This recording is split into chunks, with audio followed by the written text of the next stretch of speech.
Hello, my friend. Welcome to your sleep story. My name is Stephen Dalton. I'm an Irish storyteller, and it's my great privilege to be the voice that you listen to as you go to sleep tonight. I know a lot of you love a little bit of time travel and hearing about historical moments that have shaped us as a species. Recently, I made a series called the Immersive History series, where we traveled to places such as ancient Greece, the time of the Vikings, the time of Versailles and Louis XIV, and now I present to you those stories in one place. I really hope you enjoy immersing yourself in this history.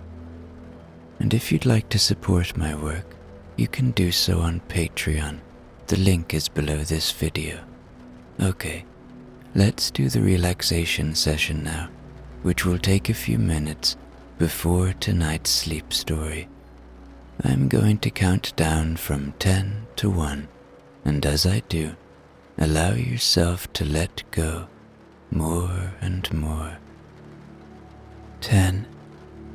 Feel the support of the bed beneath you, or the floor, or whatever surface you lie on tonight. And beneath all of that,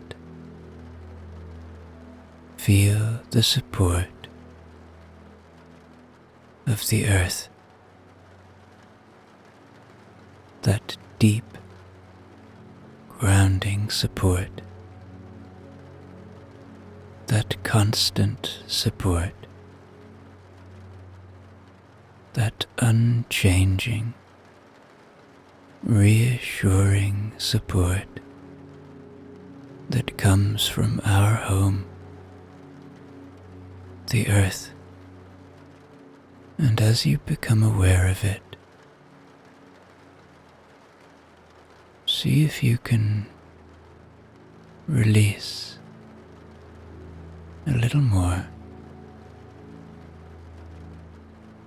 Let go a little more. 9. Feel into your body now. Where are you still holding? Where do you feel tension? Perhaps you feel pain. Maybe it's in your toes or your feet. Maybe it's in your lower legs.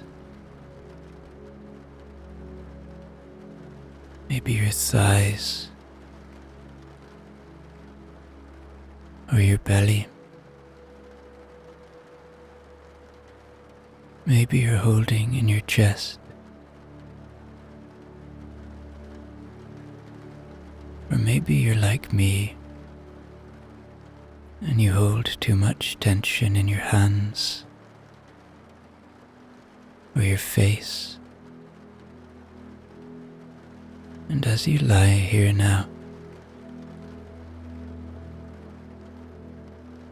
and as you become aware of this tension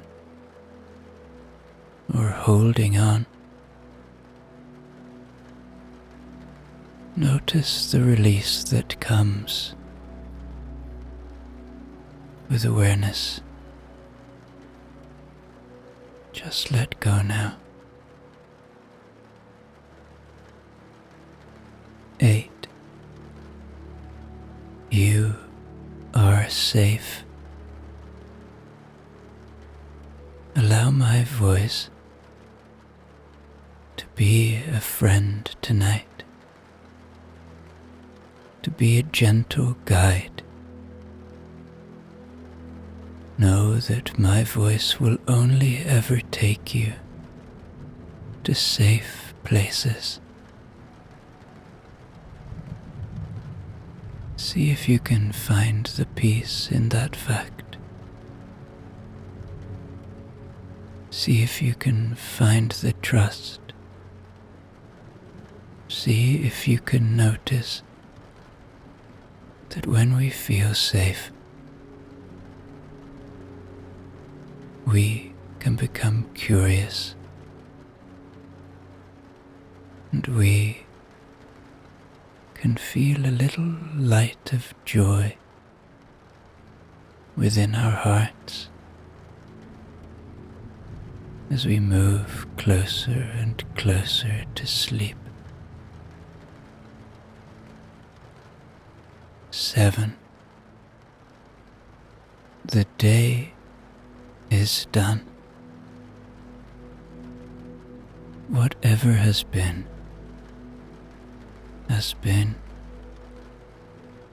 and whatever will be, will be.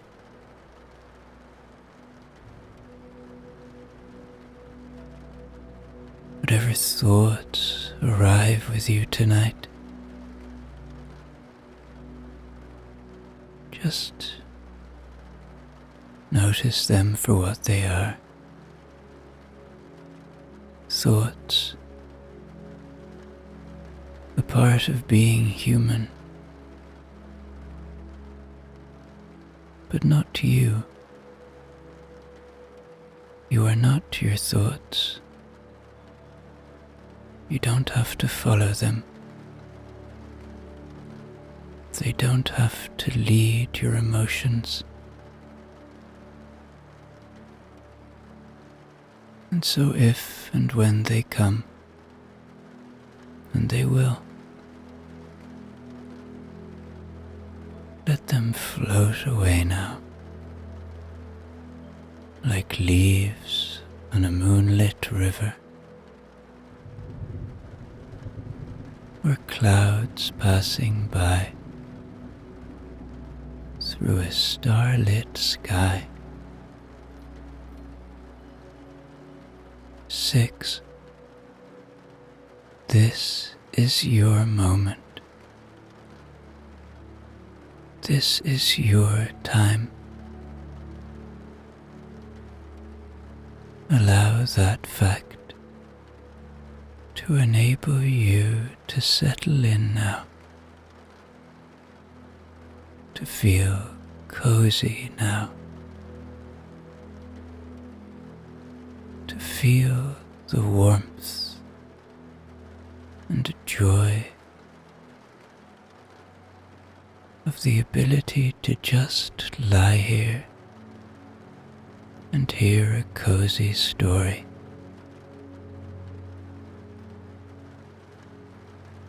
5. Peace lives within you. It is always there. It is just waiting to be found, waiting to be felt. And so see if you can find that peace within you tonight. 4. Perhaps allow a little gratitude now. Gratitude for the simple things. The shelter you have tonight. The breath in your body. 3. Begin to engage with your imagination now. Begin to immerse yourself in a time gone by, far away from all that you know. 2. Checking in with your body one more time now. Your body has worked hard for you today. It's time to give it rest. And 1.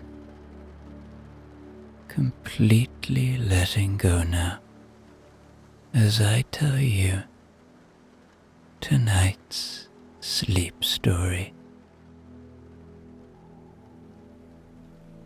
you are in France. The year is 1780. The Palace of Versailles stands wide and golden under the soft evening sky.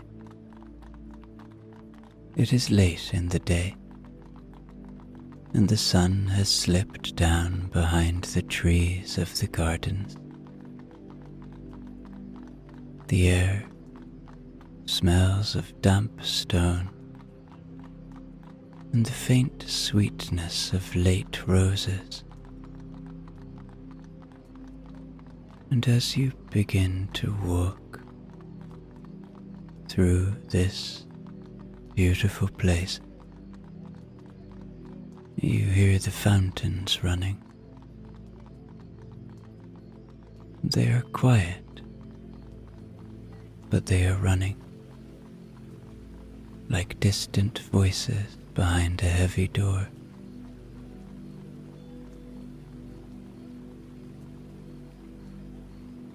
In the world beyond, the American colonies have declared independence. Across the oceans, the winds are changing. But here, inside these walls, the world feels untouched and eternal. The court still dances. The bells still ring for supper. The carriages still come and go on the broad gravel paths.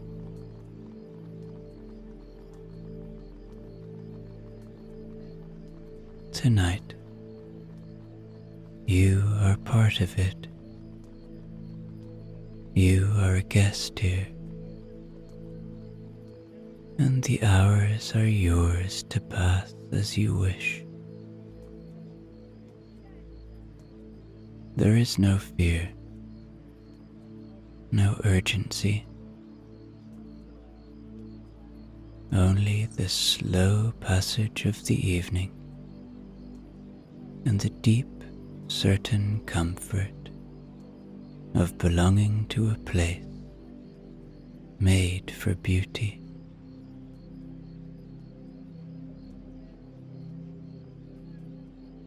You are standing at the edge of the marble courtyard. The air is cooling against your skin, and the great facade of the palace stretches out before you. All gilded balconies and tall windows, catching the last of the light. Lanterns have been lit along the colonnades. Their glow pools in warm circles on the stone.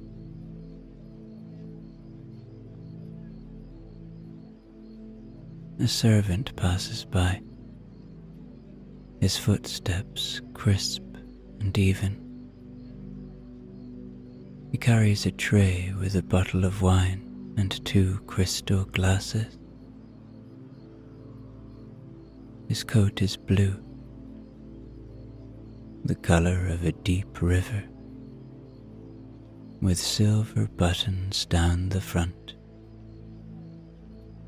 He moves without hurry. There is time enough for everything tonight.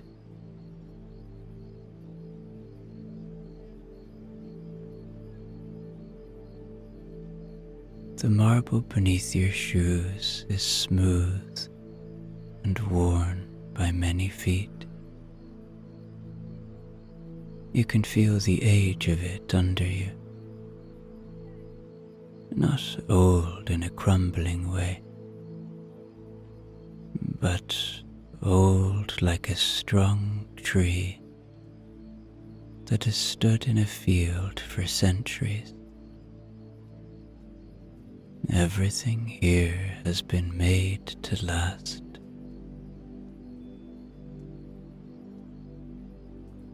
You walk slowly, your hand brushing against the cool iron of the balustrade.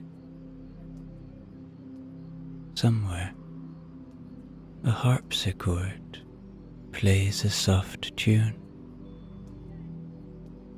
It drifts out of one of the open windows high above you, carried on the easy evening air.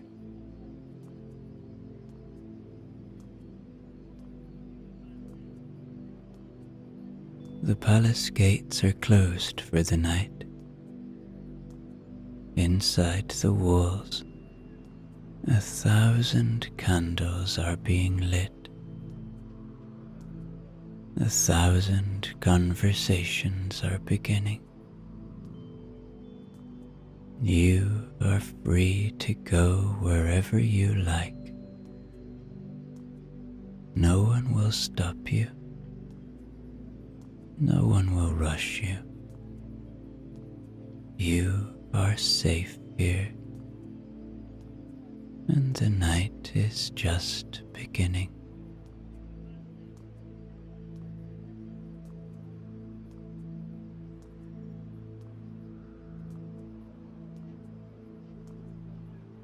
You look at the palace in front of you.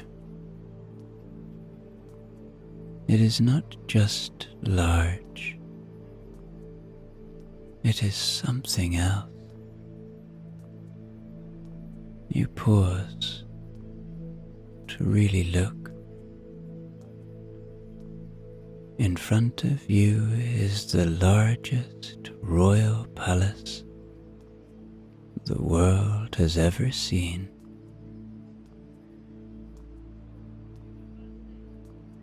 Now you would not know how many windows there are just by looking, but there are over 700.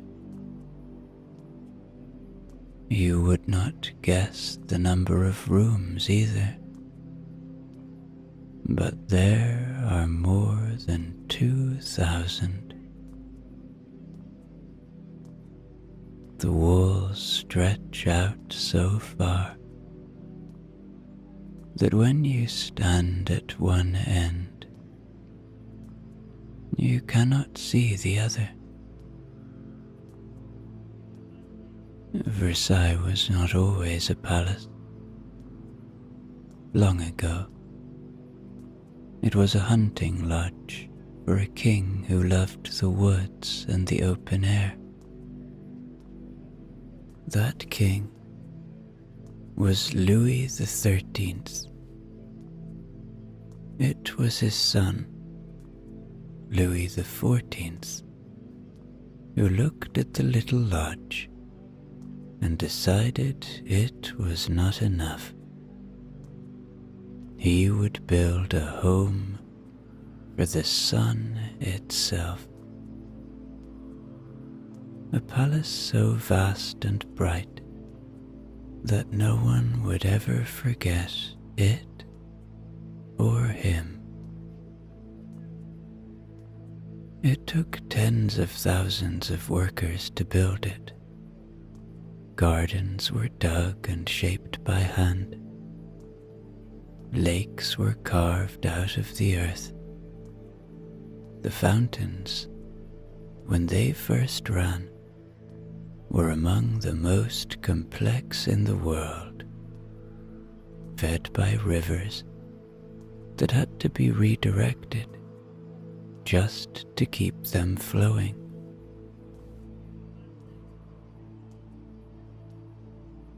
The Hall of Mirrors, where you will walk later tonight, was the first of its kind. A long, bright gallery, lined with 17 mirrored arches, reflecting the light of 17 tall windows facing the gardens.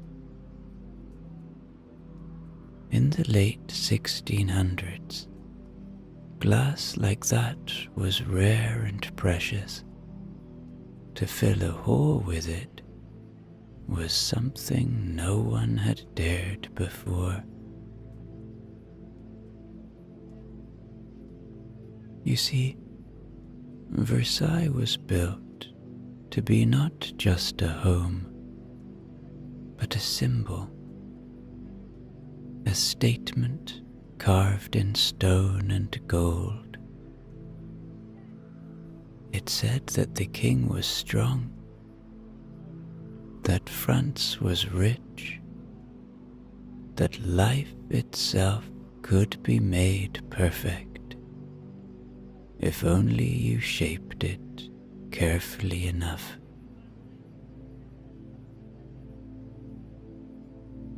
And even now, standing here on the stones, you can feel it. The air itself seems finer, as if it has been filtered through silk. Every path is measured. Every tree is placed.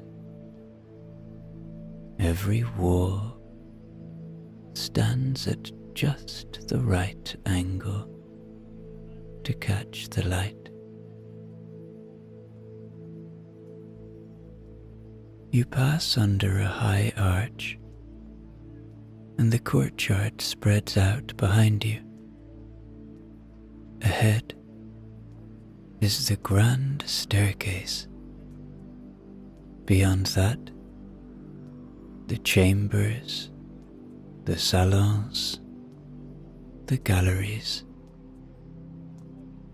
the rooms filled with tapestries and clocks and chandeliers so heavy they hang from chains thicker than your wrist.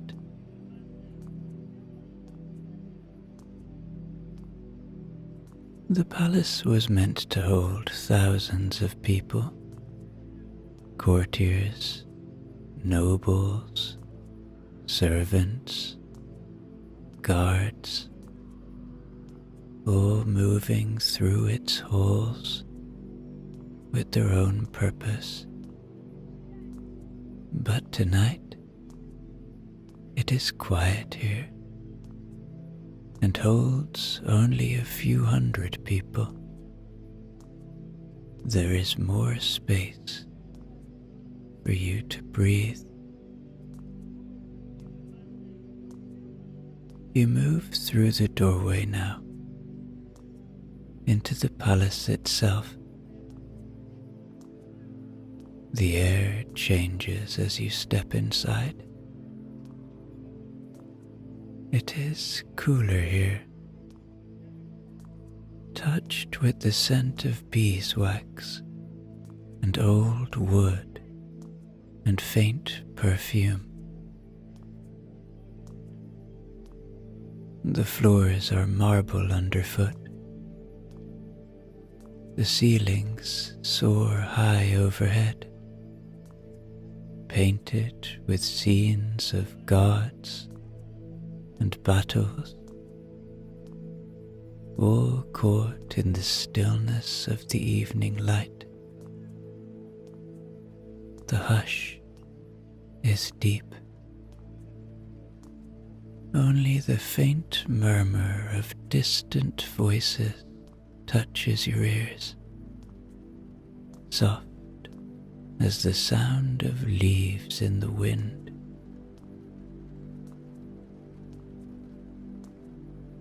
You walk slowly across the great hall. It is as if you have always belonged here, moving at your own pace through a world made for ceremony and wonder. And as you walk, You hear the sound of thunder rumbling in the distance. This only adds to the feeling of safety within these great walls. You are sheltered in here as the first drops of rain begin to fall against the great windows beyond.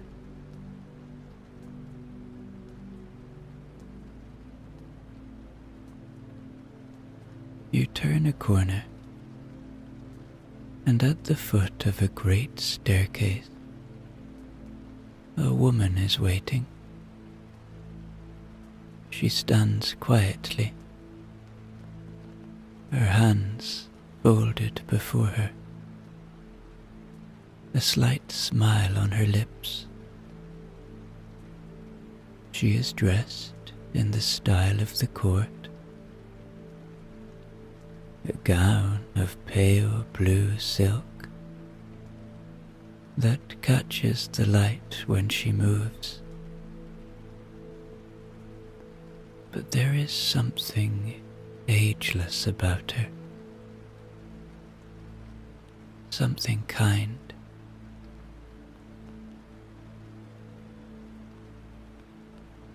She speaks your name without asking. Her voice is soft, low, certain. She tells you that you are welcome here.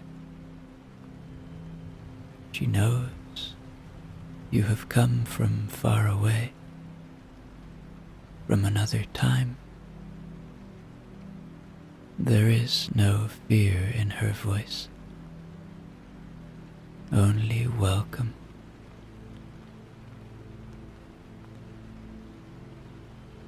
You are safe, she says. You may walk where you wish. None here will see you. You are a guest of the house itself, and I will be your guide.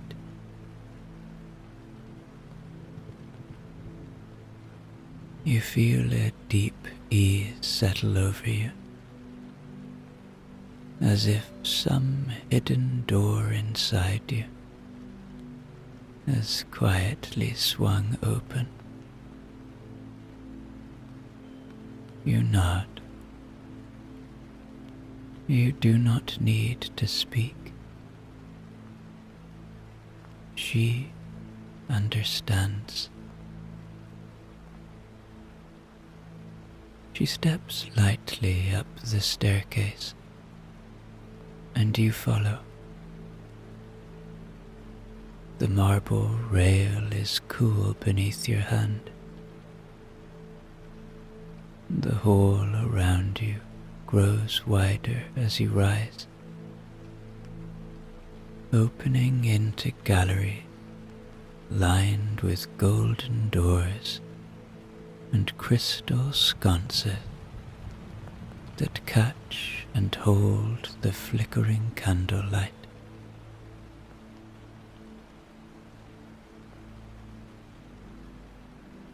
As you walk, she tells you a little more. She says that this is the reign of Louis XVI, or Louis XVI, grandson of Louis XV, and great-great-grandson of Louis XIV, who built these halls. She says that much has changed, and much remains. The palace still shines. The gardens still stretch to the far horizon. The mirrors still catch the sun. Ahead, a tall door stands open, and beyond it, another world awaits.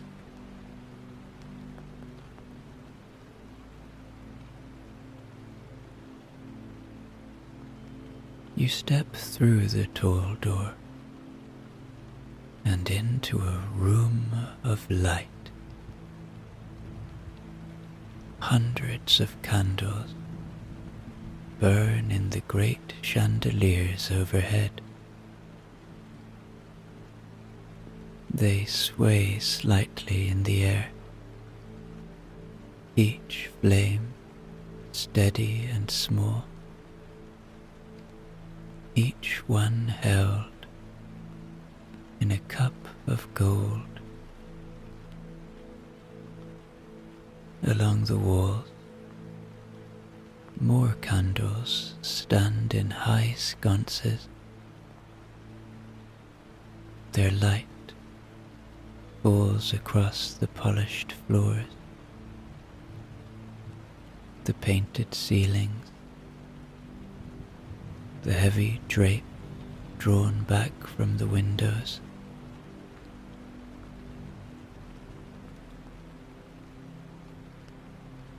The guide moves a little ahead of you. Her gown stirs the light as she passes through it, like a hand moving through water. She turns back and smiles. She waits for you to see it for yourself. This is the Salon of Abundance, she says softly. It was made for evenings like this, for gathering, for wonder. It was meant to remind everyone who walked here that there is enough, and more than enough.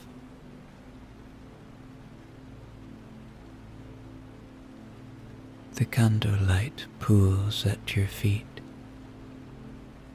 It spills across the empty chairs, the carved tables, the tall vases painted with scenes of summer. It warms the cold marble. It softens the great paintings high above you, so that the gods and muses seem to float down into the room. You stand still and let it wash over you. The warmth of it touches your face, your hands. The flicker and the glow settle into your breath, your bones. There is nothing else you need to do. The guide speaks again. You have traveled far to be here, she says. There is no need to hold anything. Let the light carry it for you.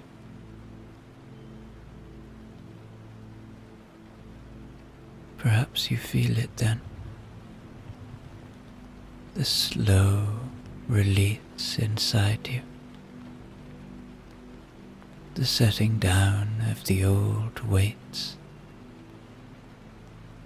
The way the golden air wraps itself around you, filling the spaces where worry once lived. The way your body stands more easily now,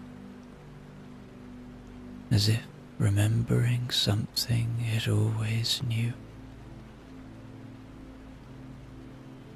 The candles burn on, and you are part of it. A bright stillness in a world that was made to be beautiful and calm and good. You walk a little farther into the room. The floorboards creak gently under your steps, the sound soft as breath. The guide stays near, but she does not hurry you. She knows there is no need for haste here.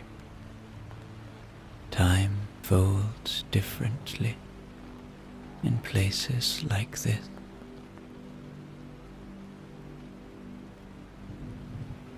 You run your fingers lightly over the back of a carved chair.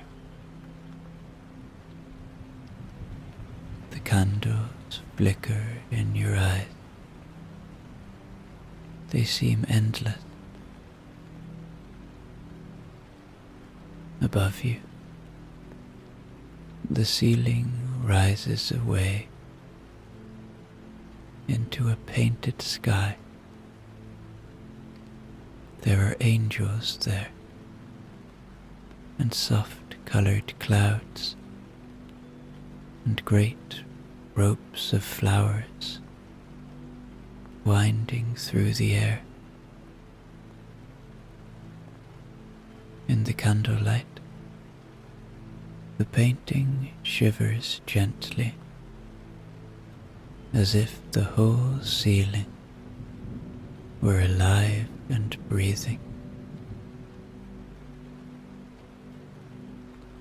The guide speaks again,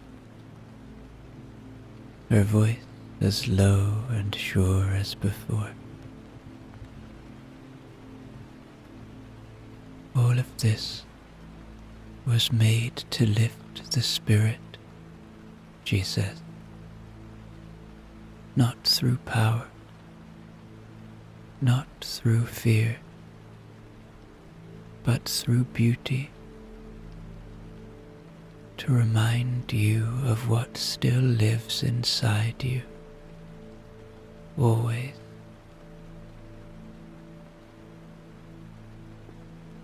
You stand there a little longer. You let her words sink into you. They settle easily, like the weight of a soft blanket on your shoulders. Then, when you are ready, she nods, and you walk with her again. Your steps are slower now, easier. You have forgotten about the outside world. It seems very far away.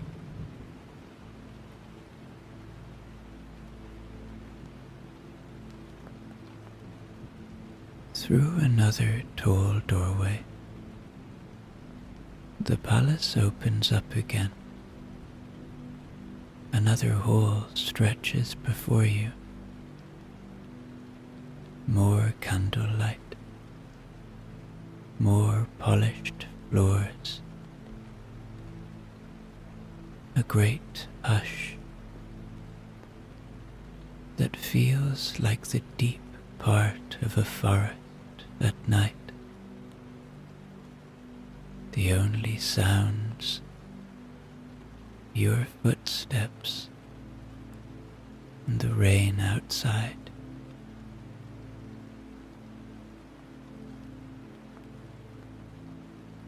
And so you walk onward, the guide beside you, the long night unfolding ahead, like a road through golden fields.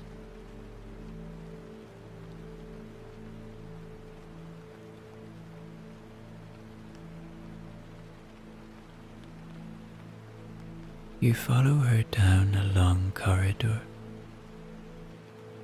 The walls are hung with heavy tapestries, woven with hunting scenes and gardens, and kings in bright red cloaks. The light from the candles shifts across them as you pass, as if the figures are moving quietly in the dark.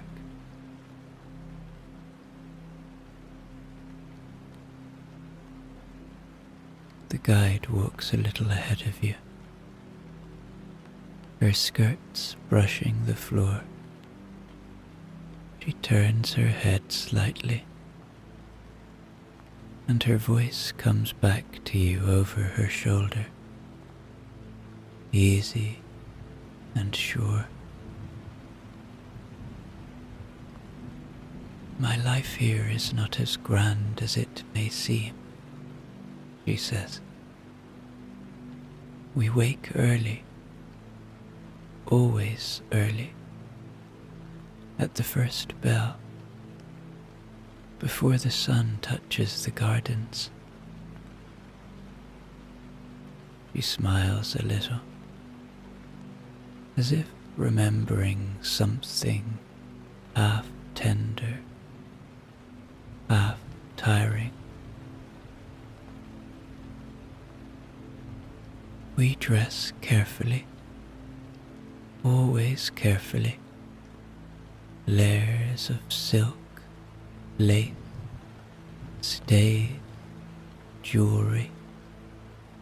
A woman of the court must always be ready to be seen, not for vanity, but because appearance is part of duty, part of honoring the king. You walk in step with her now. The air smells faintly of lavender and beeswax. The scents caught in the folds of the old stone. There are ceremonies for everything, she says. The king's rising, his meals, his walks in the garden. There are audiences, suppers, small gatherings in the salons. And there is always the watching. We watch each other, and we are watched. She says it without bitterness, only as a fact, as one might say that the sun rises in the east.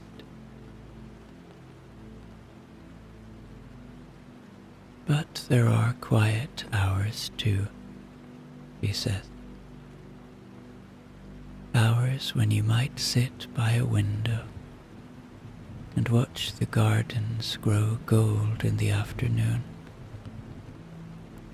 Hours when the music drifts down the hall and you forget yourself for a little while. The corridor turns, and far ahead you see the shimmer of something brighter, wider. The guide smiles again, a little wider this time. You will like this next place, she says. It was made for wonder. You walk towards the light.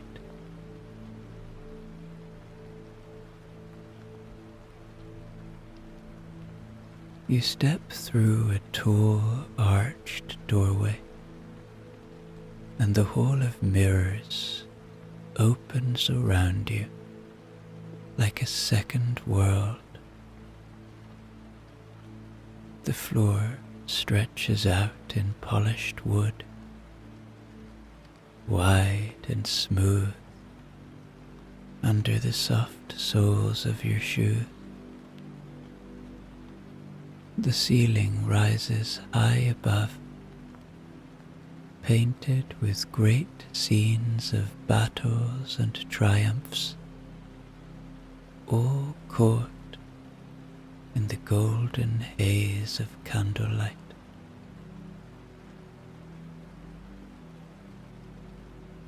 On one side, tall windows run the full length of the hall.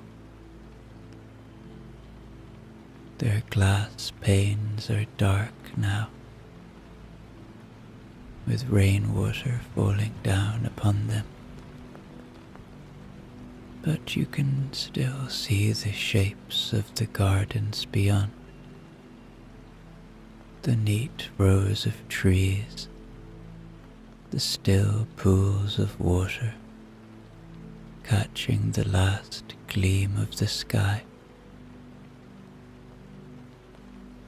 On the other side, facing the windows,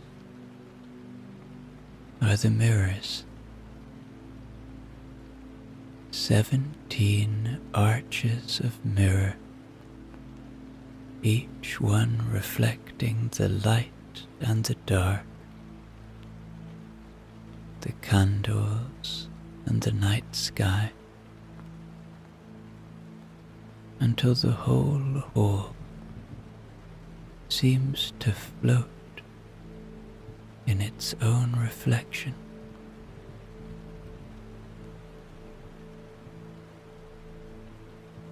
The guide walks slowly beside you. Her voice is low, as if speaking too loudly would disturb the world around you. When this hall was first built, she says, there was nothing else like it in the world. Mirrors were rare then. To fill a whole gallery with them was a wonder. It was said that even the richest courts of Europe could not match it.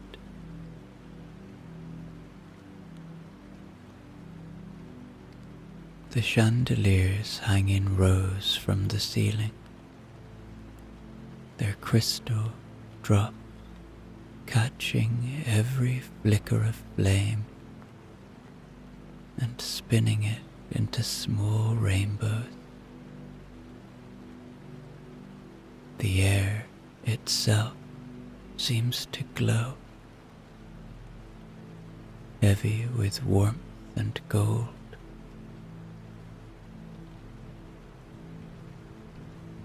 You walk forward, slow, quiet,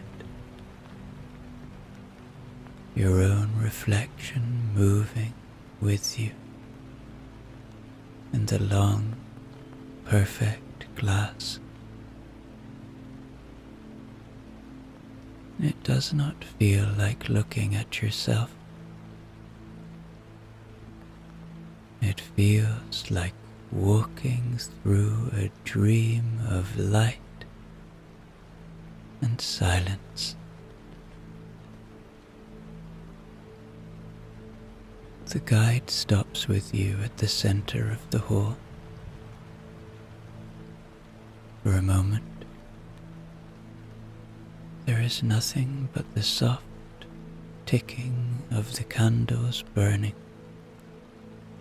the rain outside, and the slow breath of the great palace around you. This place was built for celebrations, she says, for treaties and dances, for moments when the world wished to see itself at its best.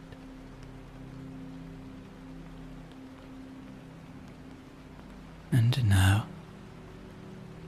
it is yours to walk through, with no demands, no duties, only the pure golden stillness of it, wrapping itself around you like a coat against the cold.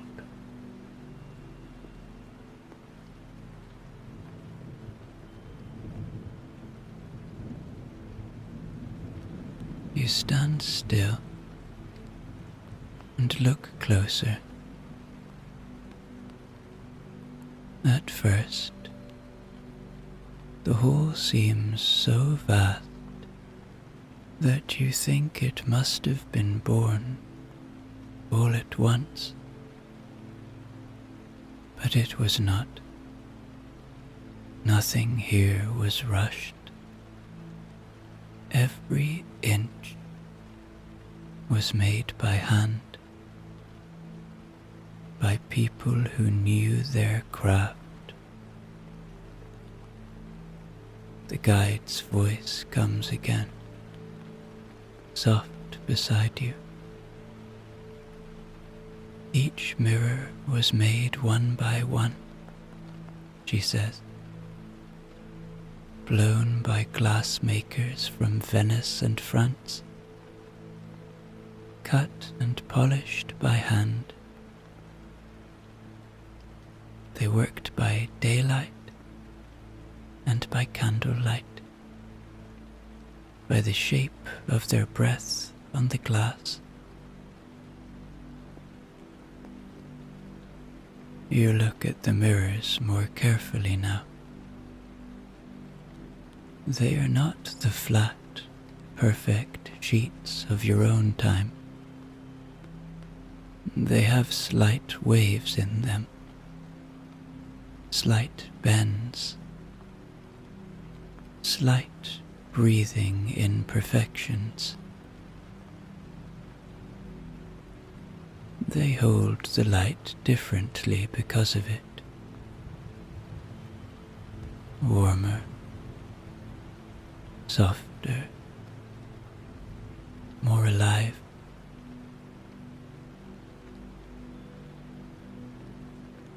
The chandeliers, too, were shaped piece by piece. Every crystal drop was cut and ground until it could catch the light just so. No two exactly the same. No two made in a hurry.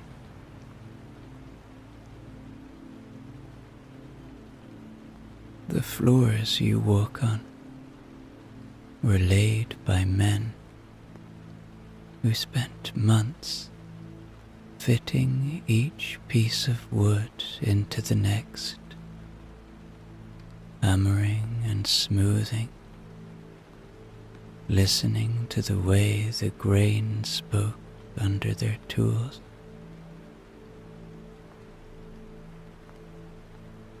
The gilding on the walls was done with gold leaf, beaten thin enough to lift with a breath, pressed onto carved wood with a brush and a steady hand. A single room could take a season. A single doorway could take weeks.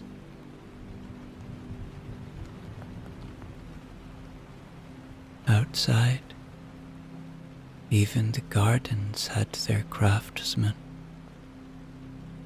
The hedges clipped by hand, The fountains fed by channels dug with shovels and muscle. Nothing moved faster than the hands that shaped it.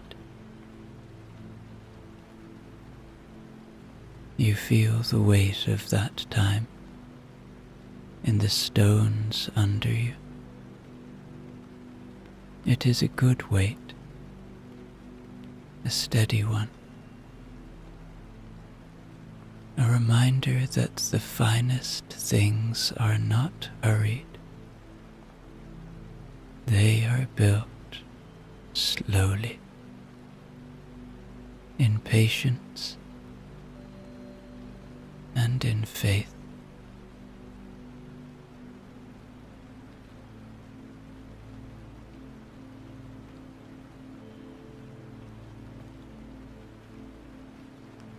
You walk farther down the hall. The guide stays close, her hands folded lightly before her, her head tilted in quiet attention. Ahead, you begin to hear it. The faint stir of voices, a low, steady sound, not hurried, not loud, a gathering.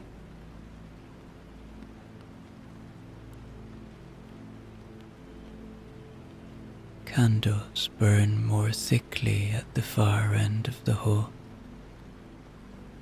Their light pools brighter there, golden and deep, and the mirrors catch it and throw it back. 1,000 small suns burning quietly in the glass. The guide leans toward you and speaks in a voice almost as soft as breathing. The court is assembling, she says.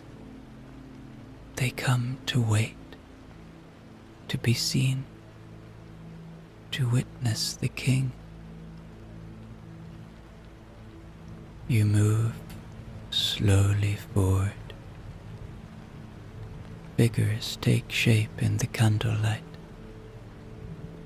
Men in silk coats, heavy with embroidery.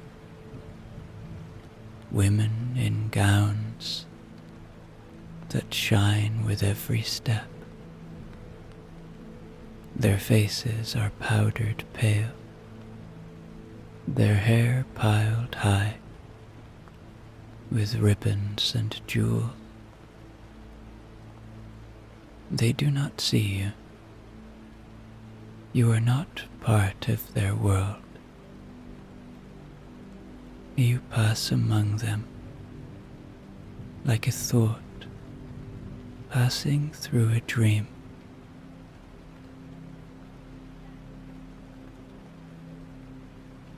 The air grows thicker here, heavy with perfume and old wood, and the clean brightness of beeswax. You can hear the soft clearing of throats, the gentle shifting of shoes on the floor. No one speaks loudly. Everyone waits.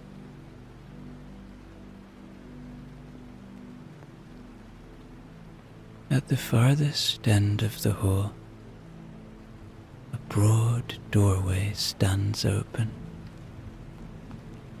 Beyond it, another chamber glows with deeper light.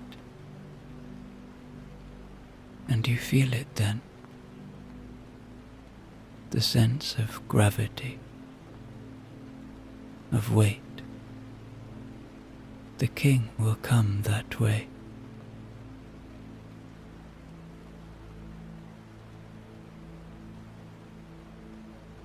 The guide touches your arm lightly, her fingers warm and steady. The king will come soon, she says.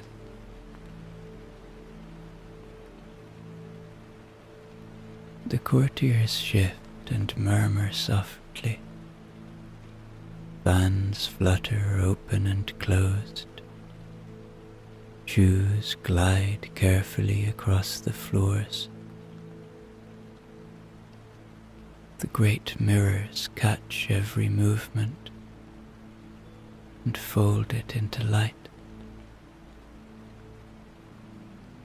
You stay at the edge of them,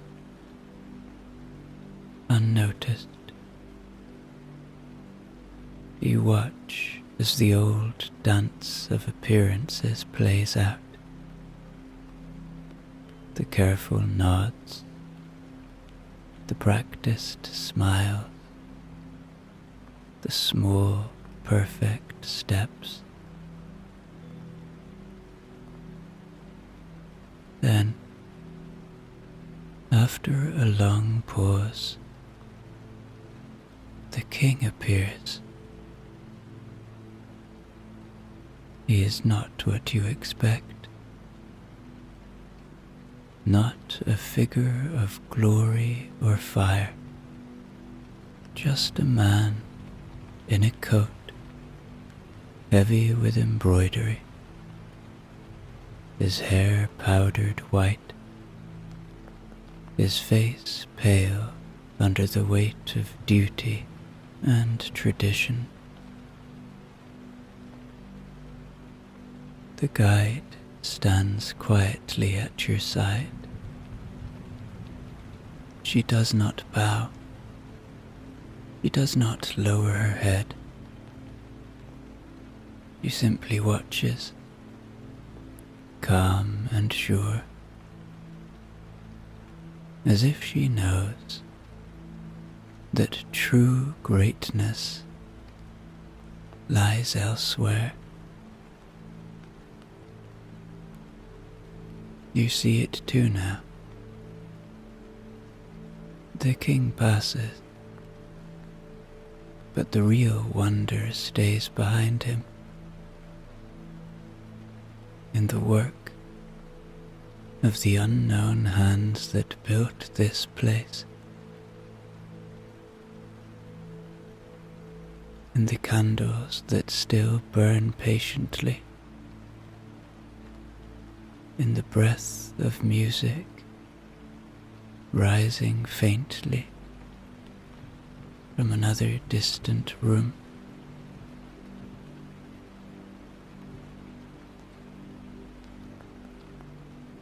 The guide smiles slightly. She turns to you and speaks in a low voice, sure and strong.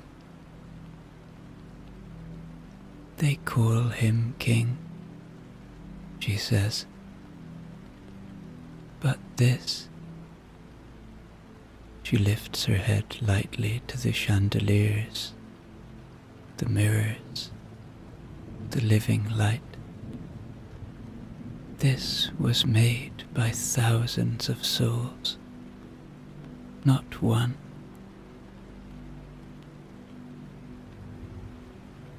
You feel it in your chest,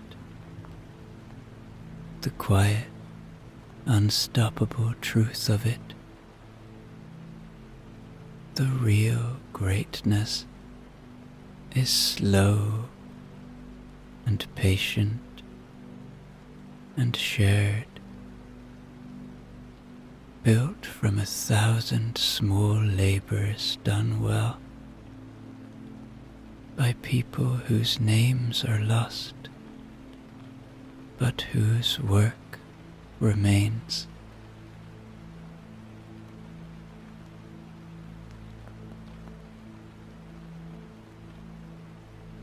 You leave the ceremony of the court now,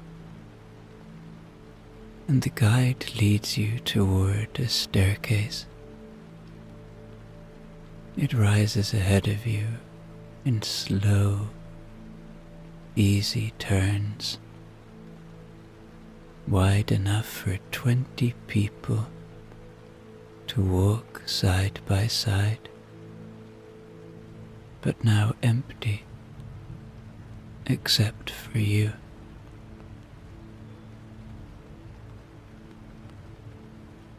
The marble underfoot shines like water held in stone. Each step is deep and low, made to carry heavy gowns and careful shoes without haste.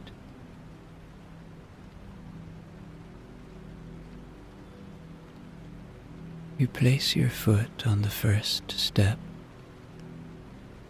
It is cool and smooth and solid. The guide walks beside you, her hand trailing lightly along the carved balustrade. She says nothing at first. She lets you feel the movement in your own body, the shift of weight, the slow lift, the easy settling down again. She knows there is no need for many words. Some lessons are best carried upward in silence.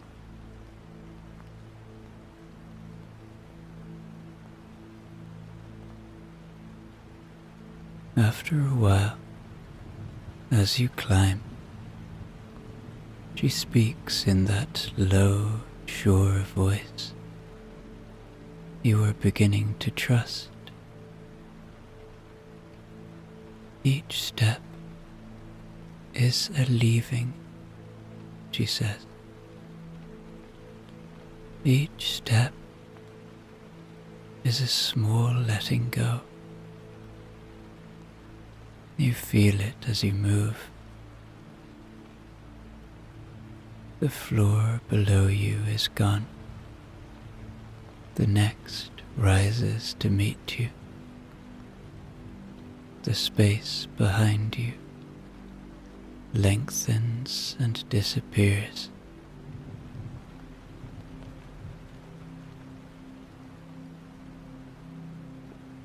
The stair turns gently, carrying you past tall windows draped with thick velvet, past niches where marble busts of forgotten men gaze down without seeing. The candles on the wall burn steady and small, their flames leaning neither forward nor back. Here, even the fire is not in a hurry.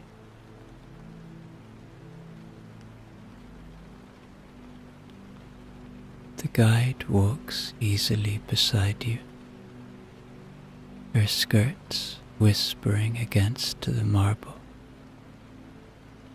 She speaks again. You do not have to carry everything with you, she says. Some things are meant to be set down. Some things are too heavy for long roads. The higher you climb, the lighter you feel.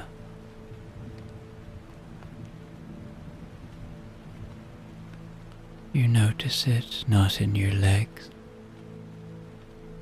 but somewhere else, somewhere harder to name, in the part of you that grips too tightly, that looks back too often. It softens, it loosens its hold.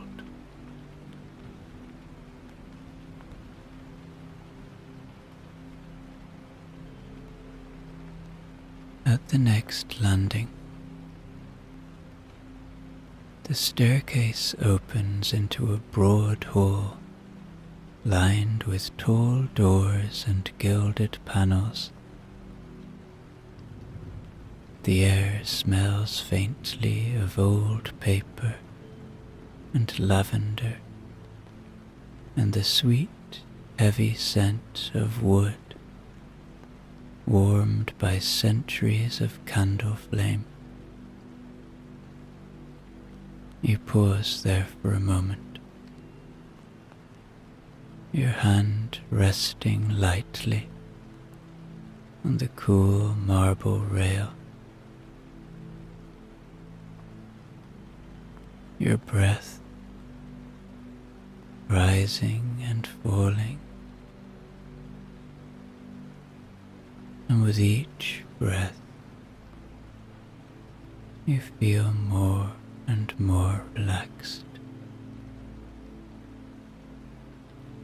The guide stands close. He says, almost as if speaking to herself, "All that is made with patience lasts longer than memory." She smiles then, not at you, but at the truth of her own words. And for a long moment, you stand together in the warm hush of the palace. The world beyond its walls, falling farther and farther away.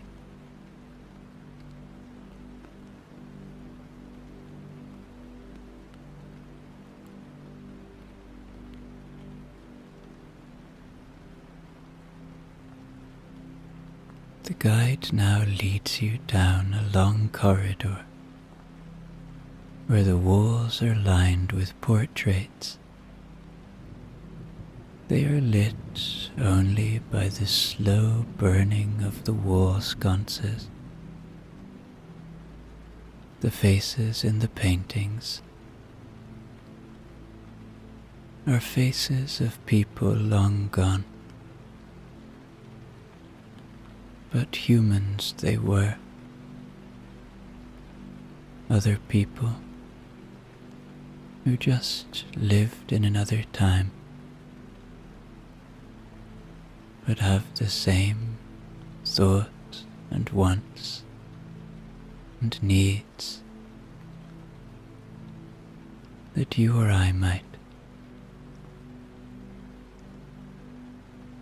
Their clothes are stiff with lace and gold braid. Their hands rest on the hilts of swords or hold folded fans or lie still against their sides.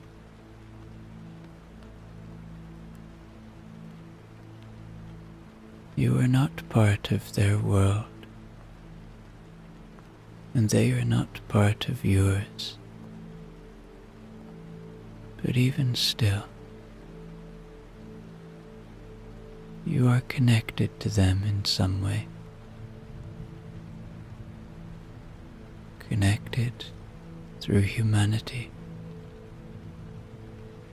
through the lines of history.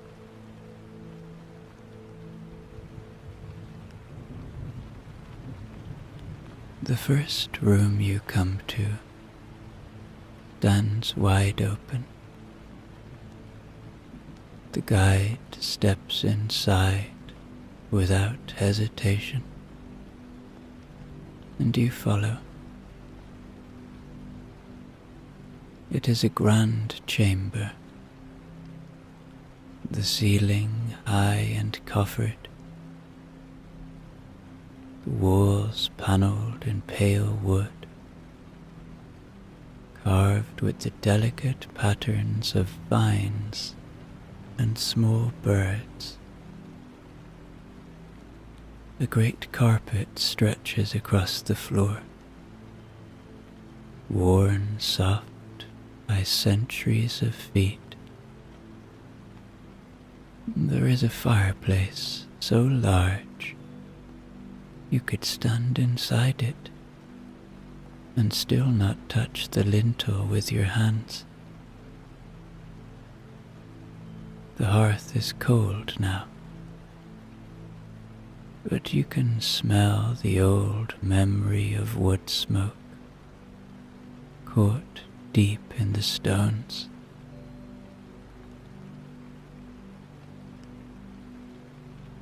Above the mantel hangs a painting of a river at dawn, the light just touching the tops of the trees, the water running smooth and grey and endless. You stand in the centre of the room and feel the width of it, the weight of silence it holds. You could live a lifetime here and never find all its corners.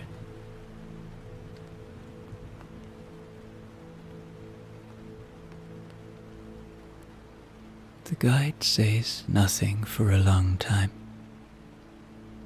She only stands near the door, letting you take it in. Then, when you are ready, she nods once and leads you onward. The air in the halls grows cooler as you move farther from the heart of the palace. There are fewer candles here, and with each step you take, you feel like you are walking towards peace, closer and closer. The second room is smaller but brighter. Its walls are covered in tapestries, the colour of wheat and sky. They show gardens, endless and green, with small white dogs chasing pheasants through the trees.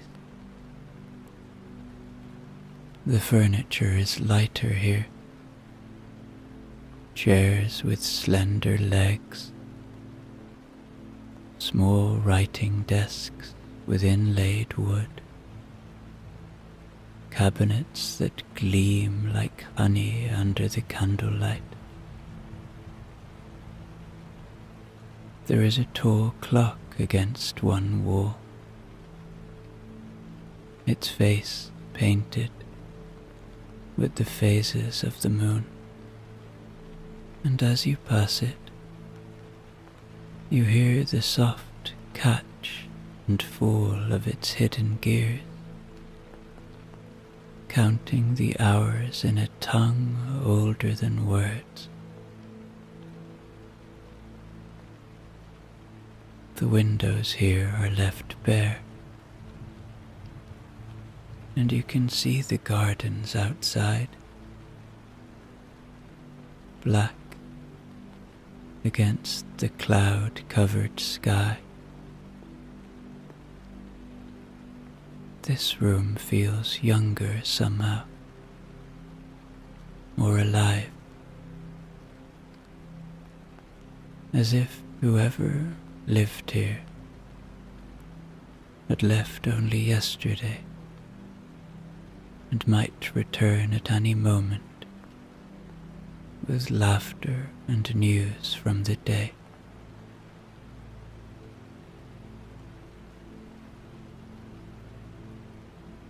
Again, the guide waits for you to look, to breathe,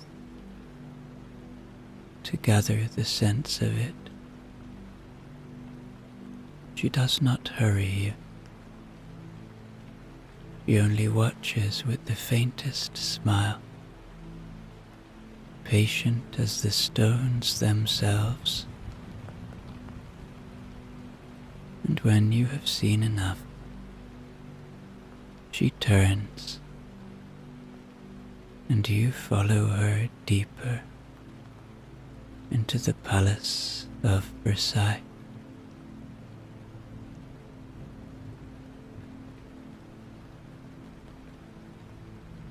The third door is different from the others. It is carved with a pattern of laurel leaves and small birds in flight. The guide steps aside and gestures for you to enter first. Her hand is steady and sure. You push the door open with the flat of your palm, and it swings easily on its heavy hinges, as if it has been waiting for you for a long time.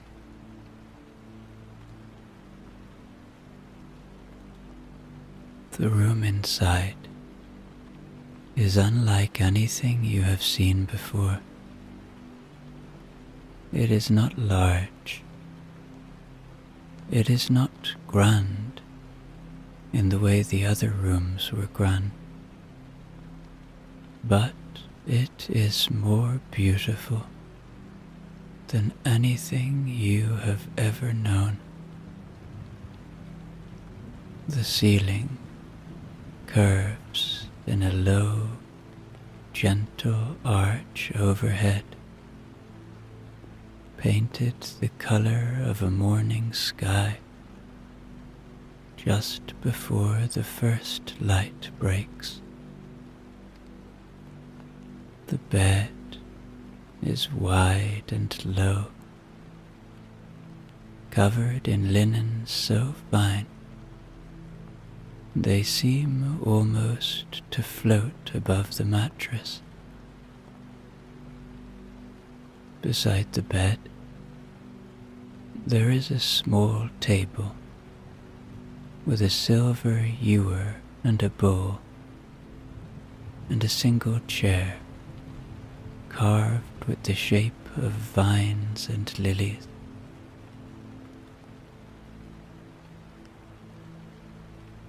The walls are panelled in pale wood that still holds the warmth of the day, and when you run your hand across them, you feel the grain of the tree that once stood in some quiet forest far from here. In one corner of the room, there is a window set deep into the wall. It stands open to the night, and through it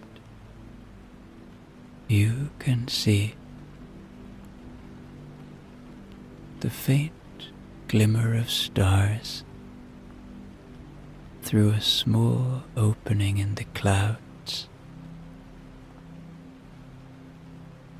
The curtains are drawn back and tied with thick cords,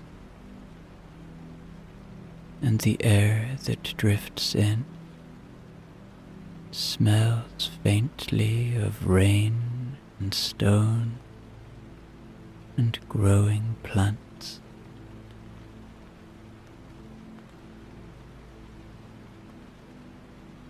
The guide steps in behind you. "This is your room," she says. "It has been waiting." She says nothing more. She does not need to. You walk farther into the room. The floor beneath you is old wood, worn soft by many feet, but it feels solid under you, as if it has never once failed to bear the weight it was given. You turn in a slow circle, taking it all in. The bed, the window, the quiet breath of the night air.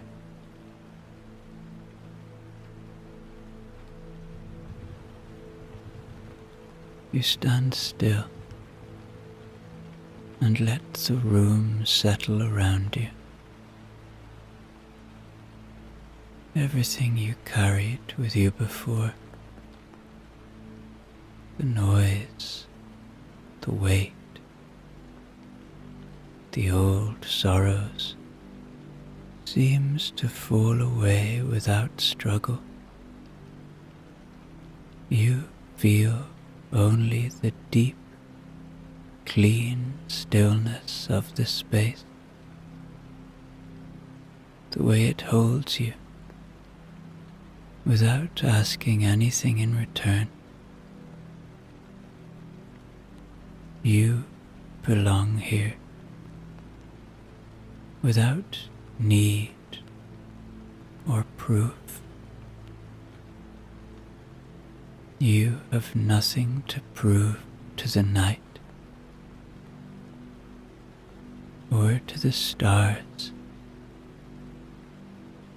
or to the patient wood of the old floor. You are simply here, and it is enough. The guide moves across the room without hurry. In one corner stands a fireplace of pale stone, carved with leaves and small birds in flight. She kneels before it and sets a small bundle of kindling into the hearth. Her hands, sure and practiced. She strikes a flint once, twice, and the spark catches easily. A small flame flares up, licking at the dry twigs, growing slow and steady. You watch her as she works. She does not speak, does not need to. The fire grows in her hands, the way all things here seem to grow, with patience, with quiet certainty. She adds a log, and another, and soon the fire is breathing properly, sending up a thin line of smoke that is quickly caught by the hidden flue above.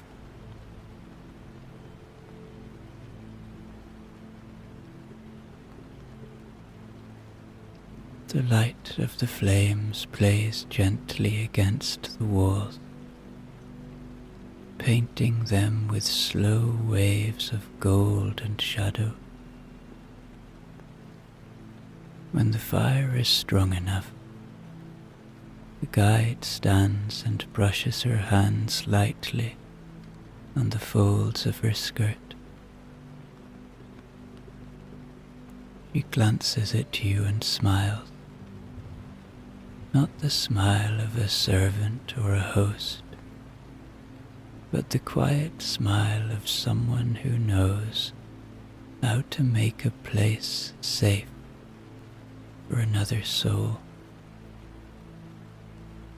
She steps back and leaves you the space to come closer. You move to the hearth and feel the warmth against your skin. It is the kind of heat that seeps in without shock, the kind that draws the cold out of your bones and leaves you standing lighter than you were before. You hold your hands out to it for a moment, not because you are cold, but because it feels good to touch something alive.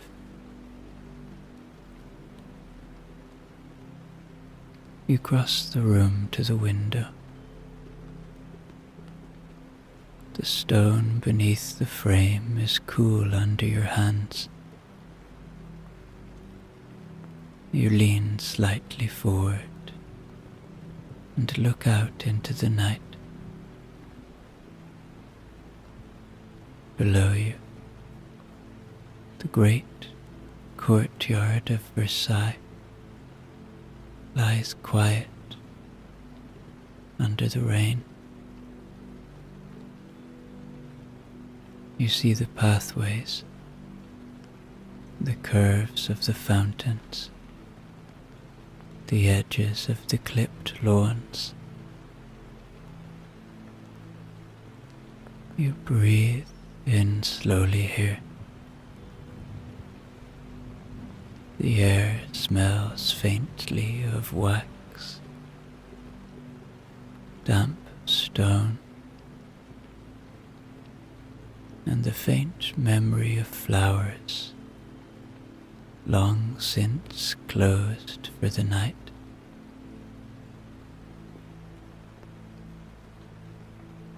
It is not the smell of a museum or a ruin. It is the smell of a living place, full of the breath and warmth of the centuries that have passed through its halls.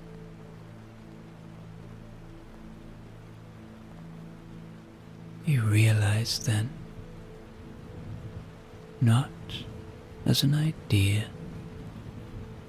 but as a simple, solid fact, that you are about to sleep inside the Palace of Versailles, not as a visitor, not as a stranger standing behind a rope, but as a guest, a living soul among living walls, in a time when the world was still unfolding in candlelight and careful hands.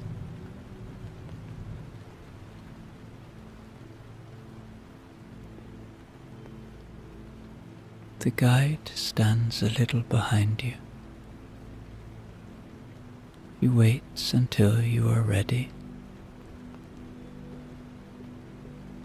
and when you turn, she is smiling in that kind way she always has. She crosses the room and stands beside the door,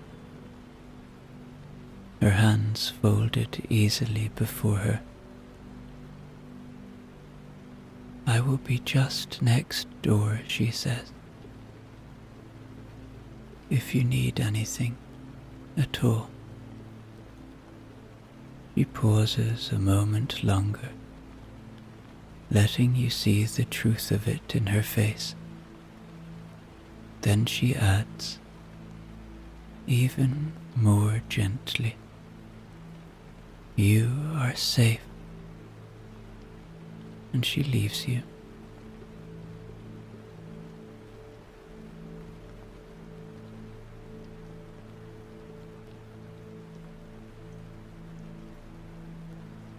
You move slowly through the room. You are alone now, in this beautiful place, feeling the warmth of the fire settle deeper into your skin. The air is soft against your face, touched with the faint scent of old paper and clean linen.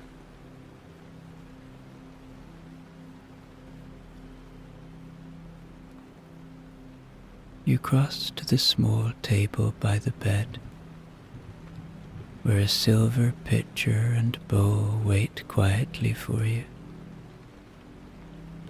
The water is cool and clear. You wash your hands and face in it, the way they have done here for centuries.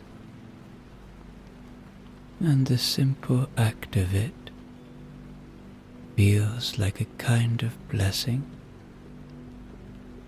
a quiet washing away of whatever is no longer needed.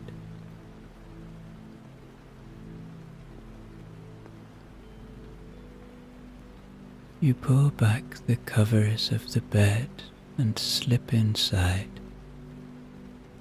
The sheets are smooth and cool at first, but they warm quickly to your body. The mattress is deep and yielding, built to carry weight without protest. The canopy above is simple,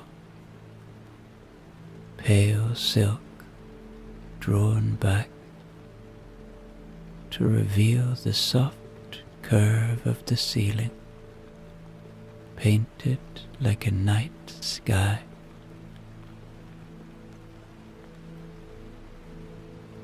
You lie there for a moment, feeling the deep, certain rightness of it, as if the bed was made not just for kings and queens, but for any soul that needed deep rest.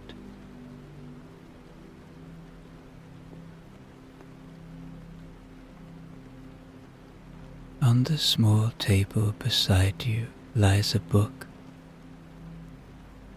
Its cover is plain, the leather worn soft by many hands. You reach for it and find it light in your palm. You open it without thinking, without needing to know what you seek. The pages are thick, the ink dark and slightly faded. It is a book of reflections, written not in the language of rulers or scholars,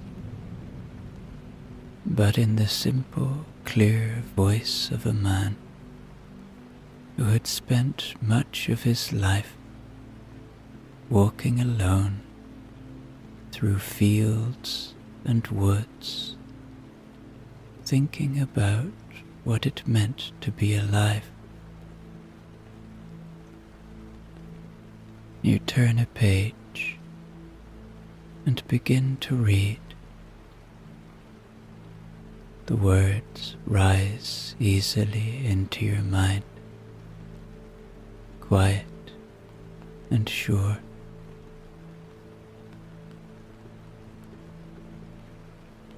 I was born to be solitary, to love retirement, to live more with myself than with others. Even in the heart of the crowd, I am alone, and none of the pleasures that others find in the noise of society can reach me in the depths of my own heart.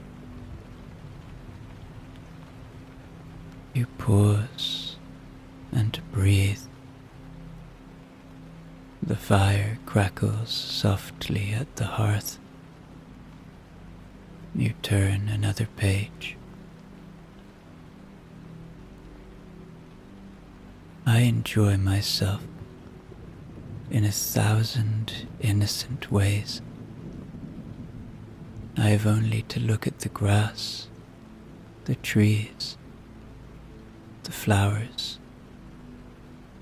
I let my senses and my heart wander freely among the objects of nature. All that surrounds me speaks to me of the joys of a life that asks nothing but to be lived.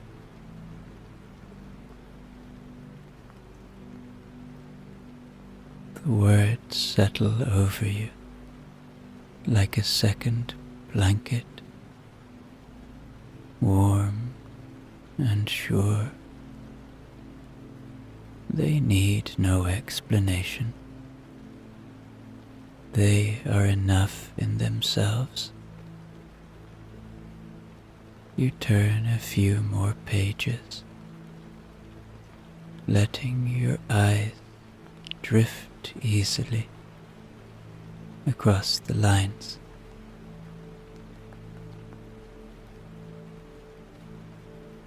The calm pleasures of solitary reflection are not troubled by ambition, envy, or fear. I feel the full sweetness of existence in this simple moment, and I ask for nothing more.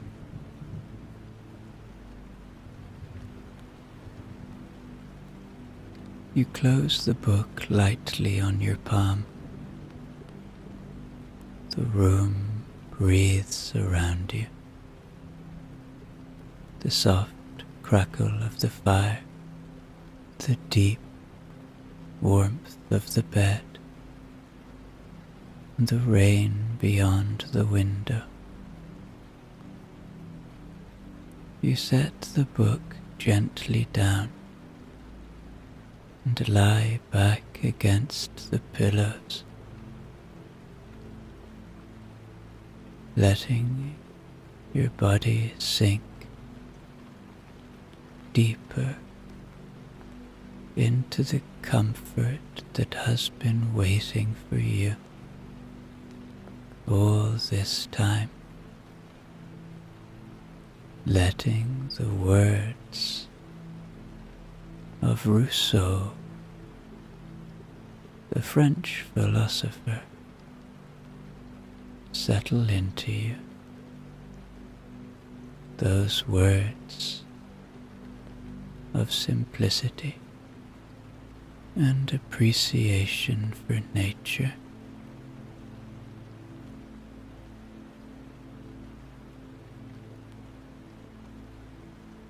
You lie still for a long while, feeling the bed hold you, the way the earth holds the roots of a tree. There is no weight on you now, but the soft pull of sleep rising from somewhere deeper than thought.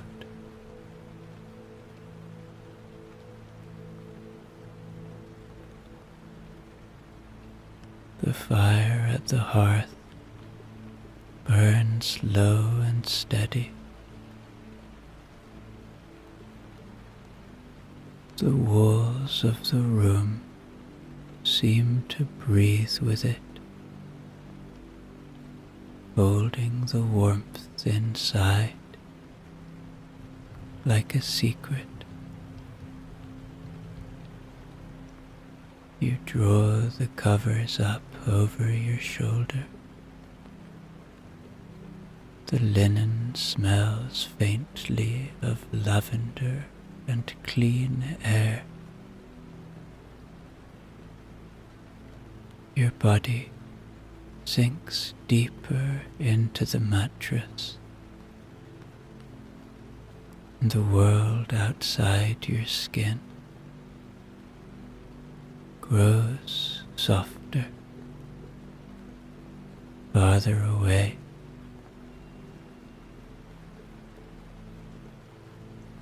The book rests closed beside you, its quiet weight a comfort. The guide is next door. The palace stands strong around you, a living thing made of stone and wood and human hands, still holding fast against the long turning of the earth.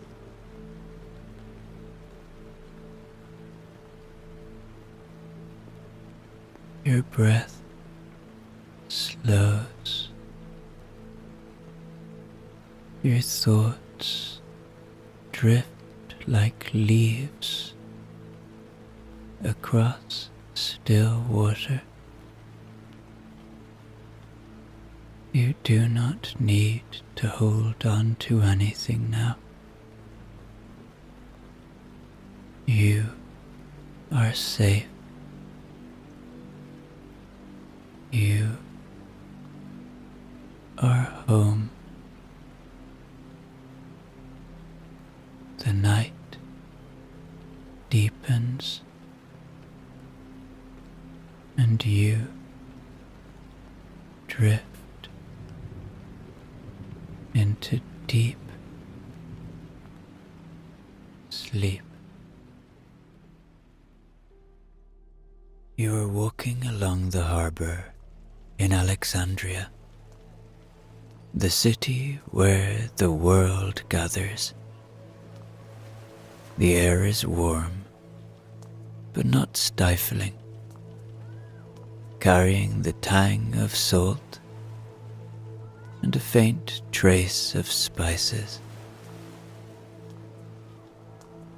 Beneath your feet, the stones of the street feel uneven but solid, worn smooth by the passage of generations. The smell of the sea mingles with something earthier. The wood of the docks, sun-dried and cracked, and the faint aroma of fish lingering from the early morning catch.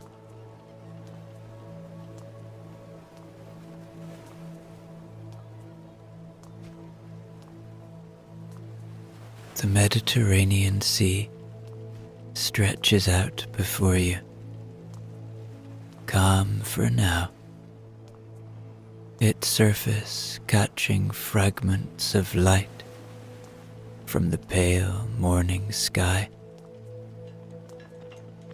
It laps gently at the sides of ships docked along the piers, each vessel distinct and beautiful in its own way.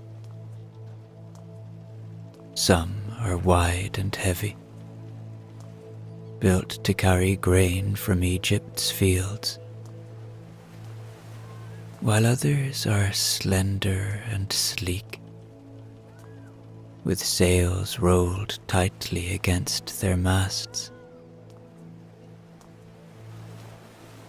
Ropes creak against wood as they shift with the current. A subtle, almost musical sound.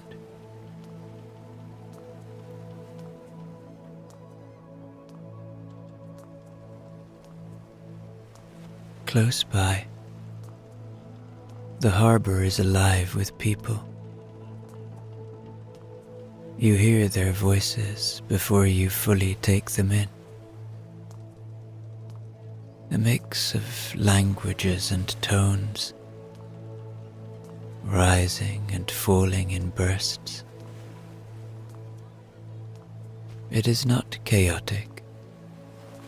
It is not loud, but constant, a murmur of human activity that fills the space like the hum of insects in a field.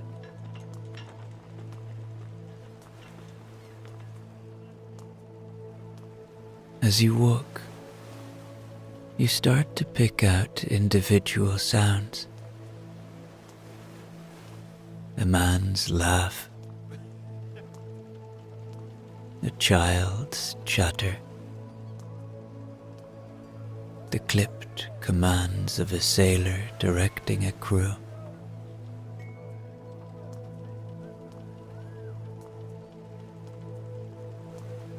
Ahead of you, someone is unloading large clay jars from a cart. The jars are plain and sturdy, their surfaces dull with dust. The man lifts them carefully, his arms wrapped tightly around the rounded sides, and carries them toward the dock. His tunic is simple, off-white but stained with the marks of his trade, and his sandals scrape lightly against the stone. A young boy trails behind him, clutching the edge of the cart and watching everything with wide, curious eyes.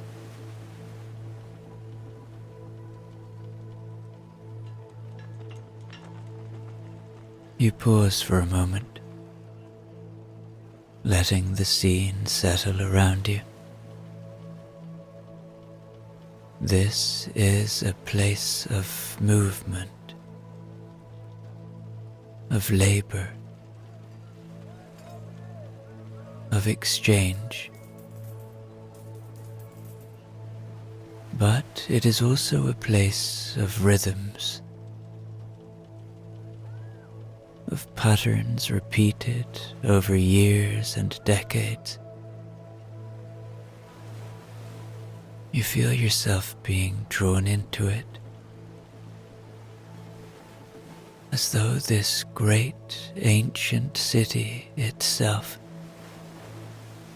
is inviting you to linger, to look more closely, to see not just a harbor and a city, but the lives being lived here, the humanity around every corner.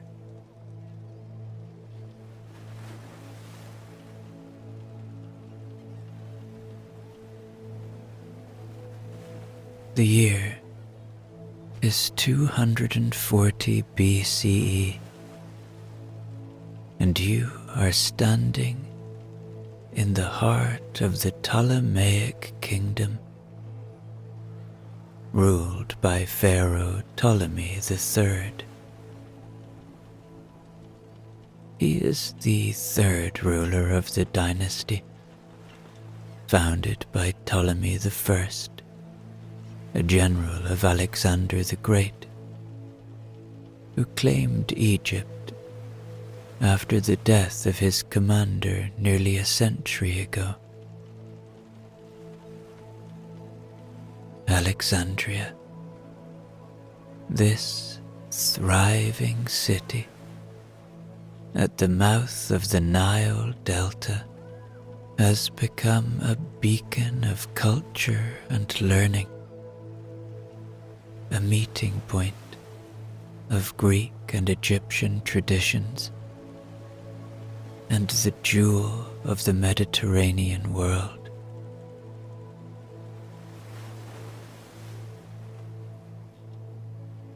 The pyramids, ancient even in this time, stand far to the south, near Memphis and Giza. Their immense stones have weathered thousands of years, silent witnesses to dynasties long gone.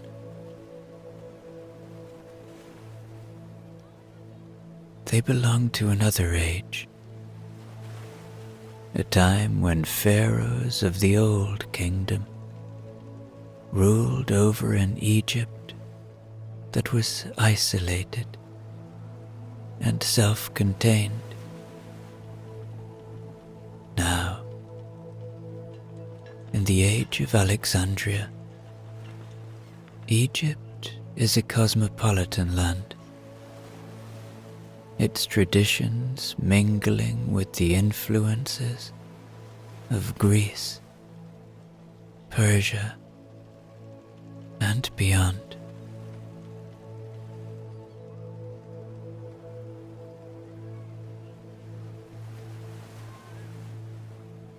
The city around you reflects this blending of worlds. Its layout is unlike anything else in Egypt, planned in the Greek style,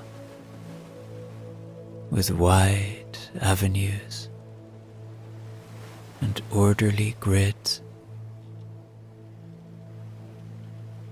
The grandest of these avenues runs from the royal palace near the sea to the great library, the center of knowledge and scholarship. You are close to this cultural heart of the city,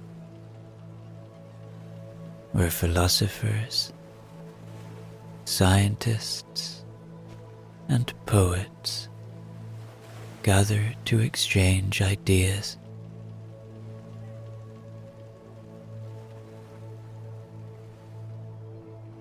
This is a time of expansion and ambition. Ptolemy III has recently returned from a campaign, bringing back spoils and restoring sacred artifacts taken from Egypt centuries before. His reign is marked by prosperity, and Alexandria thrives under his rule.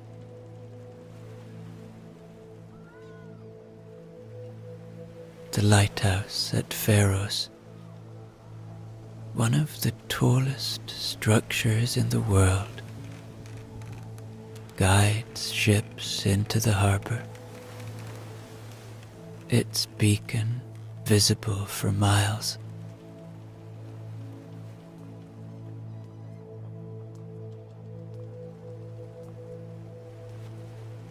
As you walk, the weight of time feels tangible.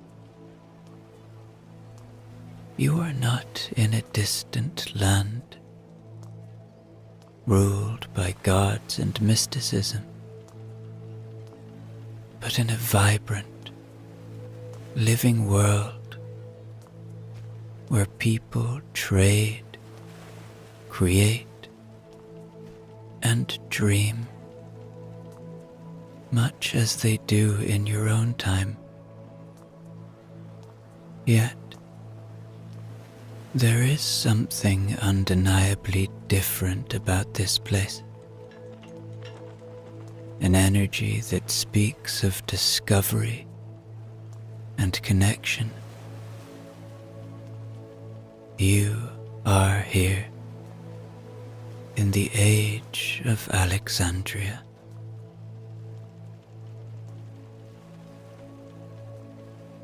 You are lingering near the edge of the docks when a voice calls out to you, not sharp or insistent, but casual, as if addressing a familiar face. You turn and see a woman seated on a low crate, a woven basket resting beside her. She is middle-aged, her dark hair tied back with a simple cloth.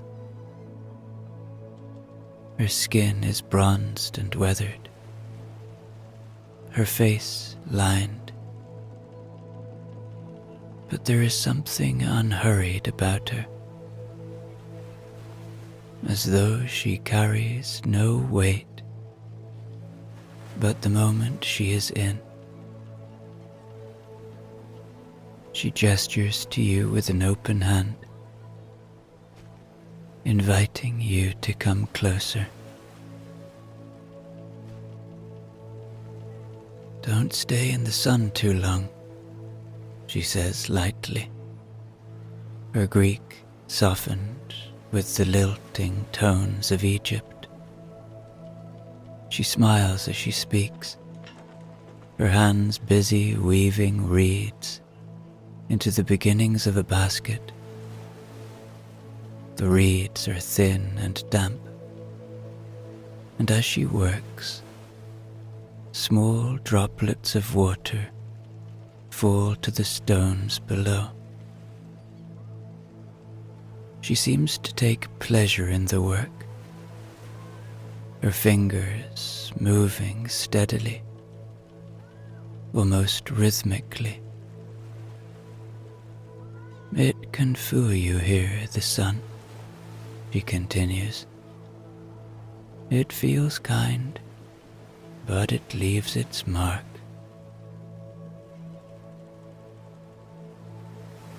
You step closer, and she looks up at you, studying your face, as though trying to place you. Then she waves a hand at the harbor behind her. This is your first time here, isn't it? She asks, though it sounds more like a statement. She doesn't wait for an answer. It's easy to tell. You stand like someone who's looking for something.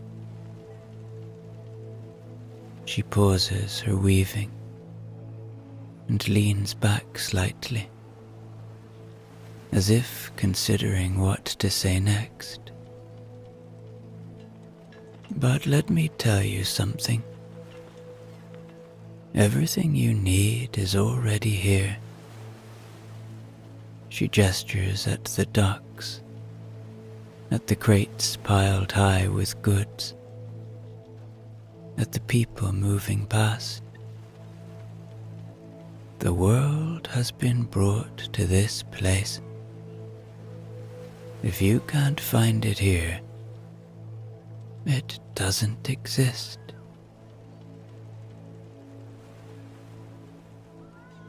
She tells you her name is Nasara,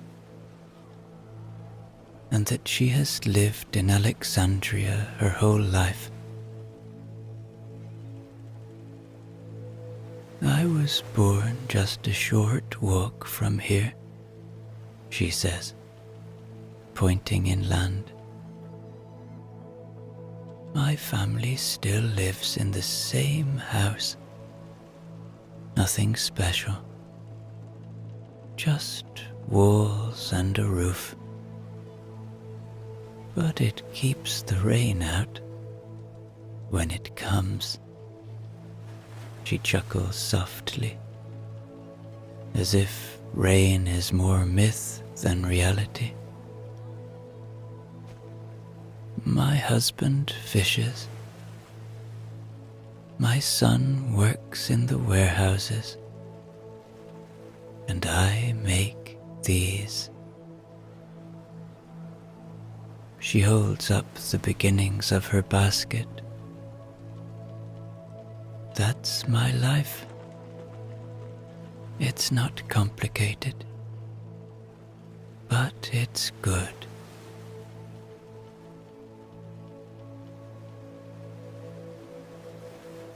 As she speaks, her tone is steady, matter-of-fact, but there is a quiet pride in her words. People think you need more, she continues. But look around. These men unloading those jars, they have families to feed. The merchant arguing over the price of figs, he's not really angry. He just wants his fair share. We're all the same in the end. We work, we eat, we love. That's it. That's enough.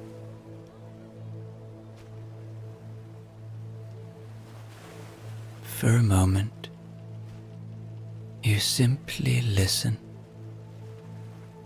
letting her words settle over you. There is a calmness in her, an ease that feels foreign and yet comforting. She speaks as though the world is not something to conquer, but something to live within, to accept.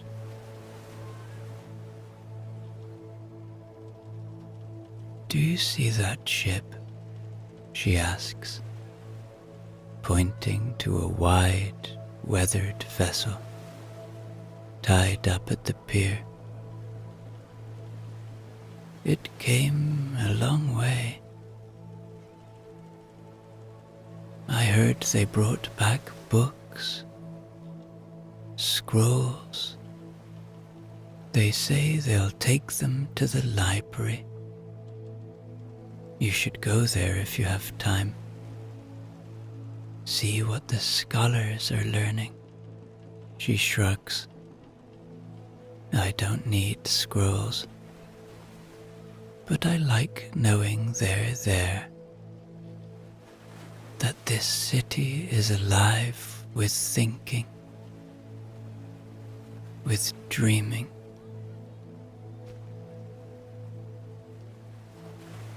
Nisara returns to her weaving, her hands moving steadily once more. You should keep walking, she says, not unkindly. See what you find. The city is full of surprises. She glances up at you one last time, her eyes soft but clear. But remember, don't look too hard. the best things find you when you aren't searching.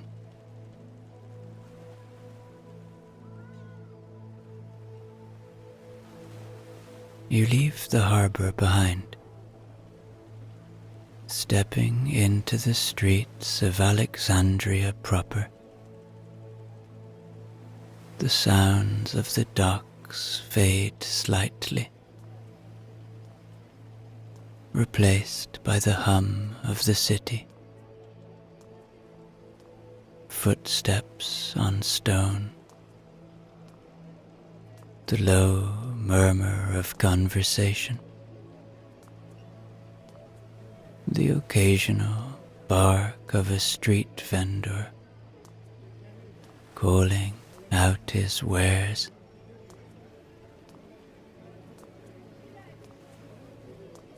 The air smells different here, less salty and more earthy, with hints of baking bread wafting from unseen ovens.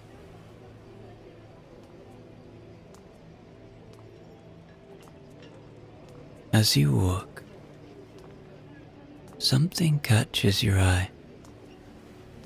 A young boy crouched near the corner of a modest shop. A small dog sitting obediently by his side. The dog is short and wiry, its coat a patchwork of brown and white, and its tail wags lazily as the boy strokes its back. The boy looks about 8 years old, his tunic slightly too large for him, the hem brushing against the dusty ground.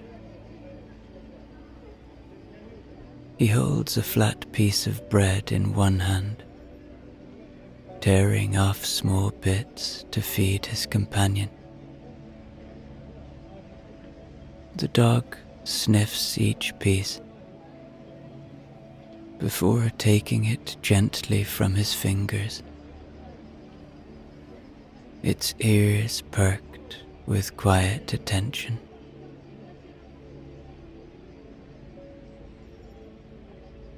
As you pass, the boy glances up and meets your gaze. His dark eyes are bright, his expression open, and for a moment he simply smiles before returning to his task. It's a simple scene, but there's something timeless in the bond between the two. A small act of care, freely given, that speaks of trust and companionship.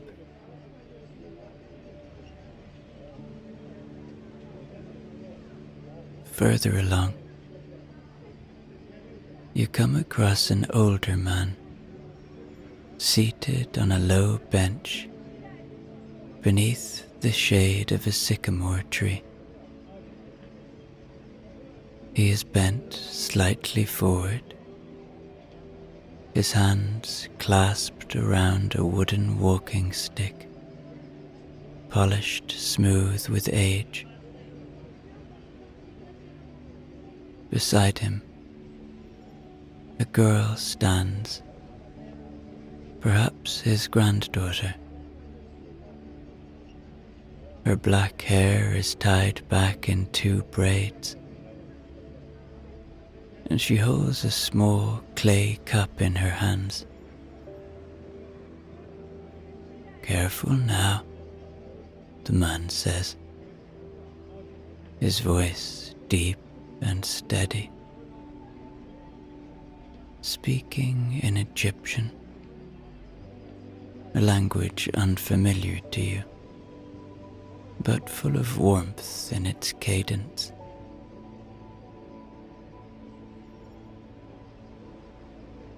The girl carefully tilts the cup, helping him drink, her small hands steady against the rim. When he is finished, he pats her head lightly, murmuring something that makes her laugh. Her laugh is high and bright, carrying over the low hum of the street. She leans in close to him, saying something softly, and he nods, his weathered face creasing into a smile. It's a moment of connection, intimate yet universal, and it lingers with you as you walk on.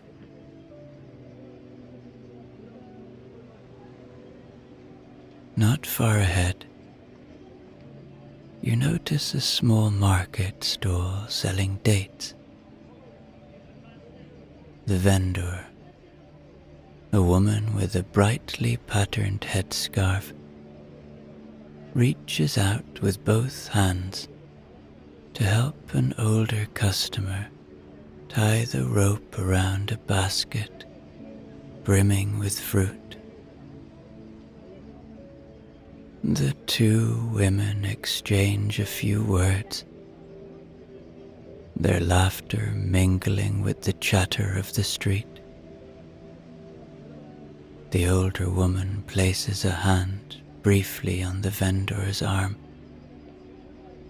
a gesture of thanks, before hoisting the basket onto her hip and making her way back into the crowd. As you take in these small moments, these fragments of life, you feel an undeniable connection to the people of this city. Their gestures, their voices, their care for one another transcend the boundaries of time. Were it not for their tunics and headscarves, their handmade baskets and clay cups, this could be any street, in any city,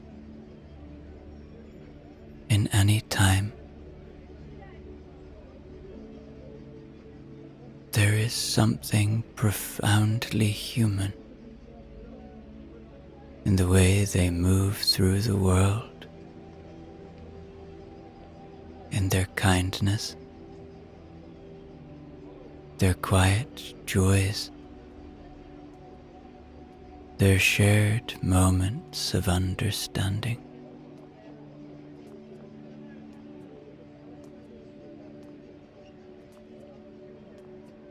Now you walk deeper into the city, and the air shifts once again.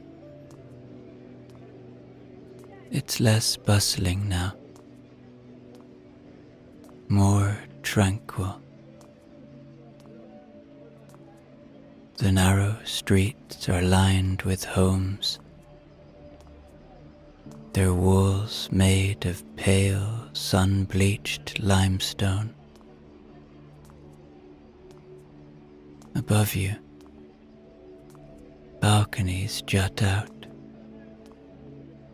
draped with cloth awnings to keep out the sun.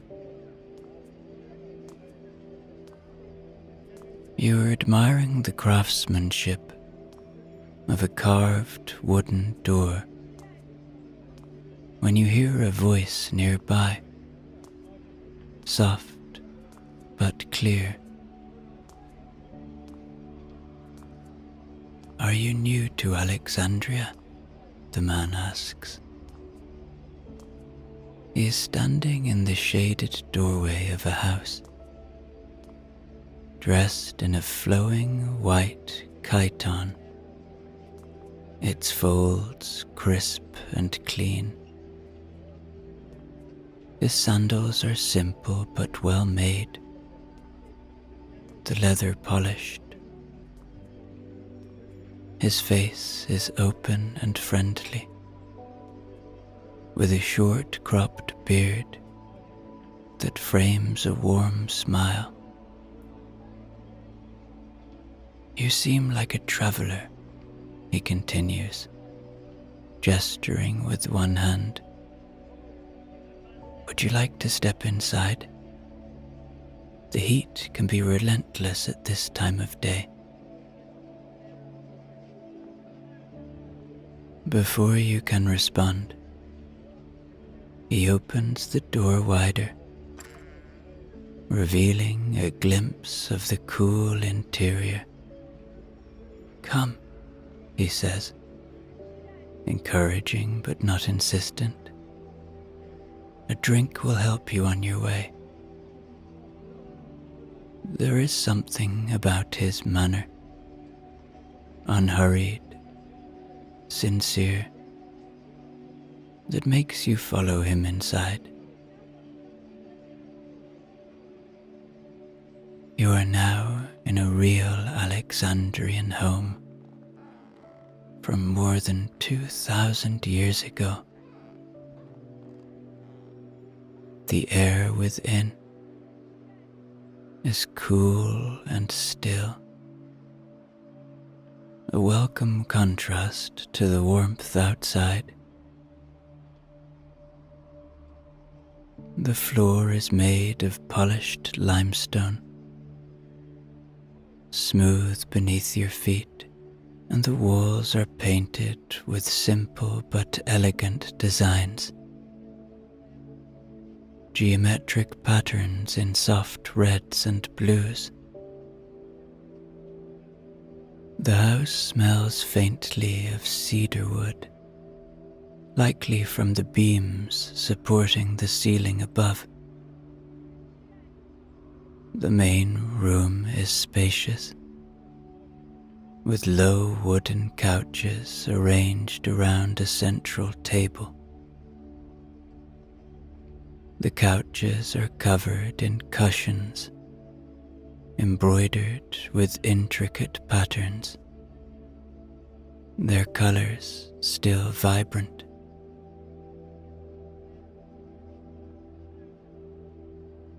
The man gestures for you to sit on one of the couches as he pours a drink from an earthenware jug into a shallow, wide cup. "It's date wine," he says, setting it before you. "Sweet and refreshing. It will take the edge off the heat." He pours himself a cup as well, then settles onto a seat opposite you. The wine is light and fragrant, its sweetness balanced by a faint, earthy tang.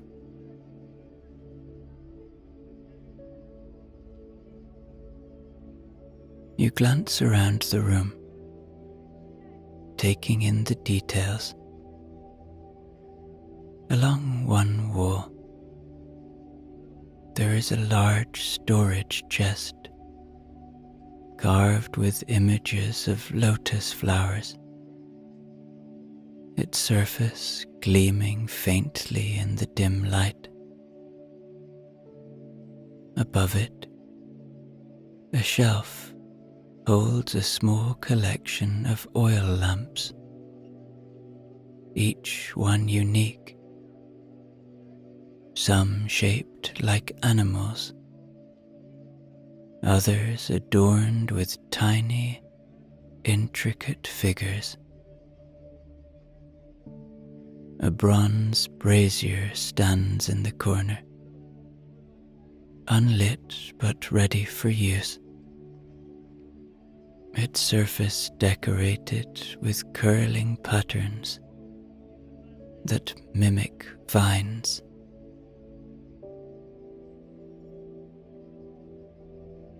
The man notices your interest and smiles.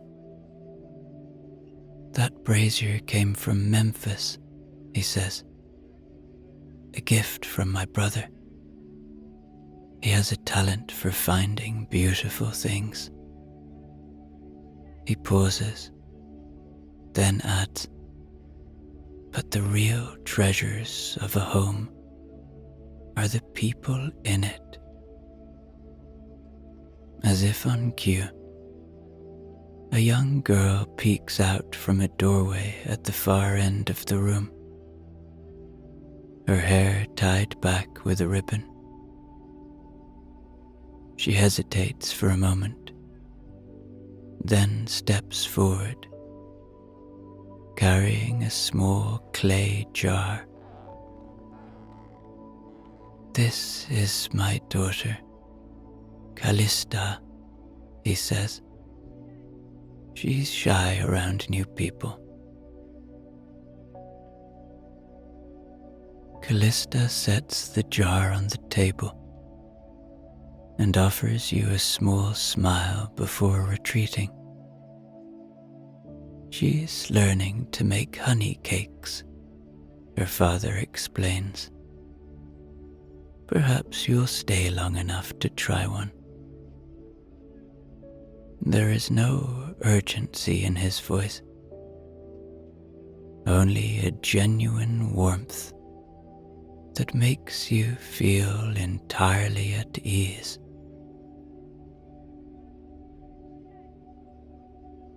He leans back slightly, sipping his wine.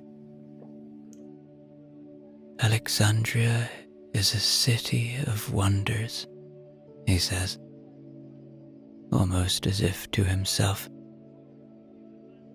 But it's also a place of simple pleasures. A cool room, good wine, the laughter of children. These are the things that matter. He looks at you, his expression thoughtful. The rest, the noise, the ambition, even the knowledge, those are for the world outside. Here, it's different.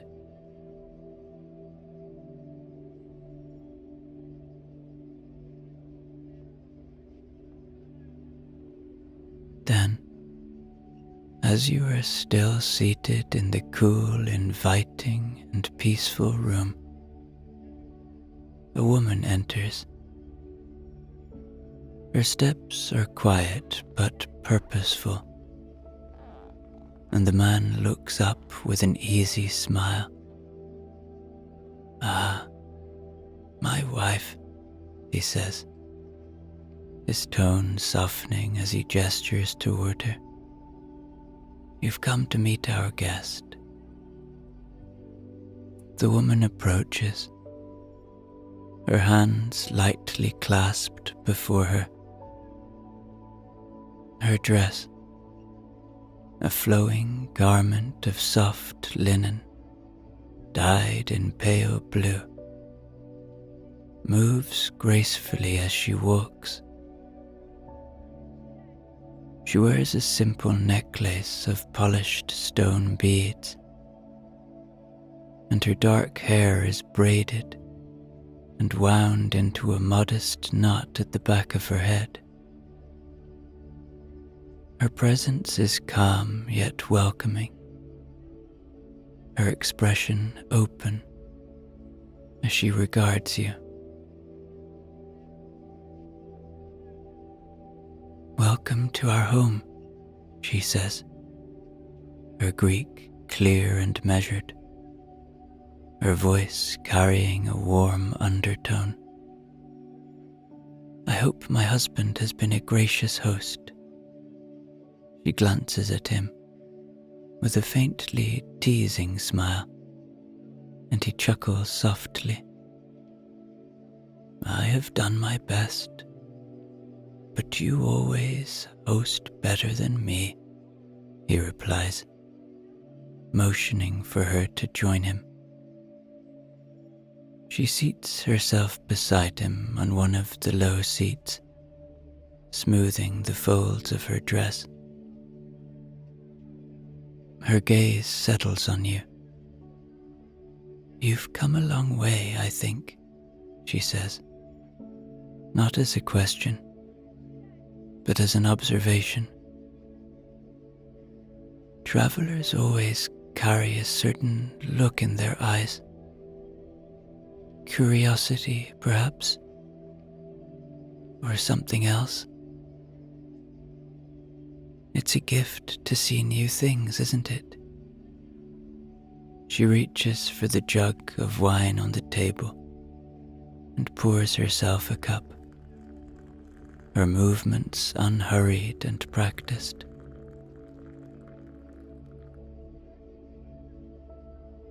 The conversation flows easily. She tells you her name is Thalia, and she speaks of her life with a quiet dignity. We've lived here since we were married, she says, looking around the room. This house has seen many seasons. It's not grand, but it is ours. The city outside is full of noise and ambition, but here we have everything we need. She glances at her husband, and there is a brief, unspoken exchange between them. A look that speaks of trust, of partnership.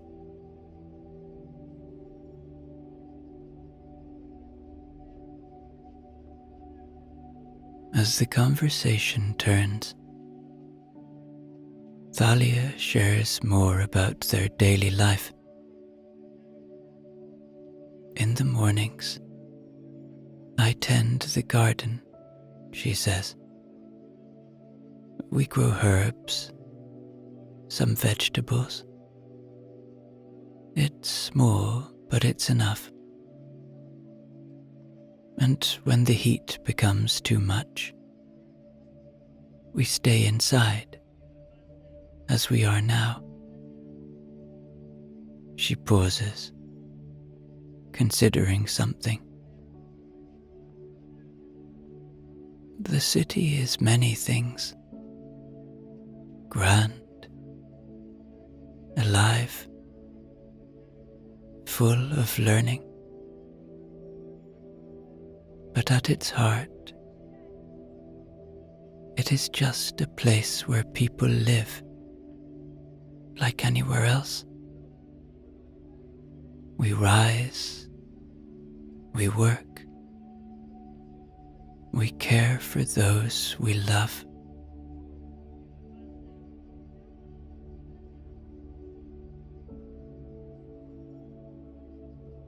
Her words carry no grand lessons, no lofty ideals, but there is a simplicity in them, a clarity that feels timeless. As she speaks, Callista reappears, carrying a tray with small honey cakes.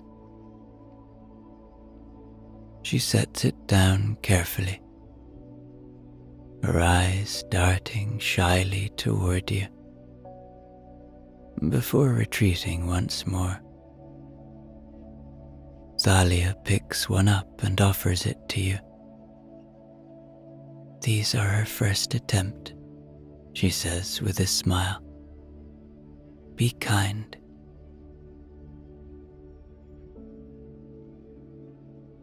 The cake is small and delicate, its golden crust sticky to the touch.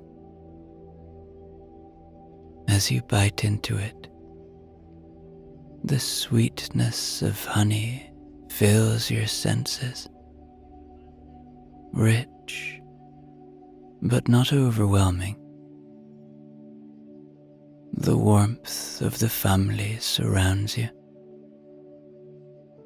a quiet harmony that feels utterly natural and safe. Stay as long as you like, Thalia says, her tone genuine. There's no rush here, no need to hurry back to the world outside.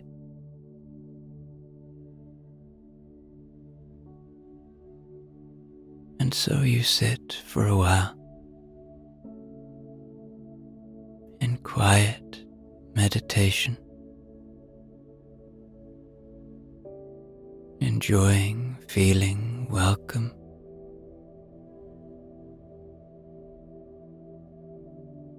Feeling the kindness of these strangers who lived thousands of years ago.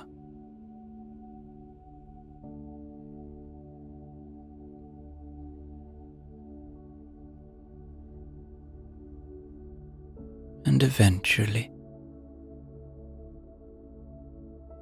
you thank Thalia and her husband warmly. Their kind faces lingering in your mind as you step back out into the streets of Alexandria.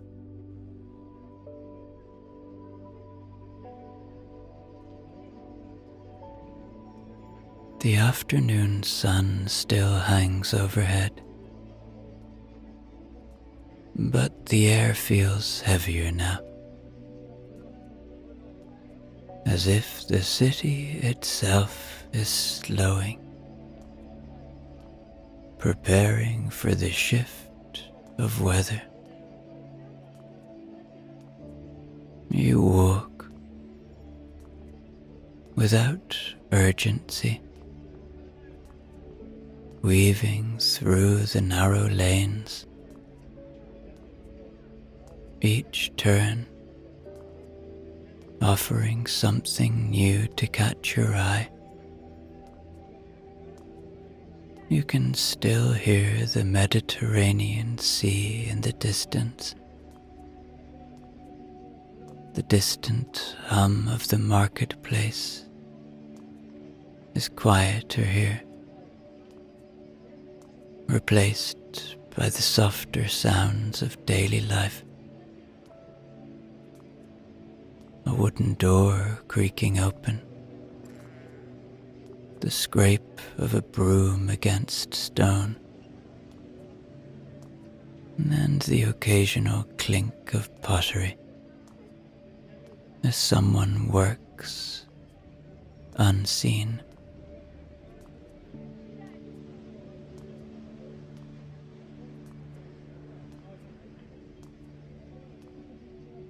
It is as you round a corner that you notice him. He is older, his beard full and streaked with grey, and his robes are simple yet immaculate, dyed in a soft shade of ochre. He carries a scroll tucked under one arm and walks with a deliberate steadiness, as though he is unhurried but purposeful. His eyes catch yours and for a moment he pauses, inclining his head slightly in greeting.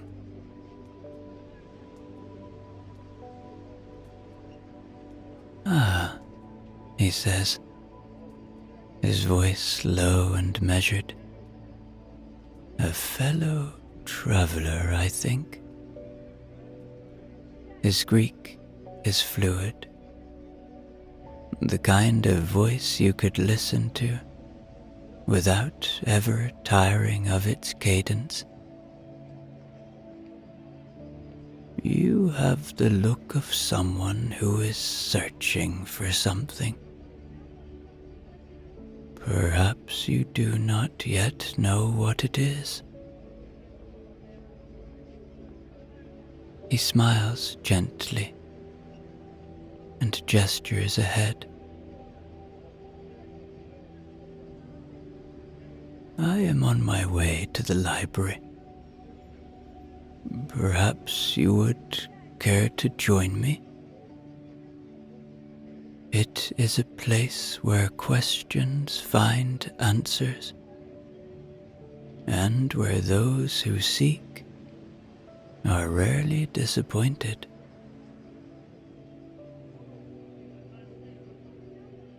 You fall into step beside him, his presence calm but quietly commanding. As you walk, he continues to speak, his voice weaving the story of the library into the rhythm of your footsteps.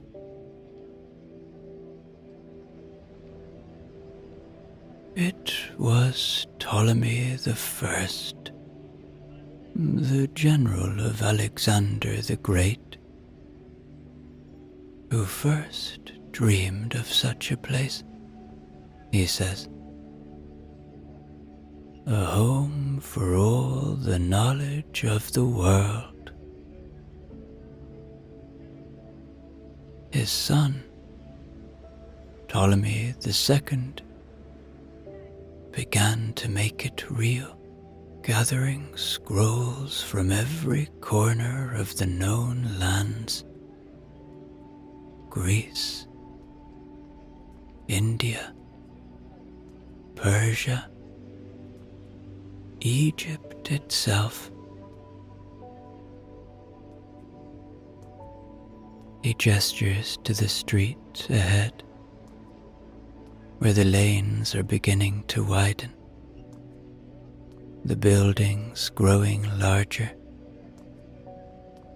their facades adorned with columns and intricate carvings. They say the library holds hundreds of thousands of scrolls now, though no one knows the true number. Philosophy, mathematics, medicine, astronomy,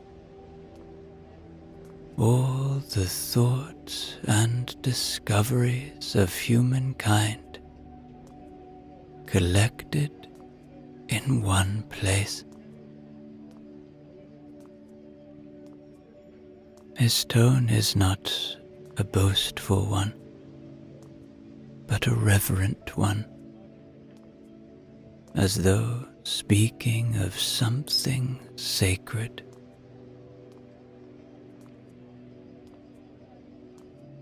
The sky above darkens slightly, the sun dimming behind a blanket of grey.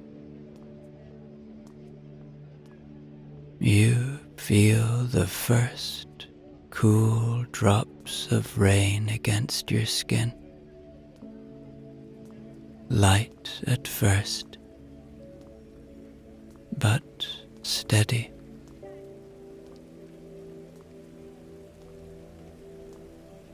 The old man pauses briefly, glancing upward. "A blessing," he says softly, pulling the scroll he carries closer to his chest. "Even Alexandria needs the rain." The streets glisten as the rain begins to fall more steadily, the sound soft but insistent, like a distant drumbeat. You walk together beneath the changing sky, the air now cool and sharp, carrying with it the clean scent of water on stone. The city around you seems to take on a different tone, quieter, its movements gentler, as the rain dampens the noise of the day.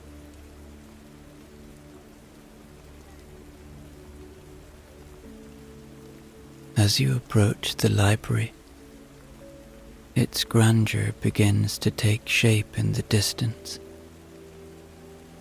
The wide steps leading up to it gleam with the wetness of the rain, and its columns rise high, reaching toward the heavy clouds. The old man slows his pace, as though allowing you to take in the sight. "Here it is," he says softly, "a place where the world comes to think, to question, and to dream."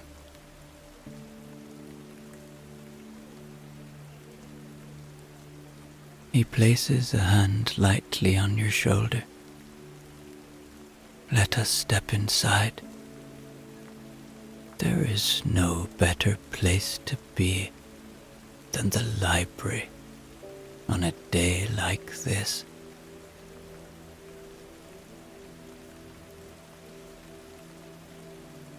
The rain falls softly as you begin to climb the wide stone steps leading up to the Library of Alexandria. The steps are worn in the middle, smoothed by the passage of countless feet over the years. Each one is made of pale limestone, quarried from the hills far to the south, its surface showing faint traces of fossilized shells, a reminder that this stone was once part of the sea itself. Water collects in shallow grooves along the edges, glinting faintly in the dim light of the overcast evening. The columns that rise before you are massive, carved from a lighter marble, imported from the islands of the Aegean. They stand in perfect symmetry, their fluted surfaces catching the rain as it slides down in thin, glistening lines. The entrance is framed by a wide portico, its roof supported by these columns, and above the doorway is a lintel inscribed with Greek letters. You can just make out the words as the man beside you gestures toward them. Dedicated to the Muses.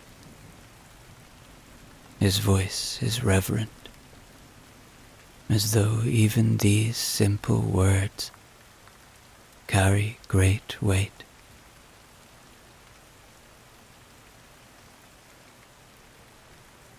As you step through the threshold, the world outside seems to fade away. The air inside is cool and still, carrying a faint scent of papyrus and aged wood, mingled with the sharper tang of ink. The floor beneath your feet is made of polished stone tiles, their surfaces inlaid with patterns of geometric shapes, triangles, circles, and interlocking lines. The patterns seem to guide your gaze forward, deeper into the space.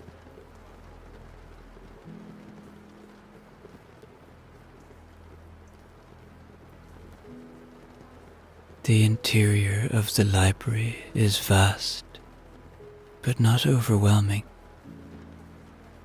It feels both grand and inviting, the kind of place designed not to intimidate, but to inspire. Rows of tall shelves line the walls, their frames carved from local acacia wood. They are strong and fragrant.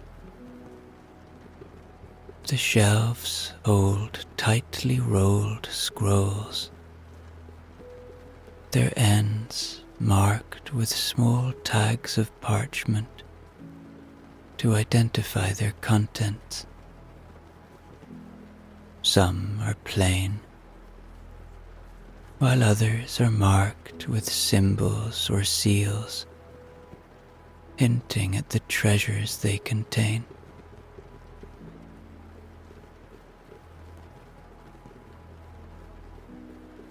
Above you, the ceiling rises high, its beams made from imported cedar wood, richly scented and durable. Small skylights are cut into the roof, allowing soft, diffused light to filter in. On this rainy day, the light is dimmer, casting the room in gentle shadow.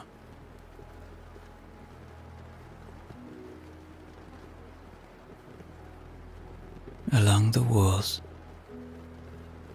bronze oil lamps are mounted on brackets, their flames steady and low, creating an intimate glow that feels both functional and calming. The light dances faintly across the marble and wood, giving the room a subtle warmth despite its size.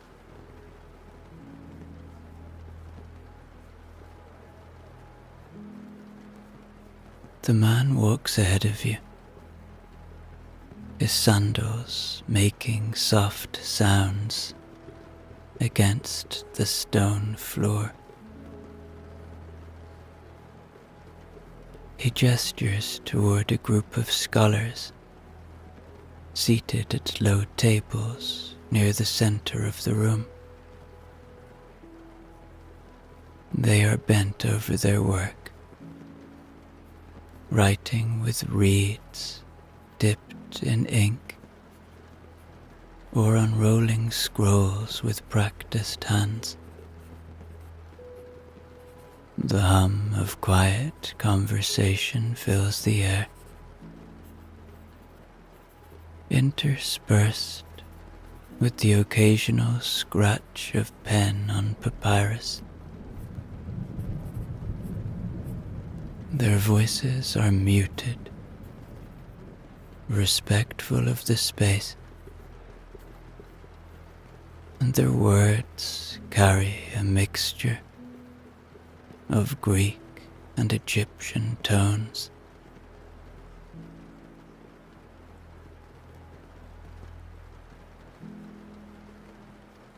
This place was built to hold the world's knowledge, the man says, his voice low, as though not to disturb the others. Every ship that comes into the harbor, every single one, is searched. If they carry scrolls, these scrolls are brought here. Copies are made, and the originals are returned to their owners. Some call it bold, others call it theft.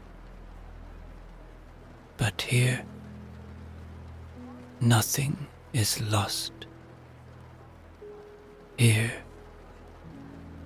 it is preserved.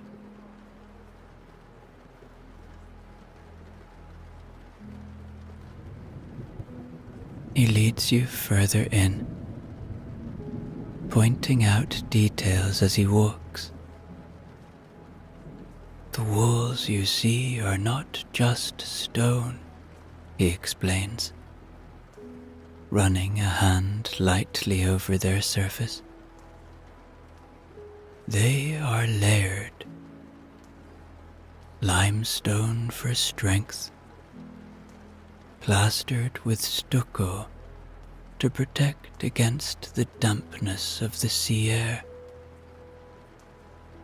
The roof is designed to funnel rainwater into hidden cisterns, keeping the scrolls safe. His tone carries the pride of someone who loves this place, who understands its importance, not only to Alexandria, but to the world and to the future of humanity.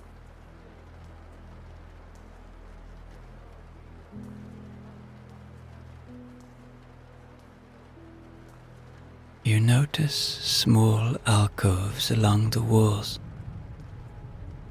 where scribes sit, carefully copying scrolls onto fresh sheets of papyrus. Their movements are steady, precise,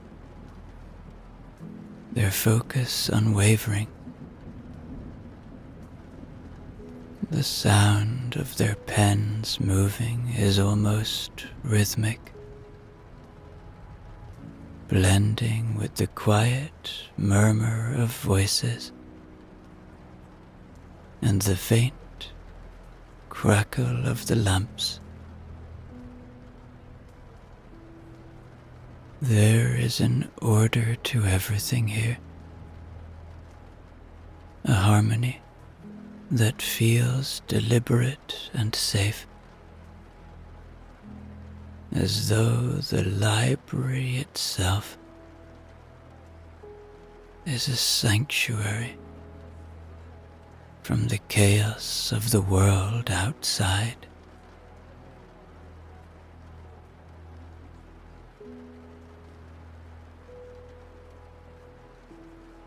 The man stops near one of the shelves,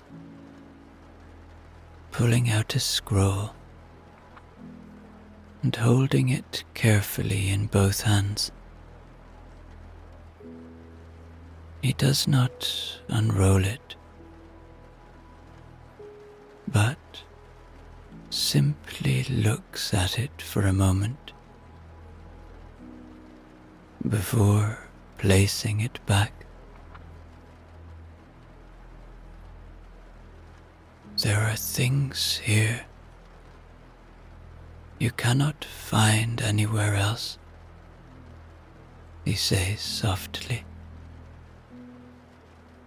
Stories, discoveries, dreams, all preserved for those who come after us. It is not perfect. It may not last forever. But for now, it is enough.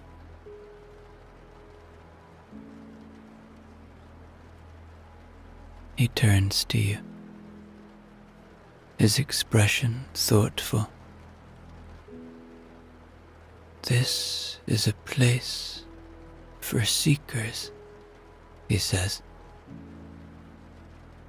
And you, I think, are one of them. Come, let me show you more.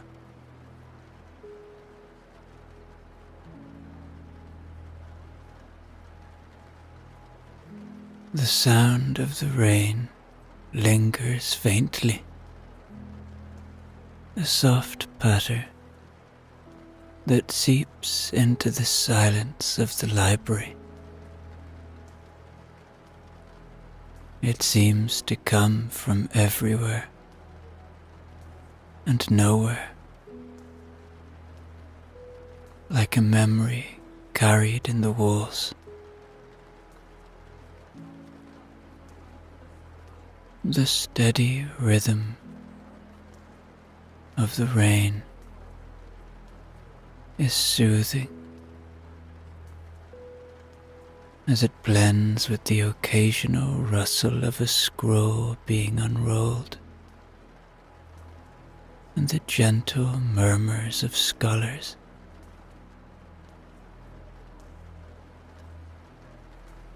Though the space is vast, the warm glow of the oil lamps and the quiet hum of activity make it feel intimate.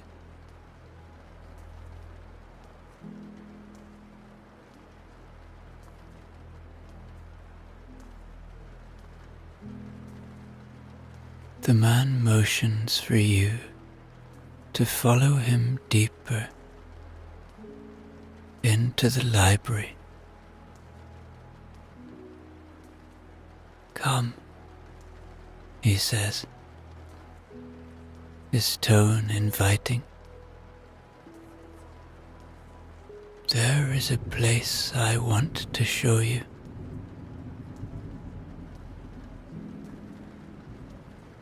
He leads you through a narrow passageway where the walls are lined with shelves that stretch high above your head.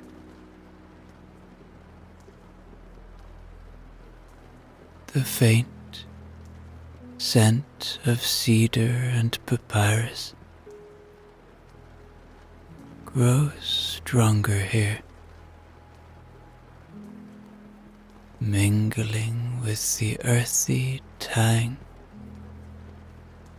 of the rain-soaked air that filters in through unseen cracks and skylights.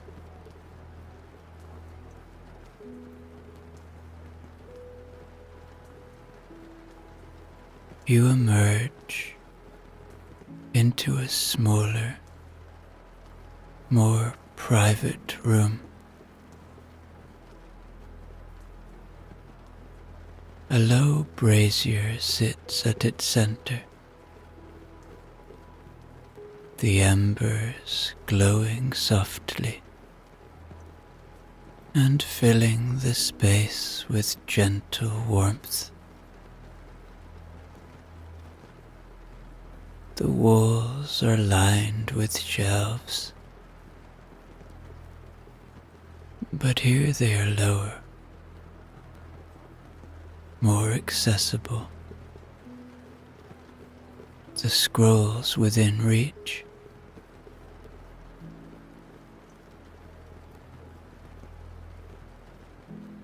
A small wooden table,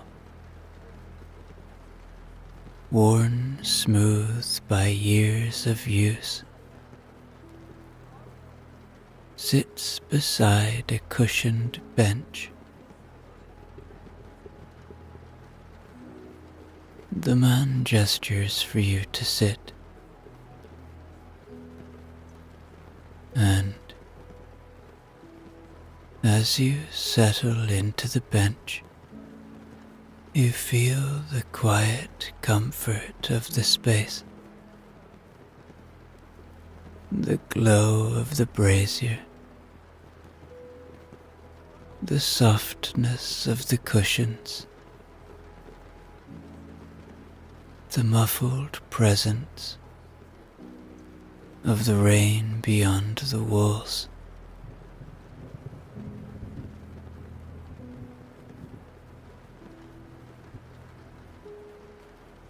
The man selects a scroll from the nearby shelf, handling it with reverence. This, he says, as he carefully unrolls it, is a text attributed to Hesiod. It is called Works and Days. It was written long before this city was founded, but its lessons are timeless.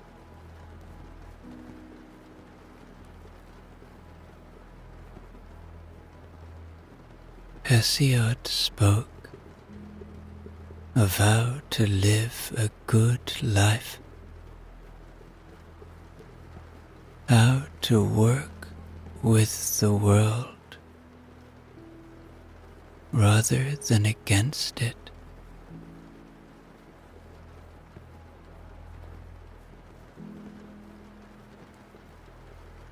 He clears his throat softly and begins to read,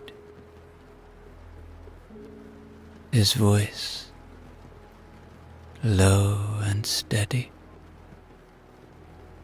the words carrying an ancient wisdom.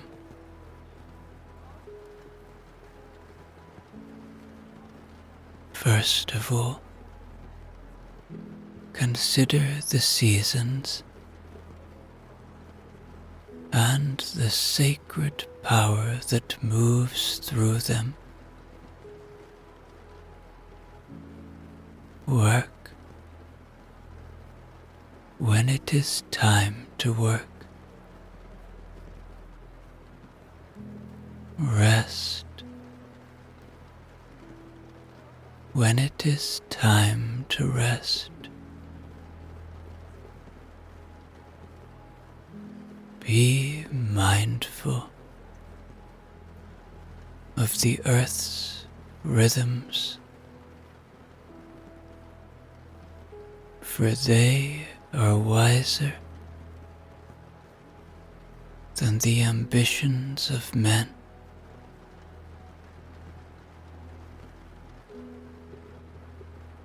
Do not let your heart be ruled by envy, for envy devours the soul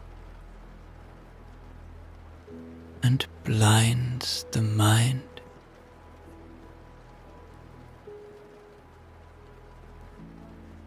Instead, rejoice in the work of your own hands, however humble it may be, for it is through steady labor that the heart finds peace.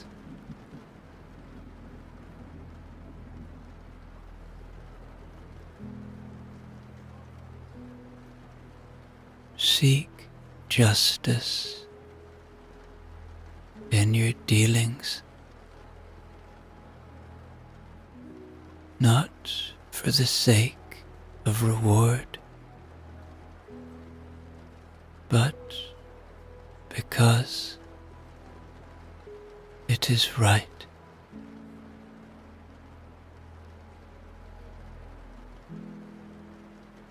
A fair man sleeps soundly, even in the humblest of homes, but a man who gains through deceit will find no comfort, no matter how fine his bed. Take heed of moderation in all things, for excess blinds the soul and leaves a man adrift. To hoard riches is folly, for wealth unshared brings no joy and withers the spirit like a tree left untended. But neither should one waste what has been earned through honest toil. A wise man knows the balance, the middle way that leads to contentment.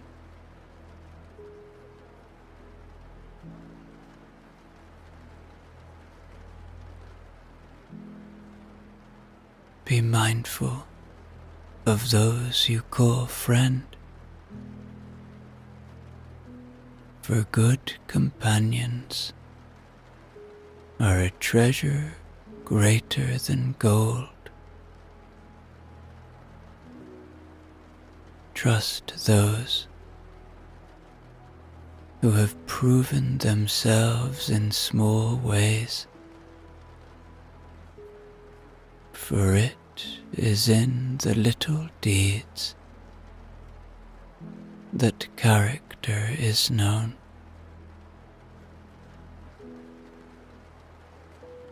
A kind word, a helping hand, these are the markers of a friend whose presence will lift you in dark times.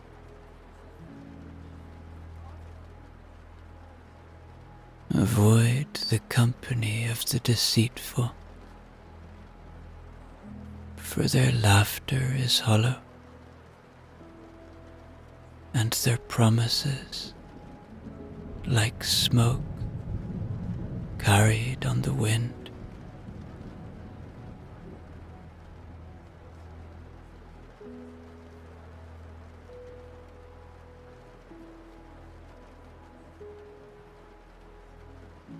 Remember the seasons of life, not only of the earth. Youth is a time of planting, of preparation, and if it is spent wisely, it lays the foundation for harvests yet to come.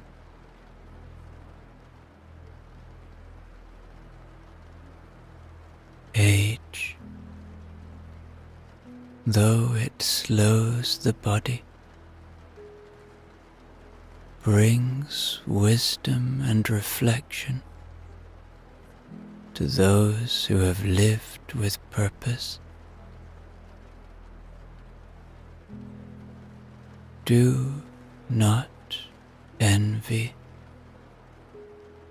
the fleeting vigor of the young, for their strength is a passing thing. Instead, cherish the lessons of the years and the peace that comes from a well-lived life.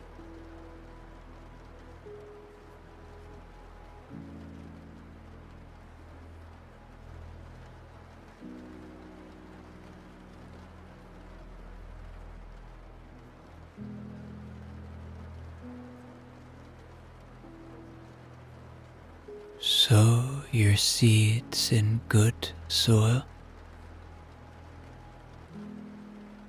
and water them not only with rain, but with patience and care.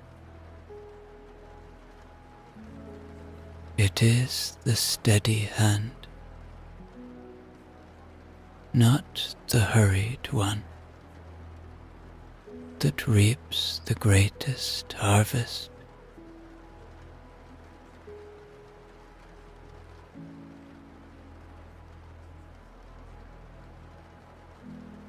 Beware the lure of idleness, for a man who does not work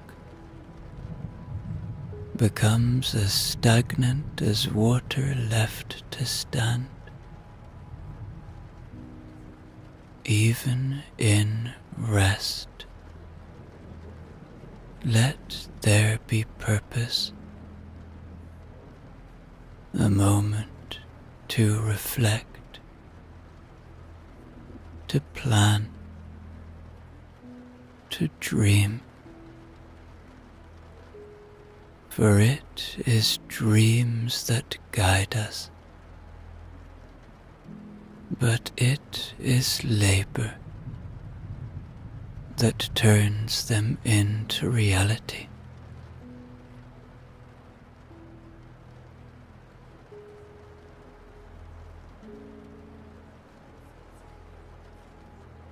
And when you sit at your table, whether it is rich with abundance or modest in its fare, do not forget to share. A meal shared brings greater nourishment than the finest feast. eaten alone.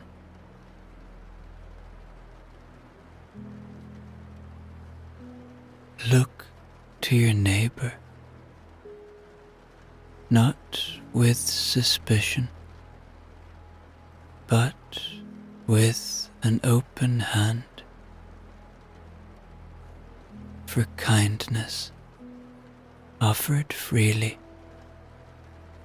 will return to you when you need it most.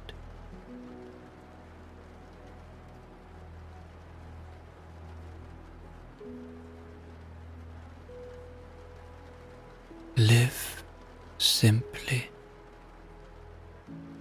not as one who seeks to master the world, but as one who understands their place within it. The stars above, the fields below, the rivers that flow between. They were here long before us, and will remain long after. To live in harmony with these is the greatest wisdom of all. For a life lived in balance, in kindness, in purpose, is a life well lived, and that is all the gods ask of us.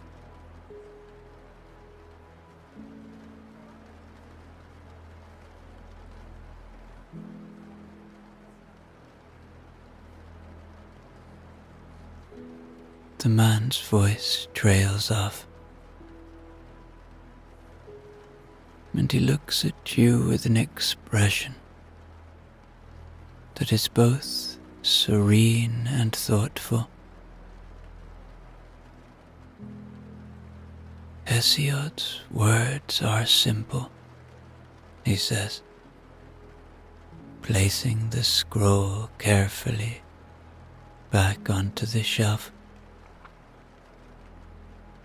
But there is great power in simplicity. Perhaps it is the simplest truths that endure the longest.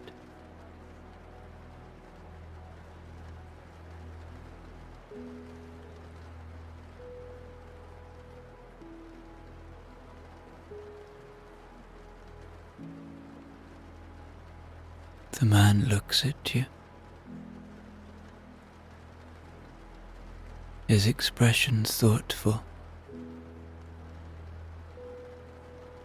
Hesiod believed in balance, he says,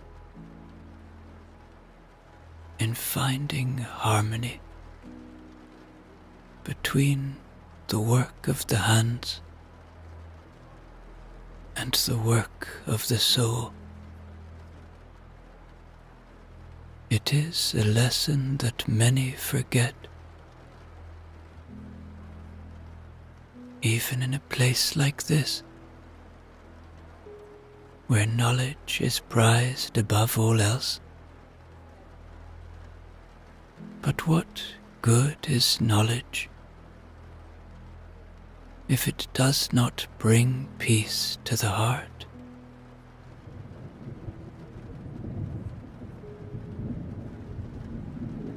For a moment,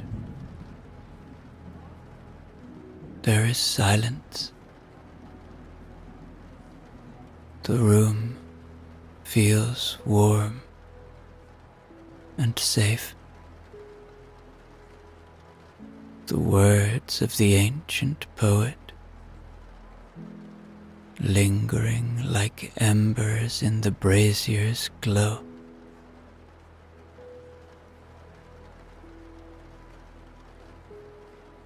Perhaps he says softly. That is why you are here. Not to find answers, but to remember the questions worth asking.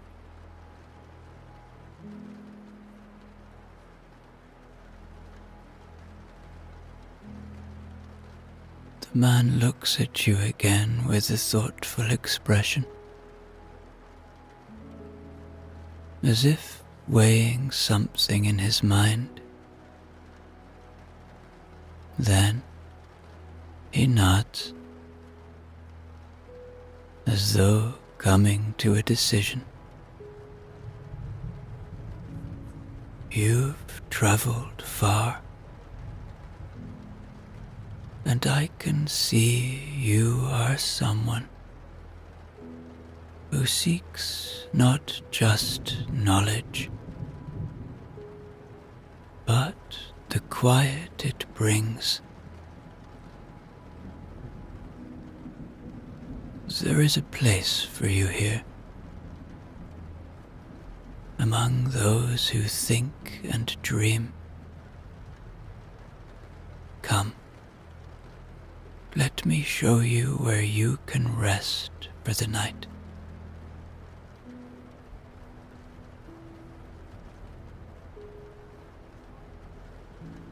He gestures for you to follow him again, leading you deeper into the great library.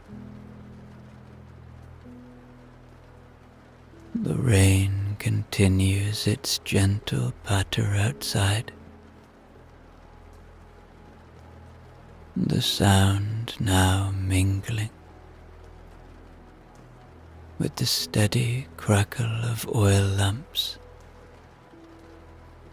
as you pass through a series of hallways.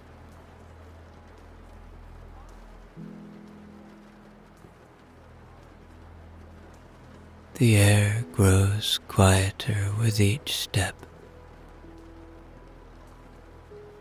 The faint hum of conversation and rustling scrolls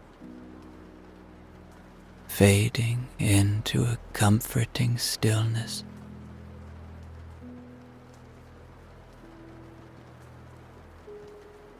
You reach a small, arched doorway, its wooden frame polished smooth from years of use.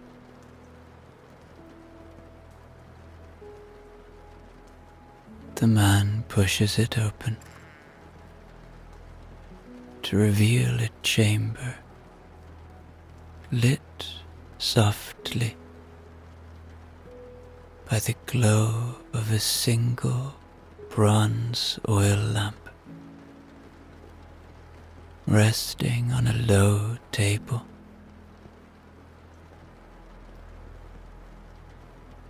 The room is simple, but there is a quiet elegance in its design.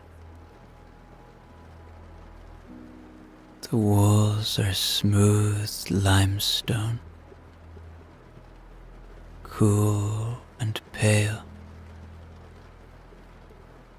with faint traces of painted patterns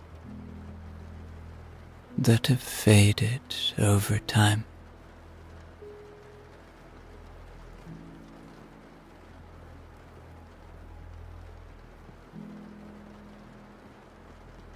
A low bed sits against one wall,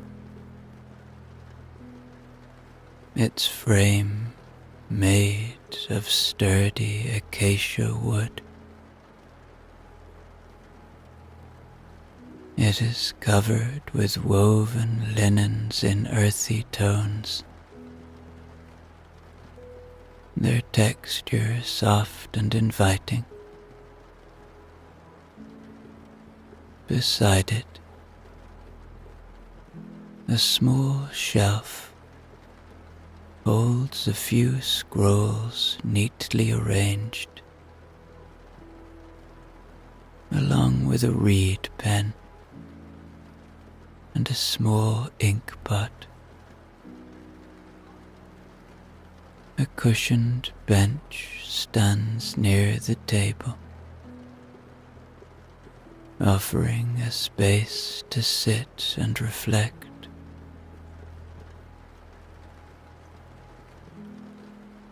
On the far side of the room, a narrow window is set high in the wall,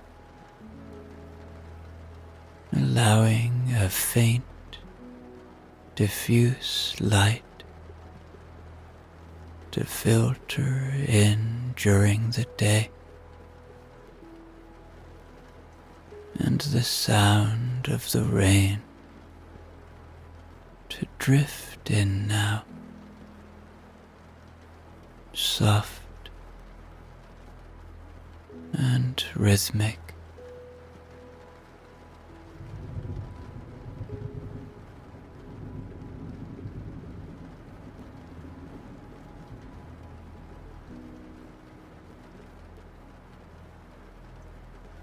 The man steps inside and places a hand lightly on the back of the bench. This is a scholar's chamber, he says, his voice low and steady. Simple, but it has what you need. A place to think, to write, to rest. Many who have come here before you have spent nights in this very room. They came seeking answers, or perhaps only peace, just as you have.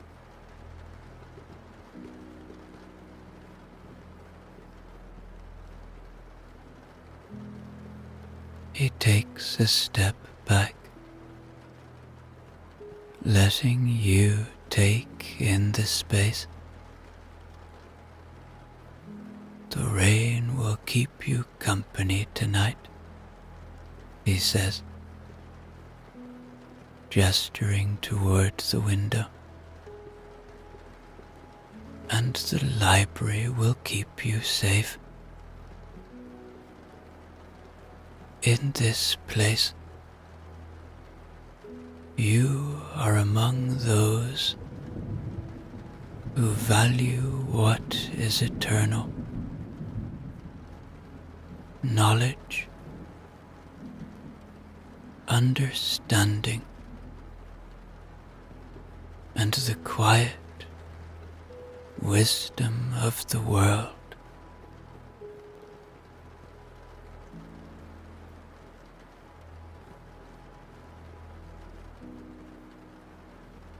He places the oil lamp a little closer to the bed. Its warm light, casting gentle shadows on the walls. Sleep well, he says, his tone both kind and certain. Tomorrow, the library will still be here, waiting for you. With that, he inclines his head and steps out, leaving you alone in the quiet comfort of the chamber.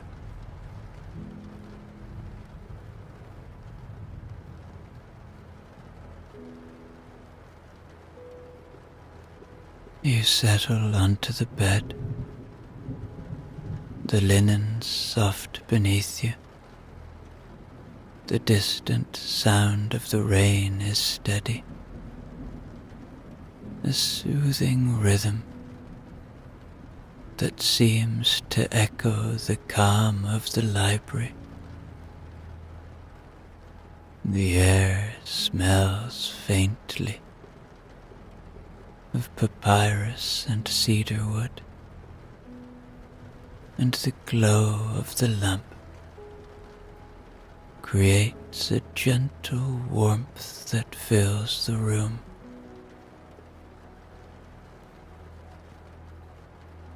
You feel safe here, as though the wisdom of the ages is wrapped around you like a blanket, holding you in its care.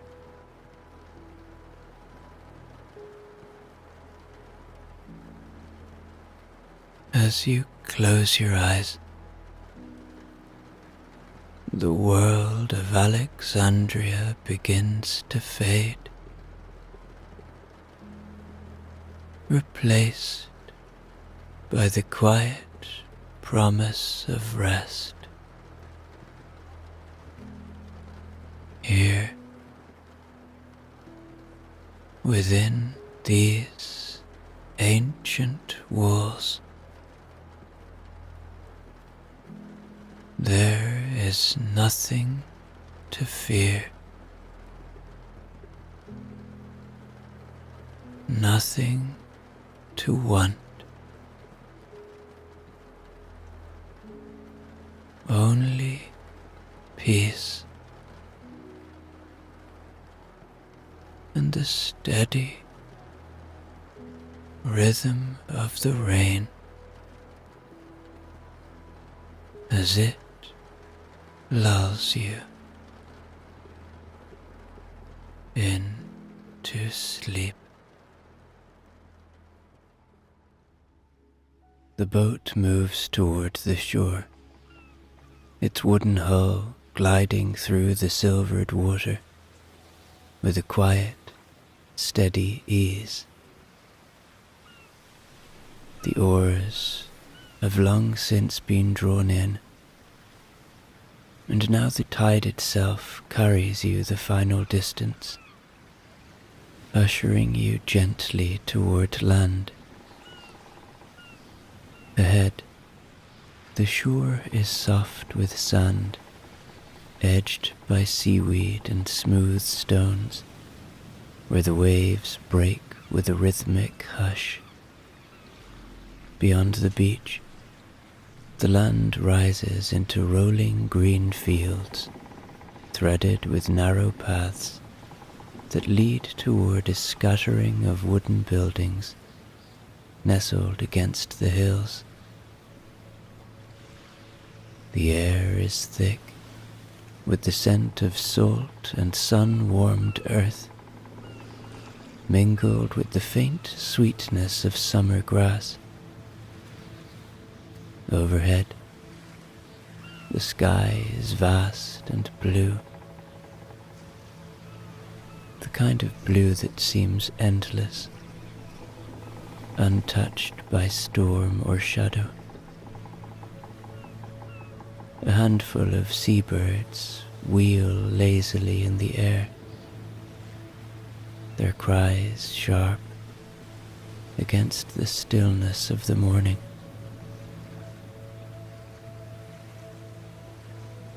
On the shore, a man stands waiting. His figure is broad and steady. He's clad in simple, well-worn wool. His beard is flecked with grey, and when he raises a friendly hand in greeting, there is something measured and certain in the gesture, like a man who has lived many seasons and expects many more.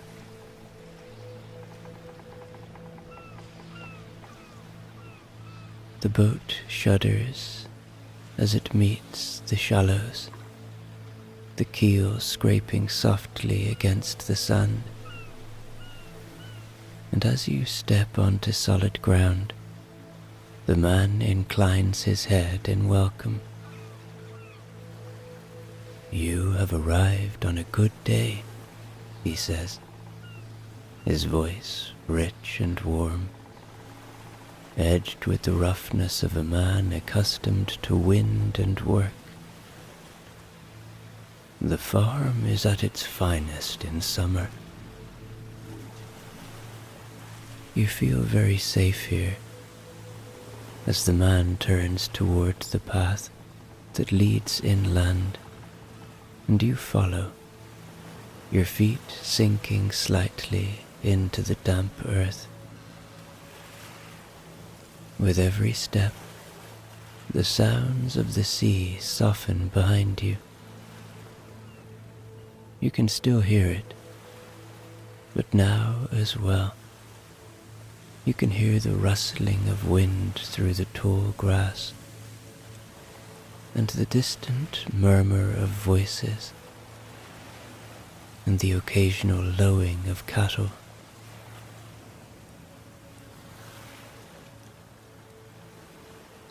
The farmhouse awaits, nestled in the embrace of the hills, its wooden longhouse dark against the brightness of the sky. There is work to be done, of course. There always is. But here, in this quiet corner of the world, work is not a burden. It is life itself, unfolding in the steady rhythm of hands and earth, of sky and stone, of summer's golden light, stretching long into the evening.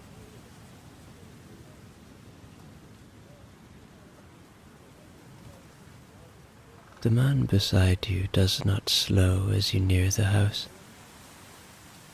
"There is food inside," he says.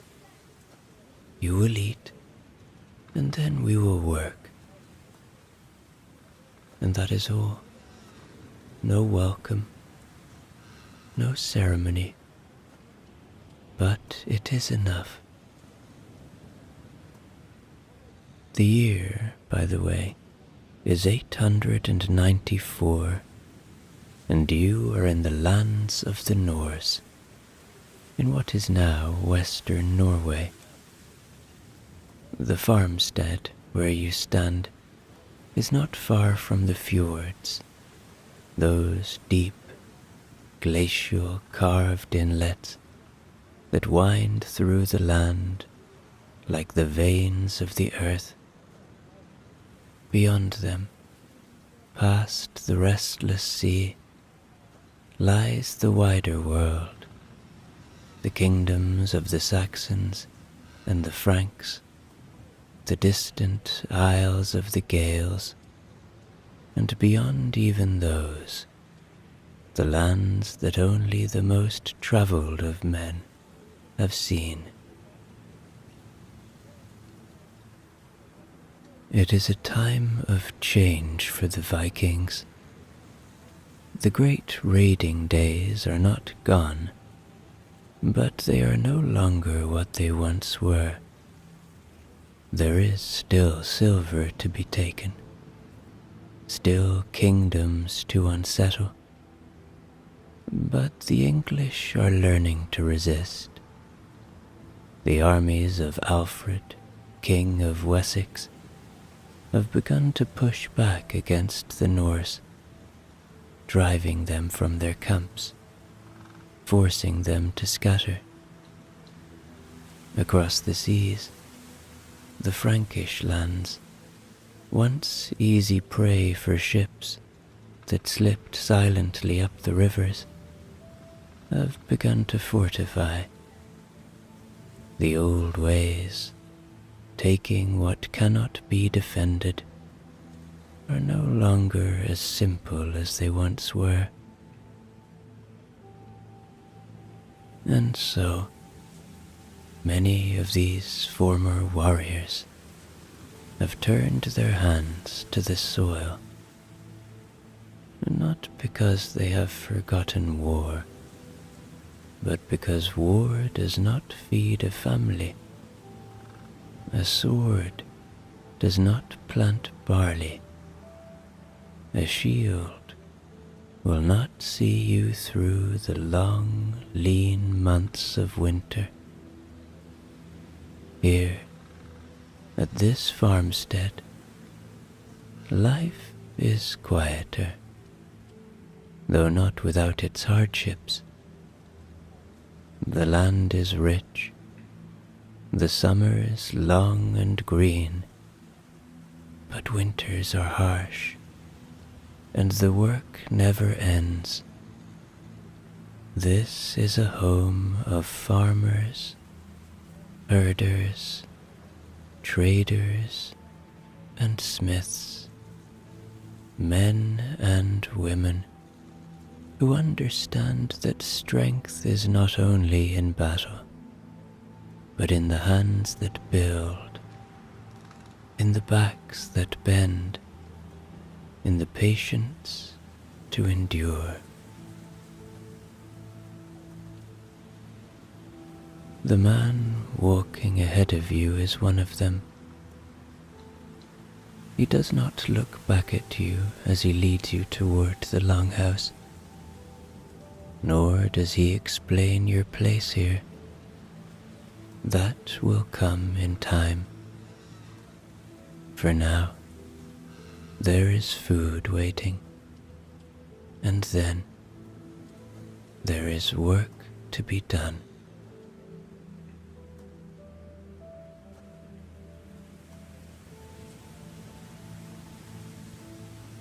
The man walks ahead, his steps steady on the worn path. But after a moment, he glances sideways at you. He is measuring, perhaps, not your strength, nor your worth, but something quieter, something harder to name. Then, with a small exhale, as though the weight of silence does not suit him, he speaks. I have been here all my life, he says, his voice low, rough with years of speaking over the wind. My father before me, and his father before him. This land, it holds us, not with chains, not with duty, but with something deeper. When a man works the same soil his whole life, he becomes part of it. The earth knows his hands. He pauses, pushing aside a tangle of low branches.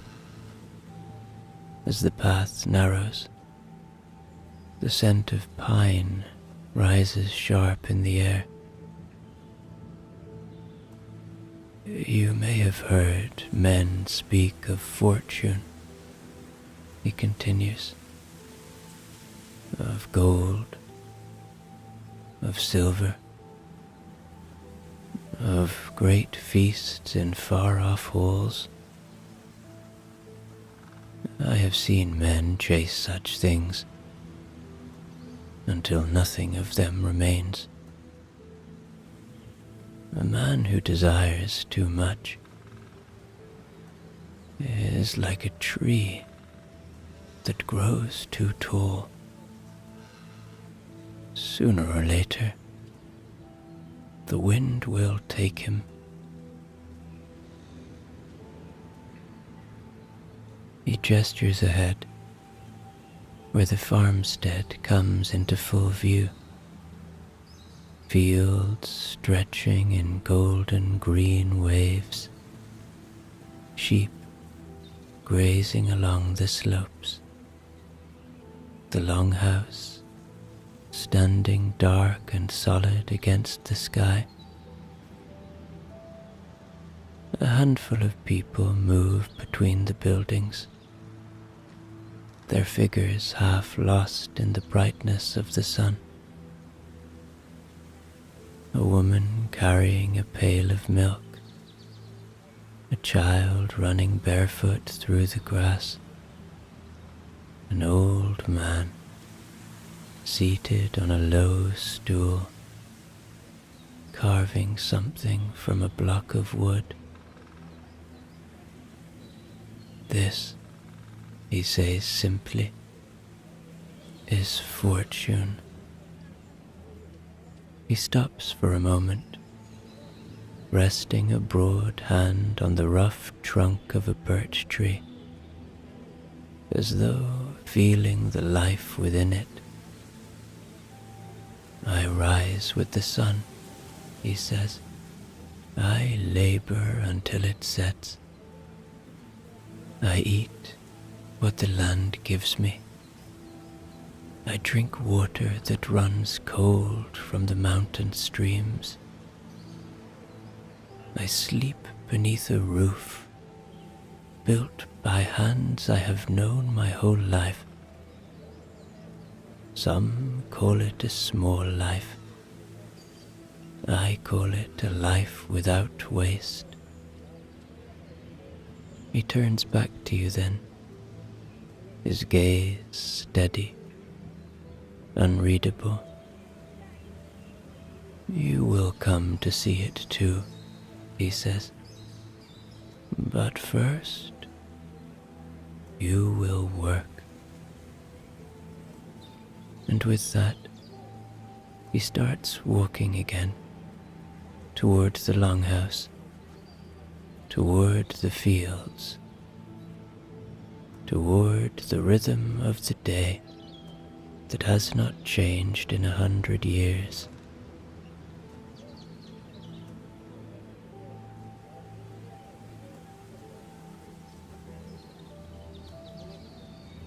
The path widens as you near the heart of the farmstead. The earth beneath your feet firmer, packed down by years of footsteps. Smoke rises from the longhouse ahead, a thin ribbon curling into the pale sky.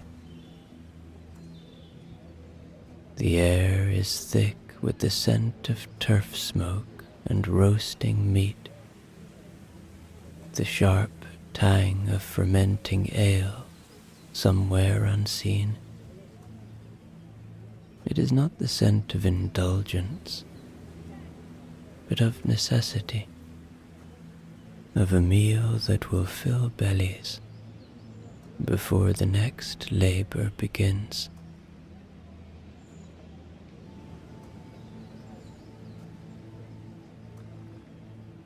The man leads you toward the longhouse, but he does not go inside.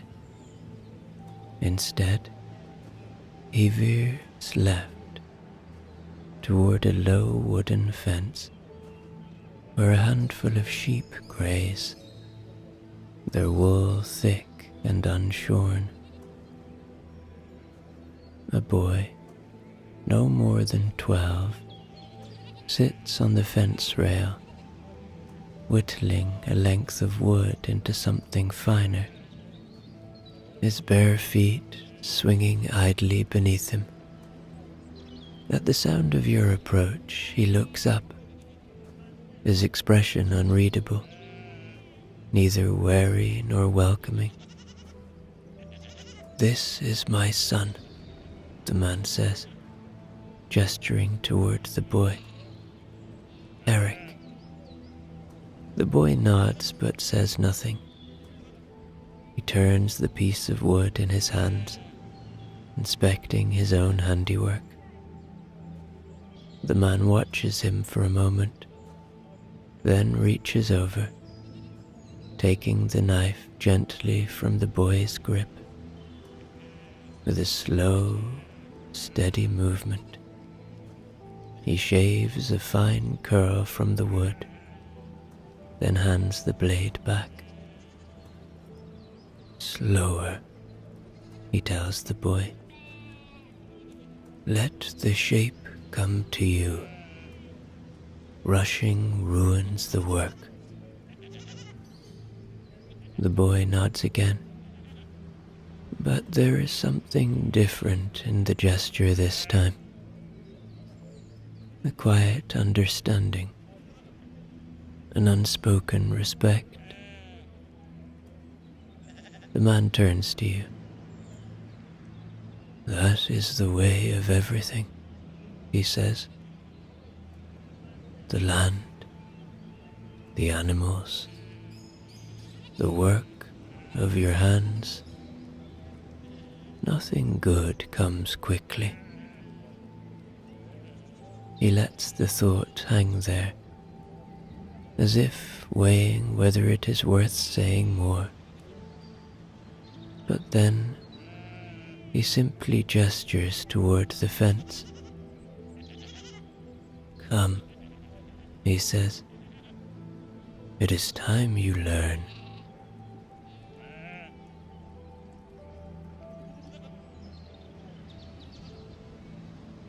The boy shifts aside, making space for you to stand beside him. The sheep move lazily in the grass, their ears flicking at unseen flies. One of them turns its head toward you, eyes dark and calm, chewing in the slow, thoughtful way of creatures that have never known hurry. The man crouches, resting his forearms on his knees. Do you know how to shear a sheep? He asks. Before you can answer, he studies your face for a moment, then gives a small shake of his head, as if deciding something for himself. No, he says, not yet. That will come later. He pushes himself to his feet and gestures toward a wooden pail resting near the fence. Inside, nestled in a bed of straw, are several pale brown eggs, their surfaces smooth and unbroken. He lifts one carefully between his fingers and turns it over once before placing it back.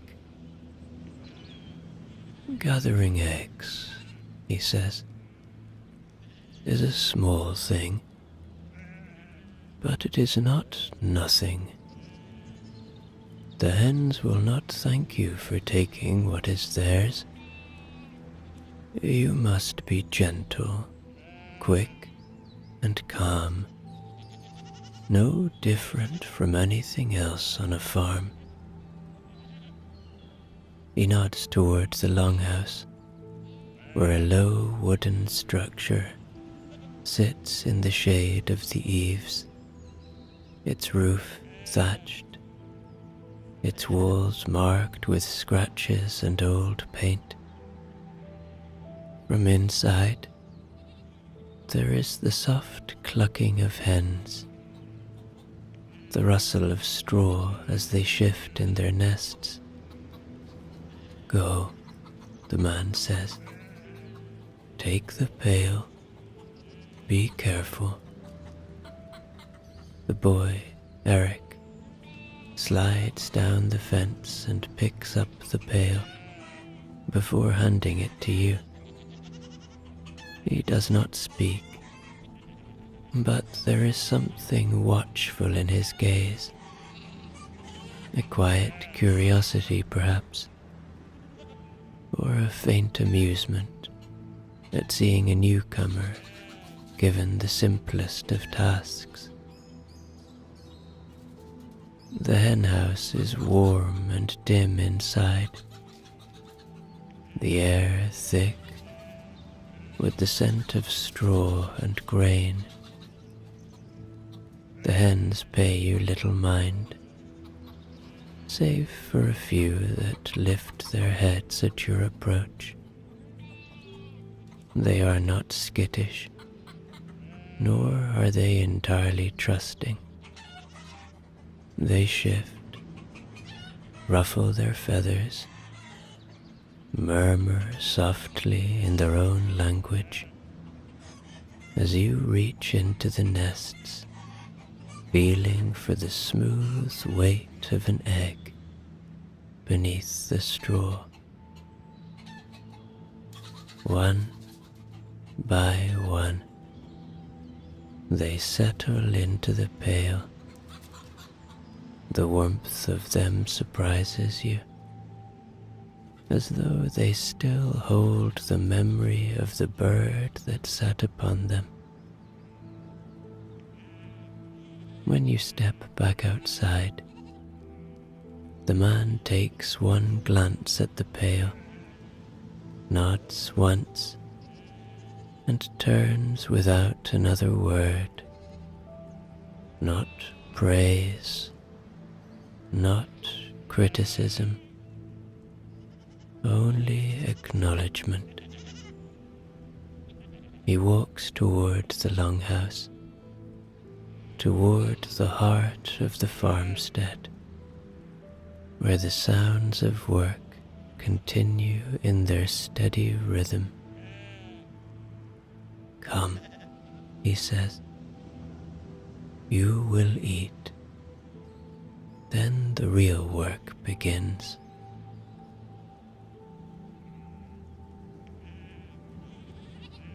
The longhouse is ahead, dark and solid against the brightness of the day.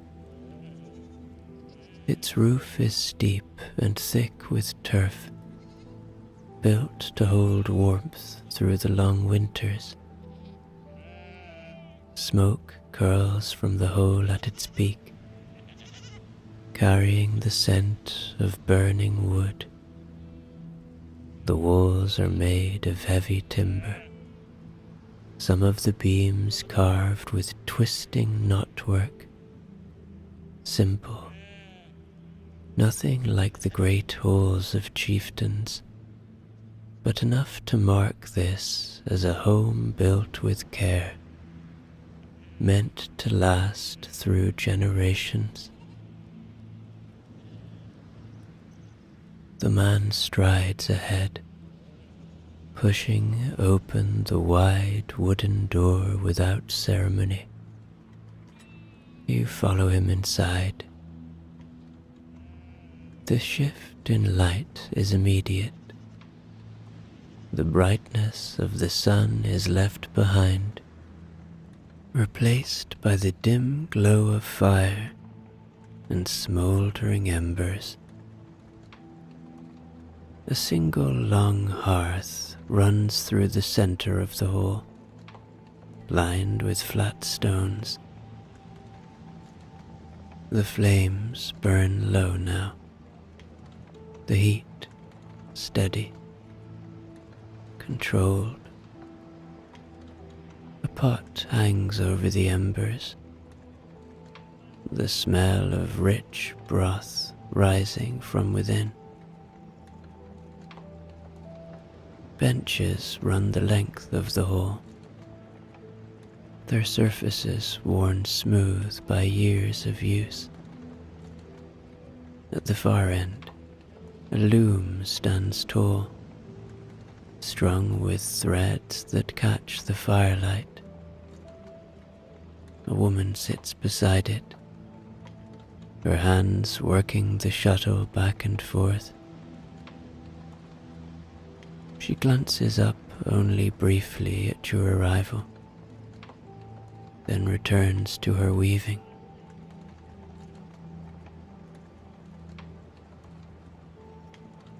The man gestures for you to sit as he takes his own place at the bench.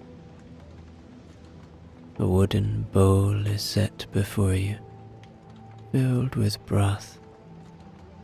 A round of flat bread sits beside it, coarse with barley flour. Simple food, but solid. As you lift the bowl, the man watches you, not with expectation, not with judgment, only with the quiet patience of one who has seen many strangers pass through this hall. We live from this land, the man says. The ingredients in your broth all came from the land. The bread from the land. That is how we live, he says as he lifts his bowl. We take what the land gives and make it last. We work in the summer so that we do not starve in the winter. That is how it has always been. He drinks, then sets the bowl down. The fire crackles in the quiet. He looks at you again, considering. Eat, he says. When the bowl is empty, we work.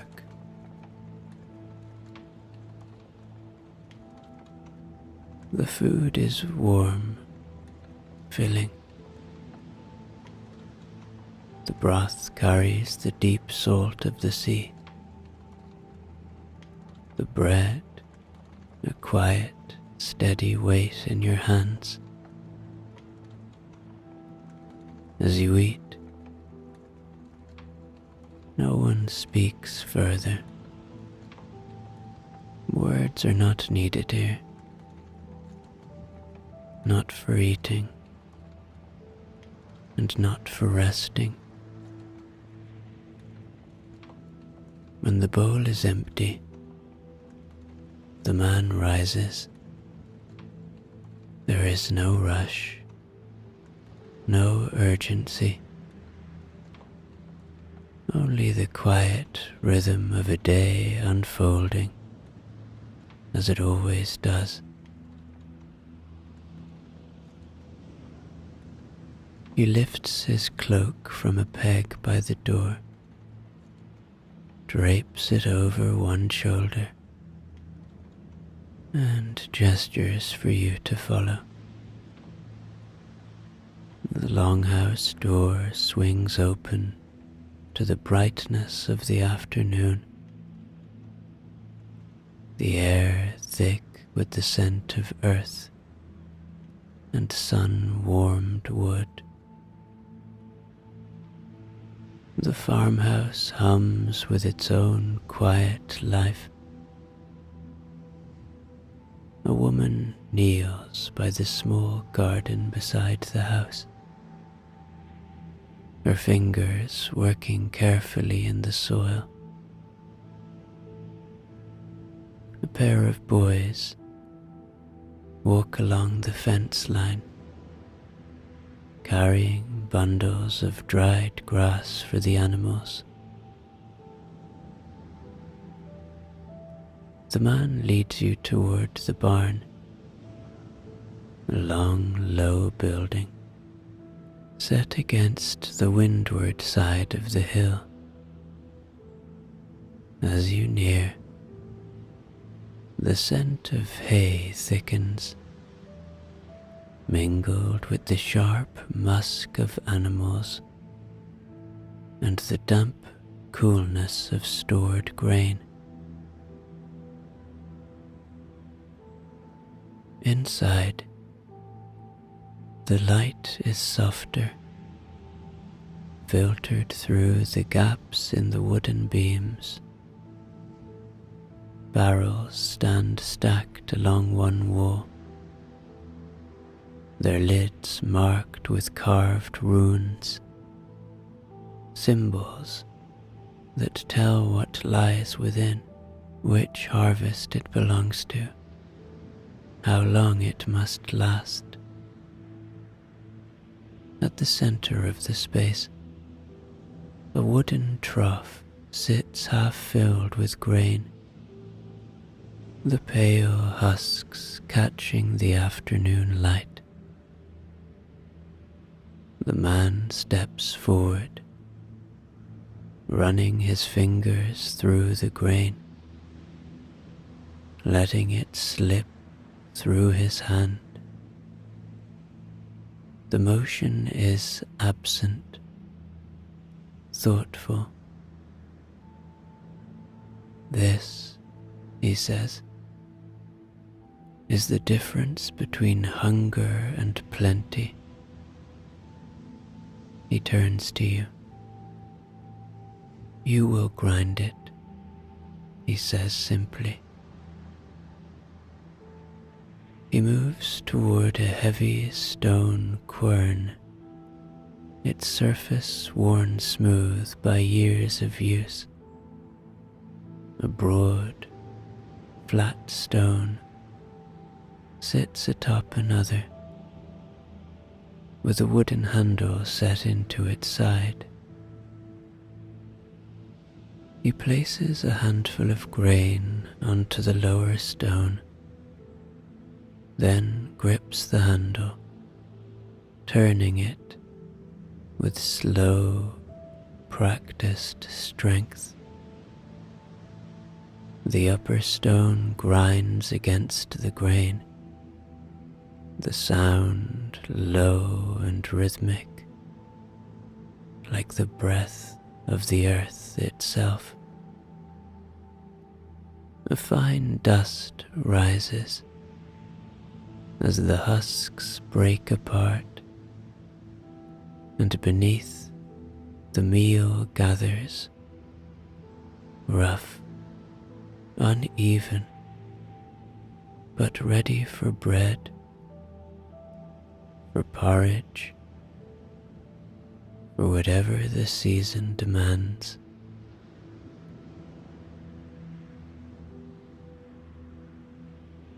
He steps back, nodding for you to take his place. This is work for the patient, he says. It is not like a blade striking a shield. It does not ring out across the land. But this, he gestures to the slow, turning stone, is what keeps men standing.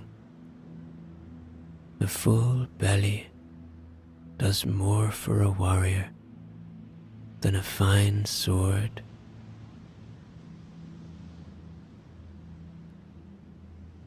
His words settle into the air like stones into still water. He watches as you take the handle, as you press your weight against the stone. It is heavier than it looks, resistant, demanding. It does not yield easily, but with time it turns. The grain cracks beneath it, breaking down, shifting toward something useful. The man nods once, satisfied. Good, he says.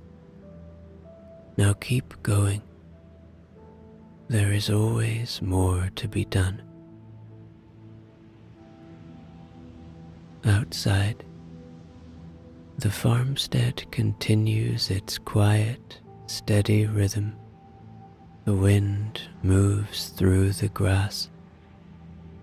The sheep graze in their pasture. The hammer rings against the anvil. The day stretches onward,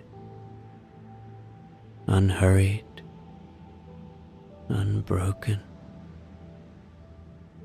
as it has for generations. The stone turns beneath your hands.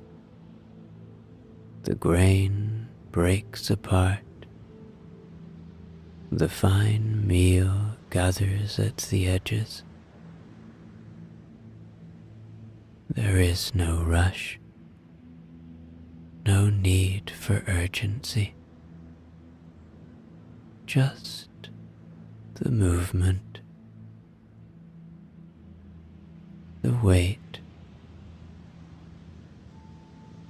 the patience.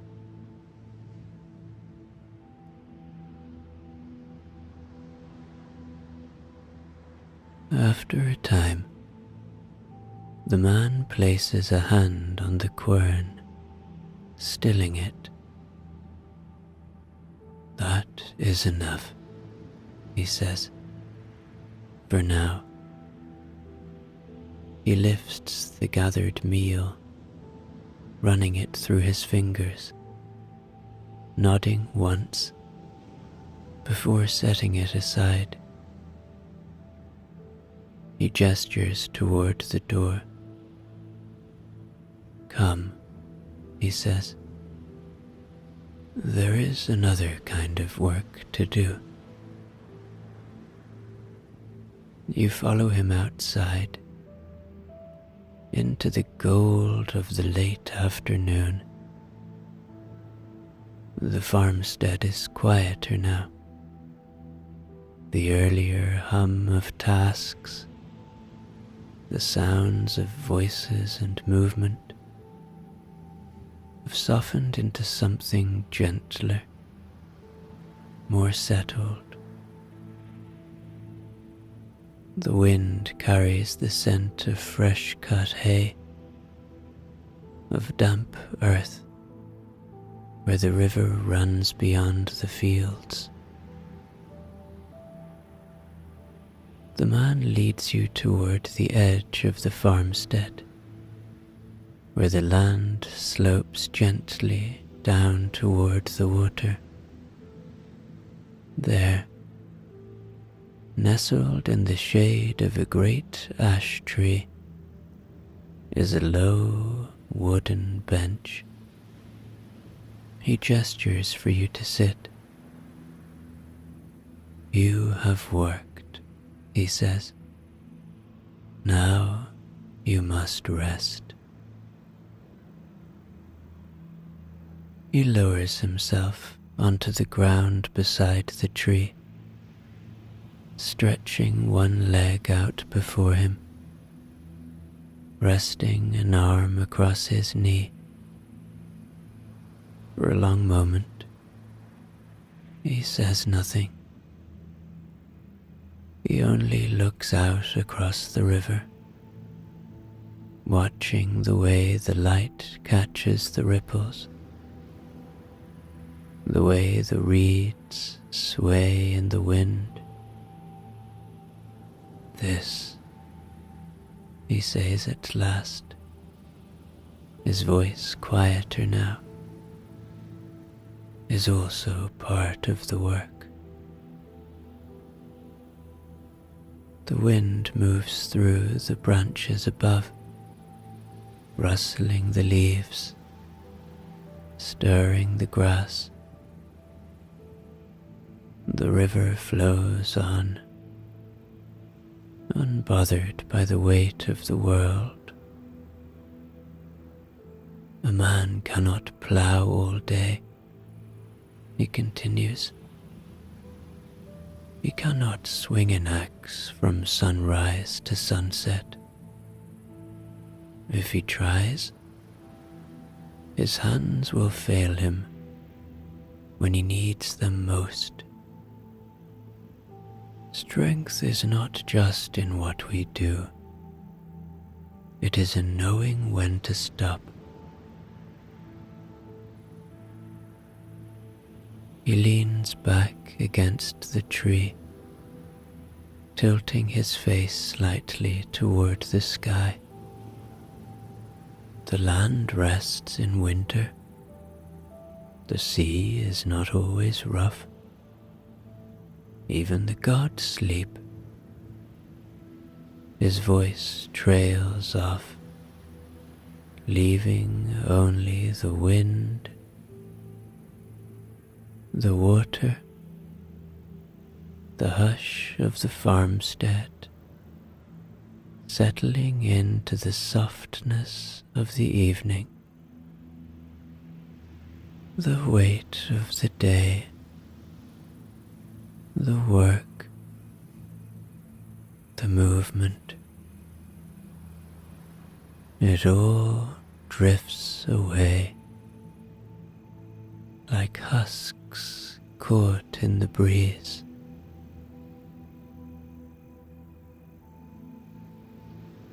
For a while,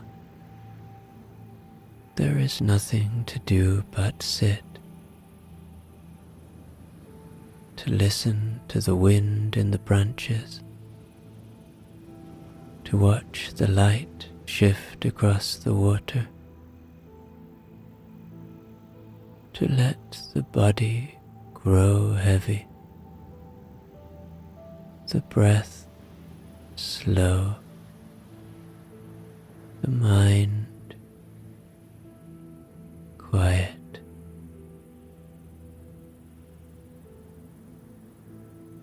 The land is exhaling, releasing the last warmth of the day into the cooling air. The man beside you does not move. His breathing is steady, his eyes half closed, as though he could sit here until the stars appear, untroubled by the passing of time. This is a world before the ticking of clocks, before roads were measured and mapped. There is no parchment stamped with the weight of law, no bell to tell you when to rise or when to sleep. Time here is nothing but the slow turning of the sky, the shifting of the seasons, the way the land moves through its great, unhurried cycle.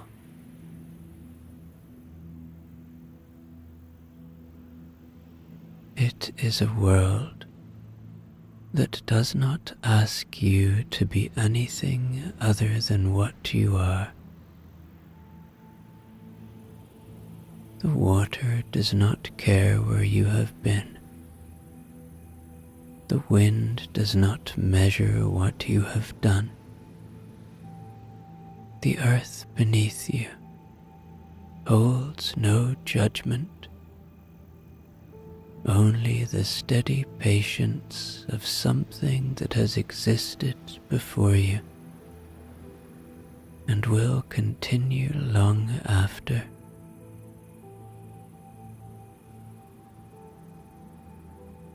The man breathes in deeply, his chest rising beneath the rough wool of his tunic.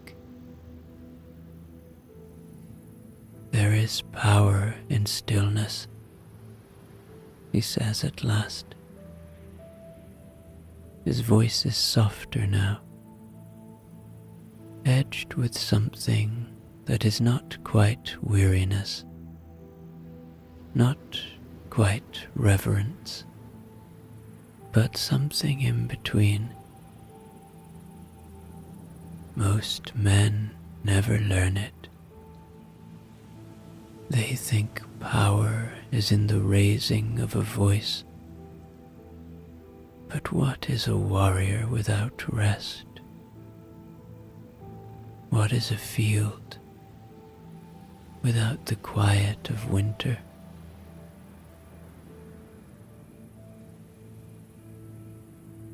He turns his head slightly, looking toward you, not to demand an answer, but as if to let the question settle in the space between you.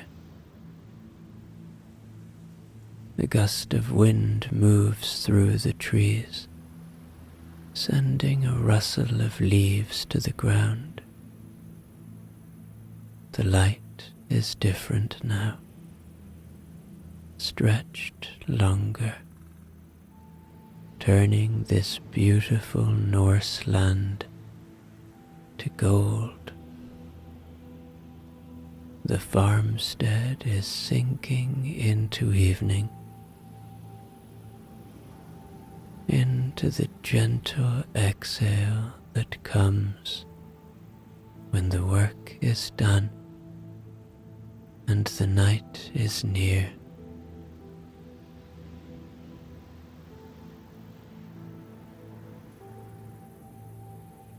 The man exhales through his nose, as if satisfied with something unseen.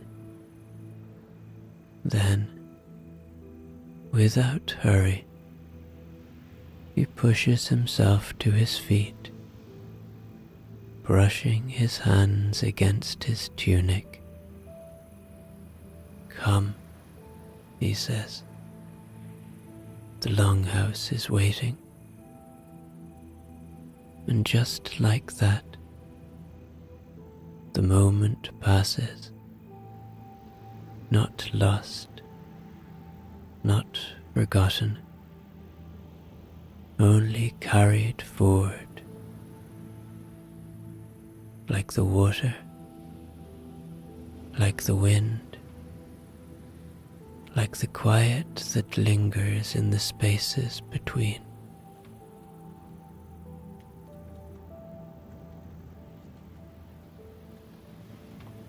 The longhouse is warm with the breath of the fire, with the press of bodies, with the weight of 100 years of smoke caught in the beams above.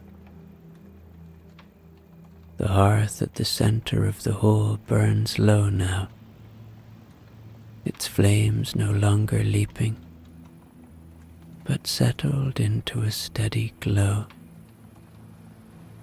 It has started raining heavily outside, and so inside it is cozy and peaceful.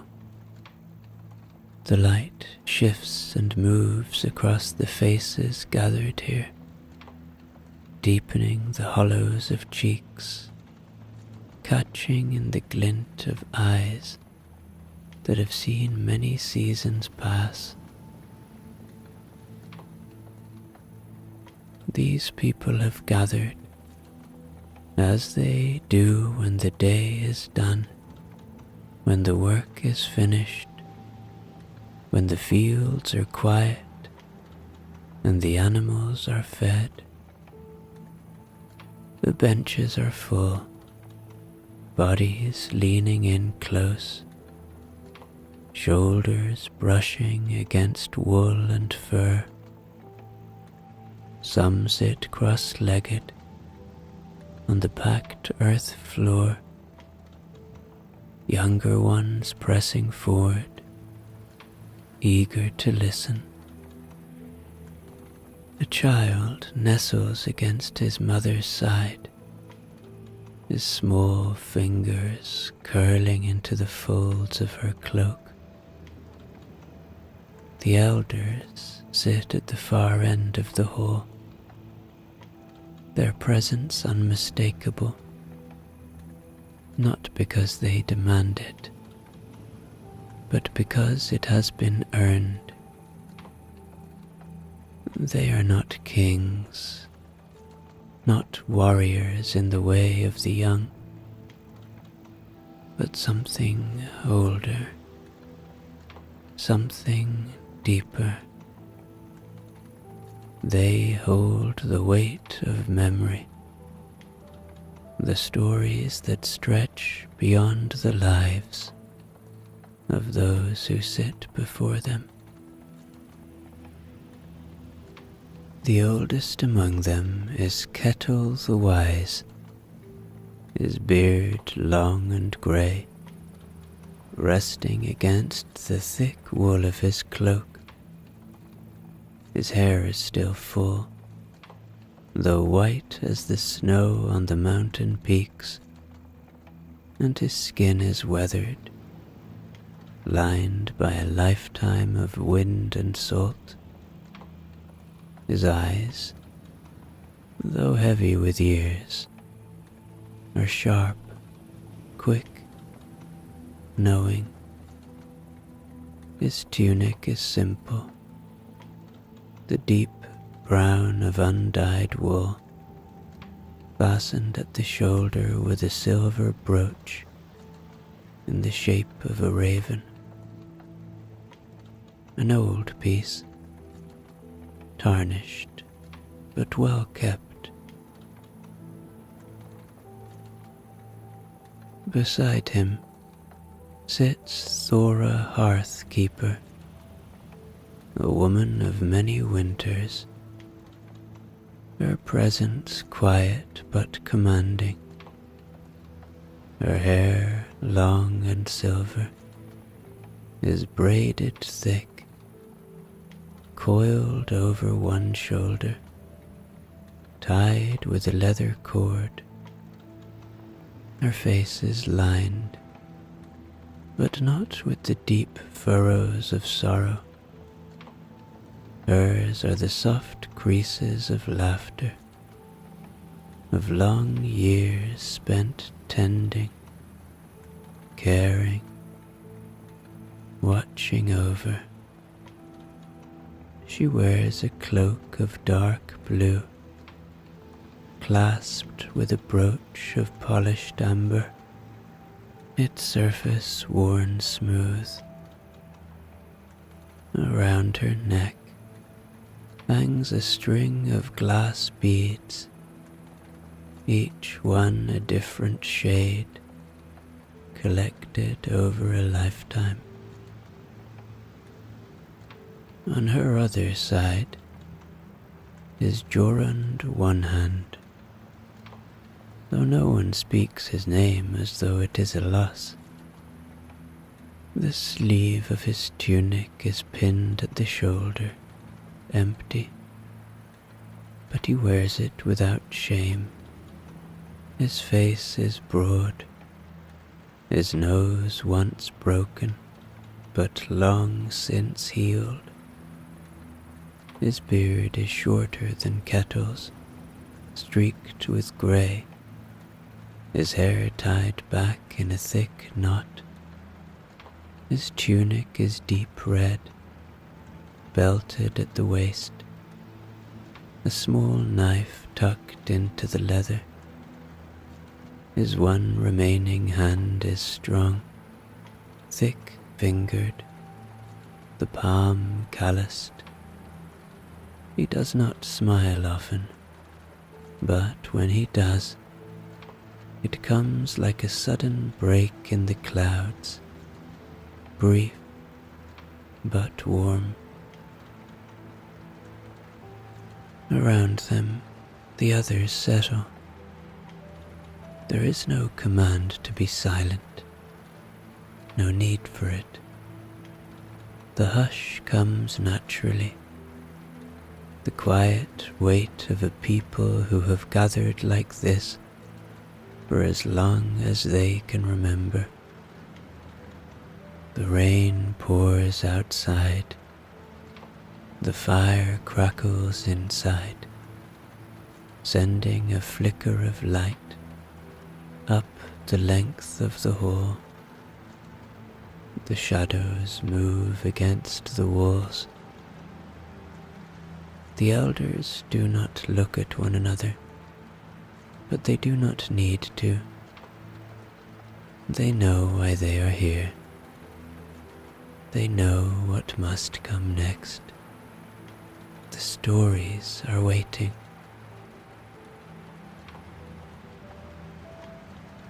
It is Kettle who speaks first. His voice is low, worn by years but steady. It carries through the longhouse like the tide, rising and falling, drawing all into its pull. You have all seen the wolves, he begins. When the nights grow long, when the snow lies heavy on the hills, you have heard them in the distance, howling, their voices cutting through the dark. A few heads nod. The child curls closer to his mother's side. Kettle's eyes gleam in the firelight. They are kind eyes, and everyone feels safe in this space, as do you. But do you know of the two great wolves, the ones that chase the sun and the moon? Murmurs now, a rustle of anticipation. He exhales, nodding. Yes, Skoll and Hatti, he says, the wolves that run across the sky. He leans forward slightly, resting his hands on his knees. In the beginning, when the gods shaped the world from the bones of Ymir, they set the sun and the moon in the sky, so that night and day would follow one another. But the wolves, the wolves, they would not let the heavens be at peace. They were born of an old giantess, deep in the forests, where the light of the gods does not reach. No man, no god knows their father, but their hunger is greater than any creature that walks this world. His voice deepens. Skoll, the bold one, chases the sun, always running, always hungry, his paws pounding across the sky. And Hatti, his brother, chases the moon, never slowing. The rain falls outside. The fire flickers. The gods feared the wolves, Kettle continues, his gaze sweeping across the gathered faces, his voice softer now. For they knew that if ever Skoll caught the sun, or Hatti the moon, the world would fall into darkness. So they set the sun on its course, swift as an arrow, pulled by the chariot of Sol, the sun goddess. And behind her, always behind, came Skoll, his breath hot against her heels. He pauses, letting the image take root in the minds before him. "And the moon?" a voice asks, a child, small but bold.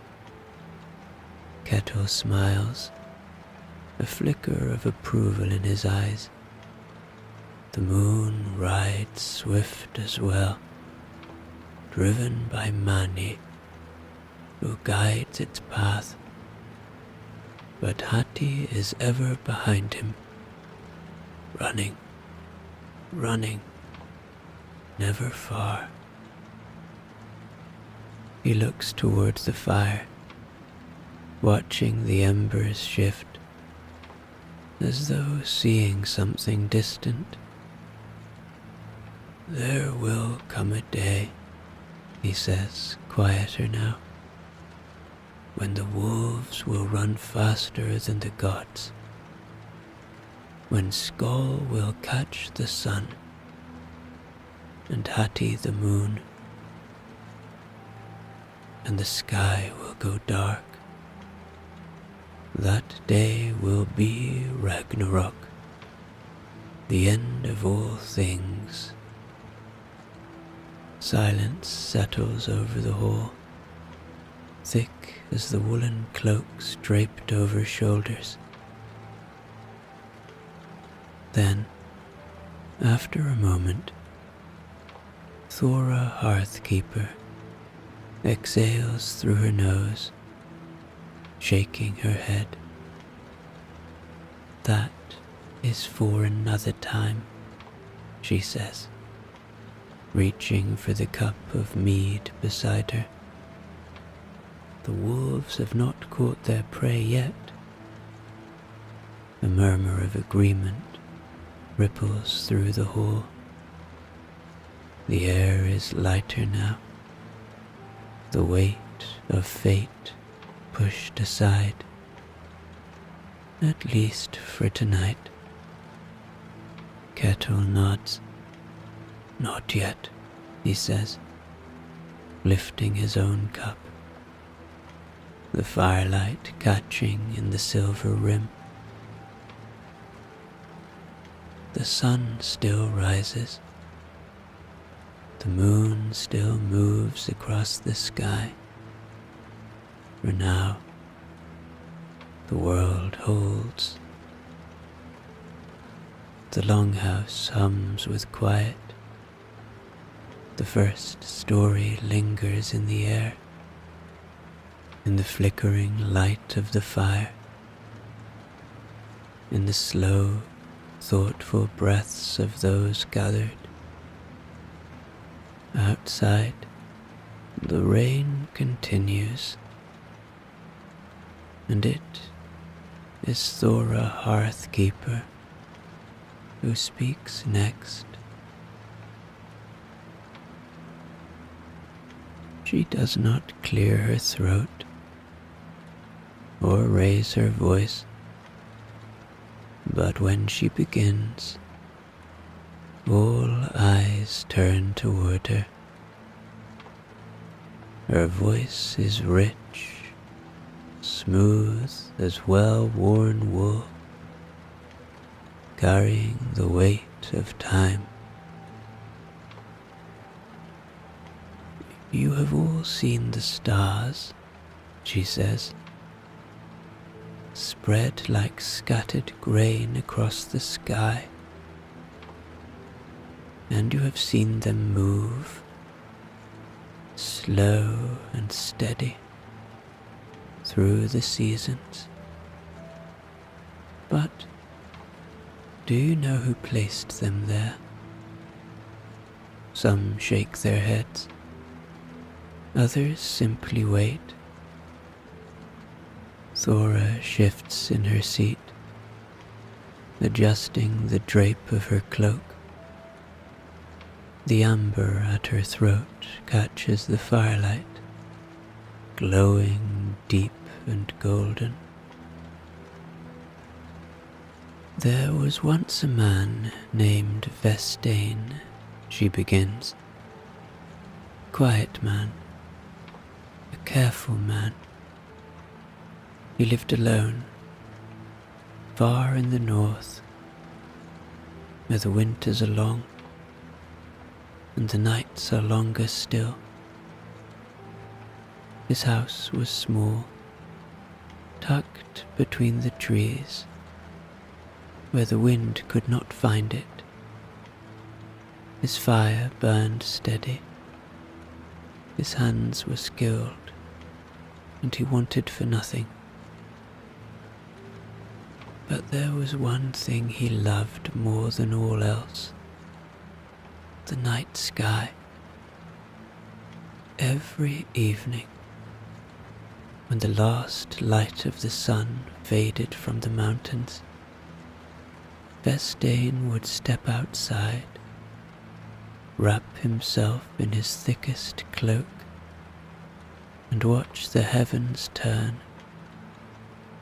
He knew each star by heart, knew the way they followed one another across the sky, knew the way they returned, season after season, without fail.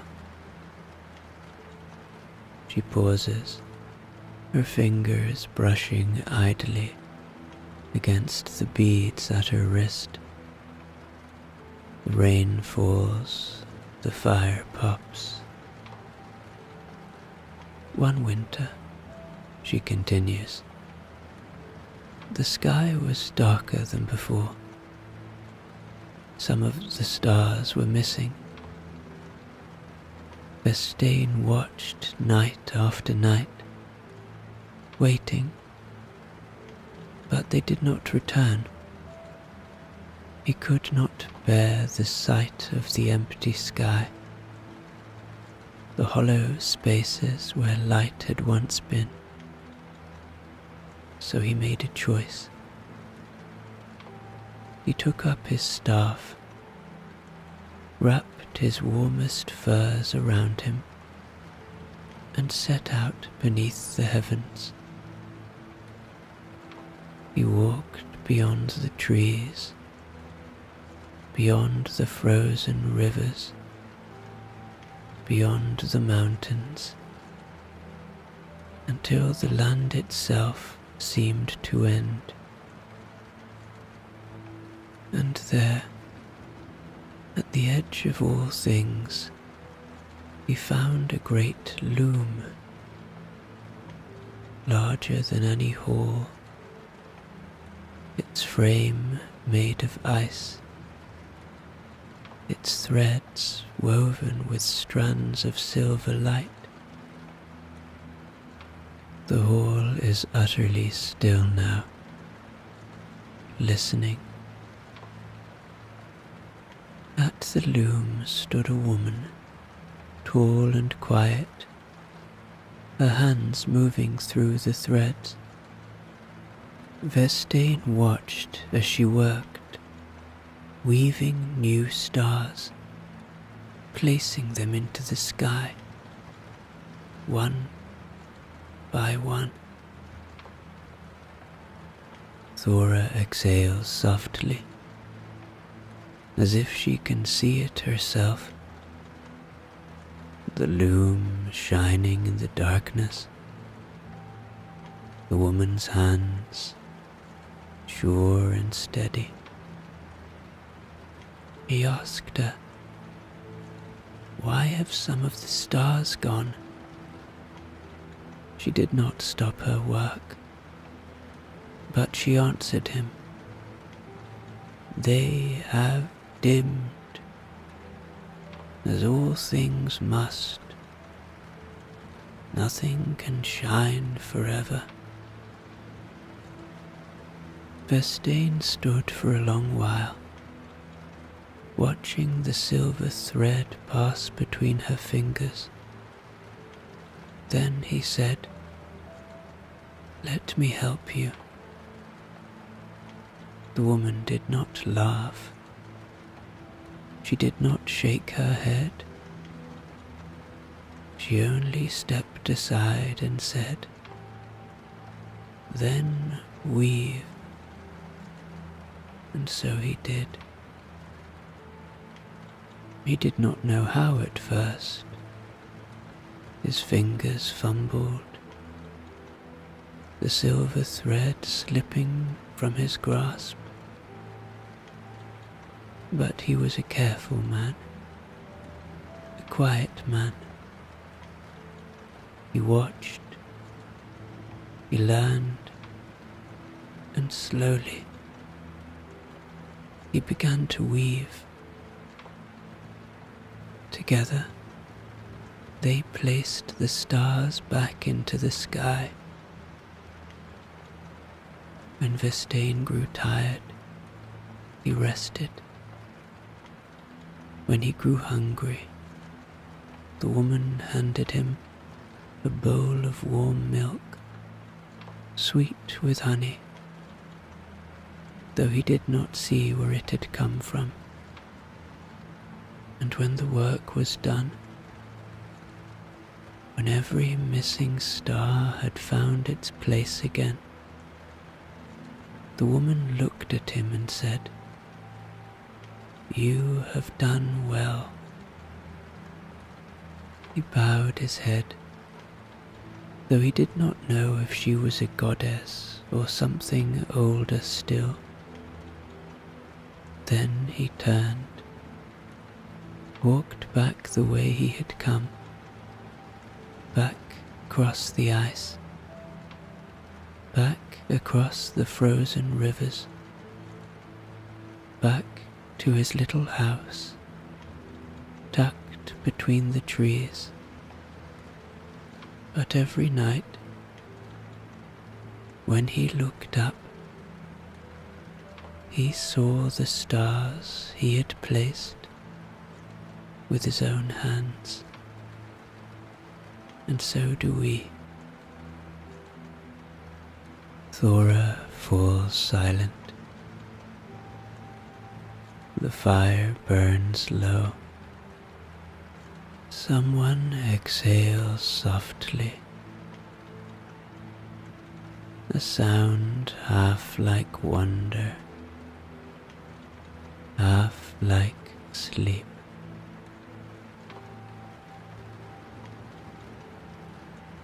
The longhouse is quiet now,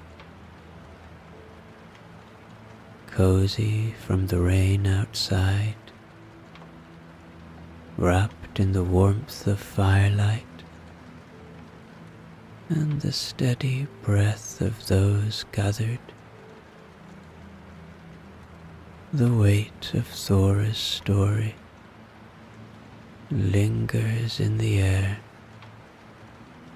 like the last light of evening before the sky fades fully to night. Some sit with their eyes half closed, not asleep, but near enough. The world outside is distant now, forgotten. It is Jorund One Hand who is the last to speak. He lifts his chin slightly. His voice is low and steady when he begins.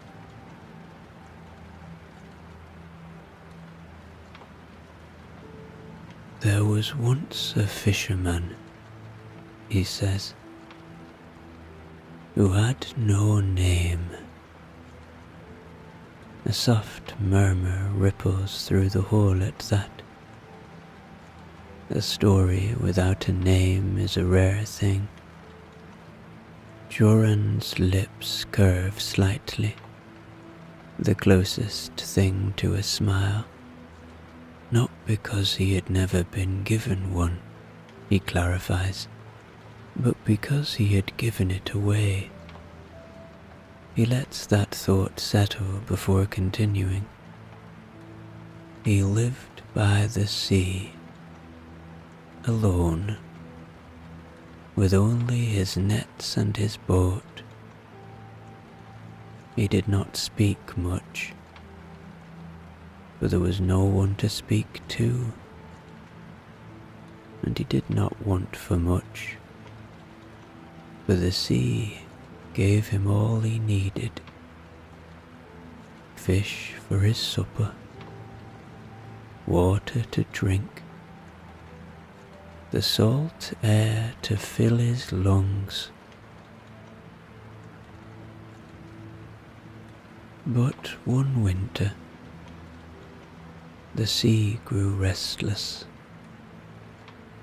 The waves rose higher, the winds sharper. The fish swam deeper, away from his nets. Day after day he went out, and day after day he came back empty-handed. He should have been afraid. A man alone cannot fight the sea. But he was not afraid, because he had long ago made a promise, one that he did not speak of, even to himself.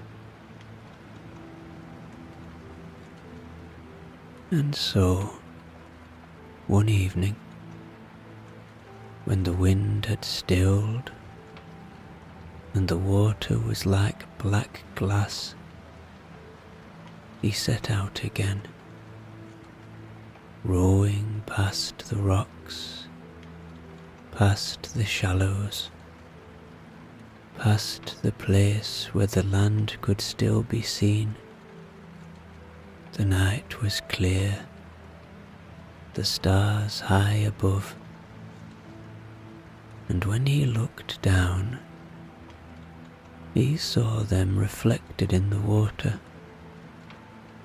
as if the sky had opened beneath him. Jorund pauses, running his thumb absently along the edge of his belt. The firelight flickers against his face, carving deep lines of shadow. And then, he says, he heard a voice. The whole listens, utterly still. It was not a loud voice, Jorund continues. Not a voice like thunder, nor a voice like wind.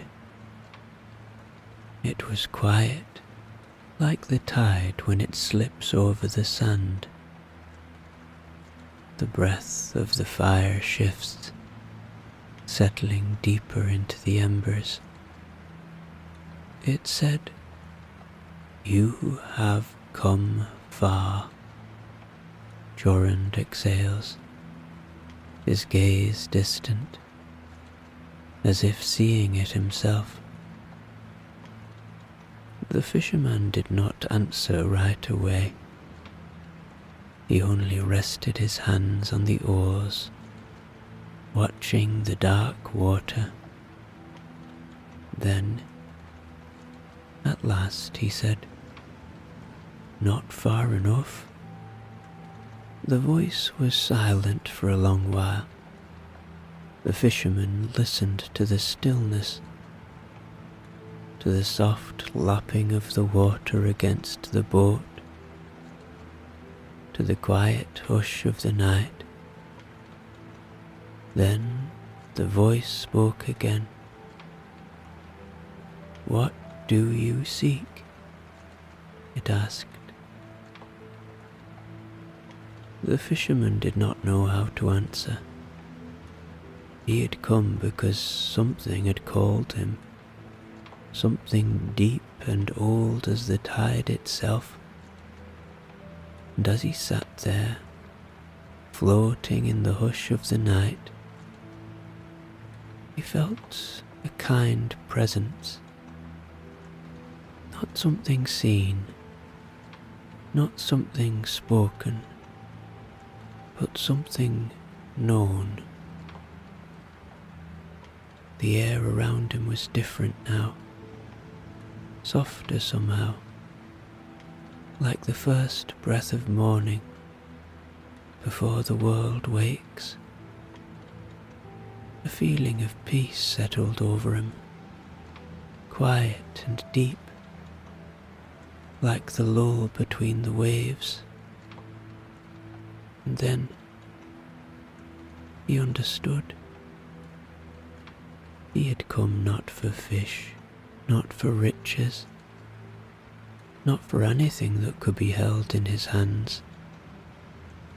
He had come for the silence, for the stillness, for the knowing that he was part of something vast, something endless, something that would carry on long after him, just as the sea had always done. The fisherman closed his eyes, let out a slow breath, and when he opened them again, the tide shifted beneath him, gentle as a hand upon his shoulder, and he knew it was time to return. He had found what he had come for. Jorund sits. The fire has burned low. The glow of the embers barely reaching the far corners of the longhouse. The air is thick with warmth, with the scent of wood smoke and wool, with the steady, drowsy breath of those who have already drifted into sleep. The stories have ended, but their echoes still linger. Outside, the rain still falls. The man who brought you here, your guide, your teacher, your companion through this day, stands, stretching his broad shoulders. He nods toward you, then gestures toward a quiet corner of the longhouse, where a warm bed has been laid out, ready for you. It is set apart from the others, tucked away where the light does not quite reach, where the hush of night settles deepest. You will sleep here, he says simply. There is nothing else to be said. No need for words of parting. No need for anything more than this moment. The quiet, the warmth, the steady comfort of a place that is safe.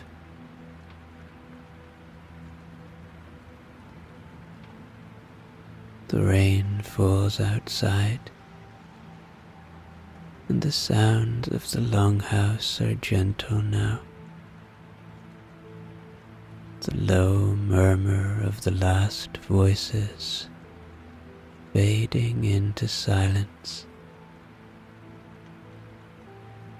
Sleep is already pulling at you, heavy and deep, like the tide drawing out to sea. As your eyes close, you hear the softest sound, the rain falling on the ground, the shifting hush of the world turning,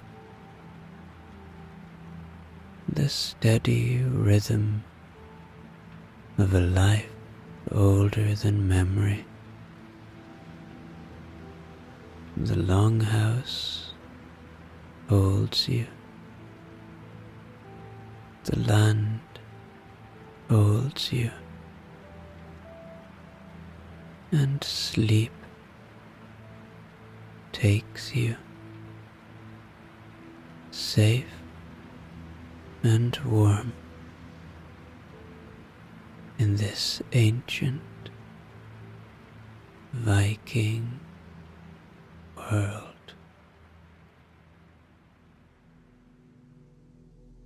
The sea is quiet tonight.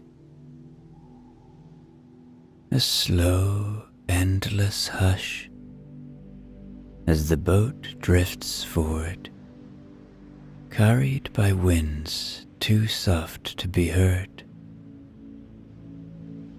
The water does not fight against the hull, nor does it resist the oars when they dip below the surface.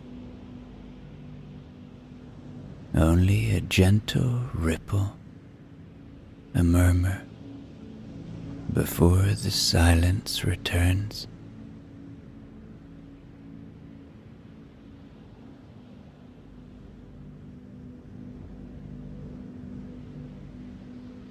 You sit beneath the open sky, wrapped in the night air, feeling the slow movement of the world beneath you. The stars burn high above, clear and sharp, their cold light unshaken by clouds. They watch the earth as they always have, unblinking, patient. A flicker of torchlight appears on the horizon. Athens, a city that does not sleep. Not entirely. Somewhere within its stone walls, there are thinkers still awake, voices murmuring in the dim colonnades, minds reaching beyond themselves, searching for order in a world of shifting sand. You are in ancient Greece. The year is 281 BCE. The world is fractured. The great empires of the past have splintered, and the map is a shifting thing. Kingdoms rising and falling with the turn of the seasons. But here, in Athens, the old ways still hold. The city no longer rules as it once did, but it remains the quiet heart of thought, of inquiry, of restless minds seeking something greater than themselves. In the painted colonnades of the Stoa Poikila, the Stoics gather. They speak of virtue, of reason, of how a man may stand firm even as the winds of the world change around him. You have been invited to walk among them, to listen, to think, to step into a conversation that has stretched across generations. But not yet. For now, you are still on the water, wrapped in the hush of the night, the salt air in your lungs, the quiet pull of the stars above.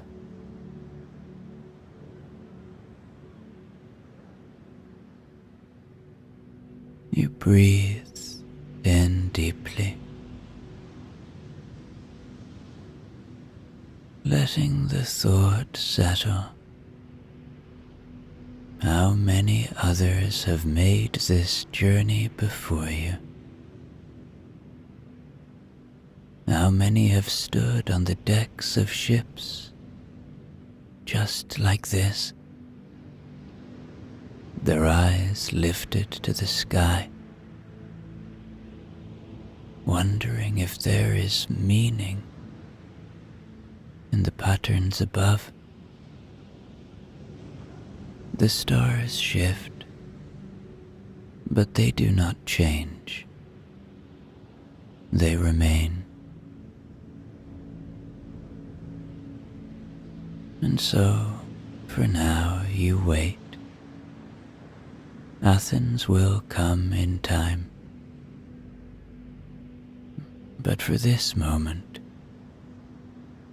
the sea is yours, and the night is long.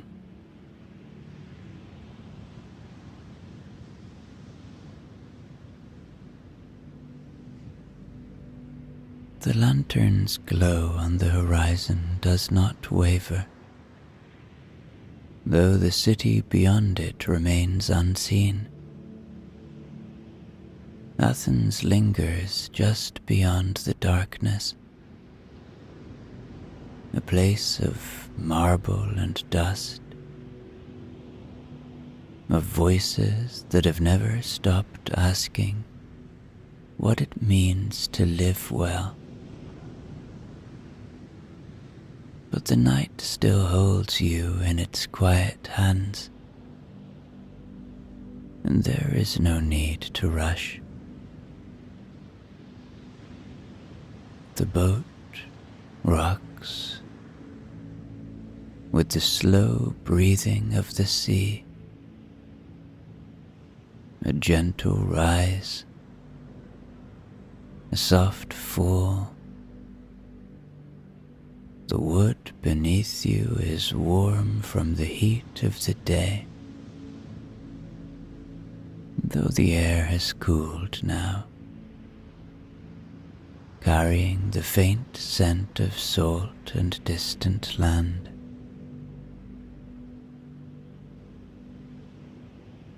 Somewhere beyond sight,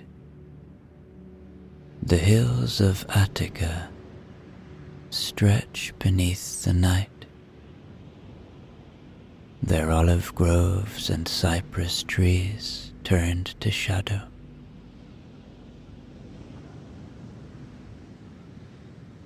You close your eyes for a moment, feeling the motion of the water,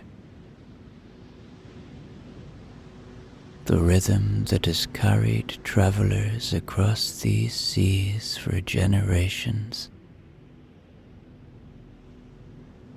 This is the same path walked by scholars and warriors, by poets and exiles. The same path that led Socrates through the streets of Athens, that brought Plato to the academy, that called Zeno of Citium to the painted Stoa, where his words would shape a school of thought that outlived him.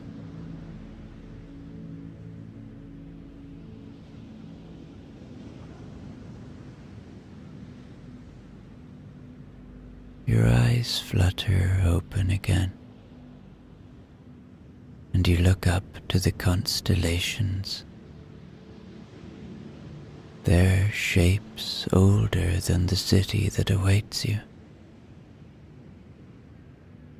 Orion stands watch in the west, his belt bright against the darkness. The Pleiades shimmer faintly, a cluster of distant fire. If you were to follow them long enough, they would guide you to the edge of the world, to lands where even the names of kings have been forgotten.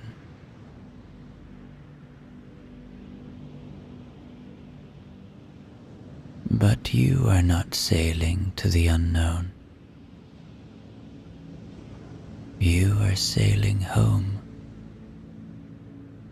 Not to a place, perhaps, but to an idea, one that has waited for you, held in the minds of those who came before.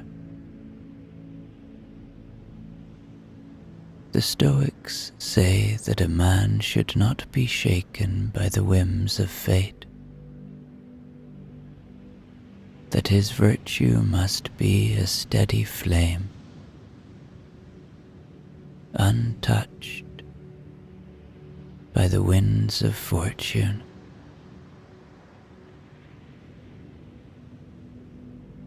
They say that wisdom is not found in possessions or power, but in the quiet certainty of a life well lived. You do not know yet if this is true, but soon you will listen. Soon you will step onto the worn stones of Athens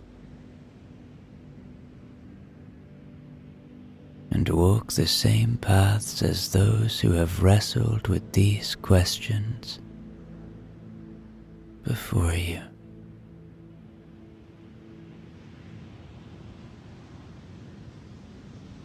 For now,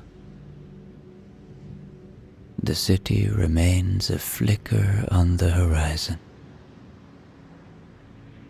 and the sea rocks you gently. The night stretching endlessly above, waiting.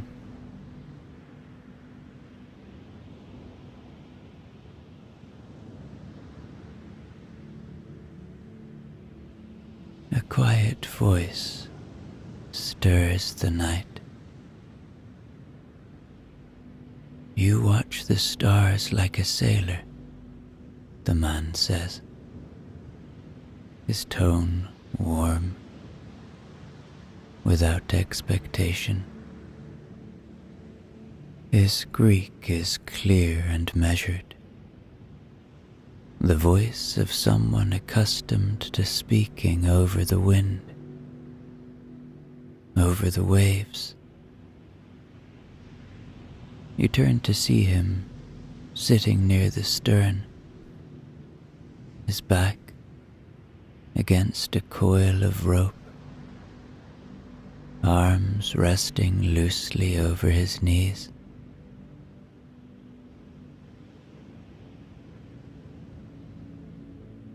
He is older than you,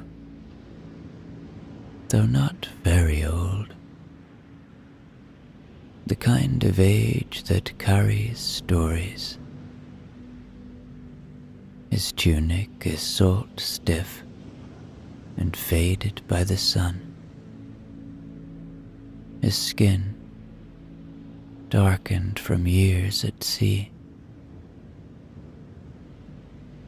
He has the look of someone who has always lived with the water beneath him, who knows the rhythm of the tides, the way others know the streets of their home.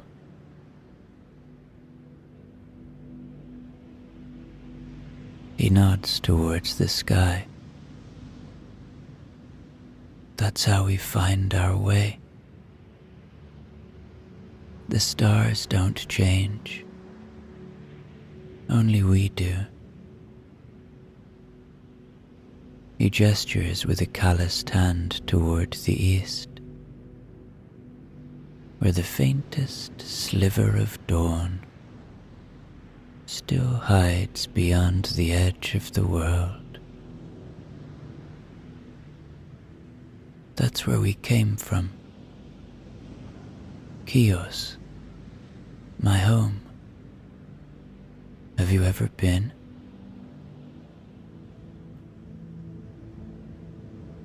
You shake your head, and he smiles, as if the answer pleases him. Then you must go, one day.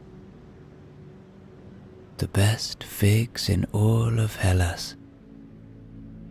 The wine isn't bad either. He leans back, tilting his head toward the mast, as though listening to the creak of the wood. I wasn't meant for the land, though. My father was a potter, wanted me to work the wheel, but I always liked the sea better. It doesn't hold you the way the earth does. There's always somewhere else to go. His gaze moves past you, toward the nearing coast, the dark outline of Athens against the sky. You're lucky, he says, without envy. Not many are invited to stand among the Stoics. He says the word carefully, with a kind of reverence, as if it belongs to another world, one he knows but has never stepped into.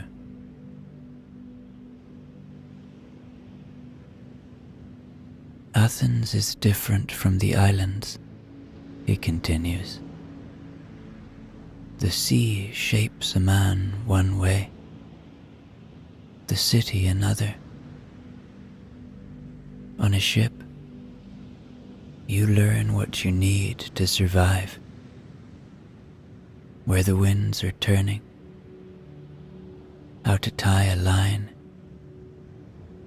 when to keep your mouth shut and when to speak. In Athens, they talk about greater things. How a person should live, how they should think, how they should meet their fate. He glances at you, curious but not prying.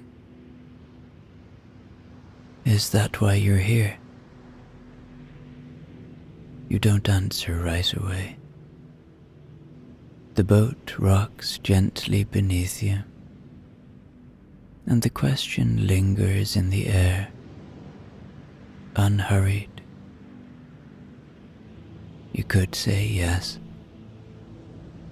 You could say that you have come to learn, to listen,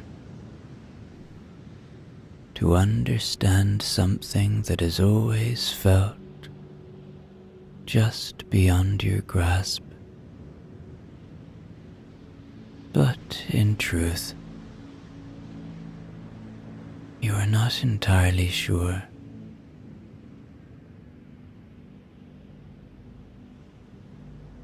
The sailor seems to understand this.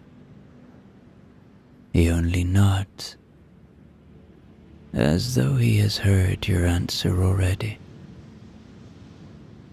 The best journeys start that way, he says, not knowing. He falls quiet, looking back toward the shore. Athens is closer now. You can see the faint glow of torches along the hills. The watchful shadow of the Acropolis, rising in the dark. The city is waiting. The sky is beginning to change. The deep blue still lingers over the sea. But at the horizon, a thread of gold on spools, delicate as the first breath of morning. The air is shifting too. The night's cool hush gives way to something softer. The first stirrings of warmth carried on the breeze. Athens is no longer a shadow against the sky. It is a shape, a presence, its harbor unfurling before you, like the opening of a great hand.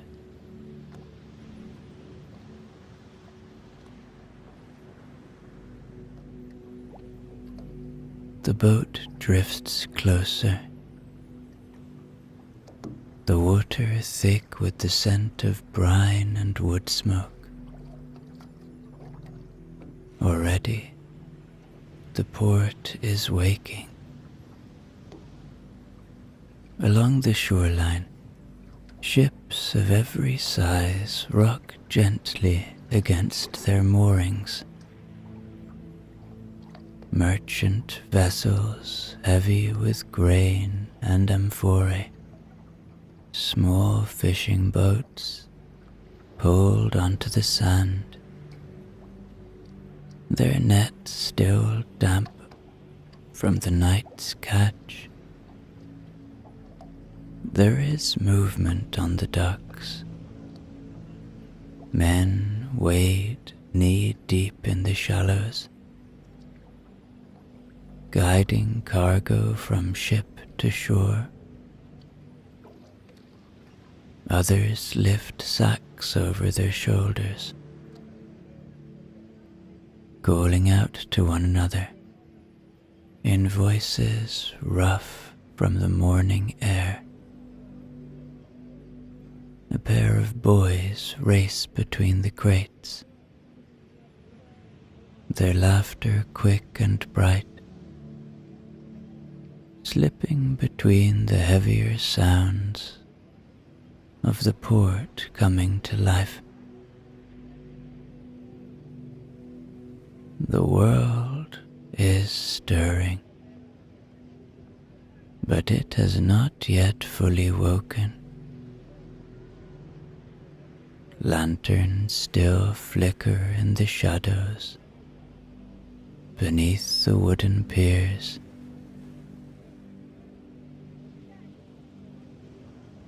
A woman in a dark himation kneels by the water's edge, cupping it in her hands, murmuring a prayer before pressing her wet fingers to her forehead.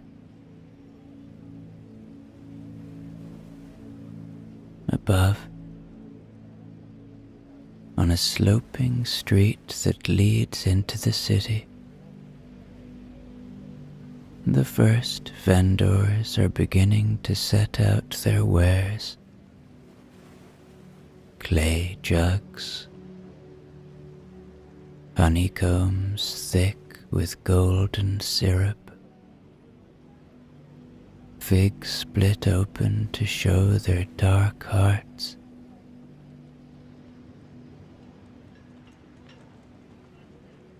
The boat rocks gently as it slows. A wooden plank is lowered onto the dock,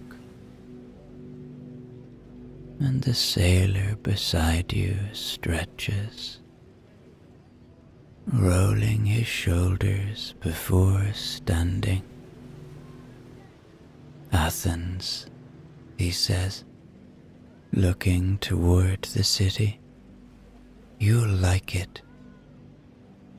He does not ask if you are ready.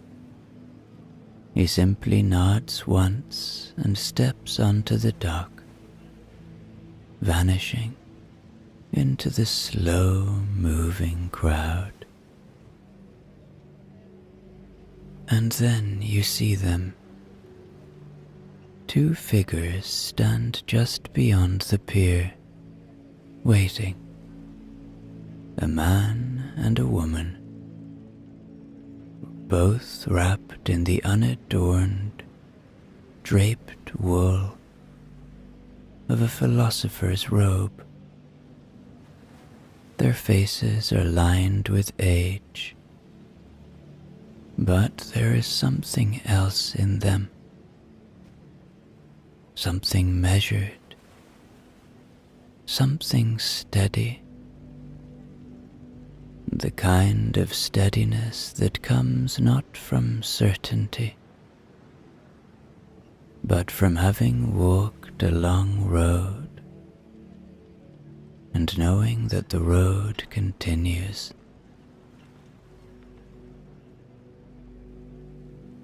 The man watches the boats with the ease of someone accustomed to waiting. He has the frame of one who was once strong, but has allowed the weight of years to settle into his bones, softening them. His hands are clasped behind his back, the fingers of one hand slowly tracing the knuckles of the other.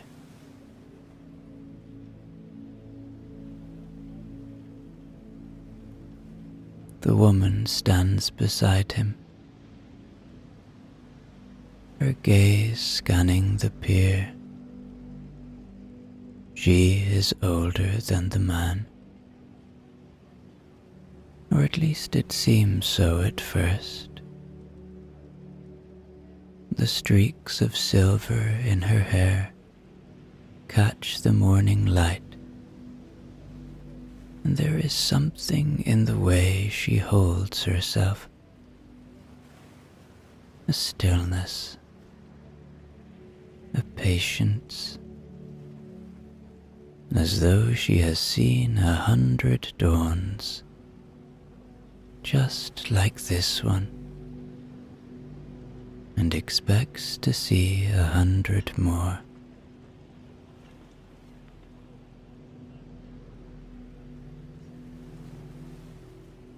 When her eyes meet yours, she smiles. It is the kind of smile that asks nothing of you, that does not seek to reassure or comfort, but simply acknowledges that you are here, and that is enough.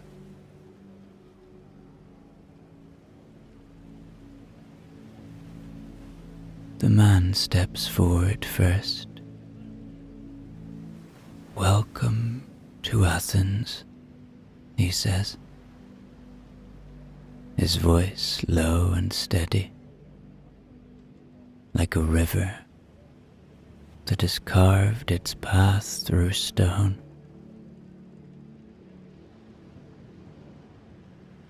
The woman does not speak yet.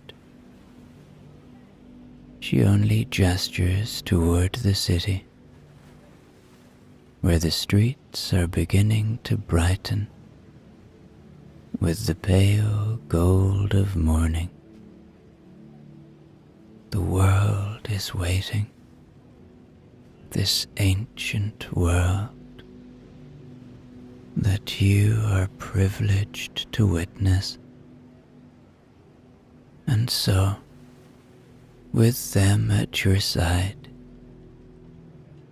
you step from the boat and onto the stones of Athens, the city stirring around you. The day just beginning.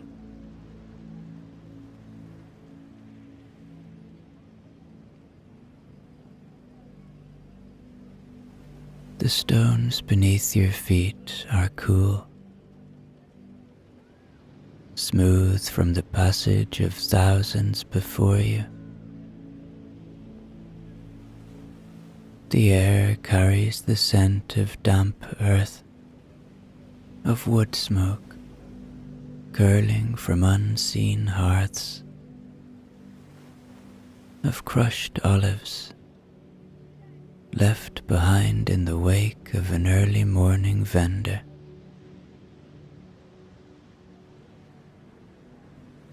The two figures, your new friends, walk beside you, their pace measured. They do not rush. It seems they never have.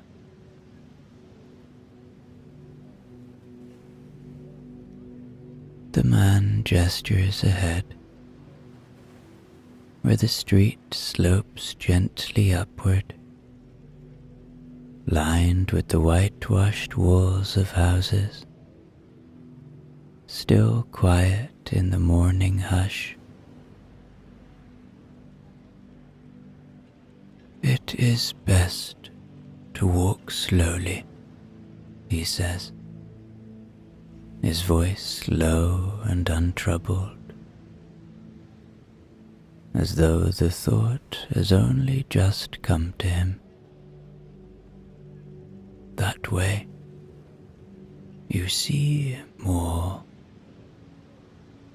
and you do not miss what is worth noticing. The woman glances at him amused. "You were not always so patient," she says. He exhales through his nose, not quite a laugh, but something near it. "No," he admits, "I was not."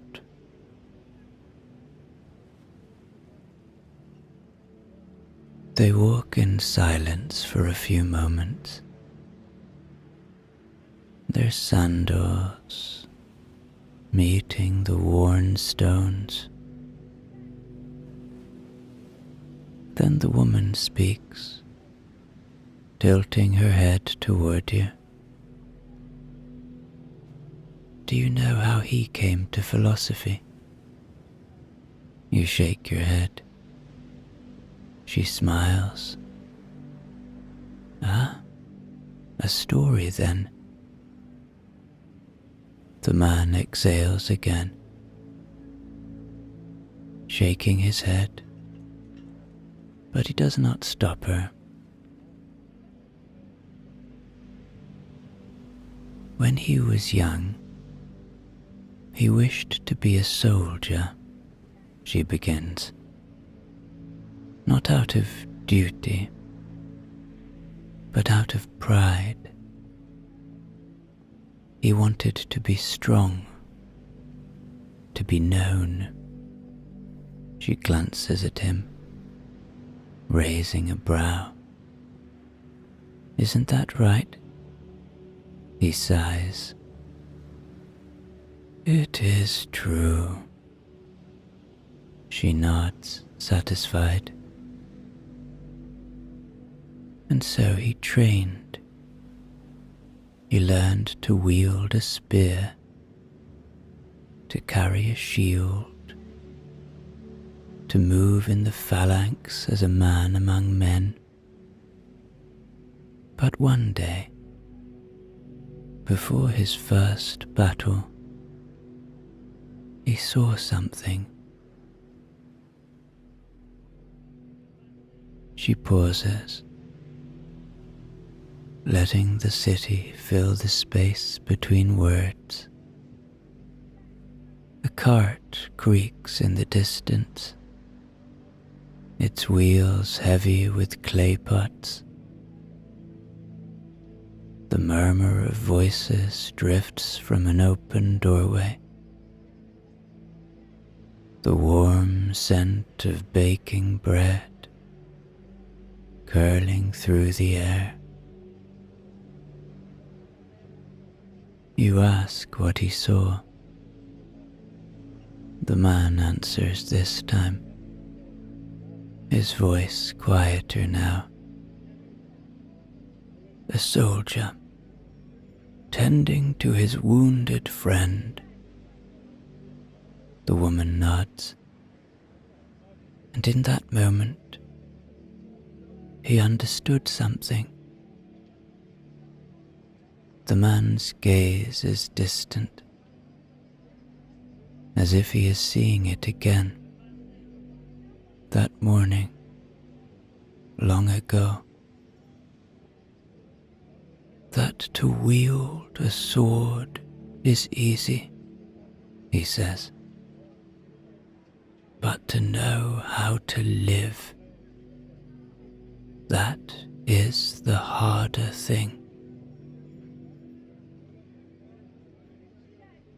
The street opens ahead of you, revealing a small square where a handful of merchants have begun to set up their stalls. A boy crouches beside a basin of water, splashing it over a bundle of freshly plucked herbs. The scent of thyme and sage rises into the air. The city is breathing, waking, stretching toward the sun.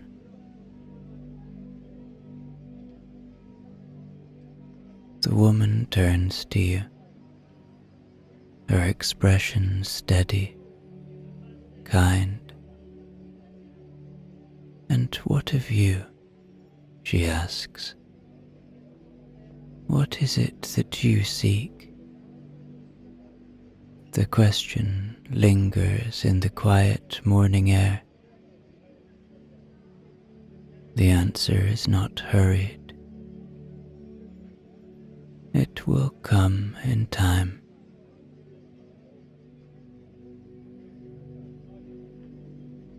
For now, the three of you walk on, deeper into the city,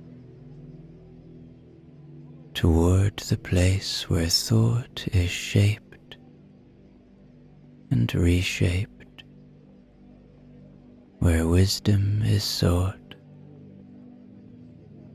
not as a thing to be possessed, but as a path that never truly ends.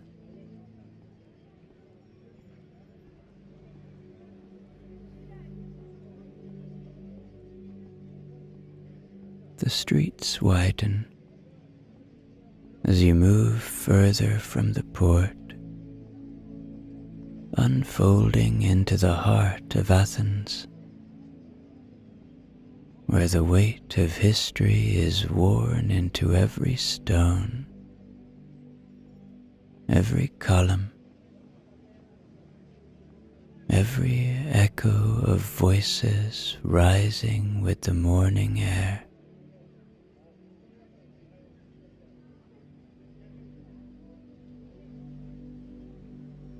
The buildings are not grand in the way you might have imagined. Most are simple, unadorned, built from pale limestone and clay bricks, their walls whitewashed to reflect the sun. The wealthier homes stand taller, their second stories supported by wooden beams, their entrances marked by heavy wooden doors with iron studs. But the majority are humbler, small courtyards hidden behind plain facades, where pots of herbs grow in quiet shade, where roosters crow from the low tiled roofs.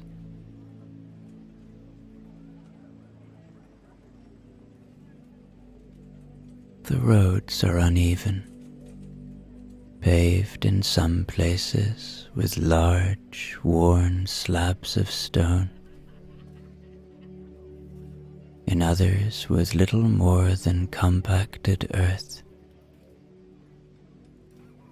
In the early light, figures move through the streets in measured rhythms. The city is not yet rushed. A woman, her hair bound tightly beneath a veil, kneels by a doorway, sweeping dust into the street. A barefoot boy carries a basket of figs, his tunic loose over his thin frame. An old man crouches beside a wall, rubbing oil into the leather of his sandals, his fingers slow, practiced.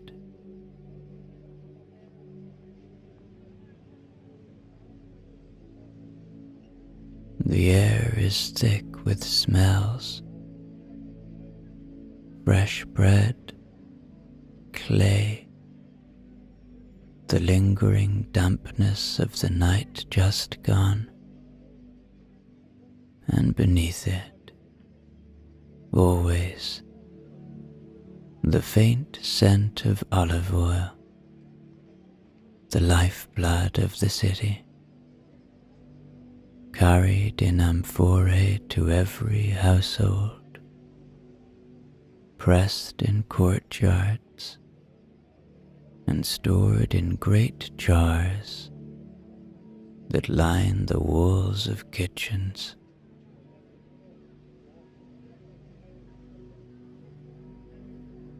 Your guides walk without hesitation, knowing these streets as a body knows breath. The man gestures to a row of small shops lining one side of the road. Simple wooden stalls, their counters filled with baskets of olives, fish, bolts of undyed linen, folded into neat stacks.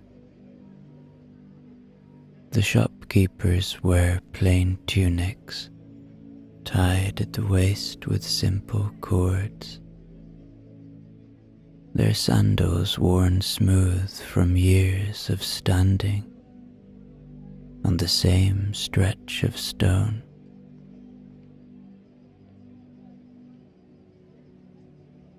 The agora is further ahead, he says. It's busier there, you will see. The woman walks slightly ahead now, her dark blue himation draped over her left shoulder, leaving her right arm free. It moves with her, the wool heavy but well worn, the folds precise, elegant in their simplicity. The man's cloak is lighter, a pale ochre, loosely gathered around his frame, the hem dusted from years of walking these same streets. As they lead you forward, the buildings grow taller, the roads a little wider, and then the space opens before you. The agora, the beating heart of Athens. Even at this hour, it hums with life. Stalls spread beneath makeshift awnings, their owners calling out the quality of their wares. Philosophers gather beneath the colonnades, their voices rising and falling in careful argument, their hands gesturing in measured movements. A group of young men stand near a bronze statue, their hair still damp from the gymnasium, tunics belted over strong shoulders.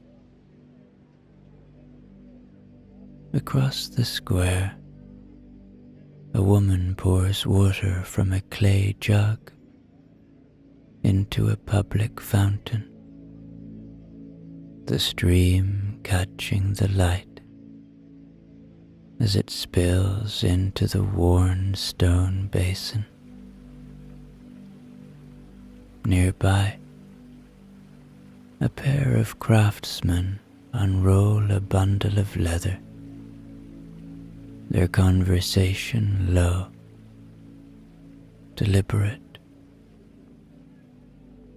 These are human beings, going about their lives thousands of years ago. But when you look at them, you could place them in our time and not think twice. We are all connected. Then you see the Acropolis rising above the city, its pale limestone cliffs catching the first golden light of morning, its temples still wrapped in shadow, waiting for the day to begin. The man beside you exhales softly. Athens, he murmurs, as though the word itself carries the weight of all that has come before. The woman glances at you,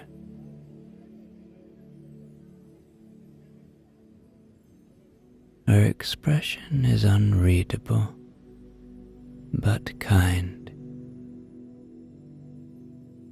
"Do you see?" she asks. There is no need to answer. The city speaks for itself.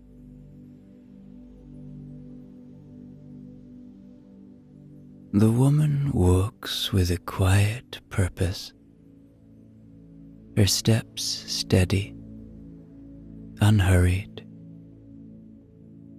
Though the city bustles around her, merchants bartering, apprentices hurrying with baskets, voices rising and falling beneath the colonnades, she moves as though the noise does not touch her, not because she does not hear it, but because she has long learned to let the world pass through her like water through an open hand. She glances at you, sensing your unspoken question, and her lips curve into the faintest smile.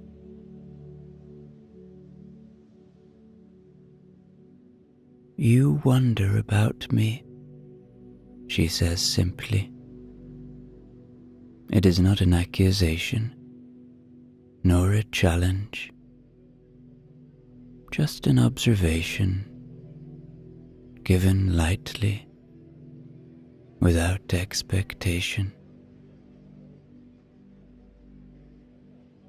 The man beside her huffs softly. "You should know," he murmurs. "She does not often speak of herself."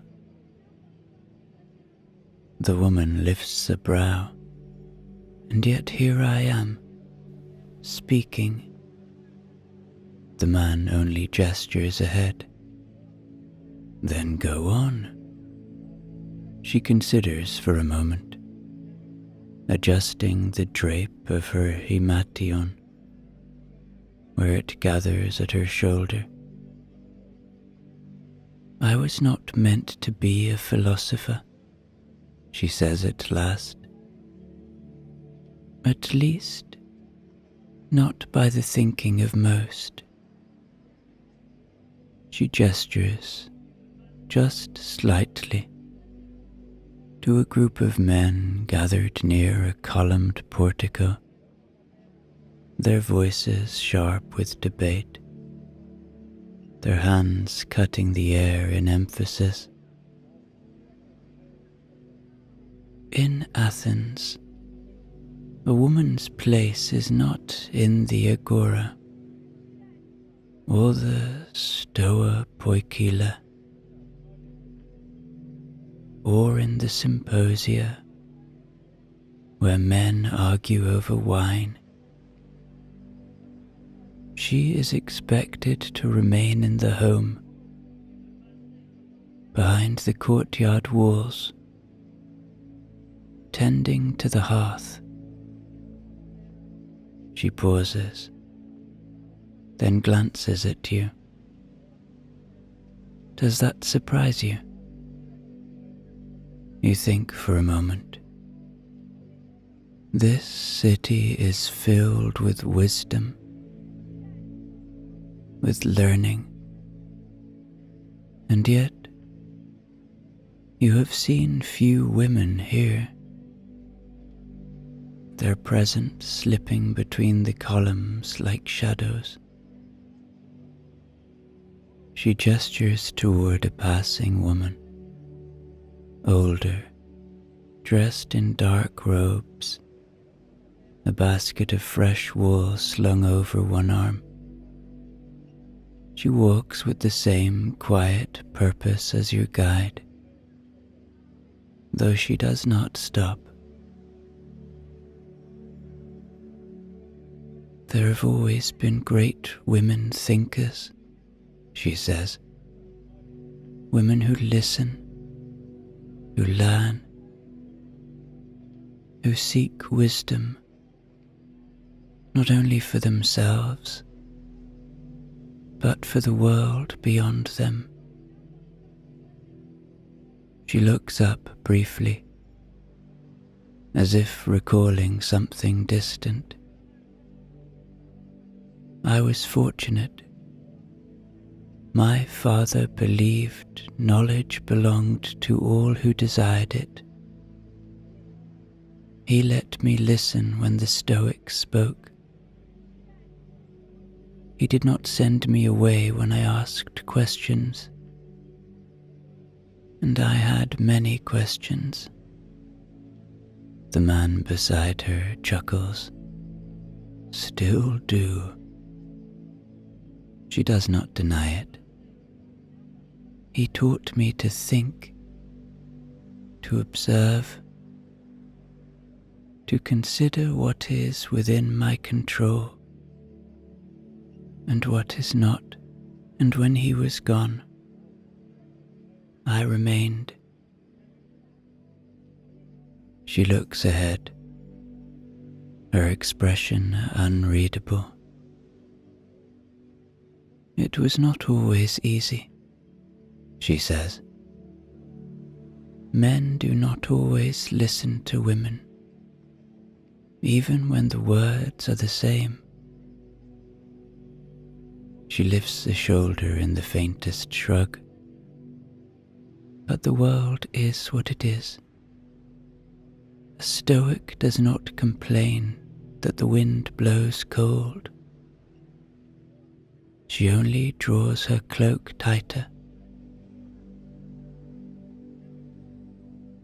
The man nods at that, as if they have spoken of this before, in some other quiet morning, beneath these same colonnades. And now, you ask. She tilts her head considering, then meets your gaze, her expression calm, steady. Now I teach, she says simply, as I was taught.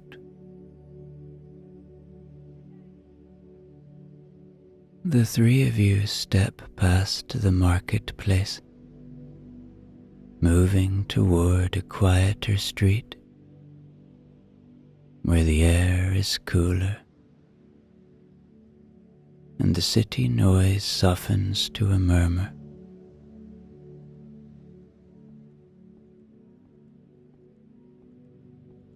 She does not speak for a long time now.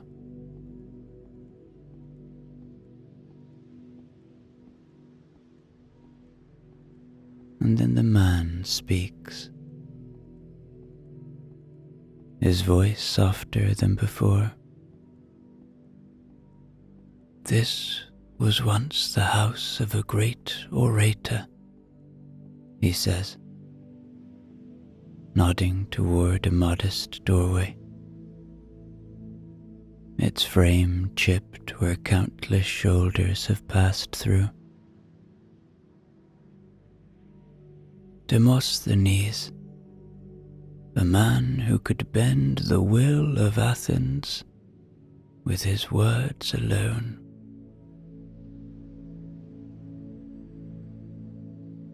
He traces the edge of the wall with his fingers as he walks, a quiet acknowledgement of the past. They say he spoke with pebbles in his mouth to train his tongue, that he built his voice like a mason builds a wall, stone by stone, word by word. The woman glances at him, A voice is only as strong as the thought behind it. The man nods. True. But sometimes the world listens to strength before wisdom. The conversation drifts, as all their words seem to, naturally, without force. They do not argue as men in the marketplace do. There is kindness and understanding between them.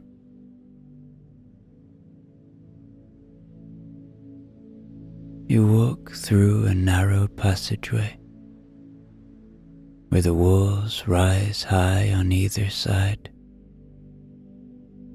keeping the morning sun at bay. A woman stands in a recessed doorway, grinding something with a stone. The rhythmic motion steady and unbothered by the world passing by. She hums under her breath, her voice as old as the act itself. The woman beside you slows slightly, watching. There is wisdom in this too, she says. In work done with care, in knowing how to prepare food, how to mend cloth, how to keep a household in order. She does not say this apologetically. There is no bitterness in her voice, no sense of lesser value, only fact. She meets your gaze. The world speaks of philosophers as men in white robes, speaking in colonnades. And yet, I have seen wisdom in the hands of an old woman kneading bread, in the way she knows the exact moment when the dough has had enough, when to leave it to rest. The man nods. To understand the world is one thing. To live in it well is another. The street opens again, and suddenly the Acropolis looms above you, the golden light of morning touching its marble columns. The woman follows your gaze. We are nearly there, she says. Where? You ask. The man smiles, his face warm with amusement. To a place where men have sat and spoken for generations, where questions have been asked but never fully answered. You pause, looking between them. And will I find answers there? You ask. The woman's expression is unreadable, but kind. Perhaps, she says, but a better question is, will you leave with better questions? She begins to walk again, toward the place where the city's great minds have gathered for centuries, where thought itself has been shaped and reshaped by voices carried on the wind, and without hesitation you follow.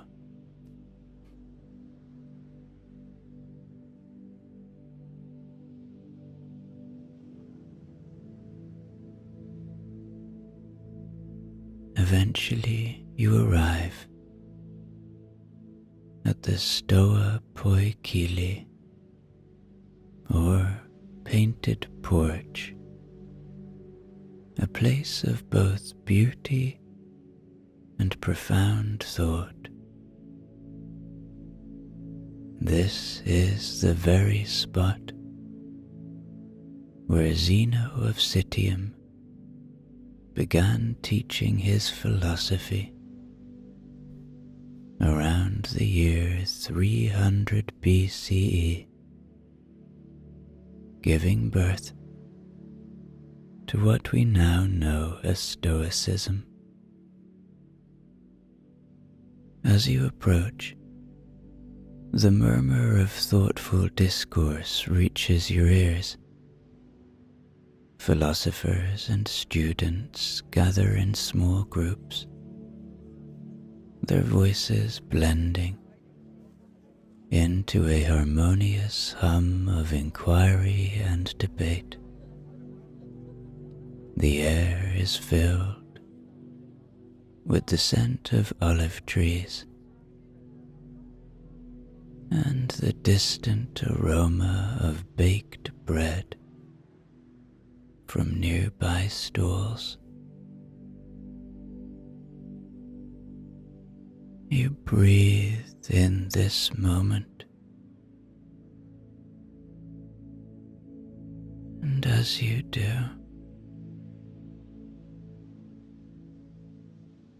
you breathe in the beautiful energy of this place. And as you release, you let go of anything unuseful right now, and you become more and more immersed in this place of curiosity and kindness.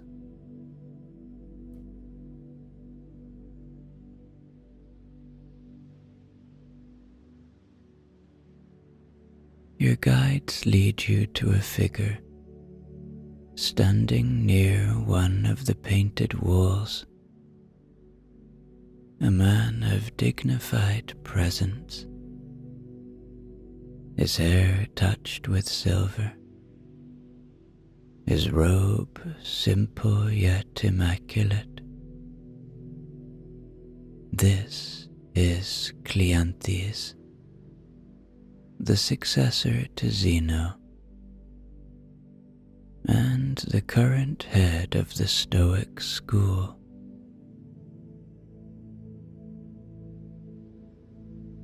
Cleanthes has dedicated his life to the study and teaching of Stoic philosophy, embodying its principles through his own journey from a water carrier to a revered philosopher.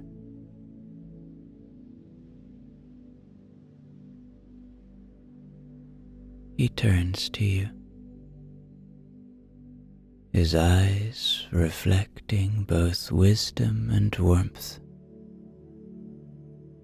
"Welcome," he says, his voice resonating with calm authority. "In this place, we seek to understand the nature of virtue, the path to eudaimonia and the harmony of living in accordance with nature.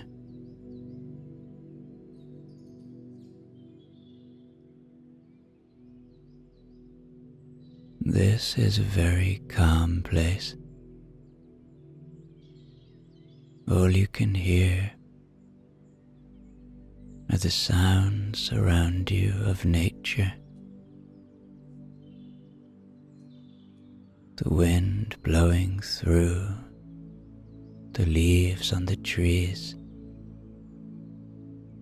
the odd chirp of a bird, and the distant sound of the sea.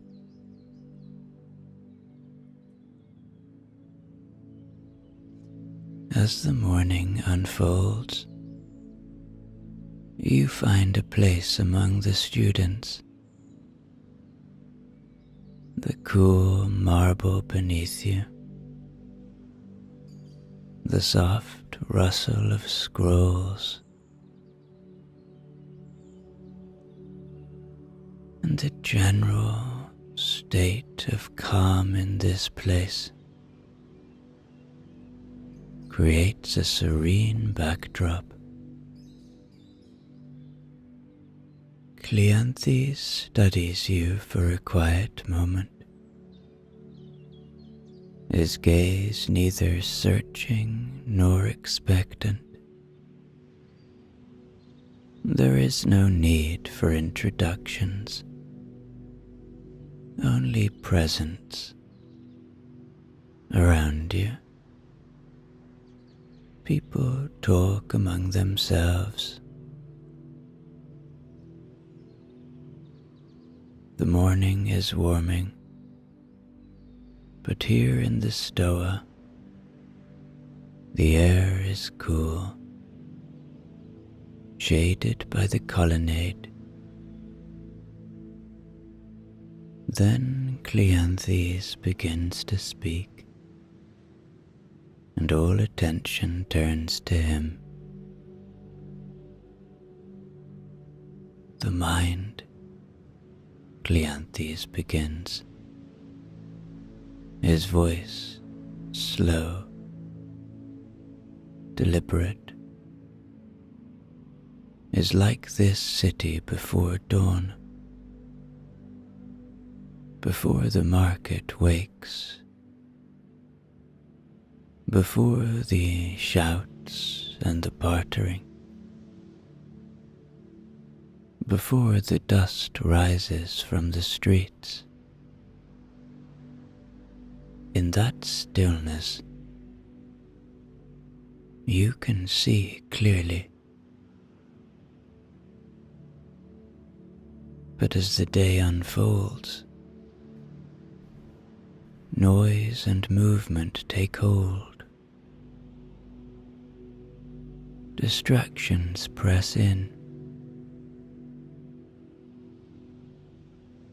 The same happens within us. Passions rise. Fear grips us. Pleasure calls to us.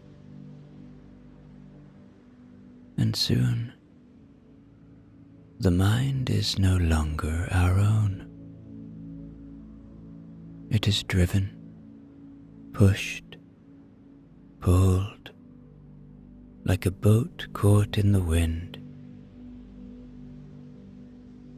He pauses, glancing towards the street beyond the colonnade, where a vendor calls out to passing men,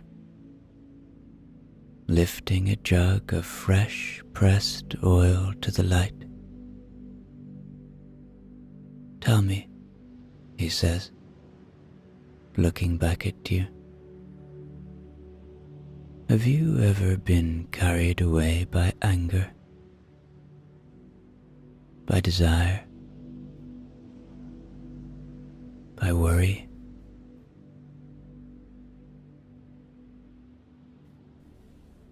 There is no need to answer aloud. The question settles into you. like a pebble sinking into still water.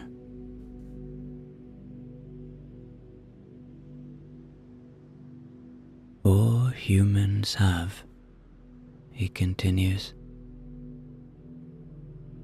It is not our nature to be without emotion.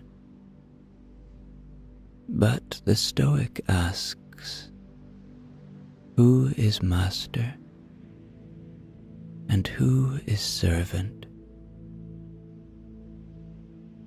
If you give yourself to anger, it rules you. If you chase pleasure without thought,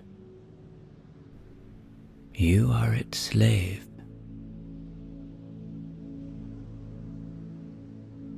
If you fear misfortune before it arrives, you have already surrendered your peace to something that has not even happened. He rests his hand upon his knees, his expression calm. The task of the philosopher is not to erase feeling, but to govern it, to know what is within his control and what is not, to meet fortune and misfortune with the same steady heart.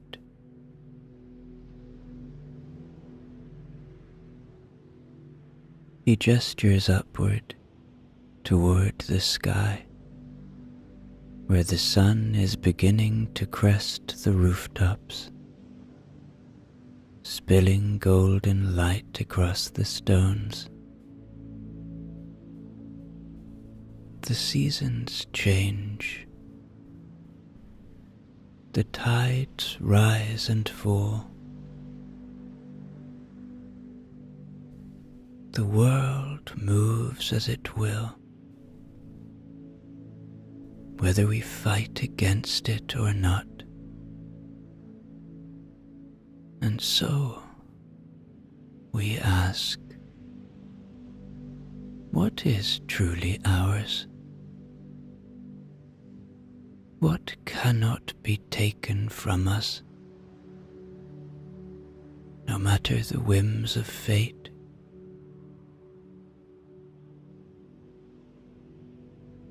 His gaze returns to you, steady and patient. The answer is this: our judgment, our response, the way we choose to meet the world.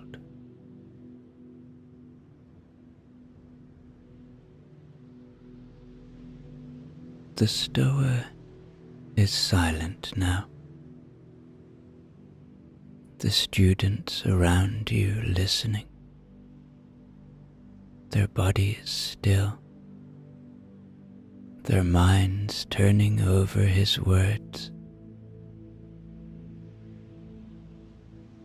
And then, as if to make this moment even more profound, even more memorable, it begins to rain just beyond the colonnade where you sit. The rain falls, and you sit listening to this sound and the sound of the philosopher's voice, and it makes you feel that you are even more together with these people in this, deeply profound and moving moment.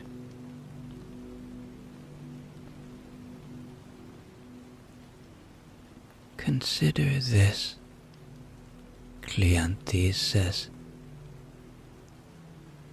If a man insults you, what has he done? Has he harmed your body? No. Has he taken your possessions? No. He has only spoken. And yet, if you grow angry, if you feel wounded, it is not his words that have injured you. It is your own judgment of them.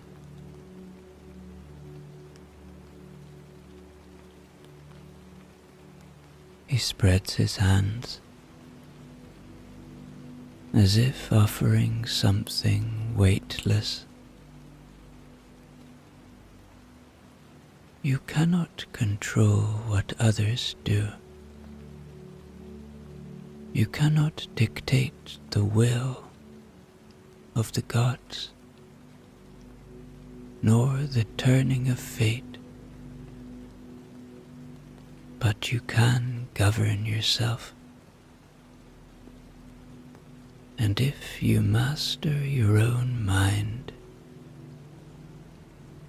what else is there to fear?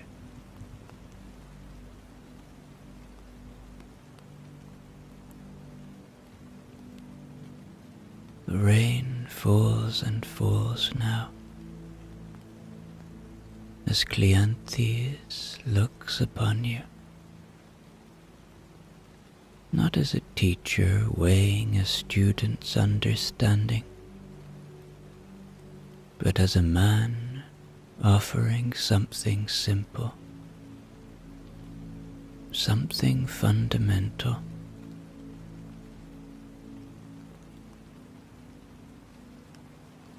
You have come here to learn, he says. But learning is not enough. It must be lived.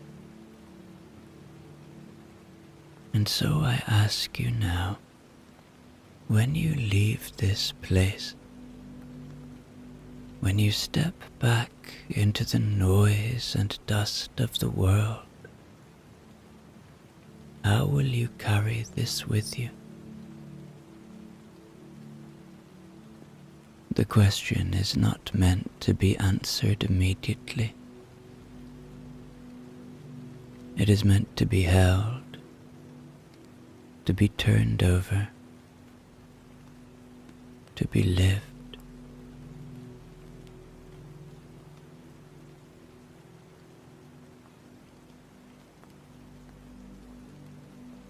Cleanthes does not move from where he sits, nor does he press for any answers. There is no urgency here. Thought is not something to be rushed, nor wisdom something to be grasped in a single day.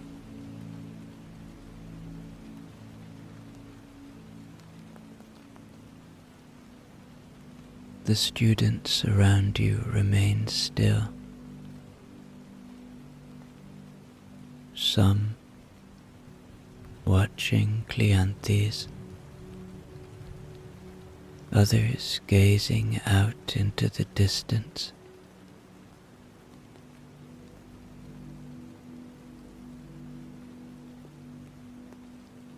Cleanthes turned slightly, glancing toward an older student sitting nearby. A a man with weathered skin, someone who has known the sea. Tell me, Cleanthes says to him, when was the last time you felt anger? The man hesitates, but only briefly. 2 nights past, he admits. A merchant cheated me. I paid for a length of good linen, but when I unrolled it at home, I found the weave poor, the threads weak. Cleanthes nods. And what did you do? I returned to him, the man says. I told him he had been dishonest. He swore he had done no such thing. I knew he was lying. I wanted to shout at him, to shame him before his customers. But then I remembered your words. I remembered that my anger was my own, that I could let it pass through me, like a wave over a stone.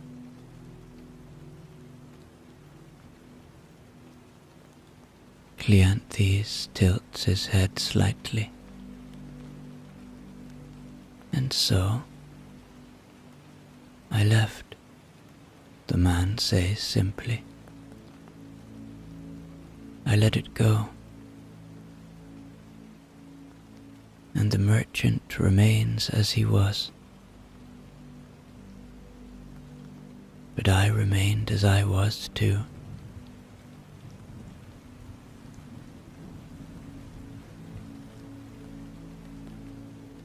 A murmur stirs among the students, a soft ripple of acknowledgement. Do you see? Cleanthes says, turning his gaze back to you. Anger does not punish the man who wronged you.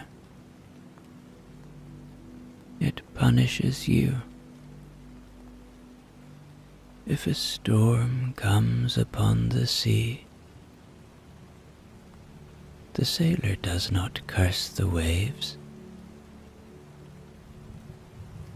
He adjusts his sails. And if another man's actions stir trouble in your mind, it is within you, not in him, that the battle is fought.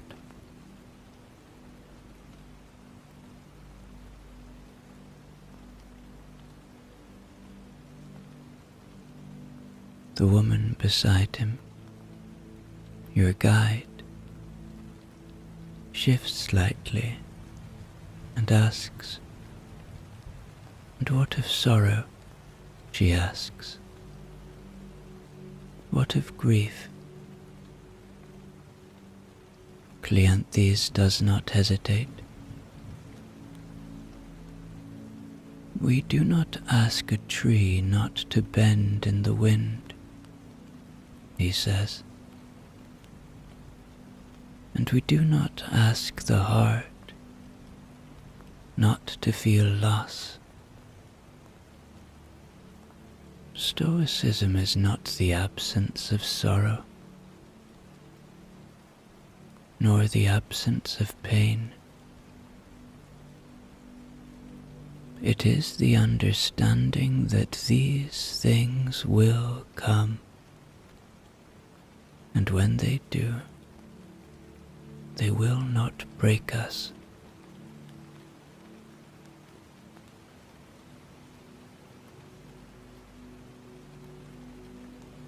He pauses. A father loses a child. A wife loses a husband. A man loses his home, his wealth, his health. These are real things, and they matter. But tell me, if you grieve, is it because you have lost what you loved, or because you expected never to lose it? The woman beside him watches him carefully, her lined face unreadable.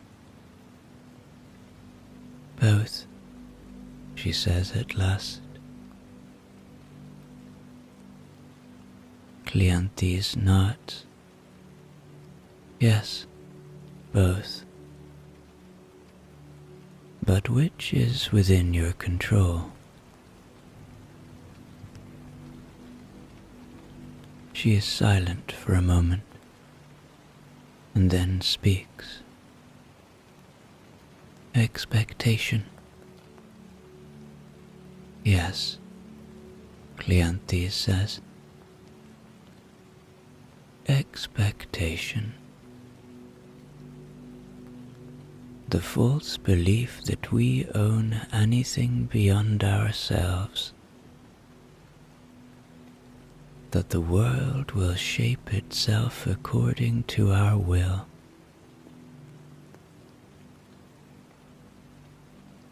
He looks to the students before him, to you. This city will crumble one day. These streets, these stones, this stoa, all will fall to time. Do we despair?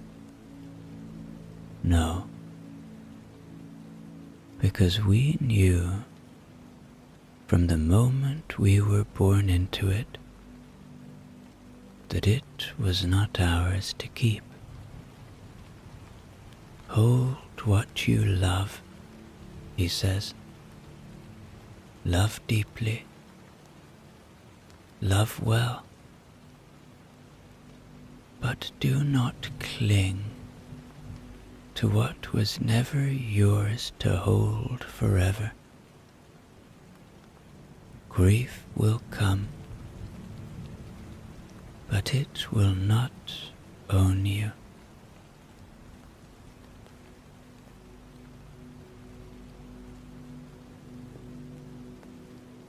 The world will press upon you,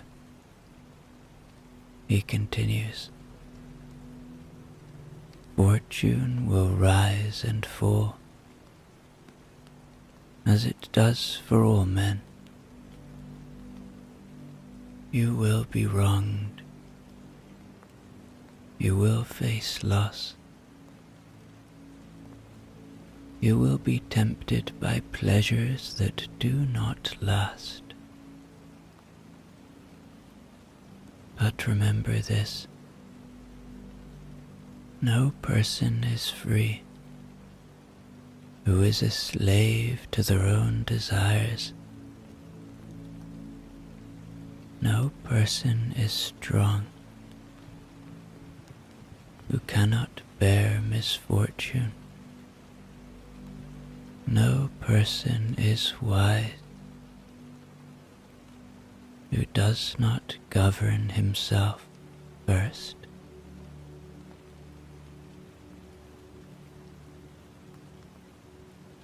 The woman beside him, your guide,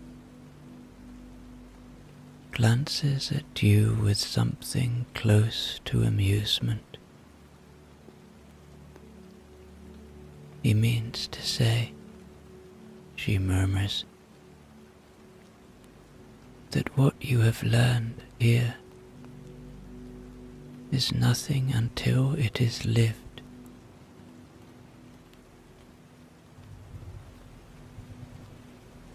Cleanthes nods, his expression steady. A carpenter is not skilled because he owns fine tools. A musician is not great because he has memorized the notes. And a philosopher is not wise because he has listened to the right words. Wisdom is not something you possess. It is something you practice. And so, I ask, when you step beyond this place, how will you live?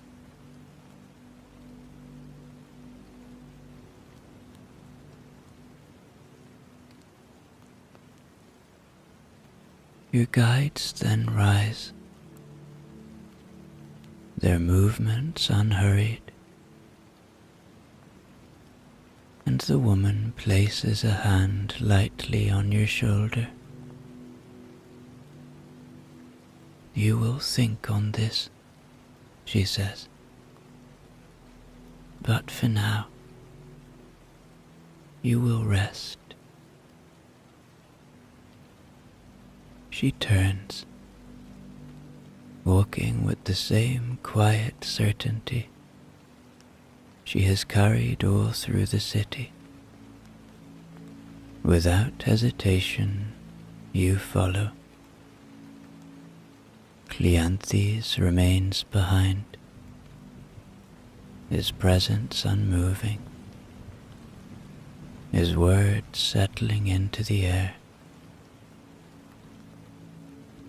He bids you a kind goodbye, and the painted porch recedes as you step away. The woman leads you through a narrow passageway, beyond the columns, past the open courts. The scent of old parchment lingers in the air. You move through a doorway, then another. Stone walls giving way to corridors. The rain, still within earshot. A constant friend.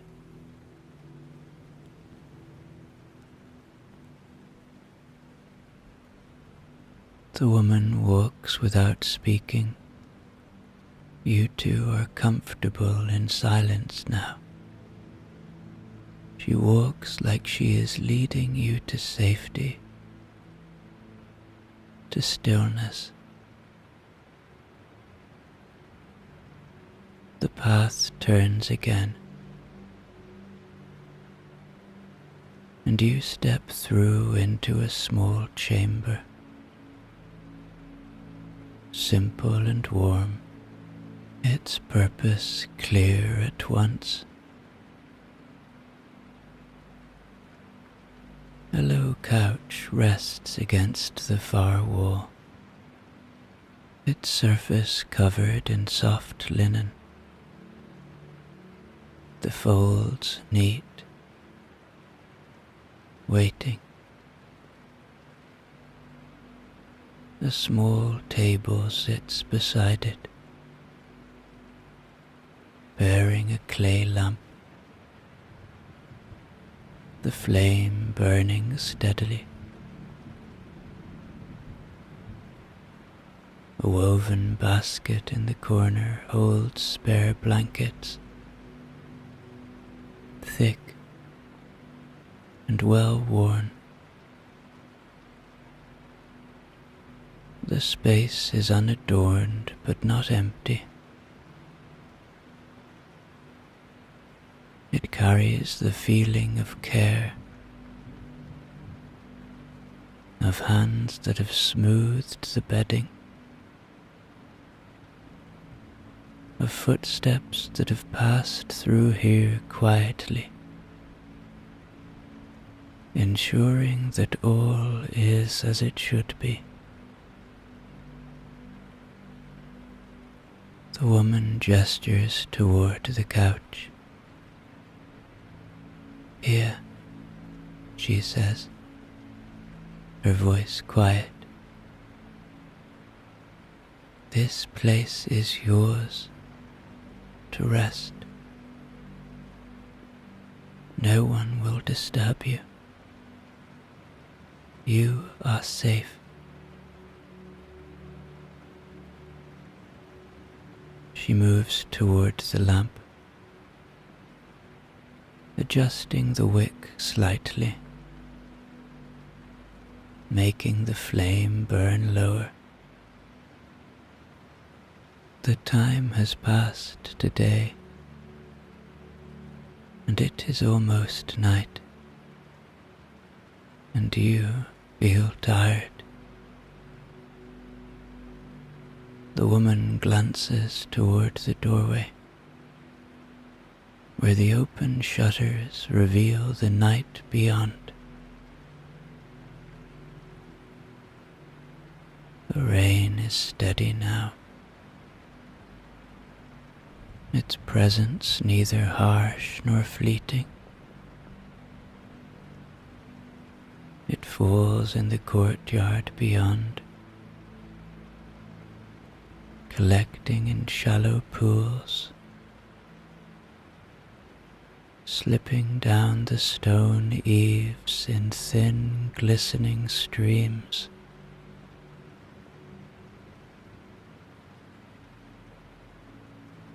From here, it is a sound, nothing more. The soft rhythm against the world outside, distant, steady, the kind of rain that will last until morning. The woman turns back to you, wearing a kind expression. "Rest now," she says. "Tomorrow the world will continue, but tonight there is nothing you need to do."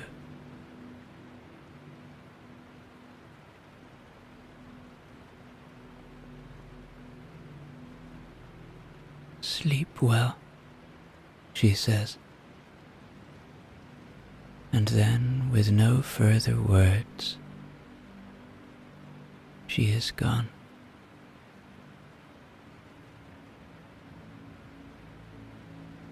The night stretches long beyond the open shutters, and you close your eyes. But the day lingers within you. You have walked through ancient Athens today.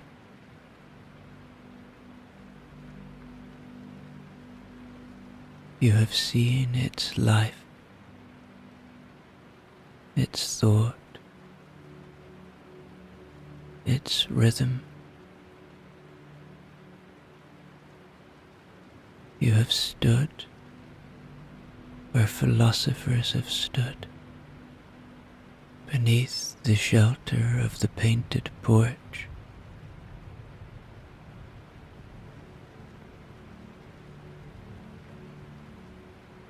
You think for a moment of Cleanthes, of the man and the woman.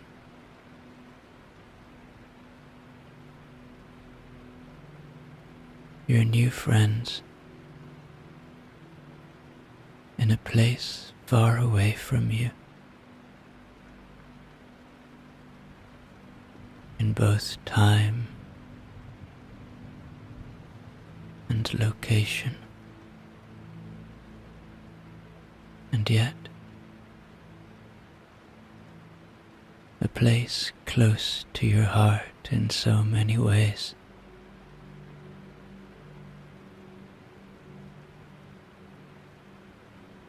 And you, whether you stay or go, whether you remember or forget, have been part of it now.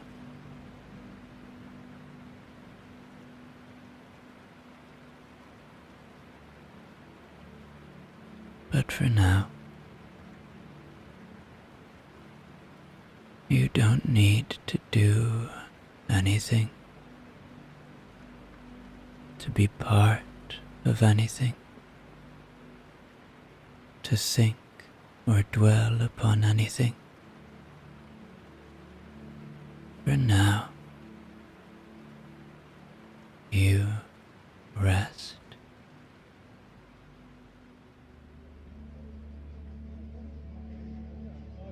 The city rises around you, quietly grand, with the dignity of a place that does not need to prove itself. Its buildings are not meant to impress, but to endure, stone upon stone, work laid by hand.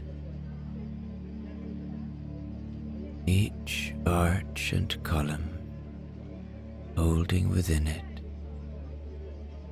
a memory of effort.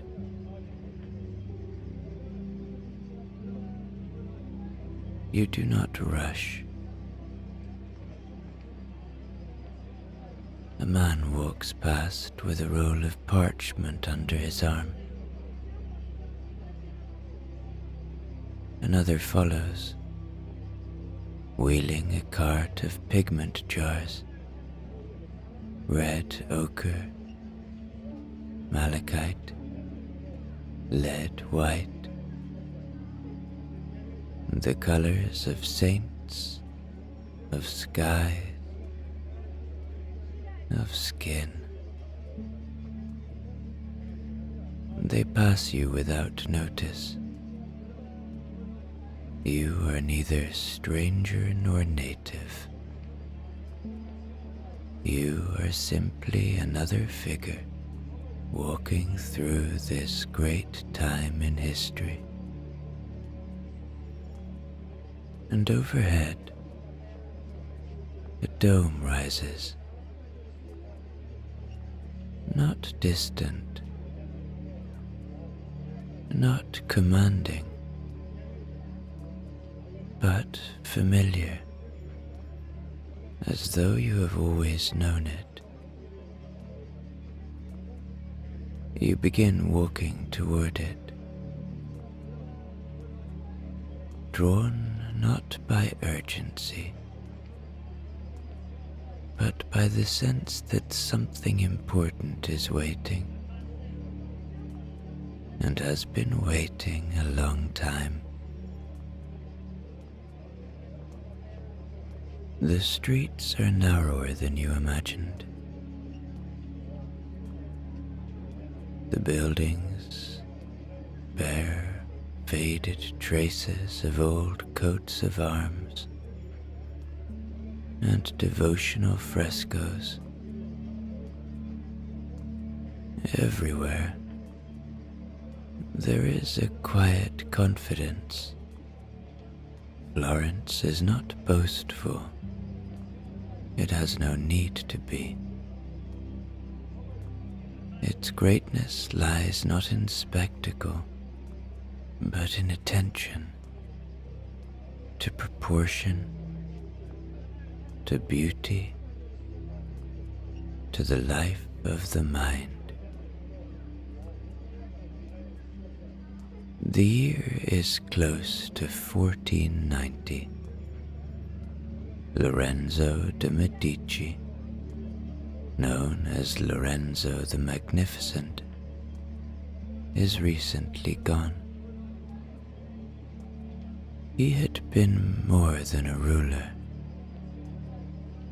He was a patron, a poet, a keeper of peace in dangerous times. Under his guidance, Florence became the beating heart of the Renaissance. The city had already been shaped by the intellect of Dante, the daring of Brunelleschi, the bold brush of Masaccio. But now it breathes in another rhythm. More artists are arriving. Young thinkers gather in the workshops of masters, carrying notebooks filled with questions. The old medieval world is slipping away, and in its place comes something new.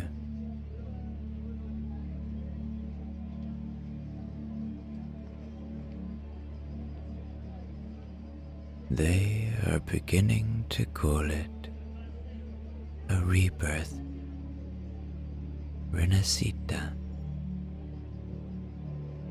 a recovery of ancient knowledge, yes,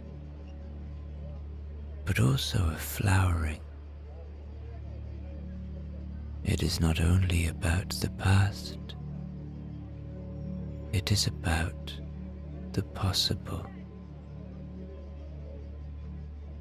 People here believe the human being can be measured, studied, drawn with precision, sculpted in ideal form, and more than that, they believe the soul, too, can be observed with equal care. This is a time of contradiction, deep faith, and careful doubt, reverence for the divine, and reverence for the body, a love of God, and a deepening love for what is human.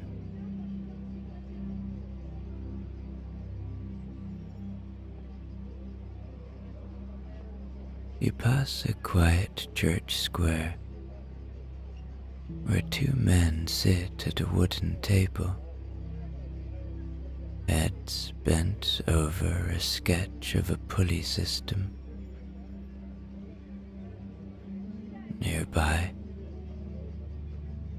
a woman lifts her hem to cross a small stream in the gutter. And you catch a glimpse of red embroidery hidden in the lining of her gown. Everything here is made with intention. Things meant to last, to be looked at,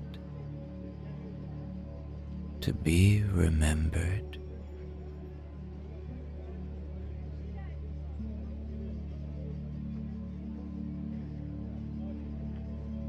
You do not yet know that just a few streets away, in a cluttered studio filled with unfinished inventions. A man is bent over a page, drawing a machine that could fly. His name is Leonardo, and soon you will meet him.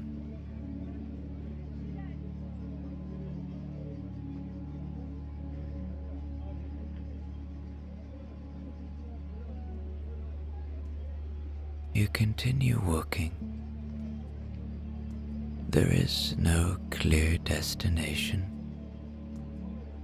and none is needed.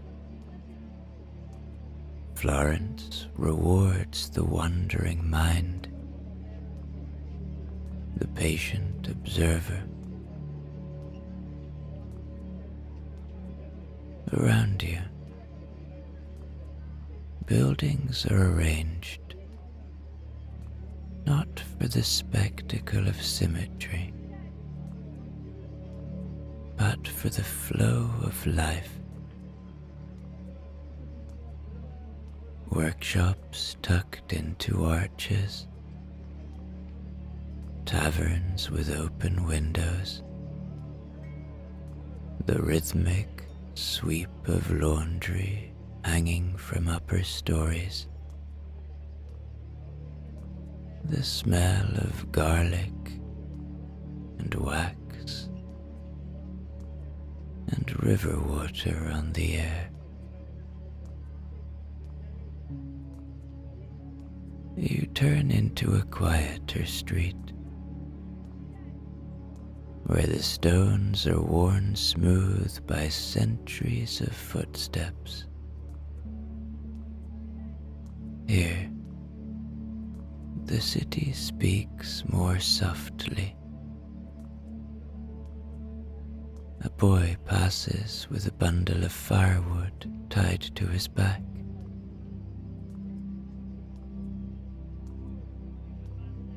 A nun, her hands folded in her sleeves, walks with her gaze lowered, but her pace sure.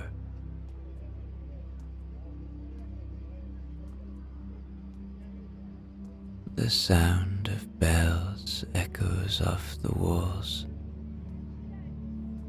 marking the hour. But no one seems pressed by it. In Florence, time belongs to the work, not the clock.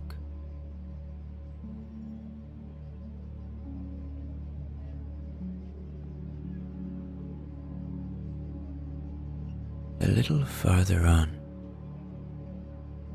you pass a bookseller's stall. The books are not yet bound, as they will be in later centuries. Many are stitched by hand, others still in folded sheets, waiting to be pressed. You see Greek, Latin, and the soft, sloping script of Italian. A customer asks about a translation of Plato, and the bookseller answers without looking up, his voice deep and measured. These are the new treasures, ideas made portable, pages that travel faster than armies.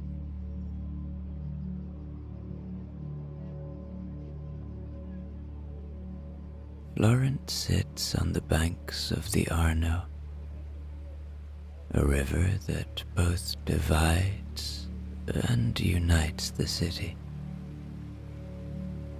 You make your way toward it now, drawn by the glint of water between stone columns. The bridges are solid, built not just to cross, but to carry life. Shops built directly upon them,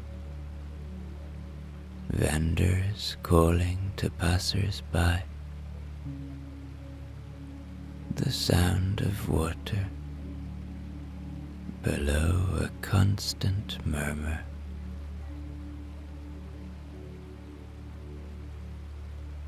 You lean for a moment against a parapet and look down. The water is slow moving this afternoon, dark in the shallows and bright where the sun touches it. On the far bank, you see the dome of a church, the slender lines of a cypress tree, the laundry of a family home fluttering in a pale breeze.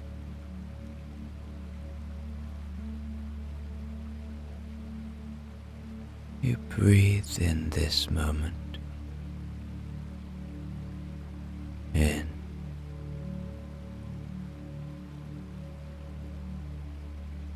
and out.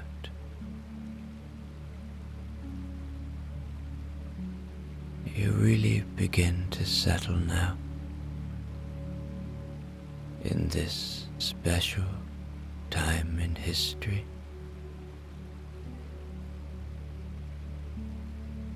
You could stay in this one spot all day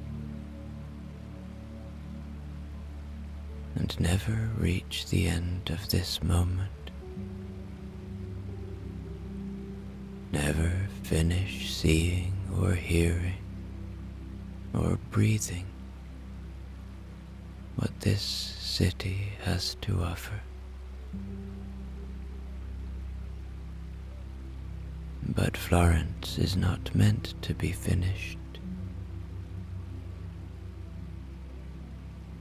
It is meant to be entered and re-entered, known a little more each time.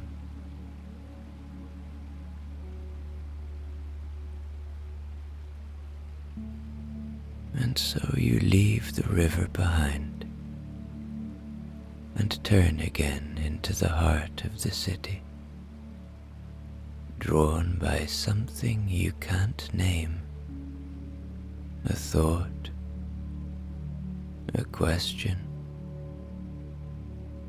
a pull in the direction of genius at work. Leonardo, perhaps, or someone else entirely. But soon you will find them.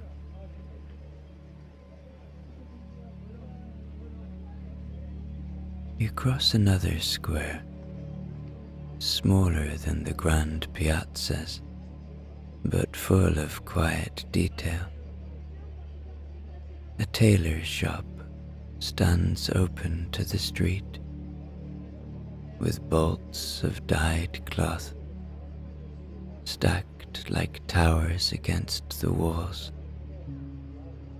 Crimson, ochre, a blue so deep it seems stolen from the sky. Next door, a boy with ink-stained fingers scrubs his hands in a basin, and you glimpse the corner of a parchment drawing tucked beneath his sleeve.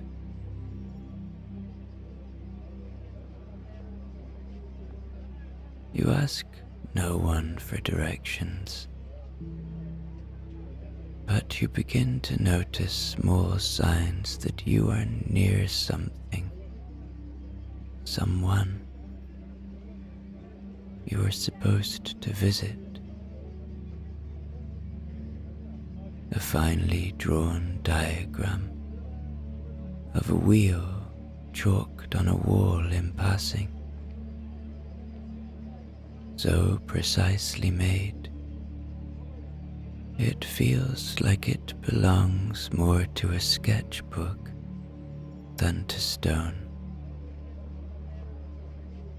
A curious brass instrument left on a windowsill. A smear of black pigment on a doorstep,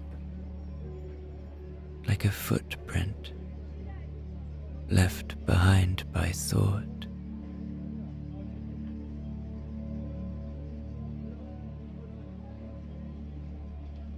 He is not where the powerful gather, not where the aristocracy walks. He prefers the side streets, the second courtyards, the rooms above apothecaries and spice merchants. His workshop is tucked behind a wooden door without a sign, at the end of a passageway that most people pass without noticing. But the door is open, and the light spills out, golden and low, warming the uneven stones beneath your feet.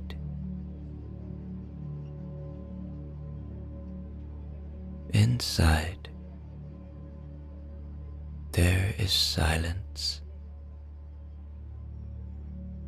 Not the silence of stillness, but the silence of deep attention.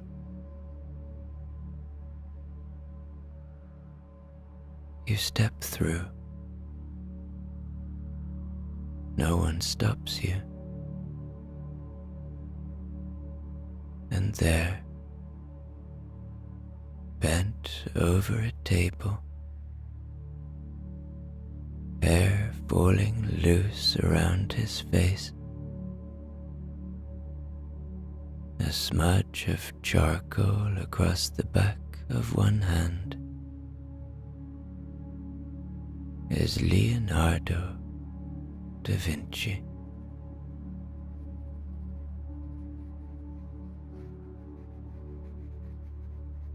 He is drawing, and the world around him seems to pause, as if it, too, were waiting for what comes next.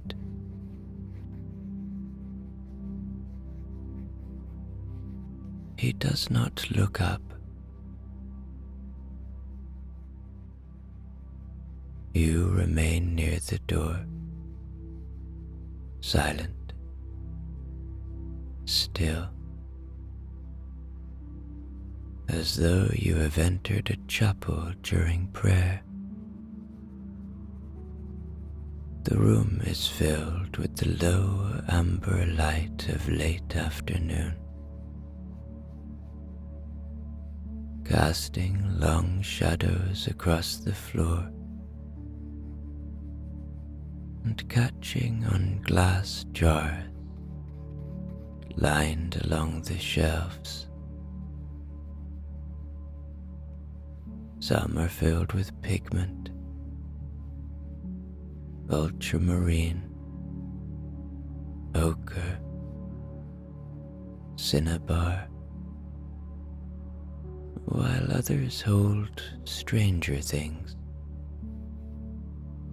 dried plants, curled shavings of metal. The air smells of many things at once. Iron filings, beeswax, the ghost of smoke, and beneath it all, a faint sweetness you cannot name.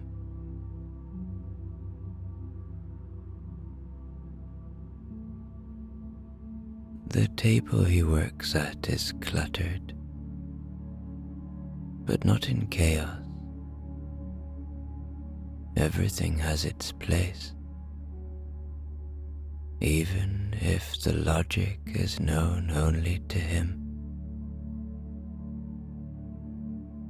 A wooden box of lenses rests beside a half-finished sketch of a flying machine. There is a folded cloth covering what looks like a mechanical wing. Nearby, an open book lies spine down, filled with sketches of the human body, its muscles rendered in such detail they seem to pulse.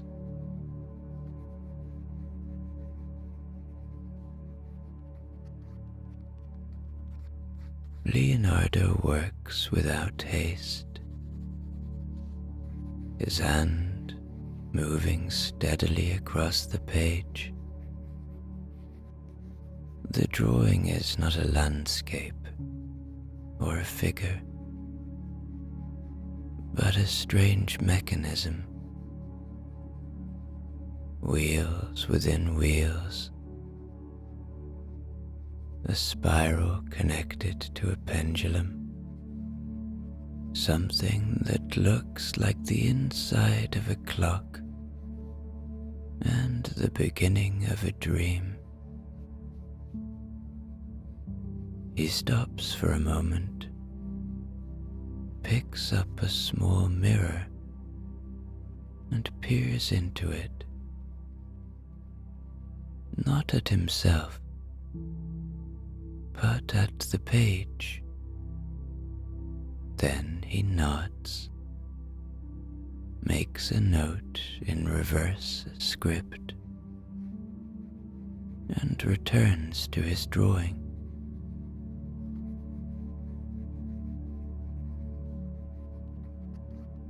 You realize he has been working for hours, perhaps since morning, perhaps longer. There is a cup of water beside him,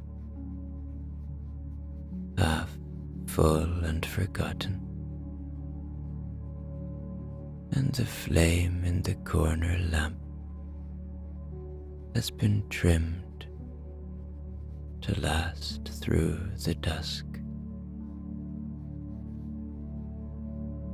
Around the room, other objects begin to reveal themselves. A clay model of a horse rearing back, its muscles coiled with perfect tension. A map of a coastline drawn from memory. A disassembled lute, the curve of its wood almost tender in the lamplight. This is not simply a workshop. It is a mind made visible. A place where questions are given shape, where wonder is measured in ink and wax, and nothing is ever truly finished. You do not speak, not yet, Somehow you understand that to be here is enough for now.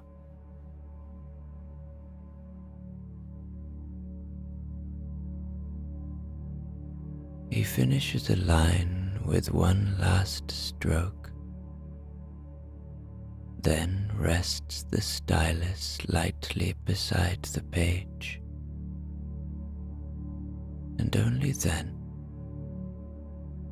without surprise, without alarm, he looks up. His eyes meet yours, steady and dark and kind, and in them is the unmistakable light of recognition. Not that he knows your name, but he knows you are here, and perhaps he has always known you would be. You've come a long way, he says simply, not as a question. His voice is low, measured, clear, with the tone of someone accustomed to thinking aloud. He studies you, not rudely, but as he might study the folds of a leaf or the turn of a bird's wing.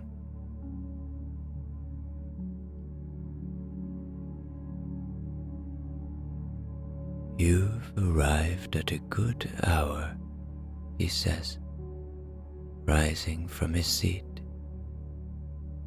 An hour when the mind is quiet and the light is honest. He gestures for you to come closer, not as a host to a guest, but as one traveler might welcome another beside a fire.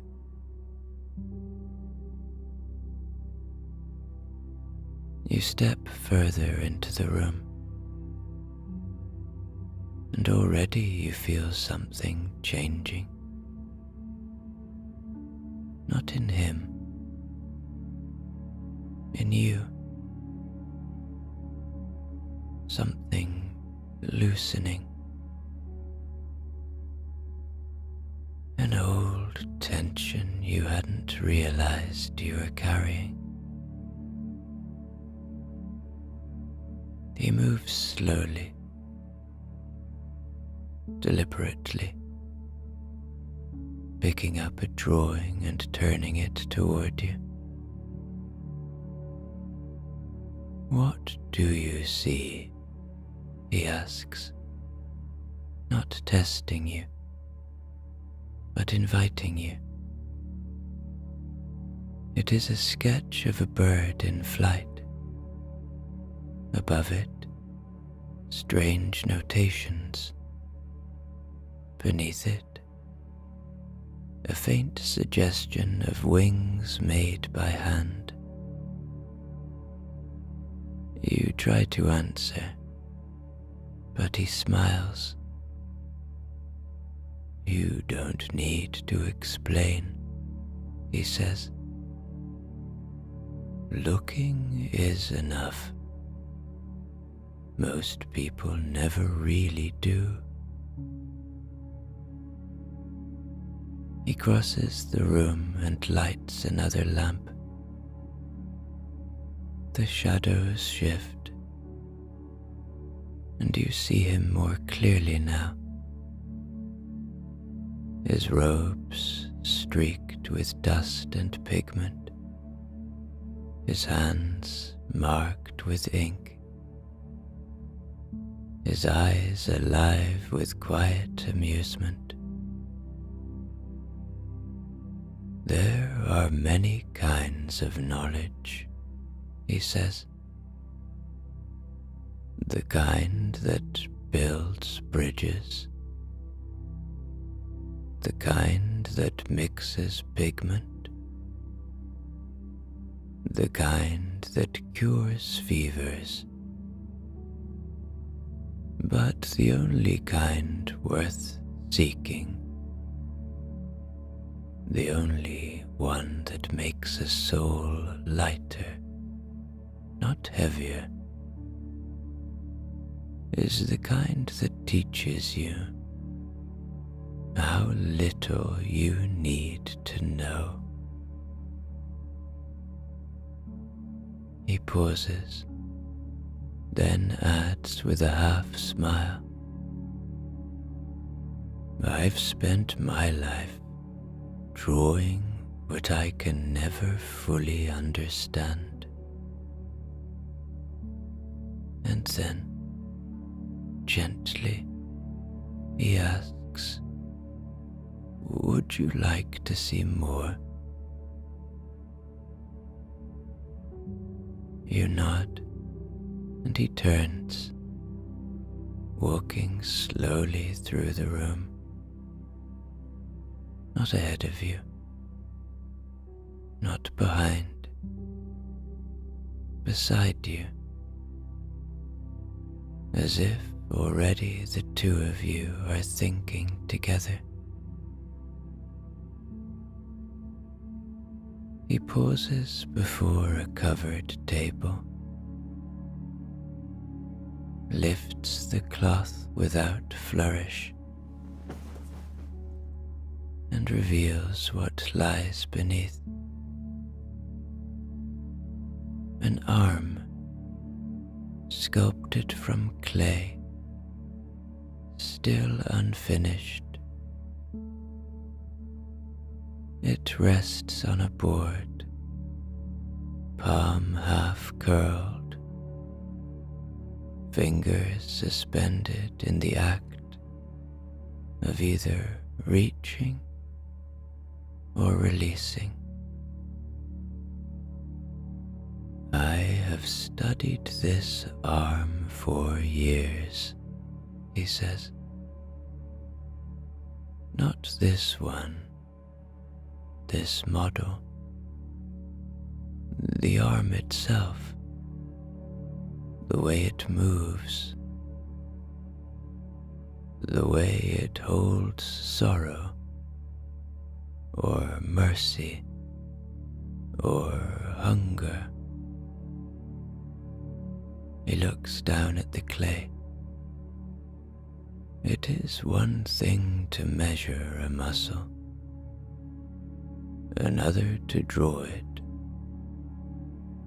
but it is something altogether different to understand what it means when a man lifts his hand to forgive. He covers the sculpture again, not to hide it, but to let it rest. You move on, past tall cupboards with half-open doors, shelves filled with bones and shells and feathers, pages pinned up along the walls,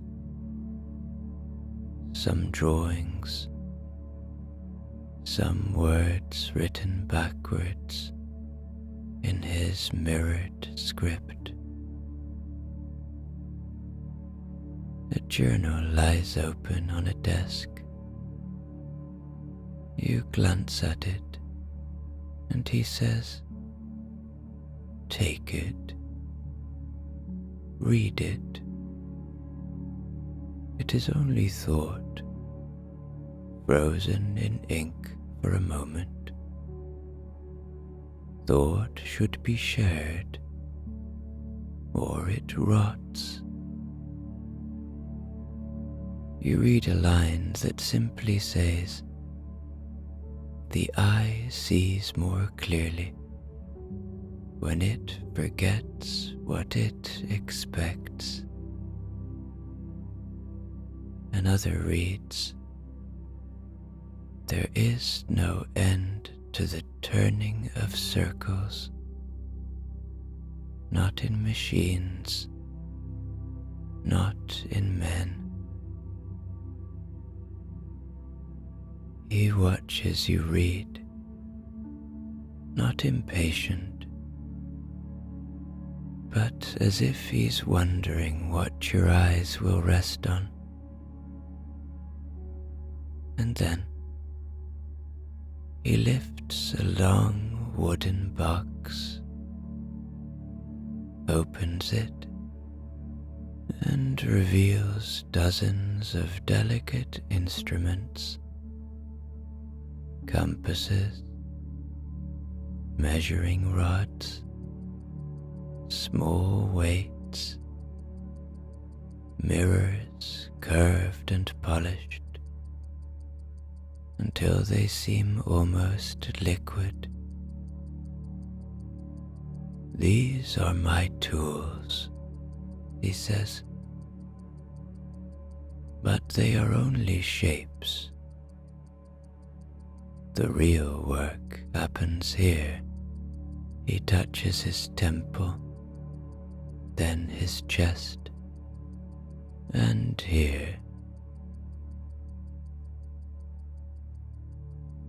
You feel the stillness of the room again. Not silence this time, but a kind of focused calm, as if this space, this man, this moment exists slightly outside of time. Then, softly, there is more to see, but the best of it is not here. He walks to the doorway and looks out into the fading light. "Shall we walk?" You follow him to the doorway, and for a moment, the city waits. Leonardo steps out first, not hurried, but with the ease of someone who walks often at this hour. When the day has let go of its noise, and the streets belong to shadows, to reflection, to those who still think after others have gone home.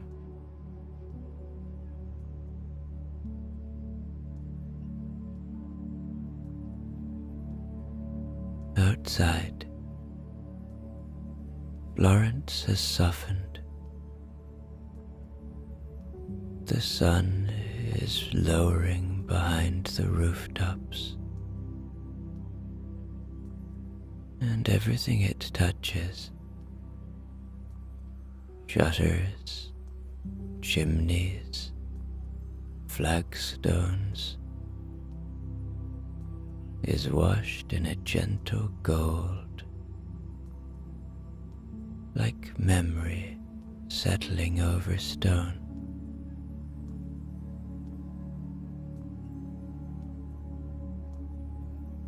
You walk beside him, not speaking yet. There is something about this time of day that asks for quiet.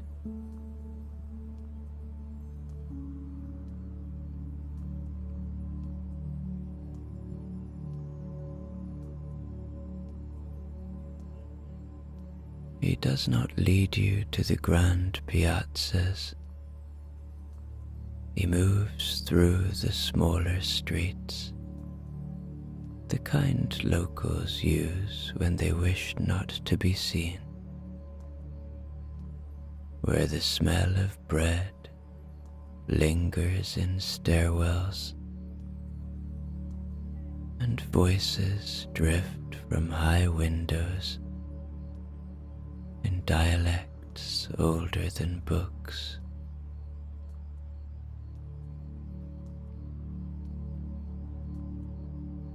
Now and then, something nods to him. A carpenter, a woman sweeping her step. They do not call him Maestro. They simply greet him as if he is part of the city, like the domes and the bridges, a fixture, a mystery, a known presence, even when unseen.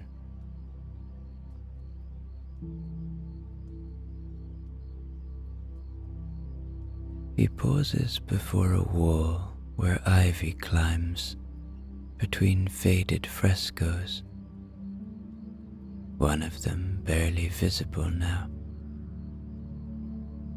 You can just make out a hand raised in blessing,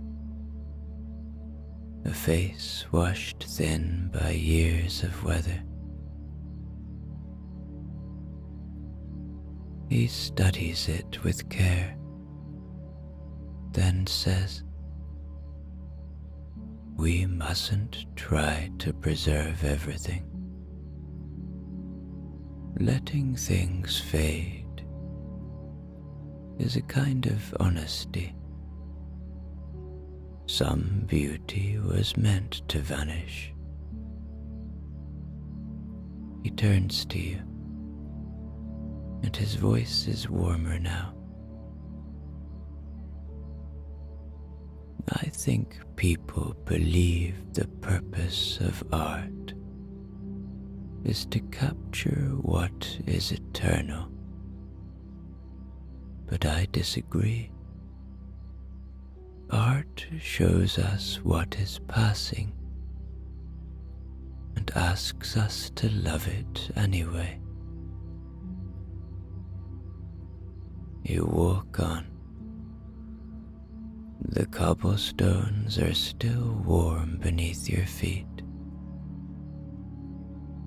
and above you, the sky is slowly turning.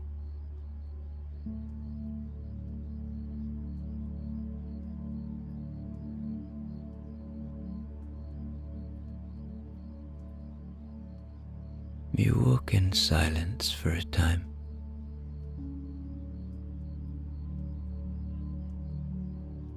In a way, you can't quite believe this moment. You are walking through the streets of Florence in the late 1400s with the actual Leonardo da Vinci, one of the greatest thinkers that ever lived,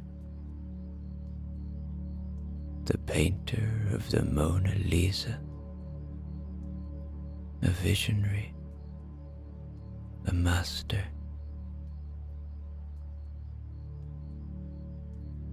The light is thinner now, the gold of it giving way to silver. And then, without ceremony, the rain begins. Not a storm, just a soft, steady fall. as though the sky has remembered something long ago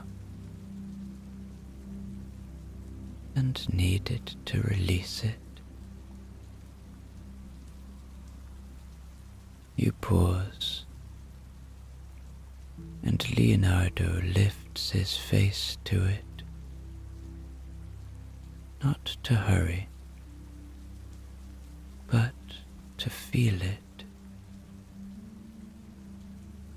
as if rain were as worthy of study as architecture or flight.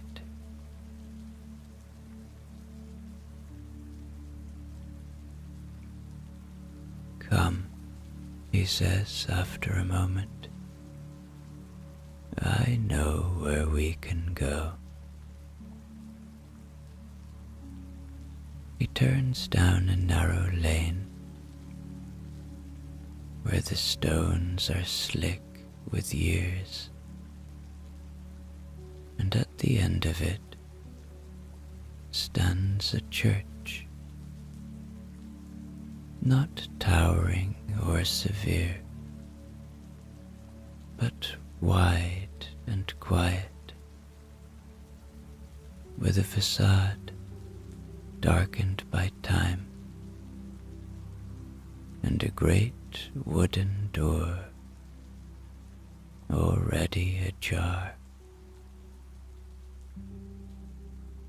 Inside, it is vast,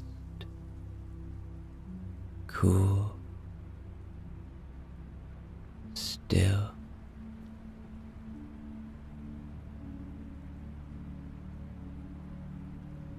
You step into the echo of centuries, into a church already old in this time. The scent of wax, stone, and myrrh surrounds you. Candles flicker low against marble. The rain drums gently against the roof, soft as breath. Leonardo walks with the ease of someone who knows this place well, past chapels and quiet alcoves, beneath arches. Near the front, in a side transept, a man stands alone before a canvas. His back turned, his cloak slightly damp with rain. He is painting in the half-light,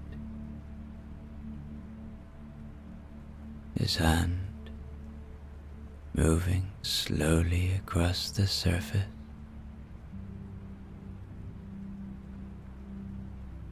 As though coaxing something into being, not commanding it.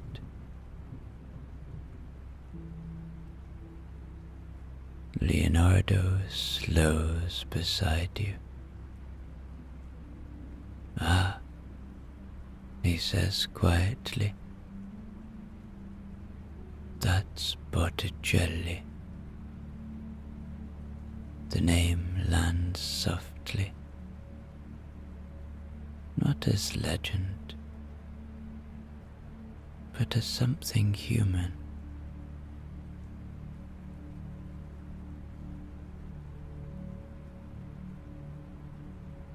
The painter turns, and his face is neither young nor old. His eyes hold the calm of someone who has spent his life looking at beauty and learning not to hold it too tightly.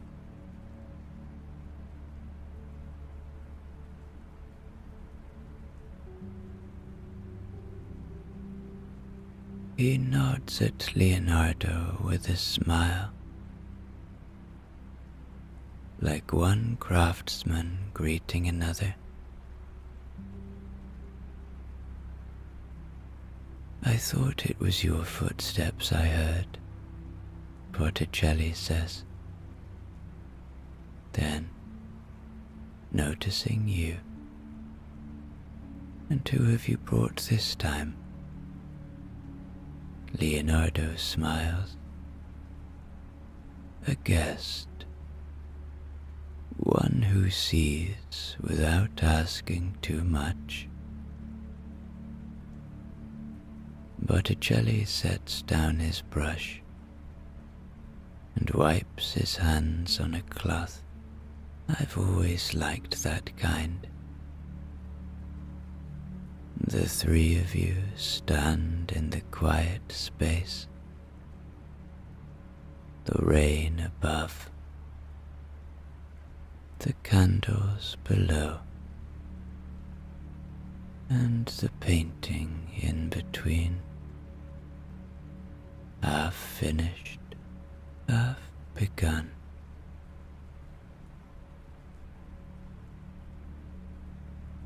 Botticelli gestures for you both to sit on the low wooden bench near the wall.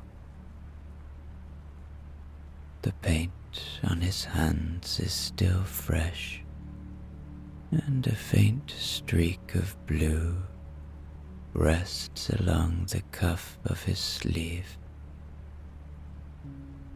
Leonardo sits beside him,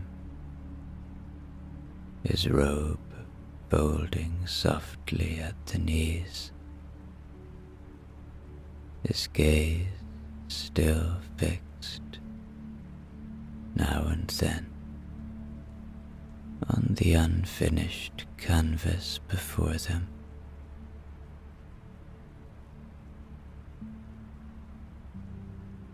For a time,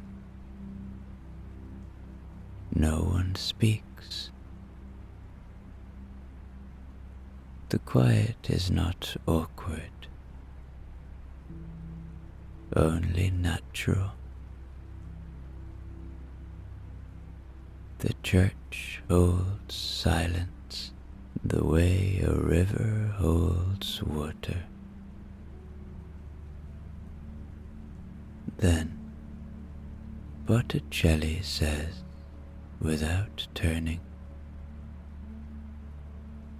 "It's a strange time we live in." Leonardo smiles faintly.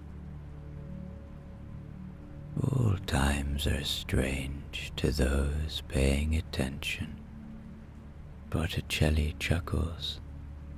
Yes, but ours is more beautifully strange than most. We see the world differently now.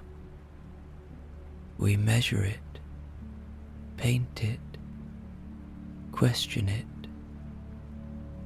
It no longer frightens us the way it used to. He picks up the brush again, not to paint, but to simply hold. Once, men believed heaven was above and hell was below, and that was that. But now, he trails off. Now we suspect heaven may be here, if we learn to see it. Leonardo nods. We have begun to ask why things are, and not just what they are. And that is dangerous, but also, he pauses, beautiful to live in a time where the mind is allowed to wander and the heart is allowed to follow. You listen, quiet between them. The sound of the rain overhead is soft, constant,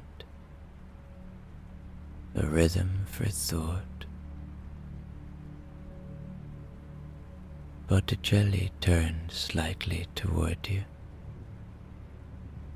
You must understand, he says. We were raised in a world of rules, of saints and statues, but we found ourselves drawn to what lives outside of rules. A movement of fabric, a glance between strangers, the way light falls across a cheek. We began to paint what we could not explain. That is how this all began. Leonardo adds, and now we live in a city that breathes invention. We build machines that walk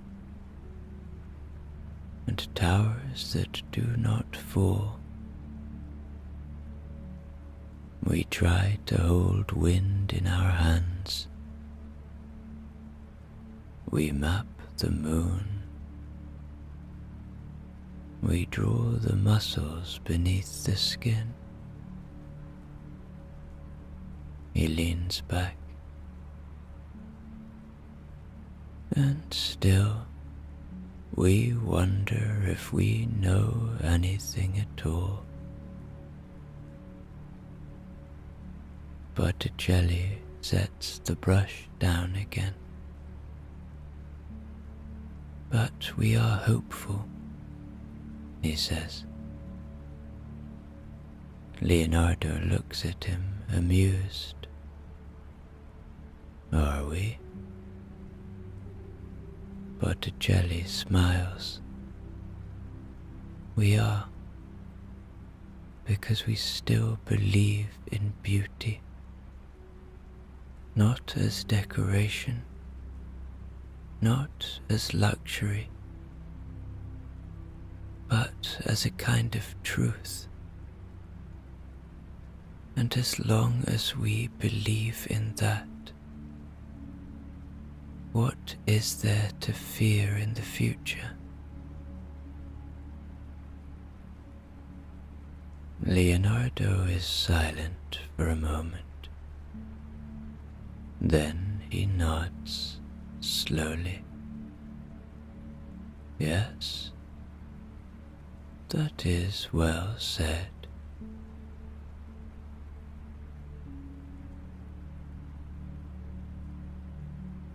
He turns to you. And you? You've come from somewhere we cannot know. Perhaps you carry questions we have not yet asked. But here, for now, in this place, we share the same quiet, the same breath, the same rain above us. The candles flicker gently. Somewhere high above, the bell tolls a single note,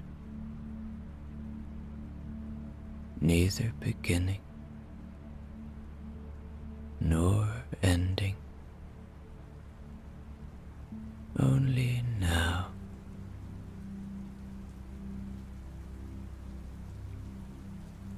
The three of you leave the church now, and the rain still falls when you step out again. The streets glisten, lit not by torches or lamps, but by the sheen left on every surface. Stone, wood, water, even silence.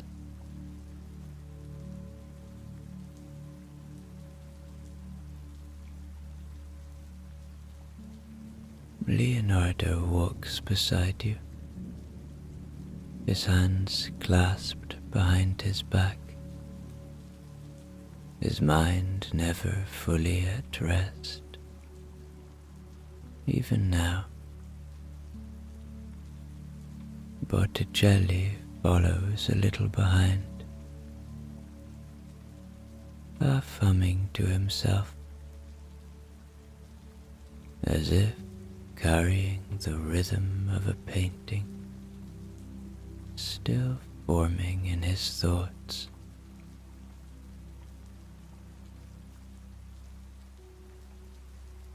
The three of you pass through lanes emptied by weather and dusk. Windows glow faintly behind iron grills. The scent of rain on earth is strong here, simple, grounding.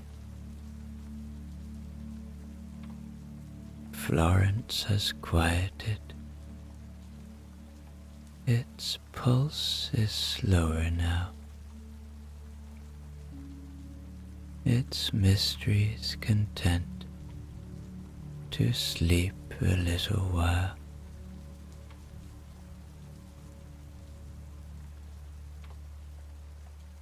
Leonardo stops before a low doorway set back beneath an arch of fine covered brick. There is no sign, no name, only the feeling somehow that you are meant to be here.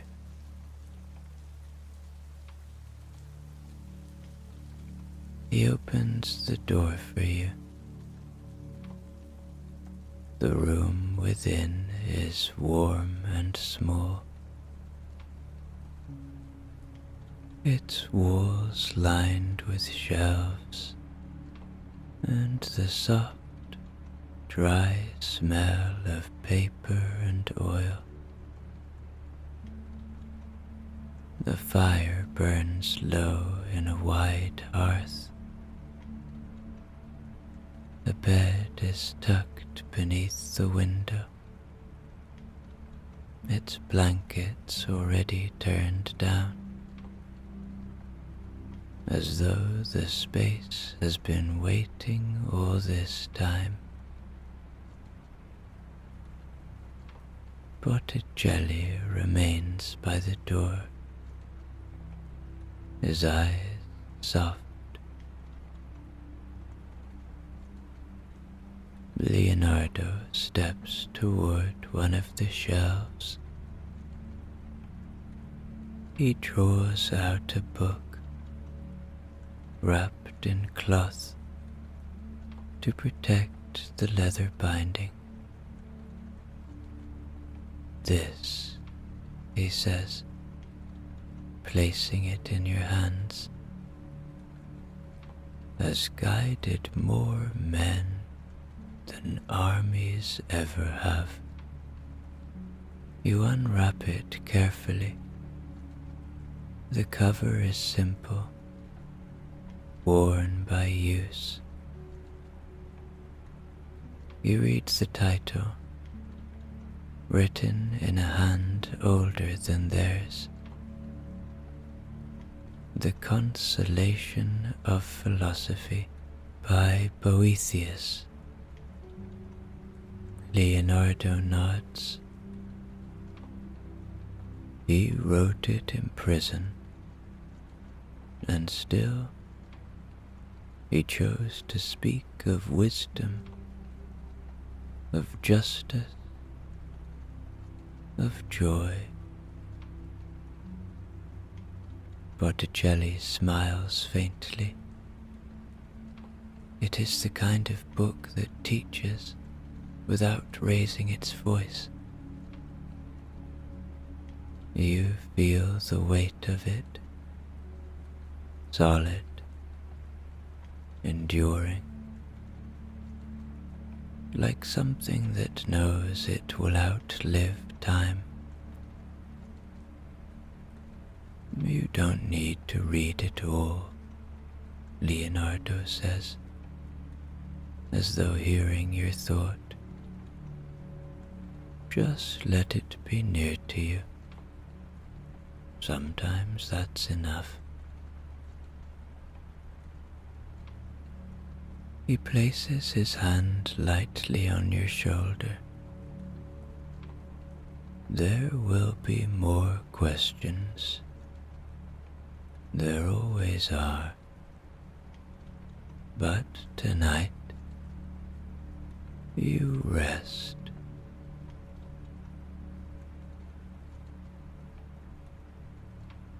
Leonardo and Botticelli bid you good night,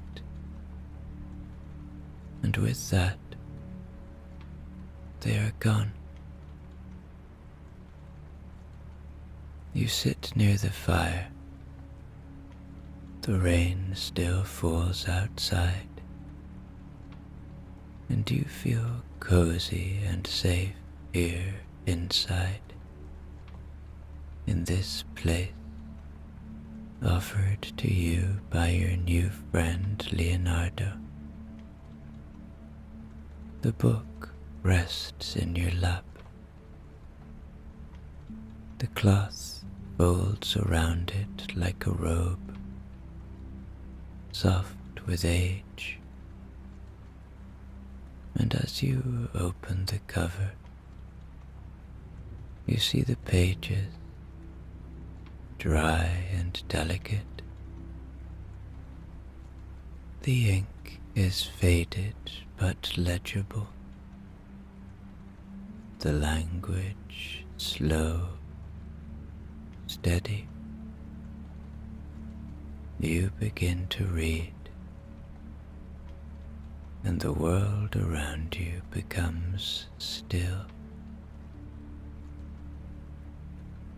It reads,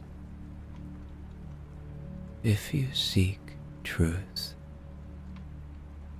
you must go beyond mere appearances. You must look within. For truth does not dwell in outward show, but in the quiet constancy of reason." You pause. The fire cracks gently.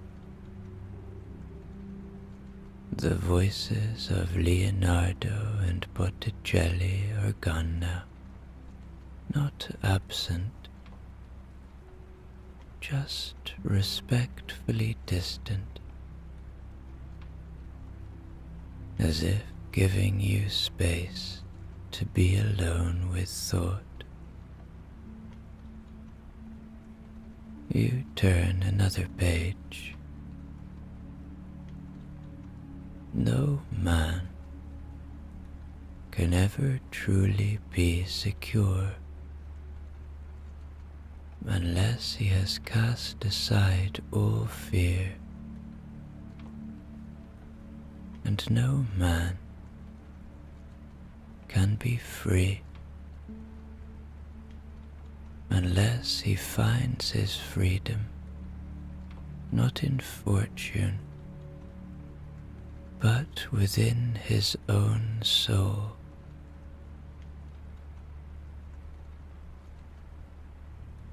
You sit with these words for a while.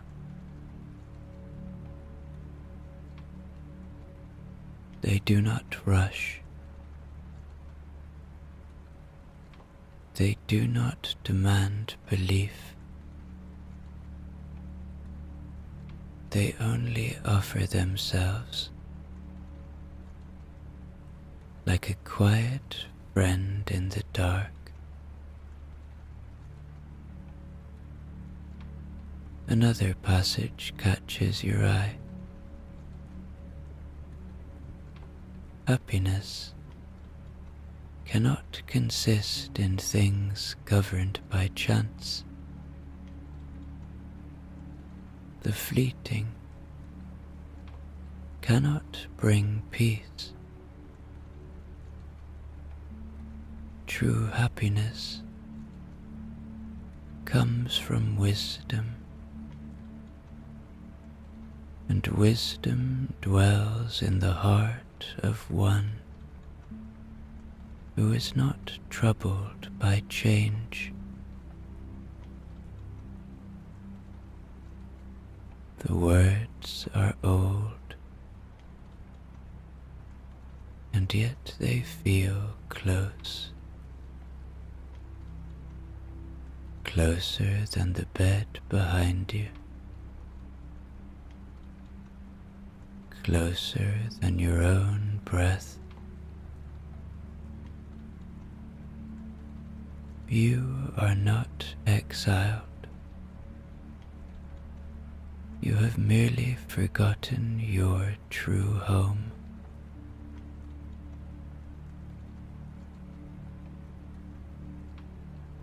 You close the book slowly, not because it is finished, but because it has given you enough for tonight. Leonardo was right.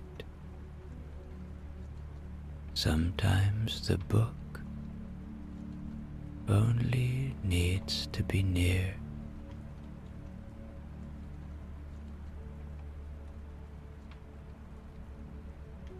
You place the book on the small table by the bed. Its cover is closed, but the words seem to linger in the room,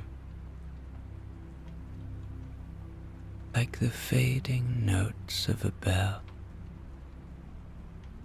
long after it has been struck.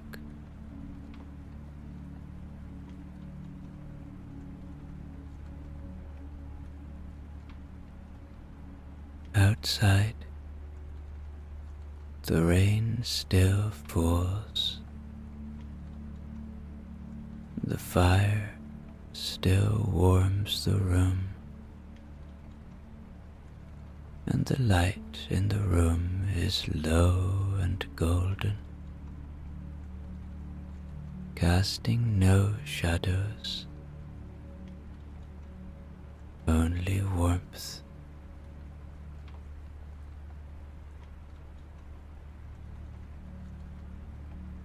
You lie down. The blanket is heavier than it looks, the kind of weight that calms the body,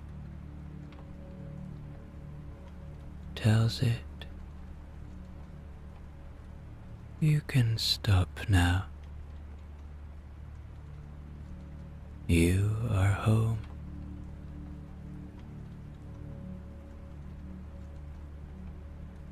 The bed creaks softly beneath you.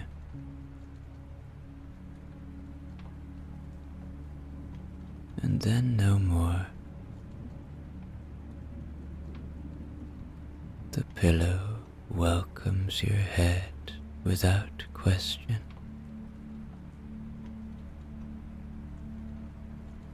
The room holds you without demand.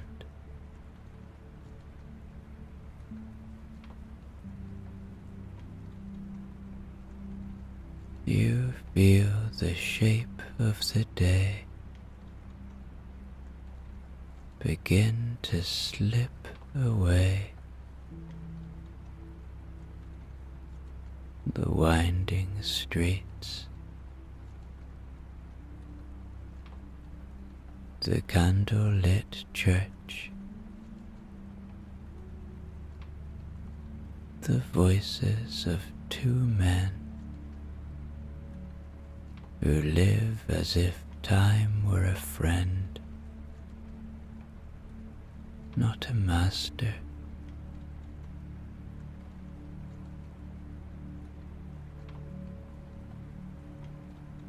You do not need to remember everything.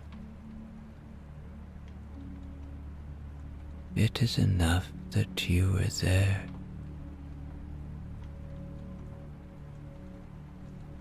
You breathe in, and the scent of parchment wax and old rain seems to fill your lungs with stillness. You breathe out, and with it, release anything you have been holding. There are no more questions tonight. No more ideas to chase. No more footsteps to follow.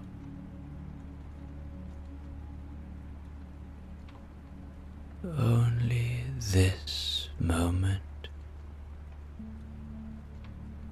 this room, this peace, and sleep.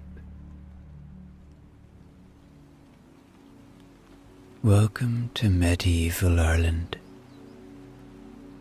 You have travelled back in time to this mystical and deeply historical place.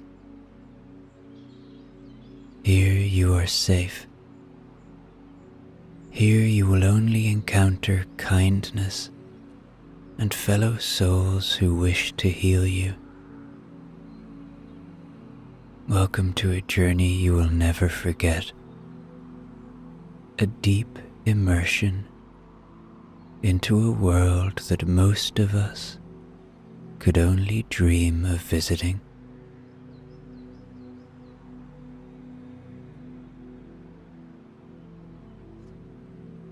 You walk along a narrow path, the cool air brushing softly against your skin.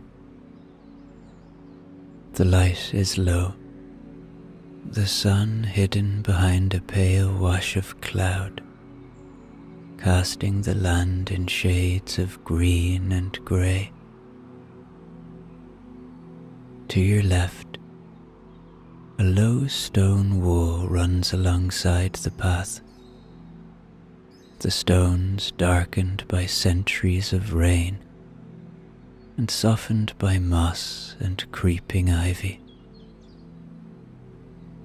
Beyond the wall, the land slopes gently downward toward a wide stretch of fields. You can see the faint shimmer of water further off, a river, quiet and steady, moving through the land as it has for centuries.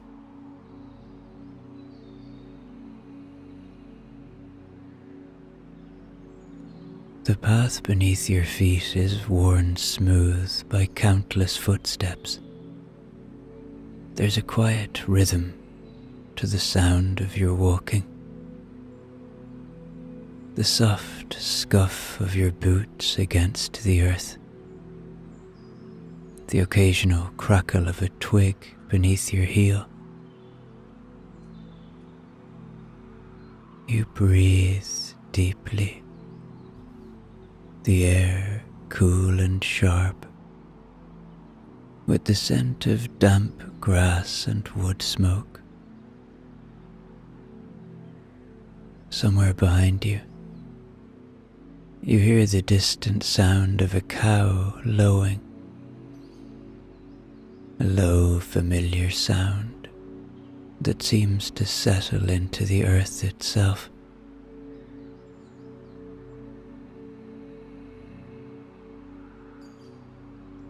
Ahead, the land rises slightly, and beyond the swell of the hill, you catch a glimpse of the monastery. Its dark stone walls rise out of the mist, rough-hewn and simple, as though it has always been a part of the land. A single bell tower stands against the pale sky. Narrow windows carved into the stone. Smoke drifts from a chimney at the far end, curling into the cool air before disappearing.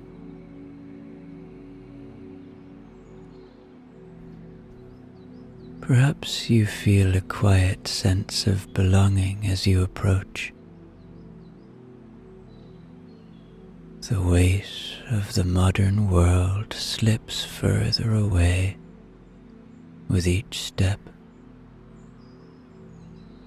Here, you are outside of time, walking toward a place where life is slower, simpler, and measured not by hours, but by the turning of the seasons. You are expected here, welcomed, and as you draw closer to the wooden door of the monastery, you know that on the other side, someone is waiting for you.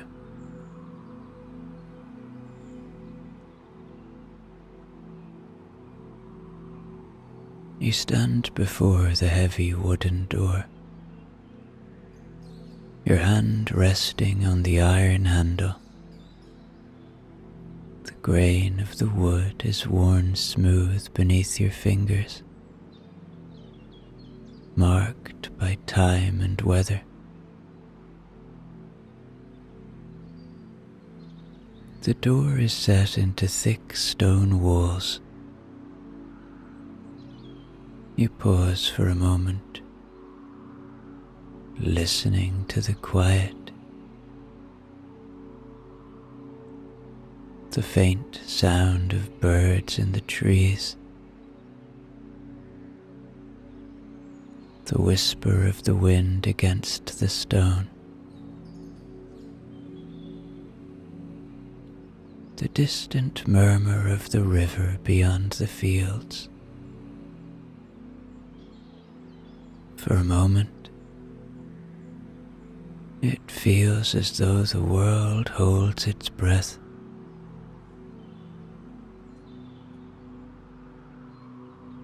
This place, this monastery, is more than just a shelter of stone and wood.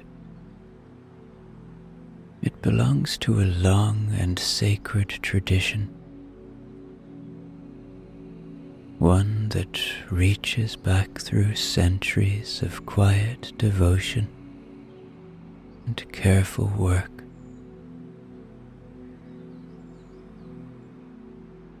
In these times that you are visiting, Ireland stands apart from much of Europe, a quiet refuge at the edge of the known world.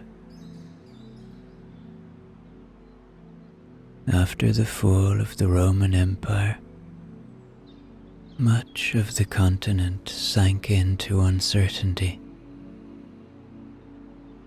Roads fell into disrepair.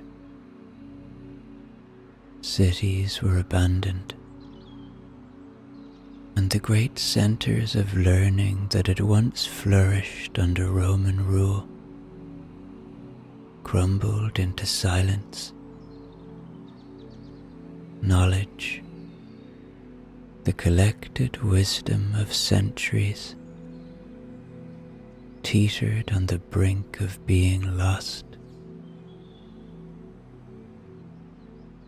But here, in Ireland, the monastic tradition flourished.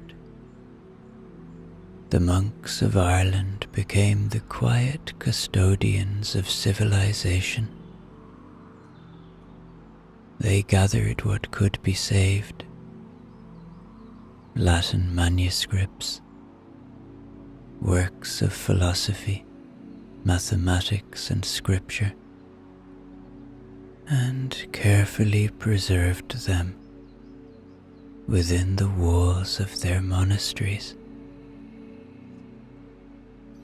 By the light of oil lamps, monks bent over rough wooden desks, their ink-stained fingers tracing out letters in the intricate hand of the insular script. They worked in silence, patient and focused, believing that their task was not merely one of preservation, but of salvation,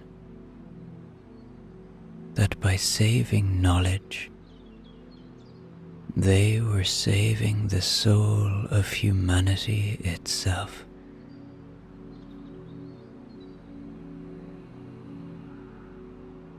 And it was not enough to keep these treasures hidden. Irish monks became missionaries of knowledge, crossing the sea to Britain, and then into the heart of Europe. They founded new monasteries in what are now France, Germany, and Italy. From these outposts, they brought the quiet flame of learning into lands darkened by war and disorder. The light of Irish scholarship flickered through those troubled centuries, steady and unfailing.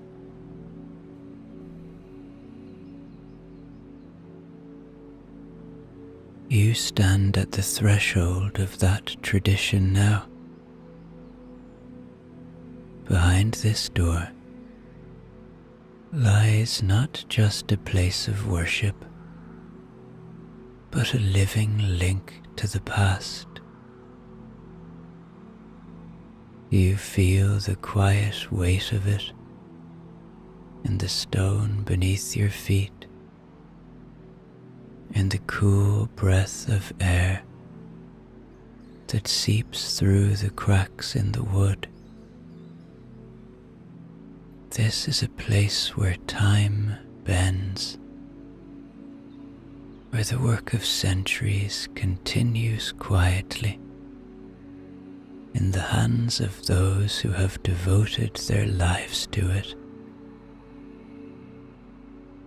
And as you lift your hand to knock, you feel the quiet certainty that you have come to the right place.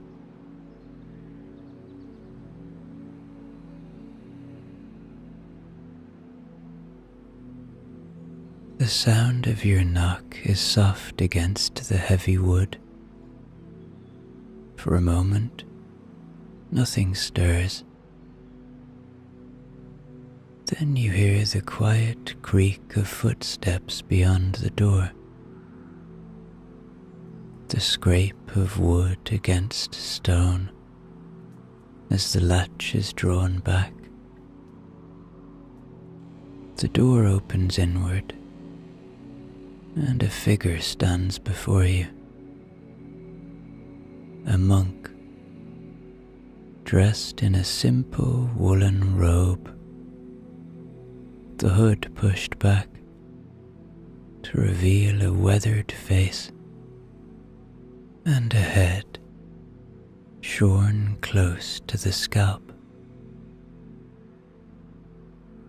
His eyes are kind, pale blue and steady, and there's a quiet warmth in the small smile that touches his lips. "Welcome," he says, his voice low and calm. "We have been expecting you." He steps aside, gesturing for you to enter.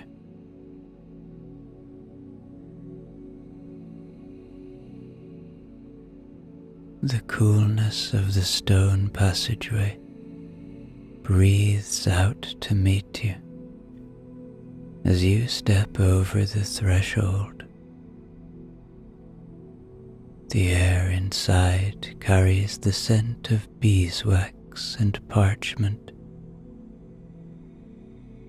mingled with the faint metallic trace of ink.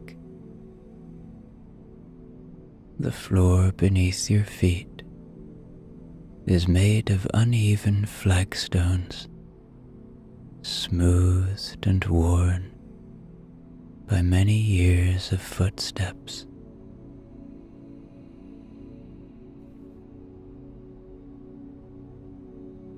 The monk closes the door behind you. His movements are unhurried. There is no sense of urgency here, only quiet steadiness.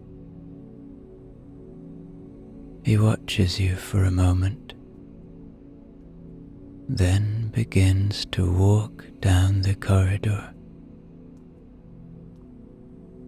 You follow him beneath a vaulted ceiling of rough-hewn stone.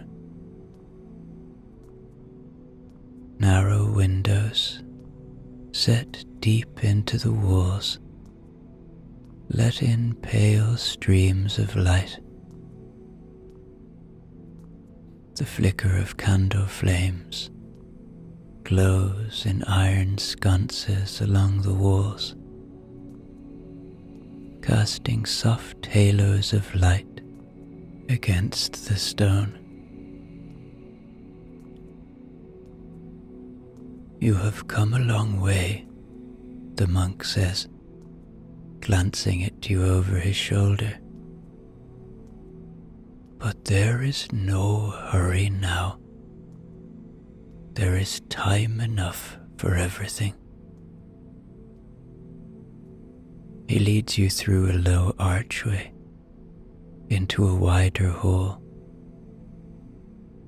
The scent of wood smoke deepens here, mingling with the faint scent of dried herbs.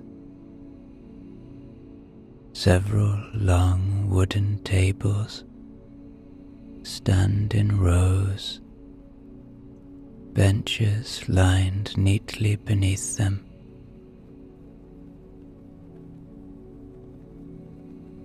At the far end of the hall, another monk is tending to a fire, adding a length of wood to the flames. He straightens, glancing toward you with quiet interest, before returning to his task.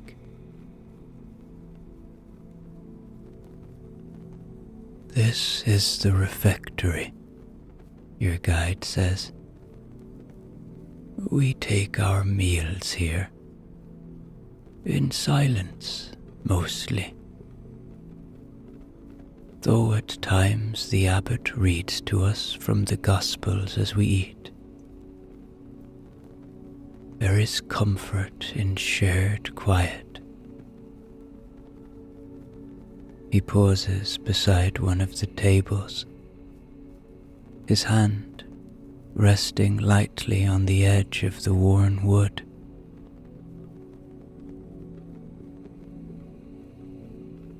His fingers trace the grain of it absently, as though following a familiar pattern. His gaze returns to you. But you are not here to work. Not yet, anyway. First, you must rest. He gestures toward a doorway at the far end of the hall. Come, there is a place prepared for you.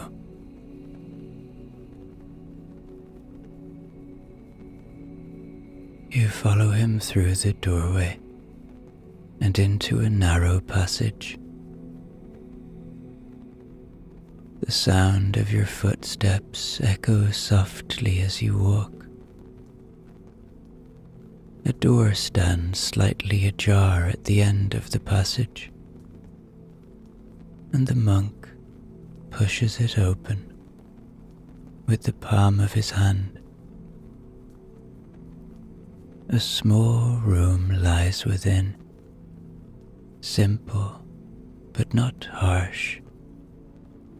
A narrow bed rests against the wall, draped with a thick woolen blanket. A low wooden table sits beneath a small window, and beside it, a jug of water and a loaf of dark bread. A single candle burns on the table, the flame steady and bright.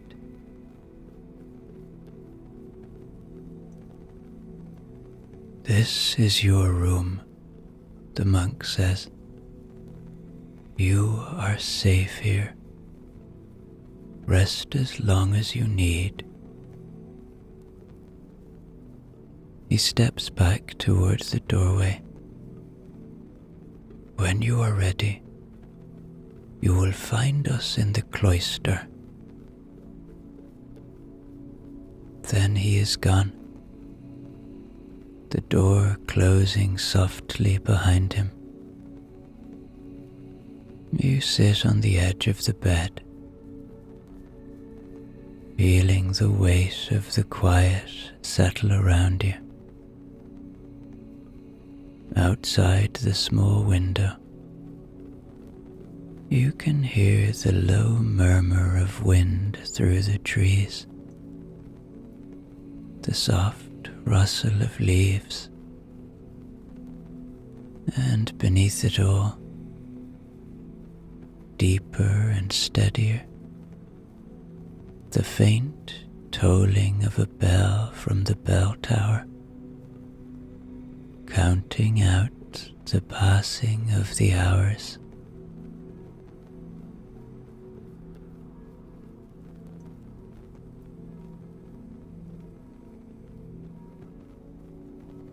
You sleep deeply that first night.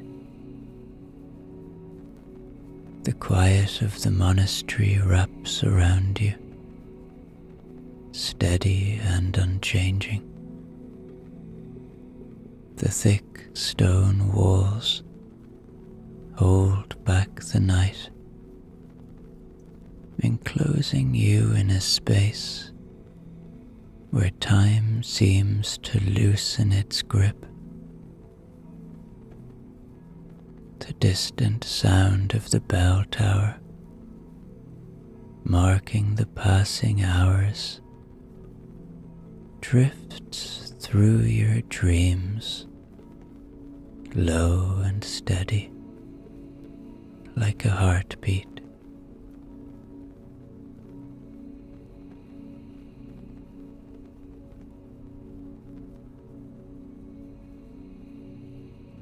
The following morning, the light is pale and cool, filtering through the small window above the table. Outside, the air is heavy with the scent of damp earth and early morning mist. You sit for a while on the edge of the bed, feeling the weight of sleep still lingering in your limbs. There's no sense of urgency here, no task awaiting you, no list of things to complete.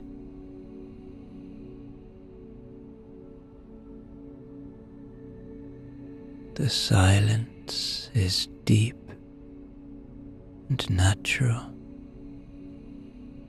without pressure or expectation. This is a silence you have never heard before, the silence of another time.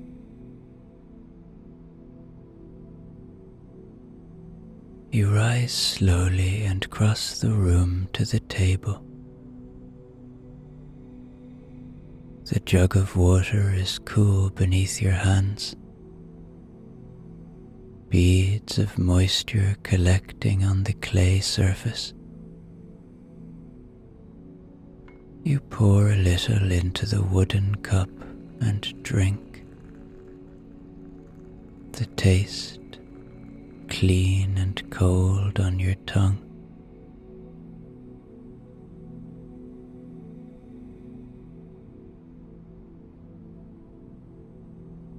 You take some deep breaths now, immersing yourself in this amazing place, this place that you are safe in, that you are welcome in, far away from all that you know.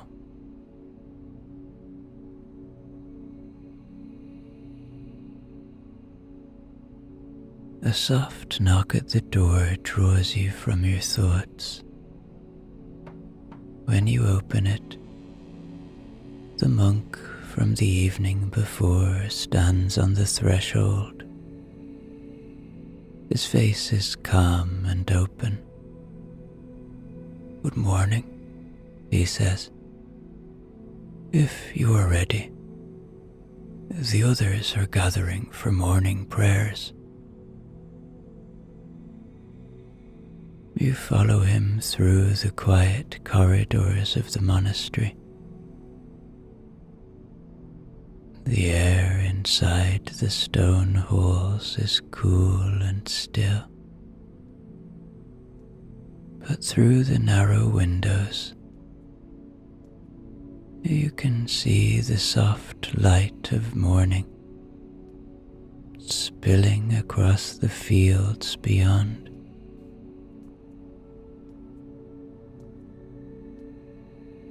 The land is washed in shades of grey and green, the mist still clinging to the hollows of the earth. Birds move through the trees, their dark shapes flickering through the pale light.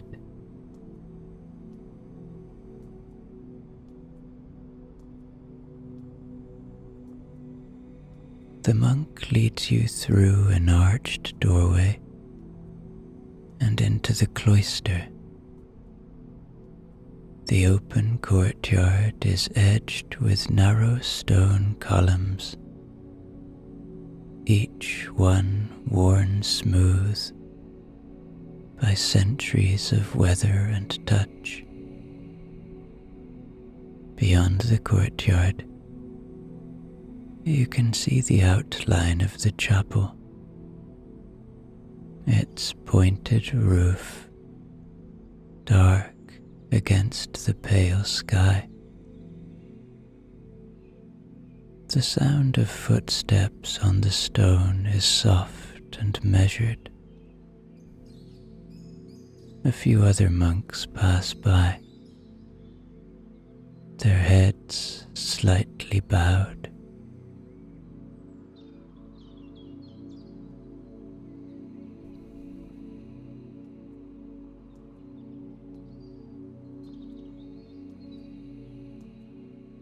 They rise early here, your guide says quietly. The days begin with prayer, not out of obligation, but as a way of centering the mind. The work that follows is not separate from the prayer. It is part of it.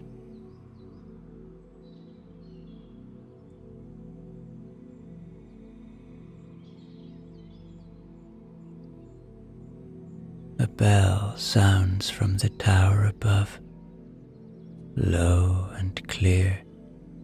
The sound carries through the stillness of the morning air. The other monks begin to gather, their simple robes moving gently with the breeze as they make their way toward the chapel. Your guide gestures toward a stone bench beneath one of the arches. "Sit for a while if you'd like," he says. "There is no need to hurry."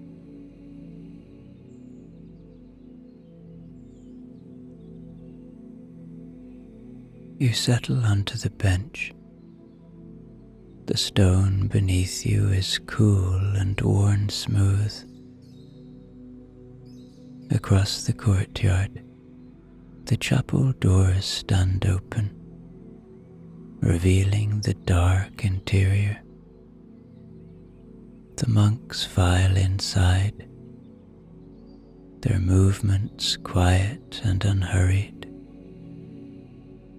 The sound of chanting begins, low and steady, rising and falling in a quiet rhythm. It blends with the sound of the wind moving through the trees and the occasional call of a bird.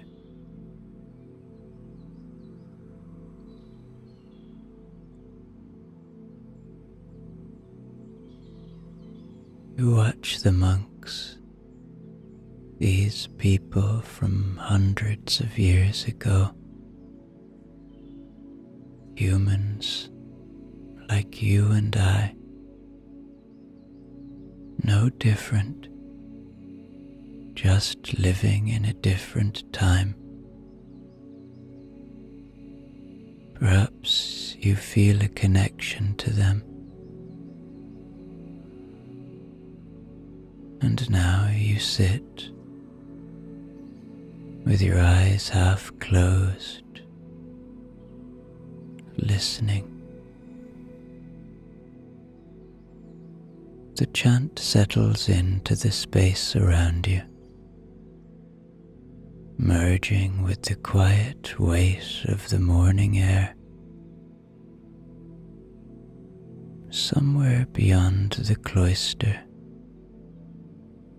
you hear the faint rustle of leaves and the distant sound of the river moving over stone.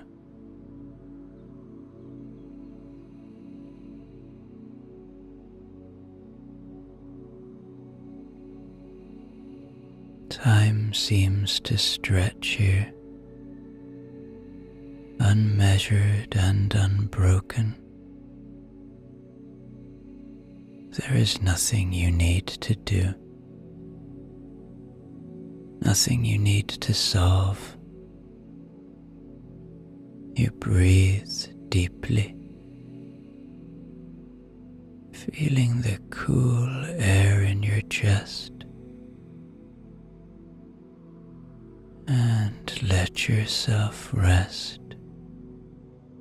in the quiet of the morning.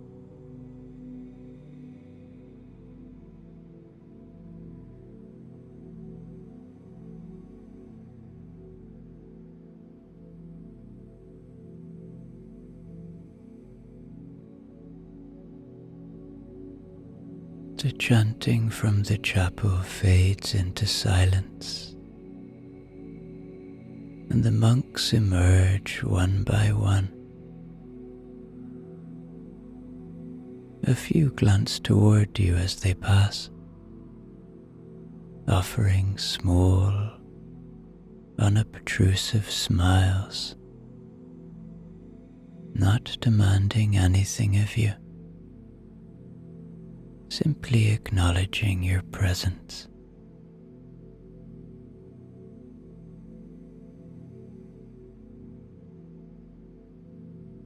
After a time,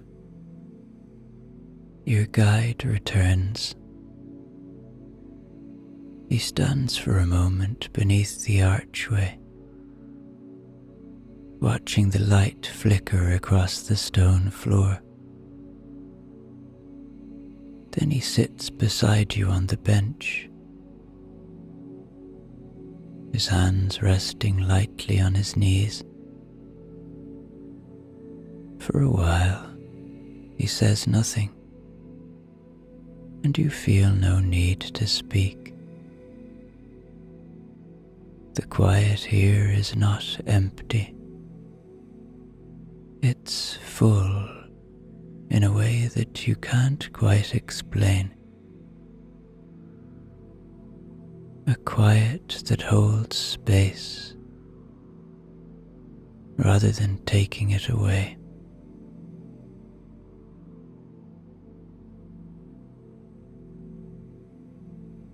You are wondering why you're here, the monk says eventually.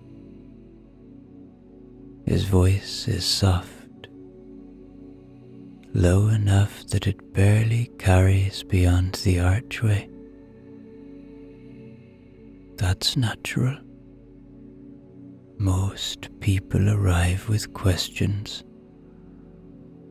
but not all questions need answers. He glances toward the courtyard, where a light breeze is stirring the long grass at the edges of the stone path. A pair of swallows dart overhead, disappearing into the shadowed rafters beneath the chapel's eaves. When the world changes, the monk continues, the mind searches for order. It searches for reasons. But there is wisdom in letting some questions remain unanswered. In time, the silence itself will speak.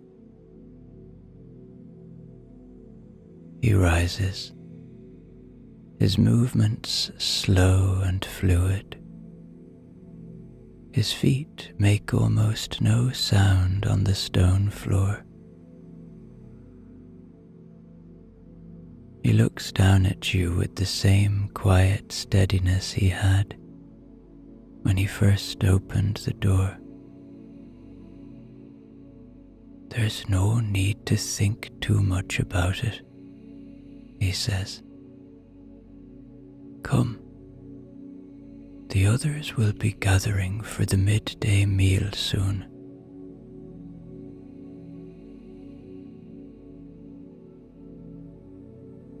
You follow him along the covered walkway that lines the edge of the cloister.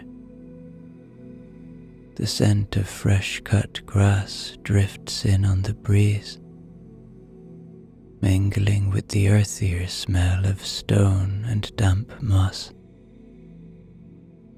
A pair of young monks pass by, carrying baskets of herbs from the garden. You catch the clean scent of rosemary and sage as they pass. The monk leads you through a low doorway into the refectory. The long wooden tables are set with bowls of dark bread and rough clay jugs of water. The monks sit side by side along the benches, their heads slightly bowed. The sound of the room is quiet, but not solemn. The soft scrape of wooden spoons, the rustle of cloth, the quiet murmur of one or two voices near the fire.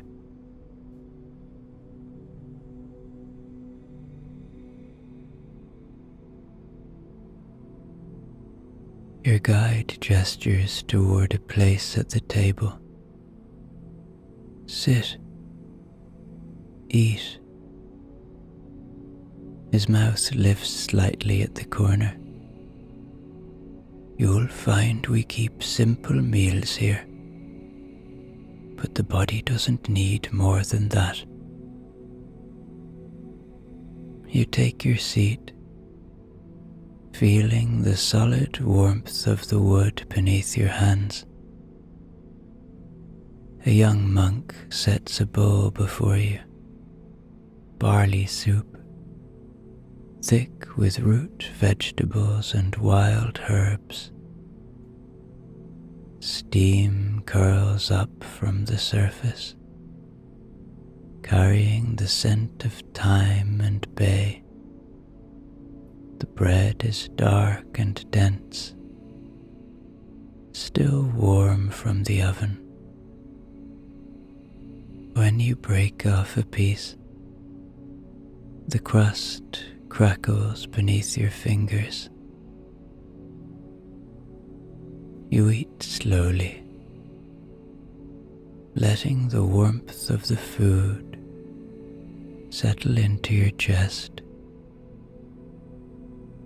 Around you, the other monks sit quietly, some glancing toward you with soft, curious expressions. They don't seem surprised to see you here.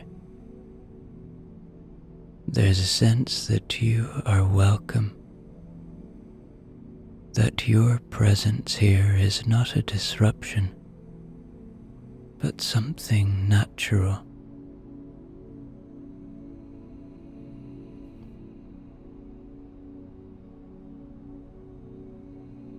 After the meal, your guide stands and nods toward the door. Come, he says. There's something I'd like to show you. You follow him out through the side door of the refectory and into the garden beyond. The air is cooler here, touched by the scent of damp earth and wildflowers. The stone path beneath your feet is uneven, softened at the edges by moss. The garden is simple. Neat rows of vegetables and herbs. A few fruit trees bent beneath the weight of ripening apples. Butterflies move lazily through the long grass, their bright wings flashing in the pale light.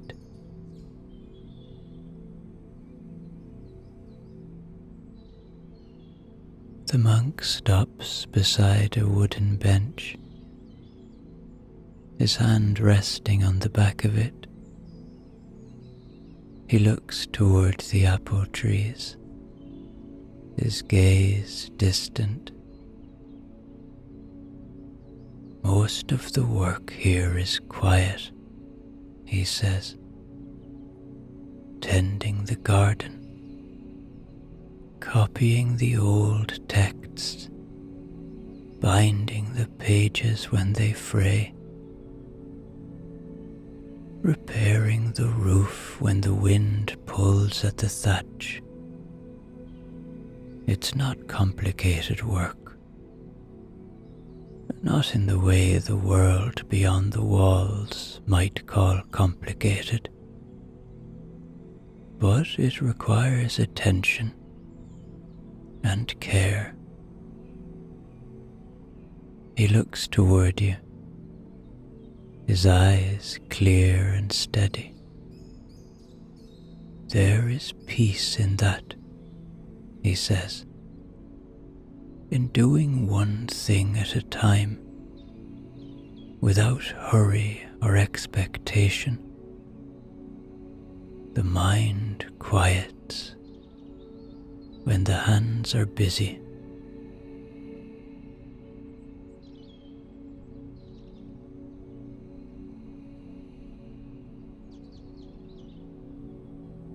He gestures toward the wooden bench.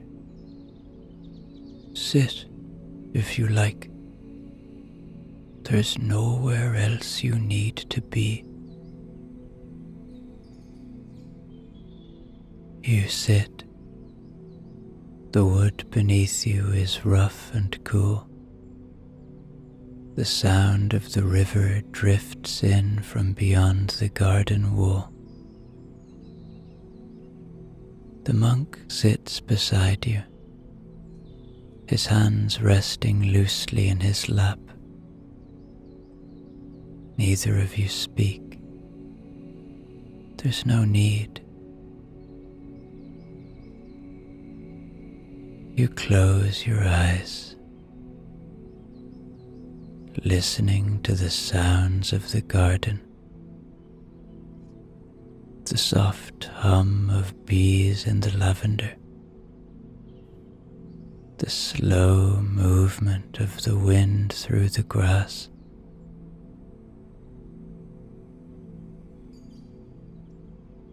This is peace. You sit with your eyes closed for a long time.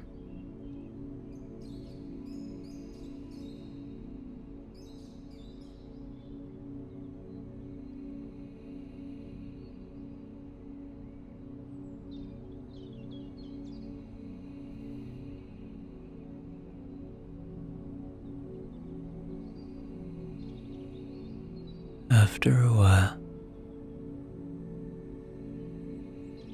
you open your eyes and you look at the monk. He looks at you with a calm, steady gaze. Then he says, "You've been carrying something. A weight. You don't need to answer. He already knows." The monk looks toward the apple tree, where fallen fruit lies half buried in the grass.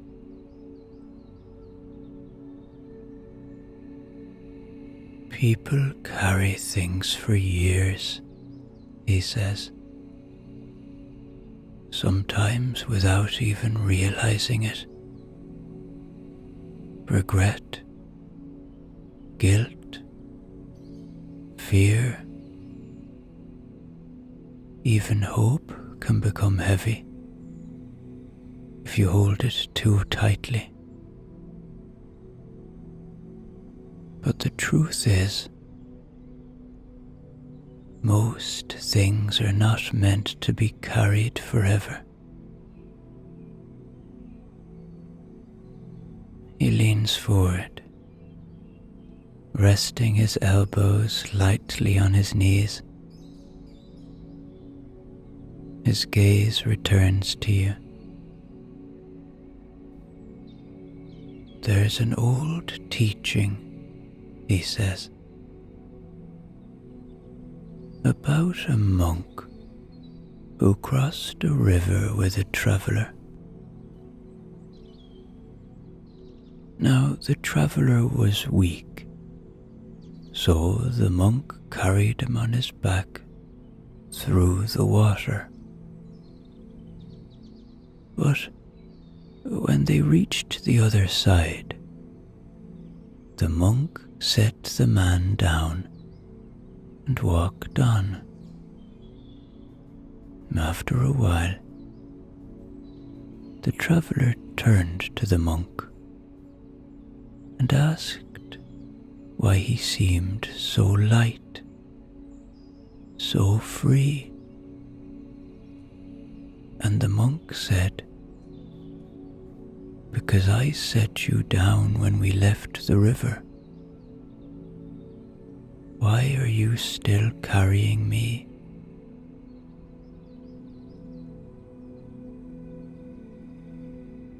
The monk's smile is small but warm.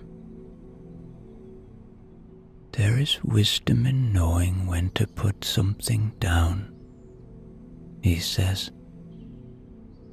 Not because it doesn't matter, but because it has already served its purpose.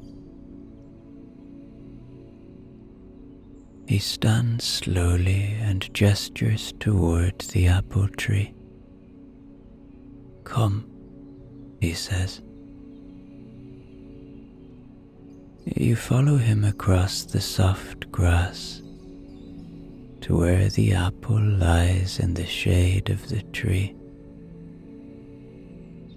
The skin of it is smooth and red, the stem still green. The monk bends down and picks it up, turning it carefully in his hands. This tree was planted long before you were born, he says, and long after you have gone, it will bear fruit for someone else. The apple ripens, falls, and feeds the earth. It does not try to hold itself on the branch forever.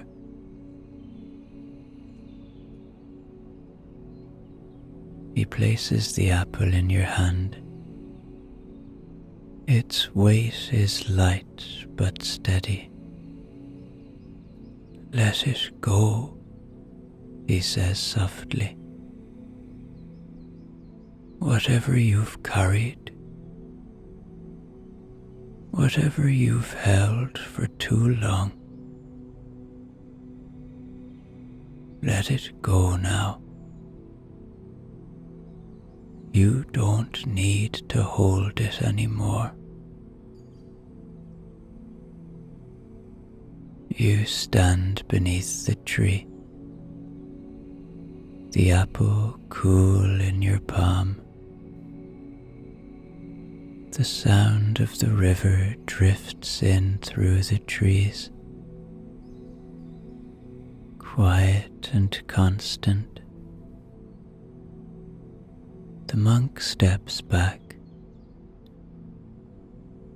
leaving you alone beneath the branches. Slowly, You lift the apple and release it. It rolled softly into the grass, settling beside the tree's roots. The earth beneath your feet seems steady and light at once, as though something within you has loosened. The weight you've carried for so long, a weight you almost forgot you were holding, begins to fade,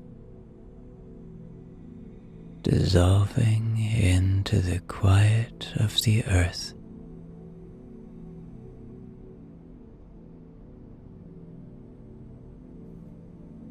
You breathe in deeply,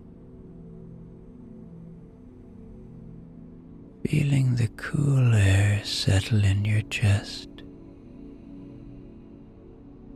The wind stirs the branches overhead.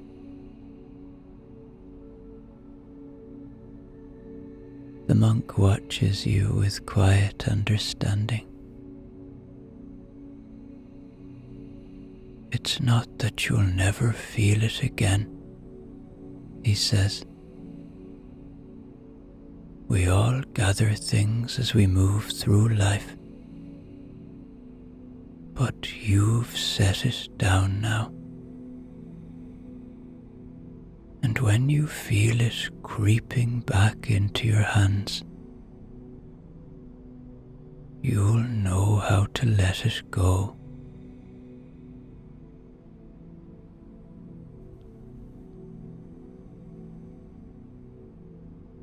He turns toward the path that leads back to the monastery. Come, he says. There is more to see. You follow him across the grass. Your steps feel lighter now, your breath deeper. The land around you seems quieter, more open. The sky above the monastery is still grey with mist, but you can see the edges of the clouds beginning to lift, thinning toward the horizon. Behind you, the apple lies beneath the tree, already sinking into the earth. You don't need to look back. You know it's there, but you are walking away from it now, toward something new.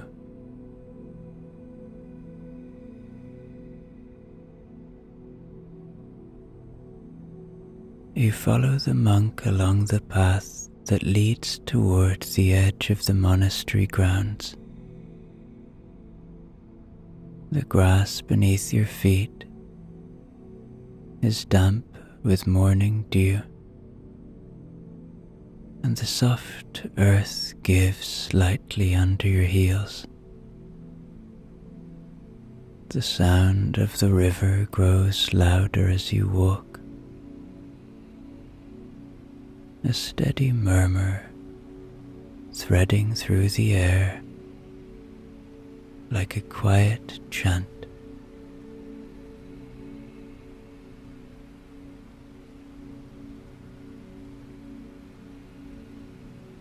The path leads toward an opening in the low stone wall that marks the boundary of the monastery grounds. Beyond it, the land slopes gently downward toward the water. The monk steps aside, letting you pass through first. You pause beneath the arch of stone, taking in the view. The river stretches wide and dark beneath the pale blue sky, its surface dappled with the movement of the current. Tall reeds grow along the banks, their slender tips bending beneath the weight of the breeze. A line of ash trees stands further off, their bare branches reaching toward the sky. In the distance, beyond the bend of the river, you can see the outline of low hills, dark shapes softened by mist. The monk steps beside you. His gaze follows the line of the river. "It was along this water," he says quietly, "that the first monks arrived." You glance at him. His eyes are distant, looking not at the present river, but at something older, something beneath it. "In those early days," he says, "this was a wild land. The forests stretched for miles in every direction. The rivers were swollen with rain. The roads were little more than worn paths through the undergrowth. There were no towns, only small settlements scattered between the hills and the sea." He kneels beside the path, his fingers brushing over the smooth surface of a river stone, half buried in the grass. His voice remains soft. "The first monks arrived from across the sea," he says. "They travelled in currachs, small boats held together with sinew and faith. They followed the pull of the tides and the shape of the stars until they reached these shores. And when they arrived, they built simple shelters from timber and thatch. They cleared the land with their hands, and slowly, patiently, they built places of refuge."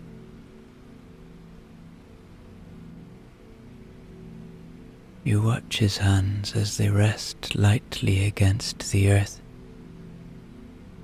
His fingers trace the smooth edge of the stone. "It wasn't easy," he says. "The winters were harsh. The rains came hard, and the wind pulled at the thatch. But they stayed, and they learned to listen to the land. They fished the rivers and gathered the wild plants. They copied the old texts by the light of the fire, and little by little they shaped a way of life." He stands slowly, brushing his hands together. His gaze lifts toward the hills beyond the river. There were others who followed, he says, from across the sea, from the lowlands and the highlands. They came not just for safety, but for something deeper, for stillness, for understanding.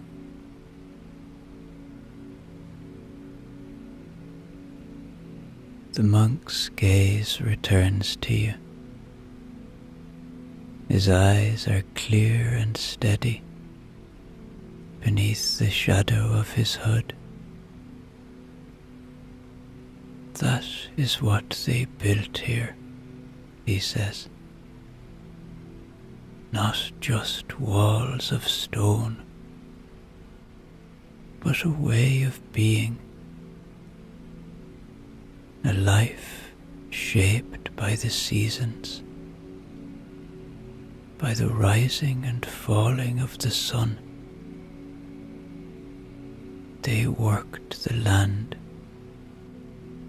copied the scriptures, mended the nets, tended the animals, and through it all, they learned to listen to the quiet beneath the noise of the world.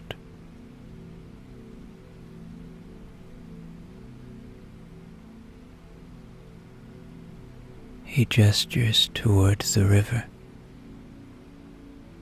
You can hear it even now, he says. That quiet. You close your eyes and listen. The sound of the river moving over stone.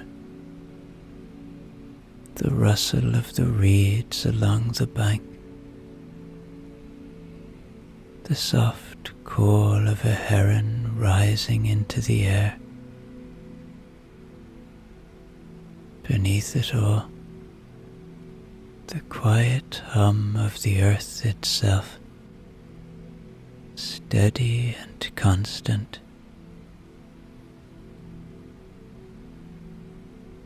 You open your eyes.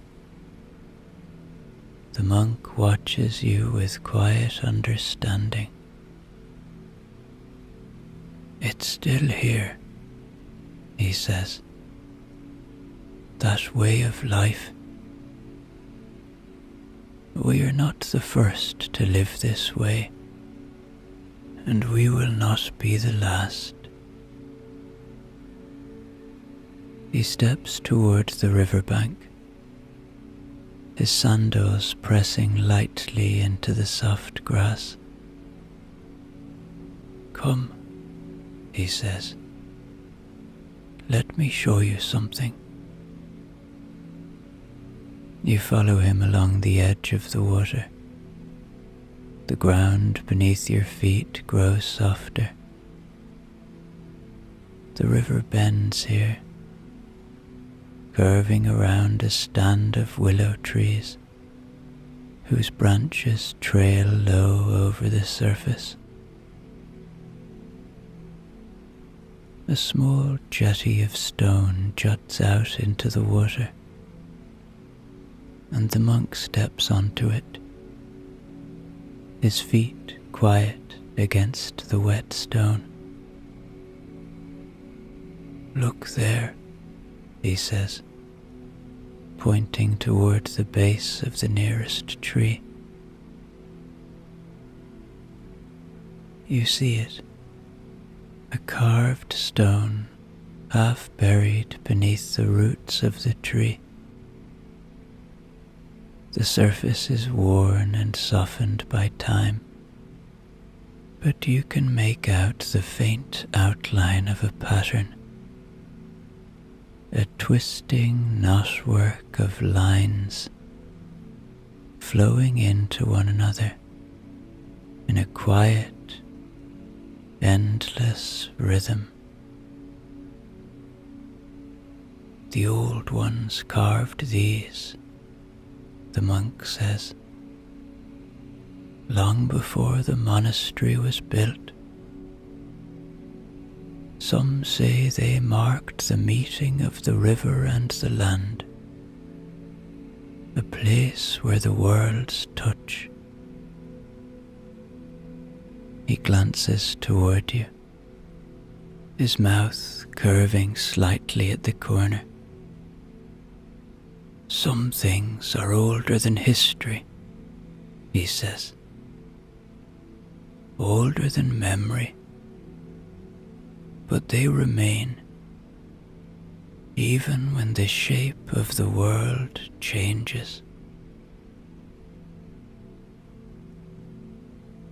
You crouch beside the stone, your fingers brushing lightly across the worn surface. The coolness of it settles into your skin. There is a weight in it, not heavy, but quiet, grounded, steady.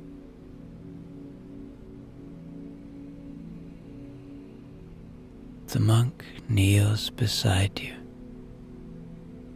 His hand rests briefly over yours. This place, this life, was not built in haste, he says. The monks who came here knew that the work of the mind and the work of the hands must be balanced, and that peace, true peace, does not come from the mind alone. He stands, brushing his hands against his robe. Come, he says. We will walk the long way back.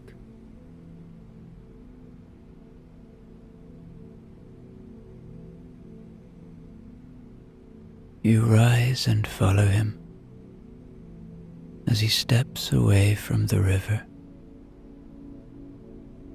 The path slopes upward toward the monastery, curving gently through the grass.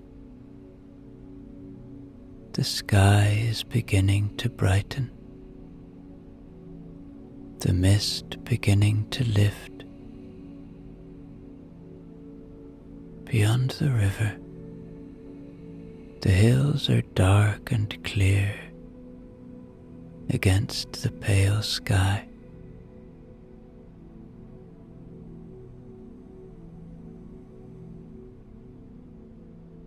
You breathe in deeply, feeling the coolness of the air settle into your chest.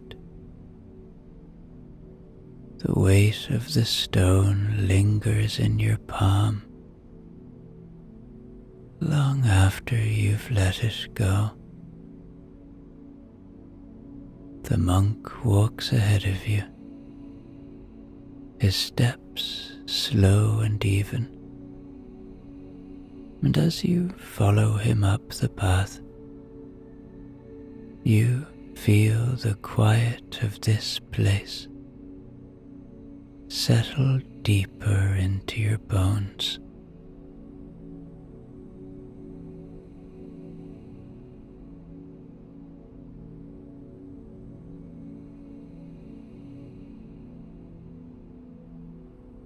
The day passes, and by now the light has softened as you return to the monastery. The sun is saying goodbye to the day. The air has cooled, carrying the faint scent of smoke and damp grass. The evening bell rings out from the tower, low and steady. The monks are gathering in the cloister as the light fades.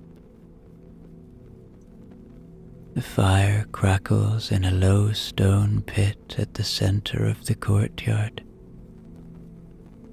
the smoke curling gently upward into the evening sky. The flames are low but steady, casting long flickering shadows across the stone walls. A few of the monks are seated on wooden benches, arranged in a loose circle around the fire. Others sit cross-legged on the ground, their hands resting loosely on their knees. Their faces are relaxed, peaceful. The sound of low conversation comes quietly beneath the soft crackle of the fire.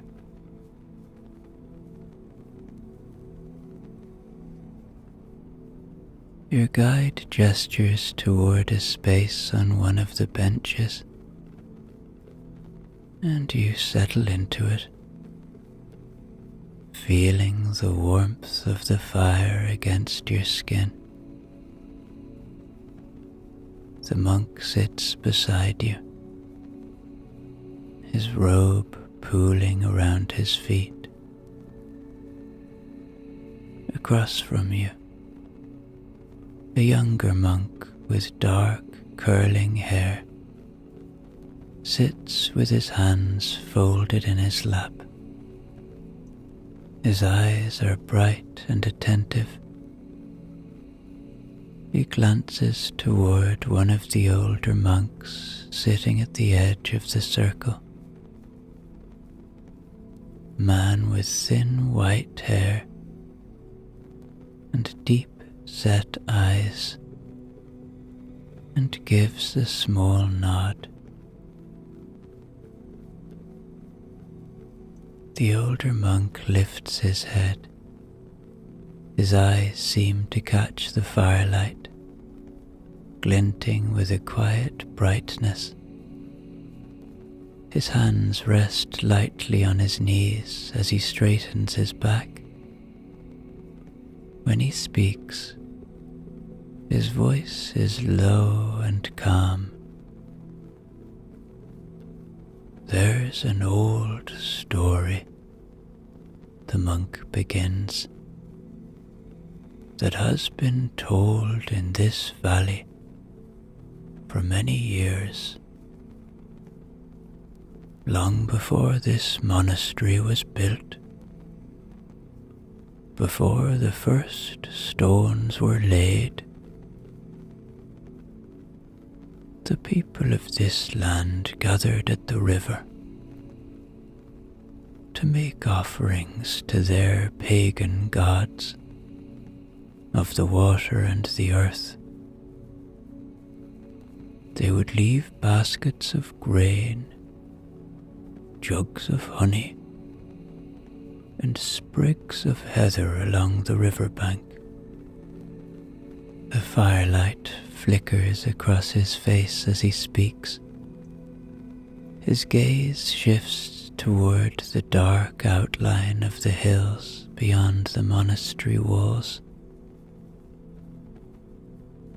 One summer, the rains stopped. The river grew shallow, and the fields turned dry. The people prayed to the gods, but the rains did not come. Finally, a young woman, the daughter of a fisherman, I think, went down to the river alone. She knelt on the bank and she laid her hands upon the dry earth. She spoke not to the gods of the sky, but to the earth beneath her. She promised that if the rains would come, she would give the river her most precious gift. And that night, as the moon rose, the rains came. The monk's gaze returns to the circle. The firelight dances in the depths of his eyes. The next morning, he says, the girl returned to the river. In her hands, she carried a gold brooch, a gift from her grandmother. She placed it beneath a stone at the river's edge, and the rains continued to fall. The fields turned green again. The fish returned to the water, and the people of the valley understood. The earth gives when it is honored. The monk falls quiet. The circle of monks remained still, the sound of the fire filling the silence. Somewhere beyond the cloister, you hear the faint rustle of wind through the trees. After a while, the younger monk with the dark hair shifts slightly on the bench. He reaches into the folds of his robe and draws out a slip of parchment. His fingers trace the edges of it as he looks toward the fire. I wrote something, he says quietly, about this place. He unfolds the parchment carefully. The edges are curled from wear, and the ink on the page is dark and clean. He hesitates for a moment, then begins to read. The land sleeps beneath the sky. Dark hills, rising like breath beneath a heavy cloak. The river bends through the hollow places, a slow and steady thread pulled toward the sea. The grass bows beneath the weight of rain, and the ash trees stand, silent and dark. Morning lifts through the mist, pale and cold, the earth breathing beneath the weight of time. We are not the first to walk this path. Our footprints sink into the mud, beside the marks of others long gone. But the river remembers us all. It carries the names of the dead, the salt of the sea, the weight of the sky, and still it moves, quiet and unbreaking, out toward the edge of the world. The monk lowers the parchment. The fire crackles softly in the silence that follows. His eyes remain fixed on the flames. The older monk gives a small nod. The circle of monks remains quiet, breathing in the steady warmth of the fire. The light has faded further now, the sky darkening to a deep slate blue. A few stars have begun to emerge between the thinning clouds. The younger monk folds the parchment and slips it back into his robe. His gaze meets yours for a brief moment, not searching, not expectant, simply open.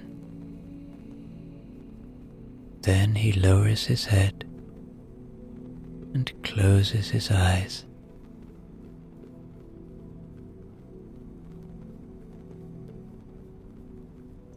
Your guide stands slowly. His hand rests briefly on your shoulder as he passes behind you.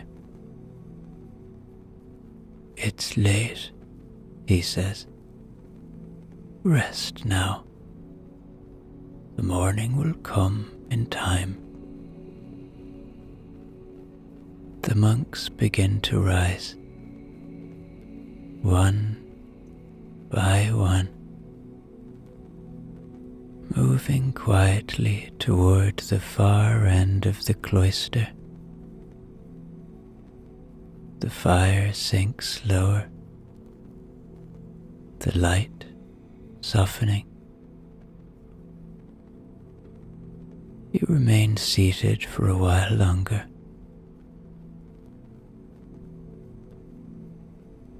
You breathe in deeply, feeling the coolness of the air settle into your chest.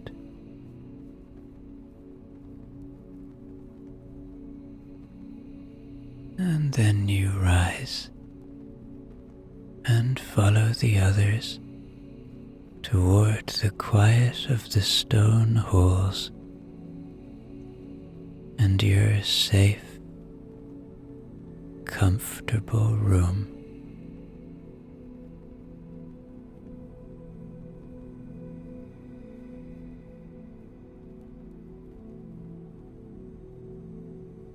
The next few days pass in quiet rhythm.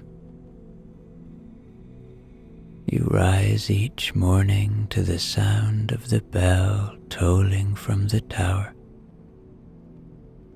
Its low note carrying across the mist-covered fields. The mornings are cool and pale, the light filtering softly through the narrow windows of your room. You sit on the edge of the bed, breathing in the quiet before making your way through the cloister to join the monks for morning prayers.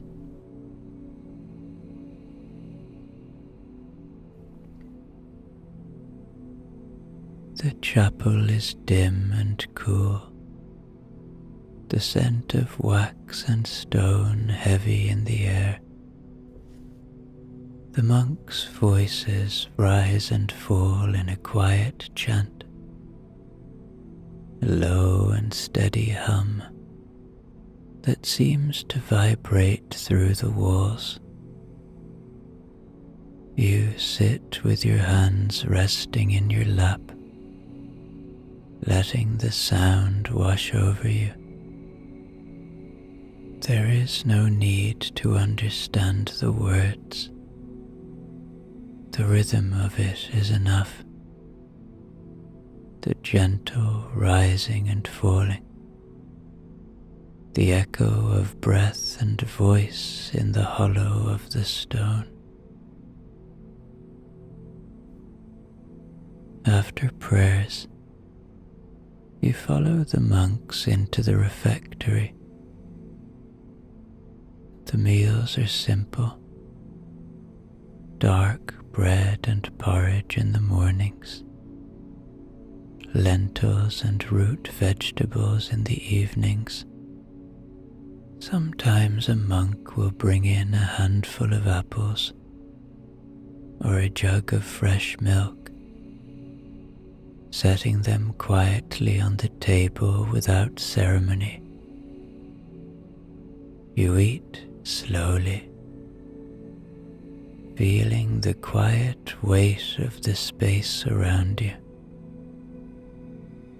The monks eat in silence, but the silence is not empty. It is full, steady, shared.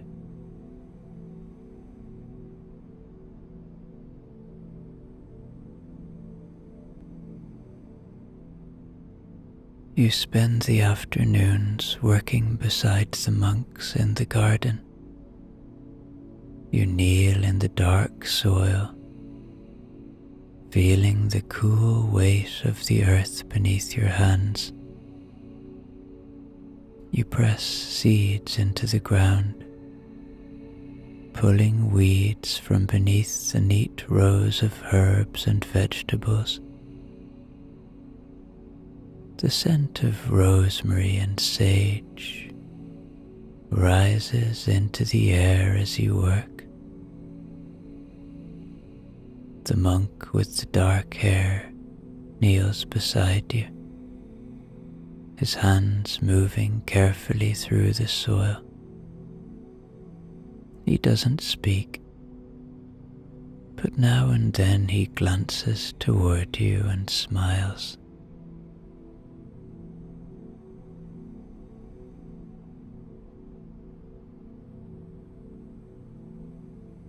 On other afternoons, you sit beneath the oak tree near the river, copying out passages from the worn vellum pages the monks have handed you. The ink is dark and smooth beneath your fingers, the script carefully measured. The sound of the river moving over stone blends with the steady scratch of the quill. You feel no pressure to finish quickly, no urgency to complete the task. The work itself is the point,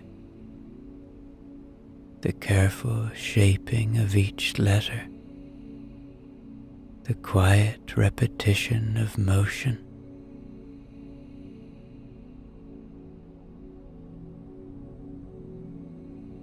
Evenings are spent around the fire in the cloister. The older monks tell stories, fragments of memory passed down through generations, stories of journeys across the sea, of long winters and hard summers, of quiet miracles that no one speaks of outside these walls.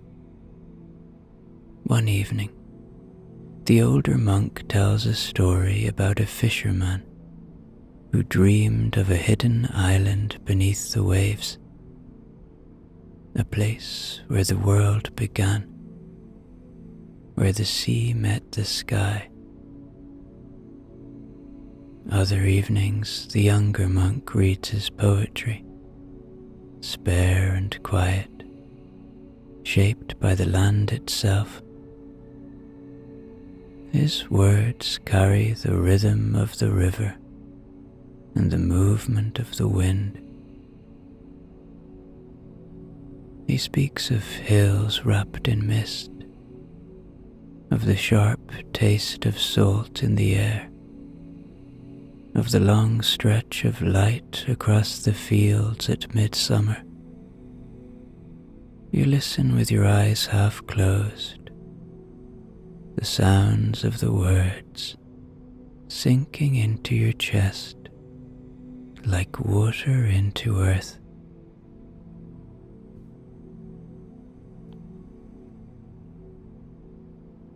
As the days pass, the weight you've carried begins to loosen.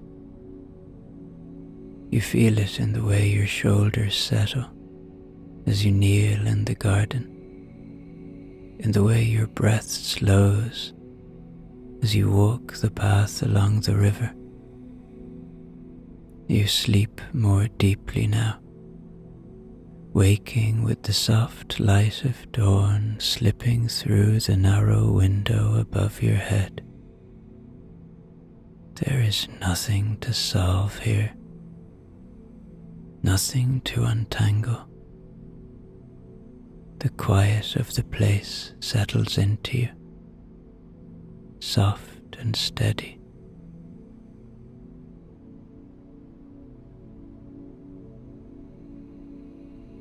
One afternoon, you sit beneath the oak tree near the river. The monk with the dark hair sits beside you, a scrap of parchment in his hands.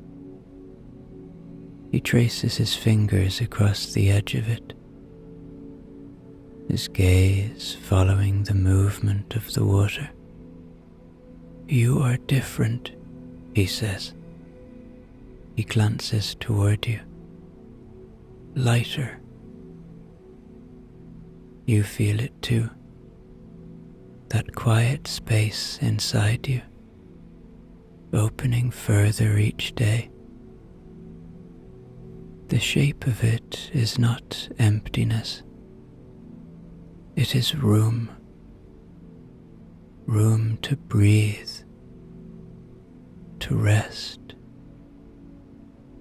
Room for whatever might come next. You sit beside him, listening to the soft murmur of the river. The breeze moves through the branches overhead, shifting the pattern of light and shadow across the grass. And for the first time in a long time, you feel no need to fill the silence. You let it settle around you, whole and unbroken.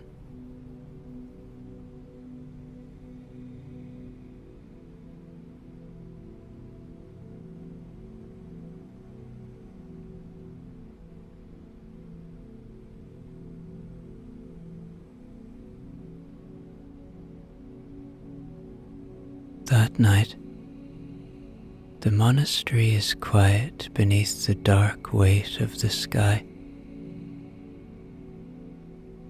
You sit on the edge of the narrow bed in your room, the cool stone walls pressing gently around you.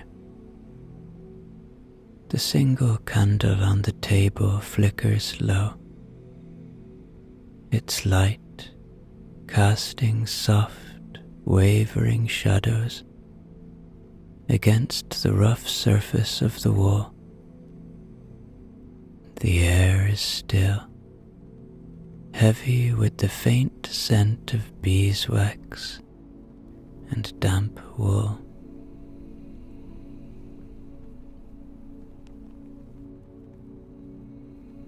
Outside the small window, the sky is dark and layered with clouds. You can't see the hills beyond the monastery walls, only the faint outline of the oak trees, shifting slightly in the breeze. The sound of the river carries through the night air, a low, steady murmur beneath the quiet.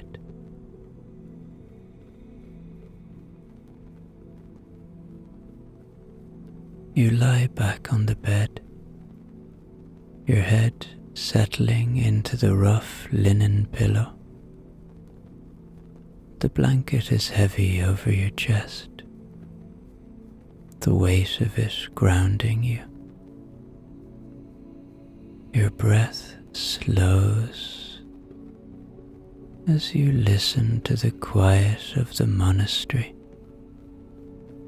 Somewhere in the distance, a door closes softly.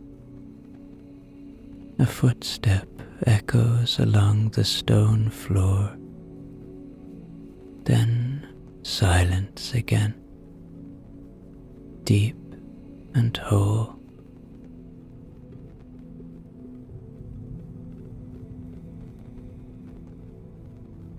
Outside, the wind begins to rise. It moves through the trees, stirring the leaves in restless patterns. A low rumble of thunder rolls across the hills, distant at first, a slow pulse beneath the night. You open your eyes, watching the pale flicker of candlelight against the ceiling. The storm is coming closer.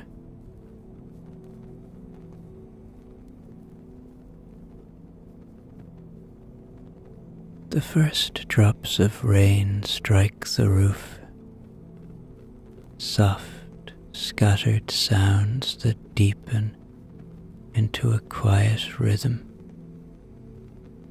The rain thickens, tapping steadily against the thatch above you. The wind pulls at the edges of the building, and the sound of the river sharpens beneath the weight of the rain.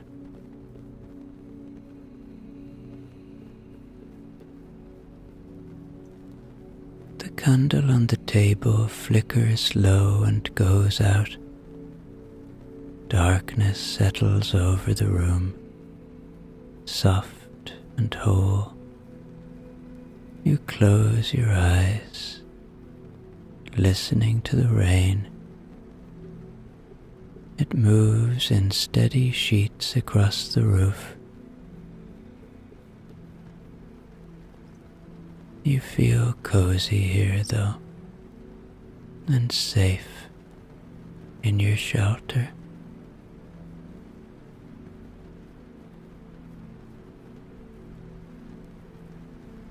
The stone walls hold steady.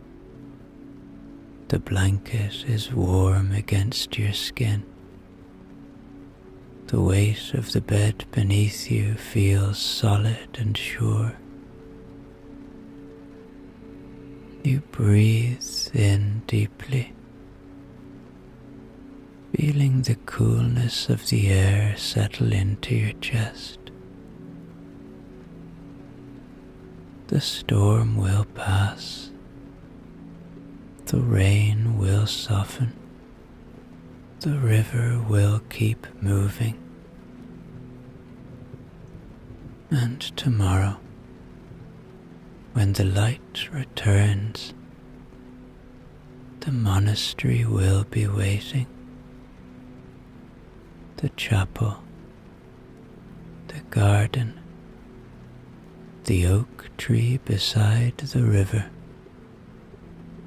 the quiet rhythm of the place will go on.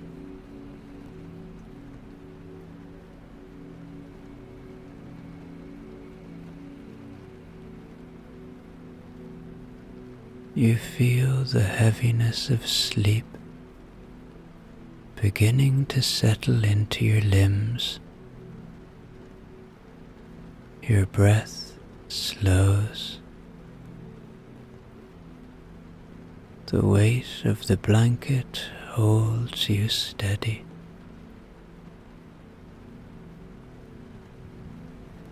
And as sleep begins to pull you under,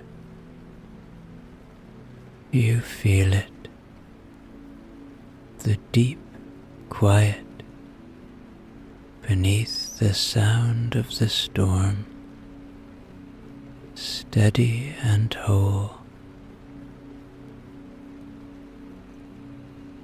And then the monastery fades from view, and the sound of the rain carries you in to deep sleep.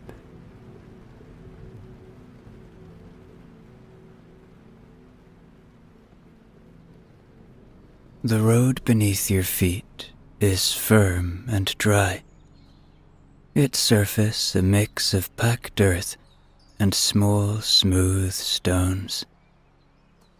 Each step you take brings the faint sound of your sandals meeting the ground, steady and reassuring in the quiet of the morning. Around you, the countryside stretches wide, dotted with gentle hills and patches of woodland that seem to glow faintly in the soft light of the rising sun. A light mist clings to the field, the kind that will burn away as the day grows warmer. But for now, it lends the world a calm, muted stillness. Ahead, the road begins to slope downward, curving slightly as it follows the contours of the land. And there, nestled in the shallow valley, you see it, the town of Aquae Sulis, or as we would call it today, Bath. Even from this distance, there's a sense of structure and purpose to this place. The pale stone buildings, standing out against the greenery.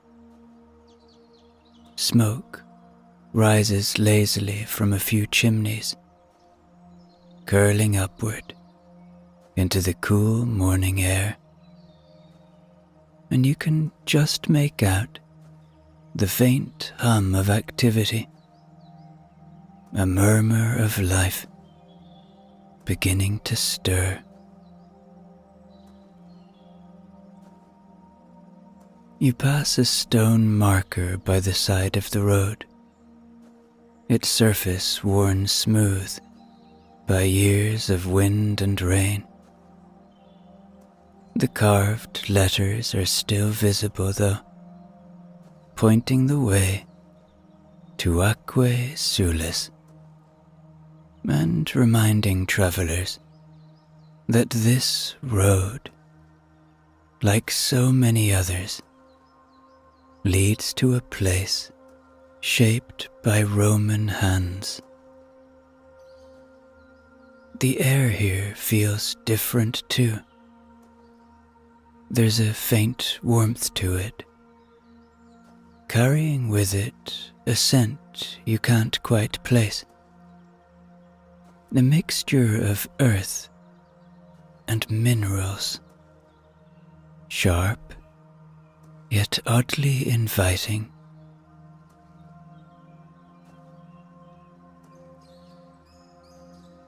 As you descend further into the valley, the details of the town become clearer. The outer walls are made of pale limestone, sturdy but not imposing, their edges softened by age, and the touch of ivy creeping up in places. Beyond the walls, the rooftops form neat rows, their tiles gleaming faintly in the sunlight. The road widens as it approaches the town gates, and you can see a small group of people gathered there. A merchant with a cart piled high with goods, a farmer leading a mule laden with sacks, and a couple of travelers, much like yourself, their cloaks pulled tight against the morning chill.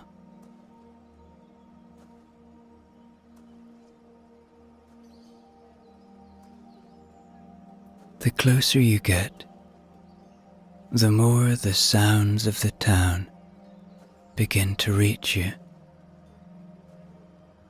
There's the distant clatter of hooves on stone, the low murmur of voices, and the occasional ring of metal striking metal, perhaps a blacksmith at work.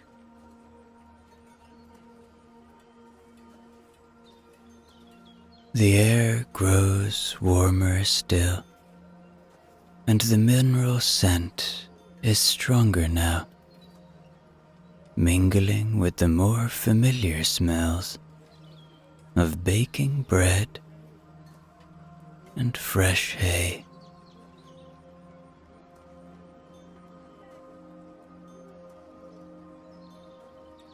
By the time you reach the gate, the activity of the town has surrounded you. 2 guards stand at the entrance, their helmets catching the light as they exchange a few quiet words. They glance at you as you pass, but make no move to stop you. Inside, the main street stretches out before you, paved with smooth stone slabs that gleam faintly from years of wear. Shops and houses line the road, their facades orderly and well maintained. A woman walks by, balancing a basket of herbs on her hip, her tunic simple but neatly tied. She glances your way and offers a brief smile before continuing on her way.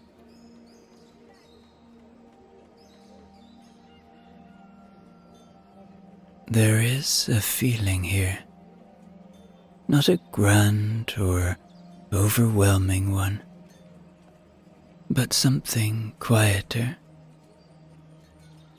A sense that this place is both ancient and alive, a meeting point of the old and the new. You feel safe here, and you pause for a moment, taking it all in. The soft sounds, the gentle warmth of the air, the subtle yet undeniable pull of the town around you. You've arrived, though the heart of Aquae Sulis and its stories still lies ahead, waiting to be discovered at its own unhurried pace.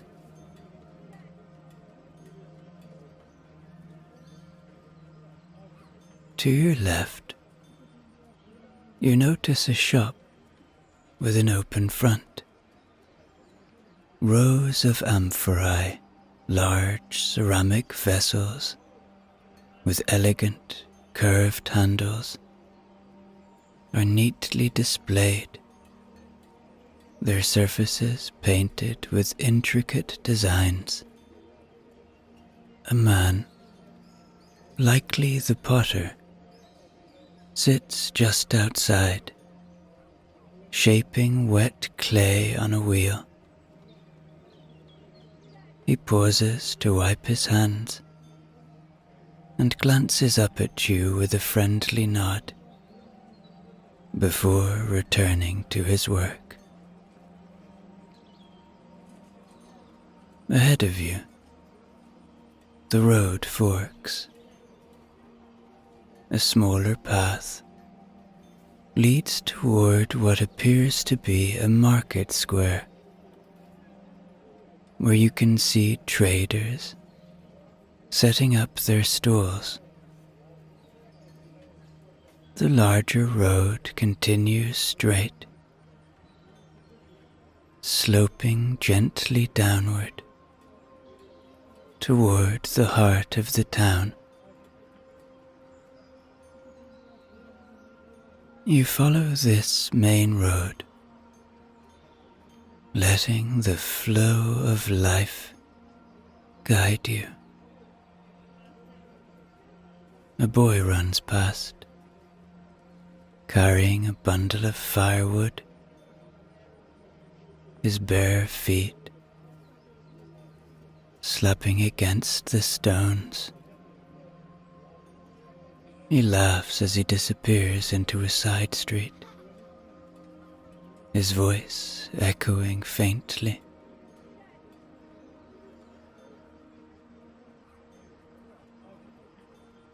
As you walk,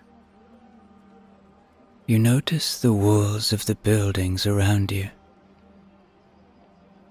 Many are constructed from the same pale limestone as the town's outer walls, their surfaces smooth and cool to the touch. Some have small mosaics set into their facades, patterns of colored stones depicting birds, flowers, and even scenes from Roman mythology.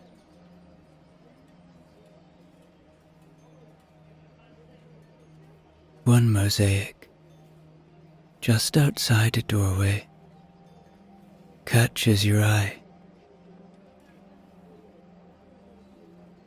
It shows a figure pouring water from a jug, the flowing streams rendered in tiny blue and white tiles.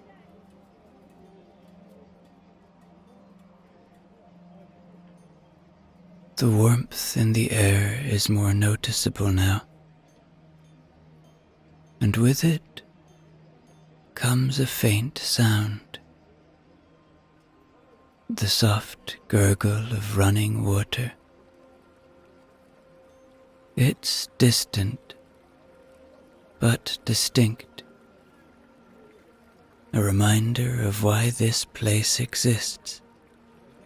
The springs are near, their presence subtly announcing itself in the air, in the earth,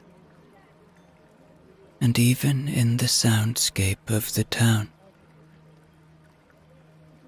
But you resist the urge to follow that sound just yet, knowing there is more to discover along the way in this ancient Roman town.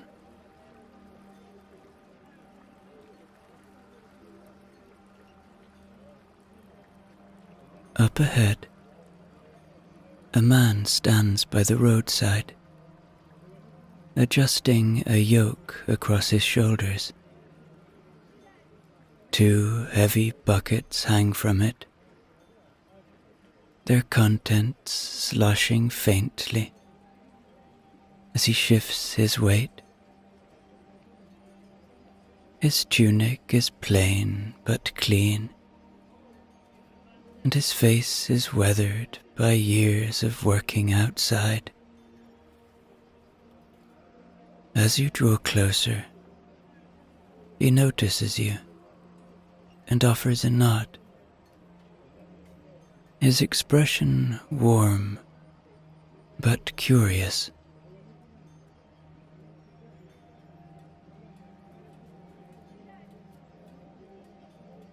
"Ah, a traveller," he says, his voice low and steady.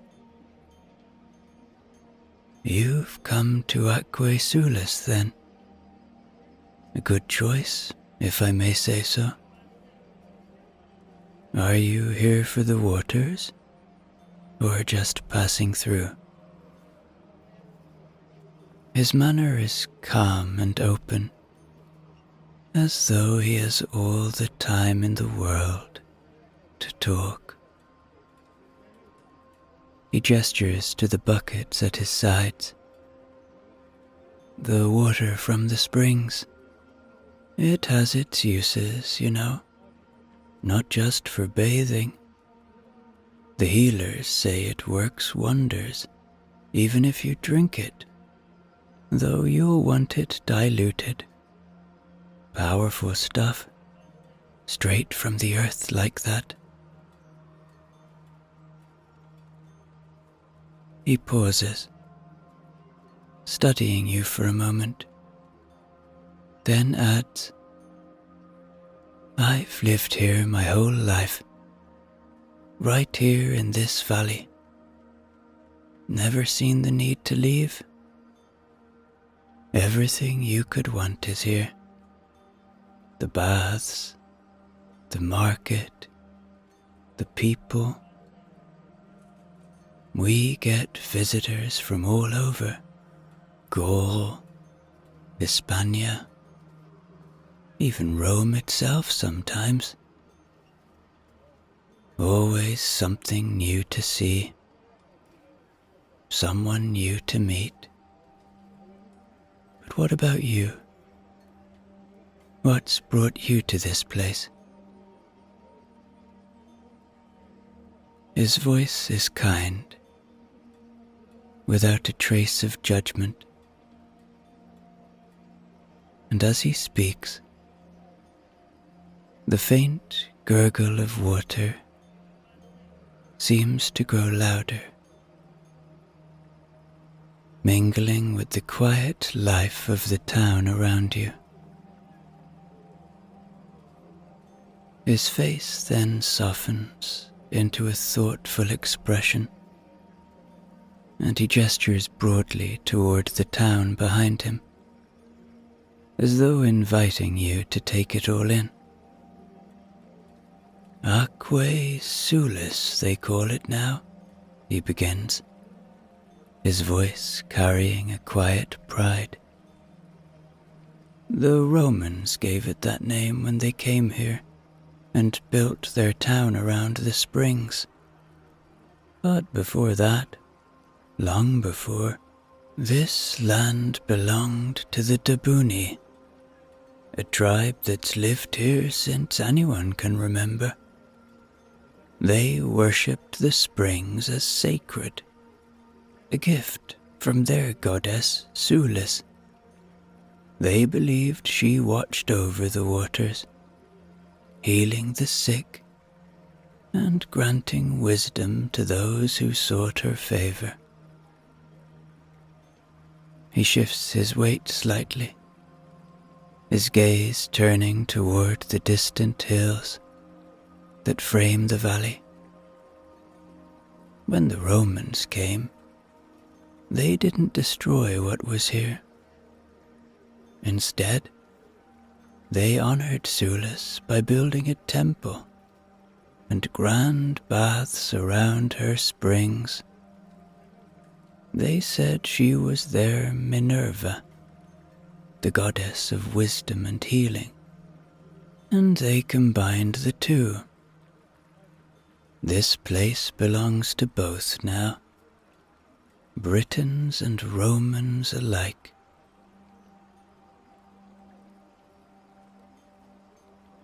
He pauses to adjust the strap of the yoke again, the bucket swaying gently. The water you'll find here isn't like water anywhere else. It's warm, for one thing.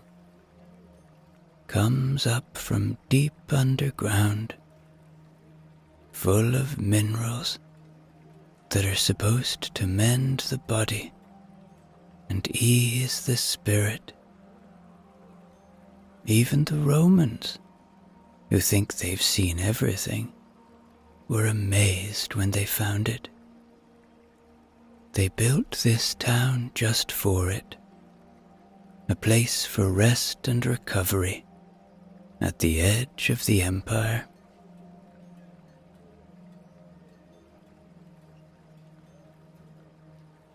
His hand gestures toward the main road leading into the heart of the town. You'll see the baths eventually. There's something to behold, even if you've no need of healing. Marble columns, mosaics, statues. It's as much a temple as it is a bathhouse. And the spring itself, it's beautiful. I love to get there when I can. He glances at you then, his weathered face breaking into a small smile.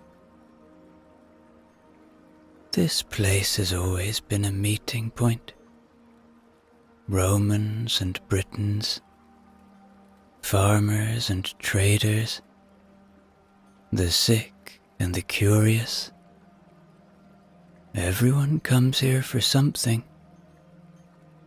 and everyone leaves a little changed, even if they don't realize it at first. He tilts his head slightly, studying your expression. But you'll see all that in time. For now, enjoy the quiet moments, the streets, the market, the people. You'll hear the story of this place in all of it, not just from the springs, but from the life that's grown up around them. With that, he nods toward the road ahead. If you're heading further into town, keep going straight. You'll come to the Forum soon enough. Just follow the sound of the water. You can't miss it. He adjusts the yoke one last time, nods a polite farewell, and begins walking toward a side street, leaving you with his words and the growing sense that this place is steeped in something far older than stone and mortar. You continue walking along the main road, which gently slopes downward toward the center of Aquae Sulis. The limestone buildings around you begin to grow taller, their walls smoother and more finely carved, signaling that you are approaching the heart of the town. The sound of running water grows a little louder. joined by the hum of voices and the occasional call of a trader advertising their wares.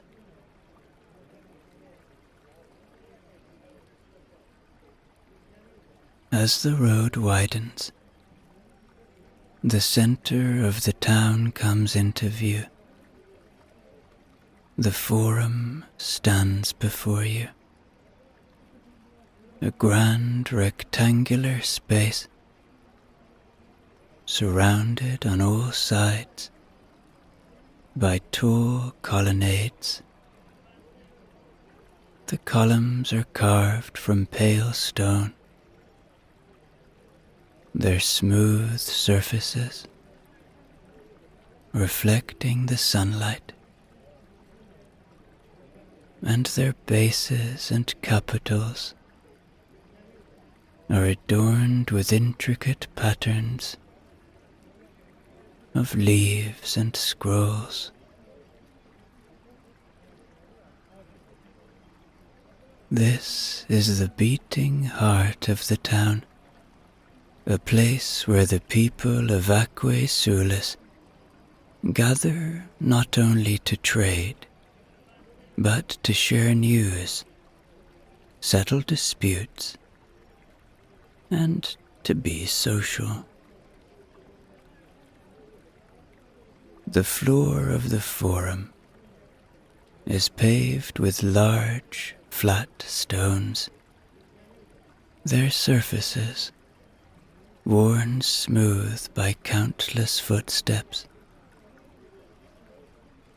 Around the edges, you see a variety of shops and stalls built into the colonnades, their shaded interiors busy with activity. A baker pulls fresh loaves of bread from a brick oven, the golden crusts crackling as they cool on a wooden tray. The scent is rich and inviting, mingling with the sharper smells of spices and dried fish sold further down the row.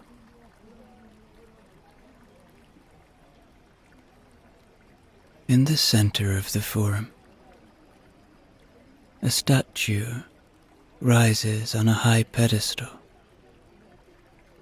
It depicts a Roman figure, likely a local magistrate or a general, clad in a toga, with one arm outstretched, as if addressing the crowd.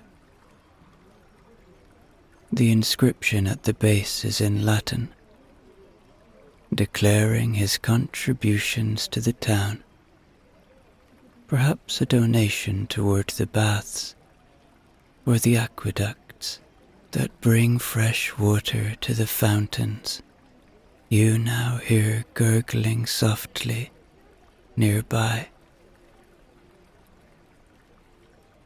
You pause near one of these fountains, its basin carved with images of dolphins and tridents, a nod to Neptune. The water flows steadily from a spout shaped like a lion's head. A young girl fills a clay jug while her mother looks on, adjusting the folds of her stola, a long flowing garment that marks her status as a Roman citizen. Around you, the activity of the Forum hums with a steady rhythm. You see a group of men in short tunics and sandals gathered near a corner of the square, engaged in what looks like a heated debate. One of them holds a wax tablet, gesturing emphatically as he speaks. while another consults a scroll, perhaps quoting a legal precedent or a decree from the governor. Nearby, a scribe sits at a low table under the shade of the colonnade, his hand moving swiftly across a sheet of papyrus. He pauses occasionally to sharpen his stylus, then dips it into a small pot of ink before continuing.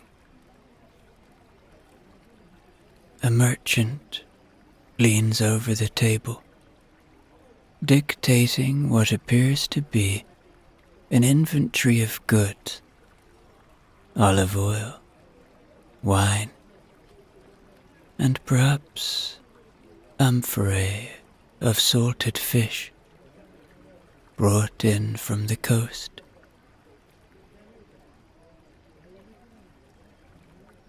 You notice a large stone building at one end of the forum,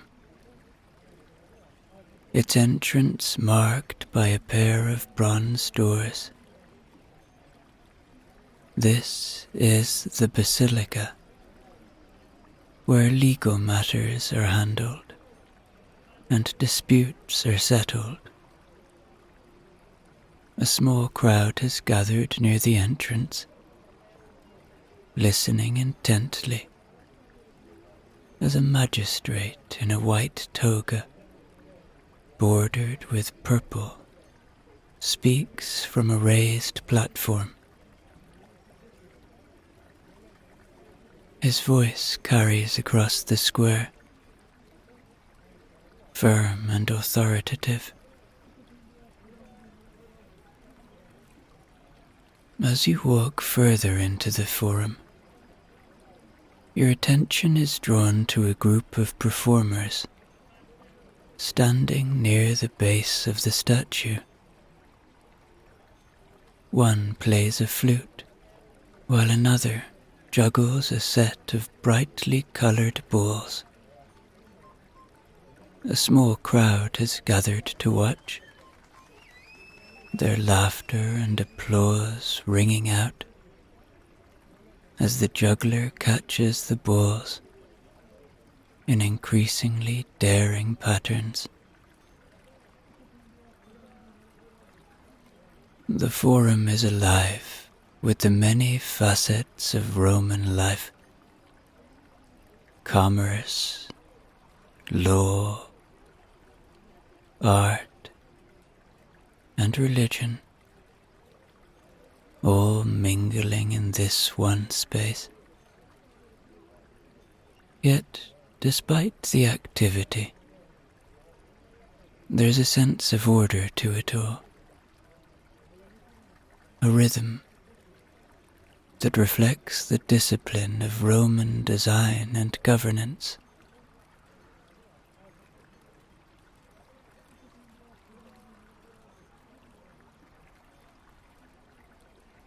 Then you step away from the forum,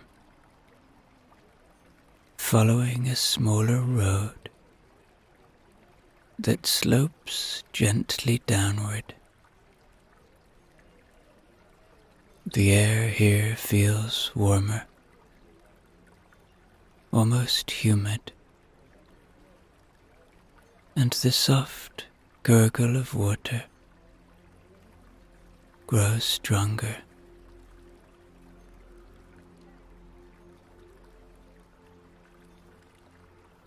You catch glimpses of steam rising in thin tendrils from somewhere ahead, dissolving into the blue sky above the rooftops.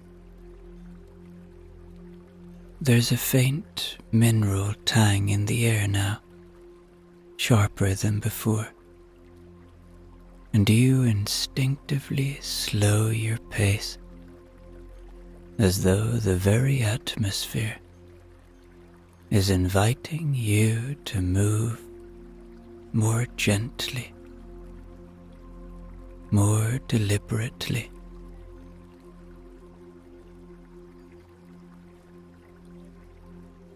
The road leads to an arched entrance made of smooth limestone,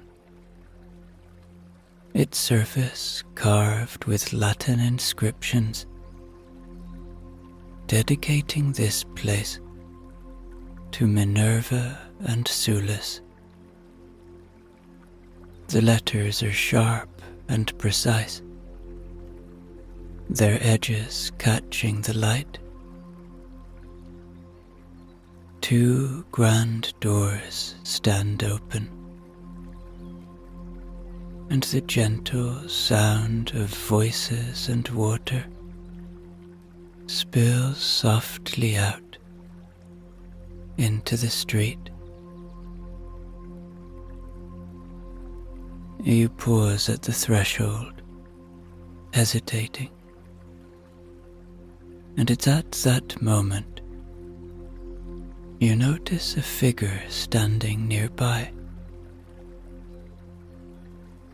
She is a woman of perhaps 40 years, her features serene, framed by dark hair pulled back in neat braids. Her stola falls in graceful folds to her feet, its pale fabric belted loosely at the waist with a cord of deep red. Around her neck hangs a small pendant, a delicate figure of Minerva, carved in smooth ivory. She is carrying a small bronze jug in one hand, her fingers relaxed around the handle.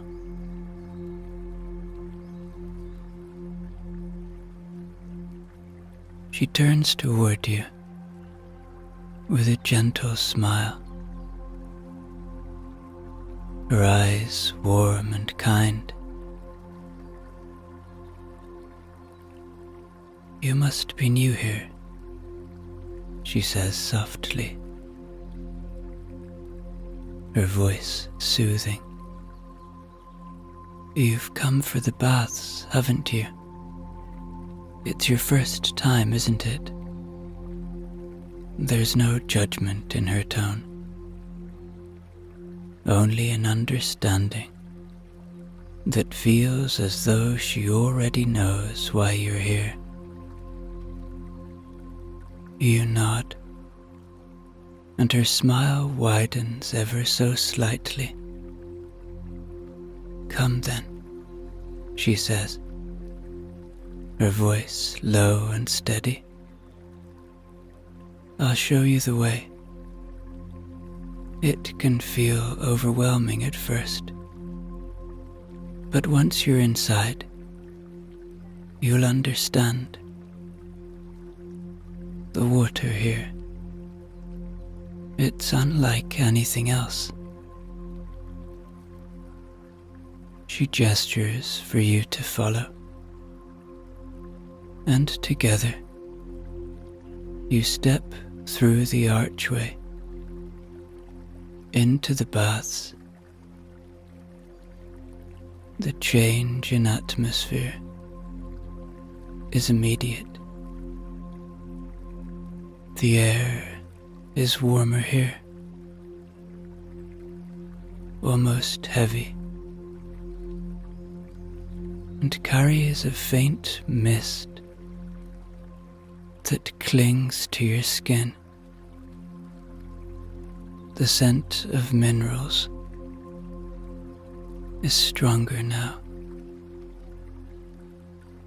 earthy. The light inside is dimmer, filtered through small openings in the high stone walls and reflecting off the surface of the water in soft, rippling patterns. The woman leads you through a wide corridor with walls of smooth stone. The faint echo of footsteps and distant voices fills the space. This is where people come to leave their burdens behind, she says as you walk. The springs have been here for centuries, long before the Romans came. These waters heal the body and the spirit alike. She stops at a large open room where several people are gathered around a raised pool. The water here is clear and warm, steam rising gently from its surface. A faint mineral sheen floats on the water, shimmering faintly in the filtered light. The pool is surrounded by stone benches where visitors sit quietly, their faces relaxed as they dip their feet into the water or pour small jugs of it over their arms. This is the tepidarium, she says, gesturing to the room. The warm room. It's where you begin, letting the warmth ease into your body, loosening everything. There's no rush here. The water does its work at its own pace. She steps to a side alcove where shelves hold neatly folded linen towels and small clay jars of oil. She takes one of the towels and hands it to you, her movements graceful and unhurried. You'll want this, she says softly. The oils, too. They protect the skin and prepare it for the next rooms.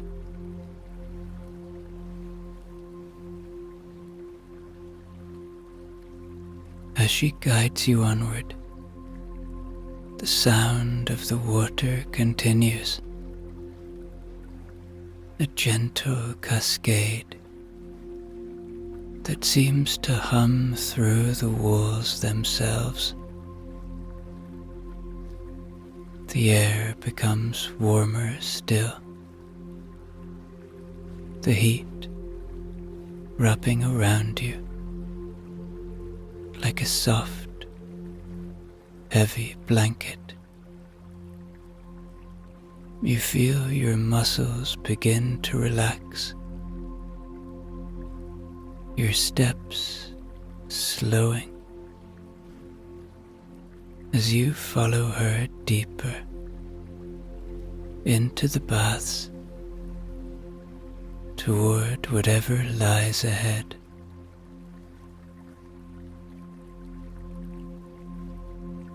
The woman leads you further into the baths,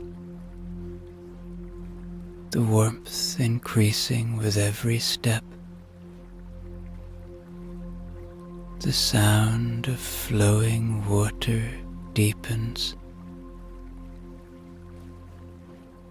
echoing gently through the arched stone corridors. The air feels alive, filled with the faint hiss of steam rising from unseen pools.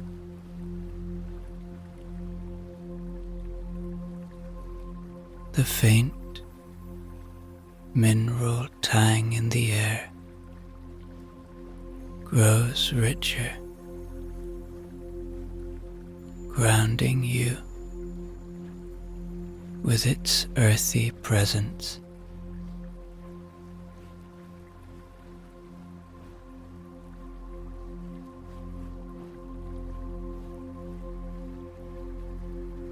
She pauses at another doorway, this one opening into a room that feels both intimate and expansive. The caldarium, she explains, the hot room. The space is dominated by a rectangular pool, its surface faintly steaming. The light here is dim, softened by the mist, and the walls gleam with condensation. Their smooth stone surfaces reflecting the flickering glow of oil lamps set into niches.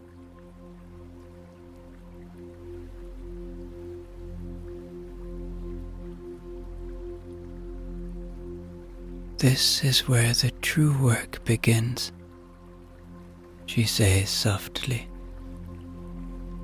guiding you to a low stone bench along the side of the pool. Sit here for a moment. Let the heat embrace you. Her voice is low and steady, and it feels as though the very air has thickened, slowing time. You sit, the stone warm beneath you, and the heat settles over your body like a soothing wave.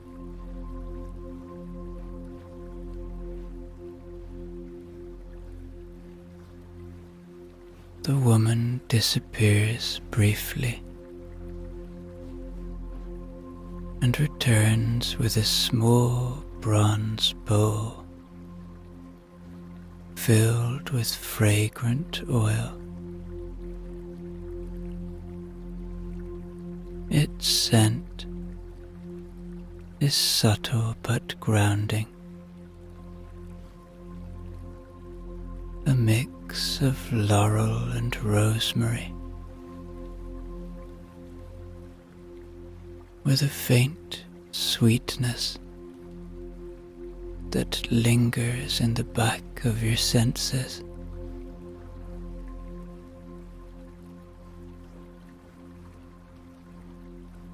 This will prepare your skin, she says, dipping her fingers into the oil It cleanses and protects. The Romans believe in looking after the body as well as the spirit.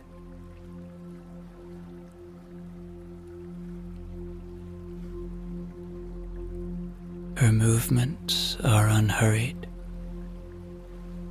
as she begins to gently apply the oil to your arms.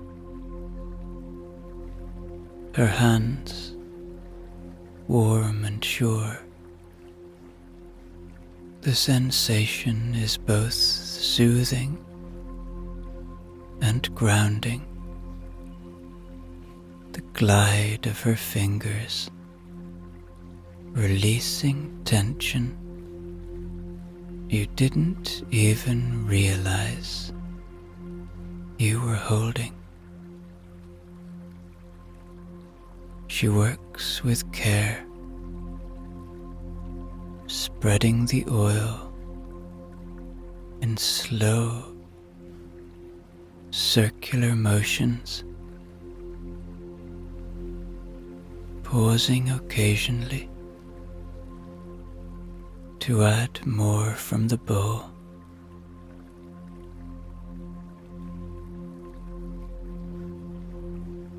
As she works, she hums softly, a melody that feels ancient, like it has always belonged to this place.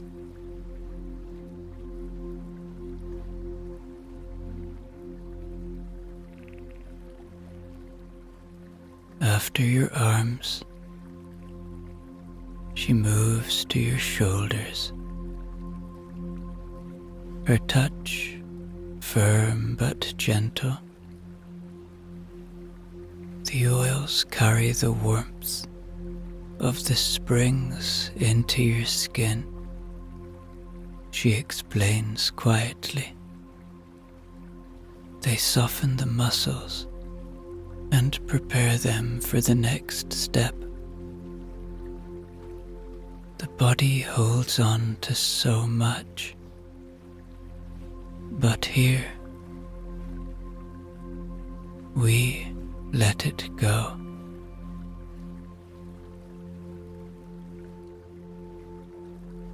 When she finishes, she gestures toward the pool.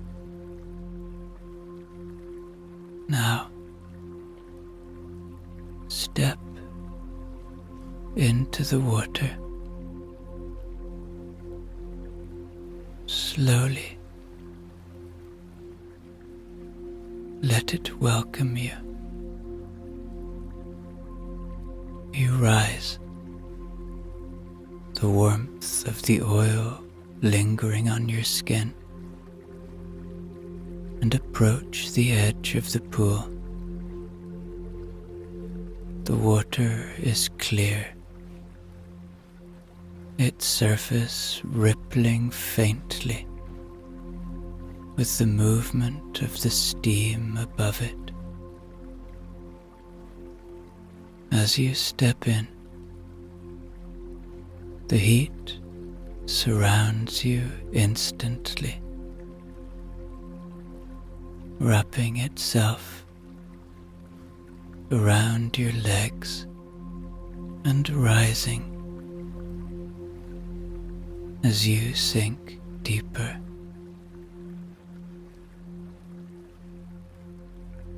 The sensation is unlike anything you felt before. Weightless, yet grounding. The warmth spreading through your body in waves.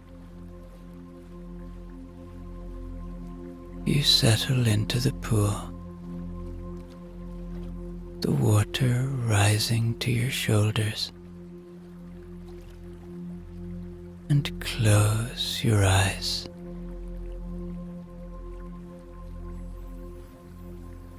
The sound of the water is a gentle murmur, broken only by the soft voices of others soaking nearby. The heat seeps into your muscles, melting away the last remnants of tension.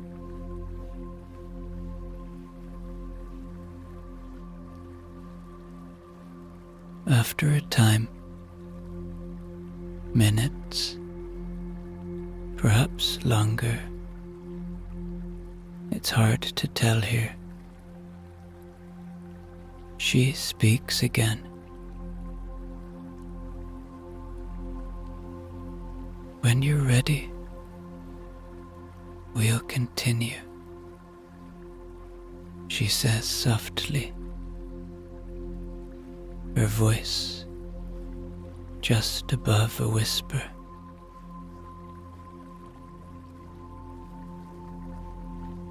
There is still more to be done. No need to rush. Her words settle over you like the warmth of the water, and you feel yourself relaxing, letting the baths. The woman kneels by the edge of the pool, her presence calm and steady, as if she has done this 1,000 times, but treats each moment as sacred. She waits, letting you linger in the soothing embrace of the water, saying nothing for a while. The silence feels intentional,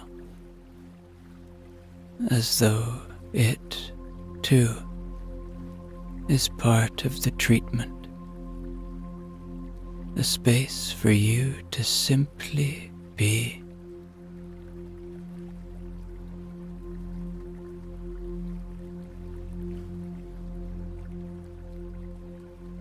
Low, soft.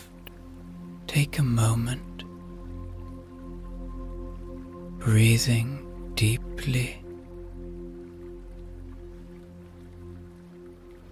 and slowly. Each exhale, releasing a little more of the tension you hadn't even realized you were carrying.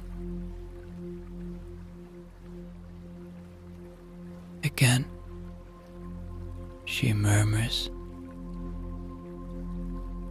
breathe in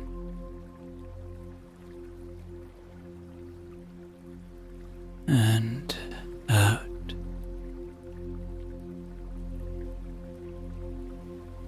Let your shoulders fall. Let the warmth of the water seep deeper into your body. There's nothing else to do. Nowhere else to be. Just this.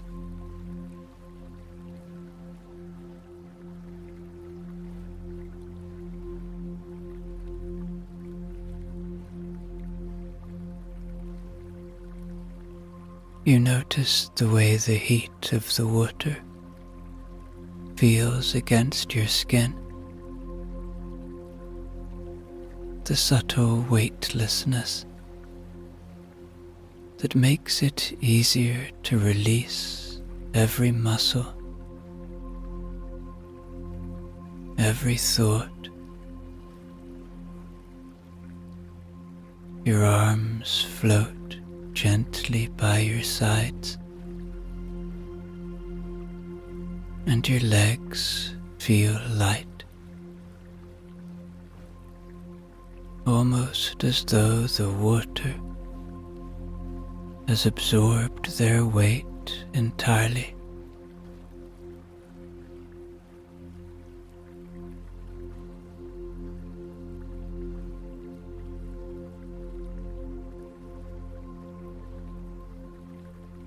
After some time, she speaks again, even softer now, almost as if she's speaking directly to the tension that remains.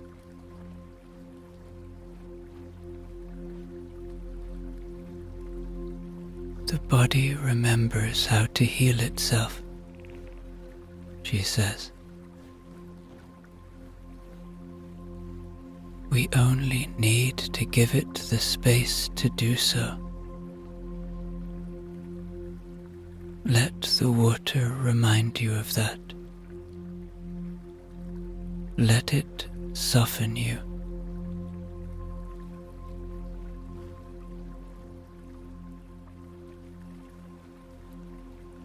She reaches for a shallow bronze bowl resting nearby. Inside, there's a fine, pale powder, ground pumice stone, you realize, mixed with a faintly fragrant oil. She kneels closer, dipping her hand into the mixture,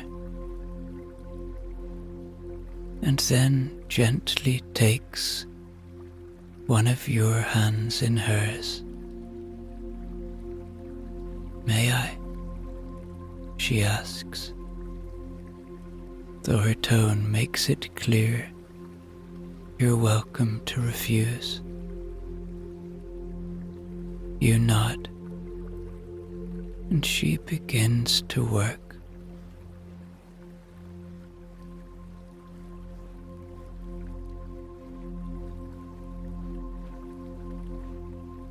Her hands are firm but gentle as she rubs the mixture into your skin, starting with your palm.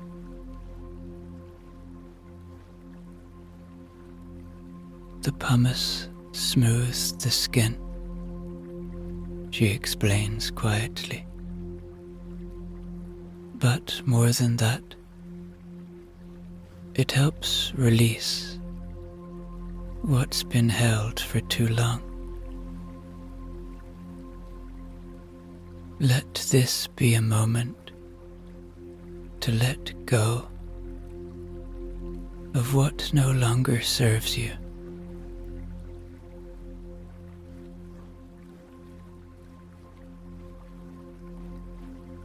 She moves to your fingers, one by one, her touch precise, yet soothing. As she works, she continues to speak, her tone more lulling than instructional now. With every breath, feel yourself soften. With every breath, feel yourself lighter. There is nothing to carry here. The water takes it all.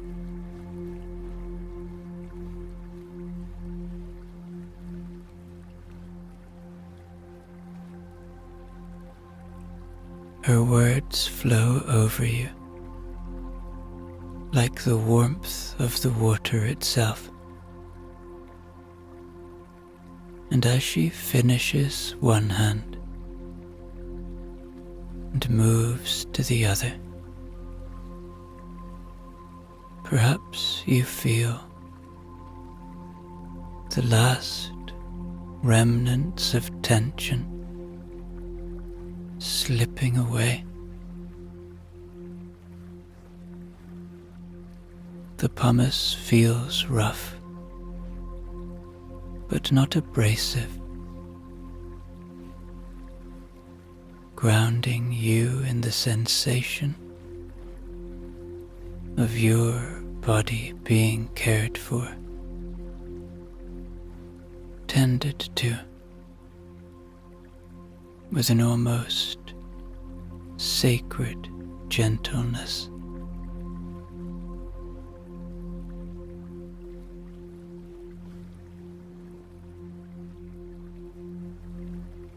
Breathe in, she murmurs again, her hands moving in slow, circular motions. And breathe out. Feel the water, the warmth, the rhythm of your breath. This is your only task now, to feel this moment, to be here.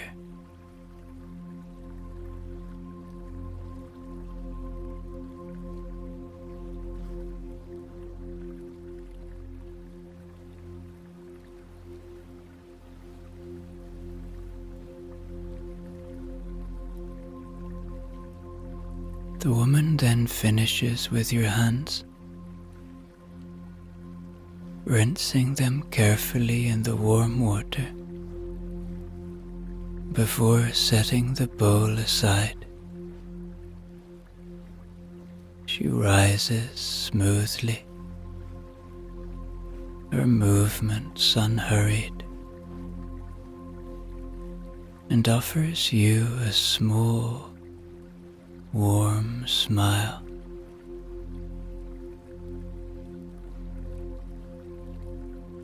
Let's go to the next part, she says. Something to quiet the mind as much as the body.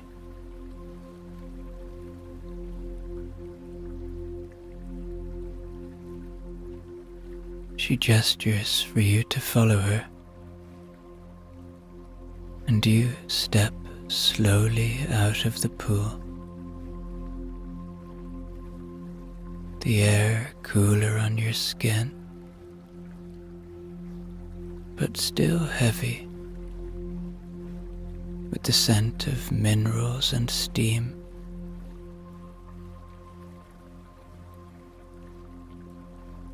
She leads you through another arched doorway into a smaller, dimly lit room.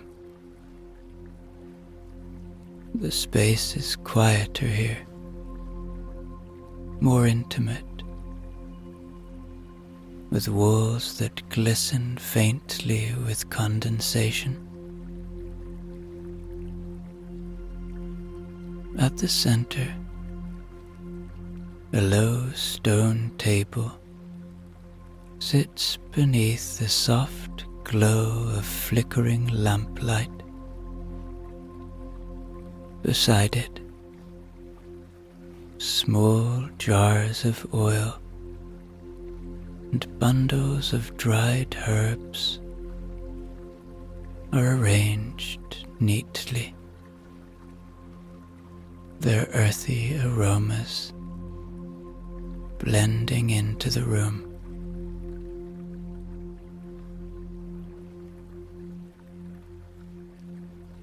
This, she says, motioning toward the table, is where the Romans find peace, not only in their muscles, but in their thoughts. To lie here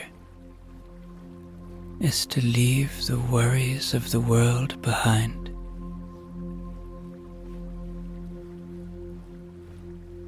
She gestures for you to lie down, and you settle onto the smooth stone. It is warm to the touch,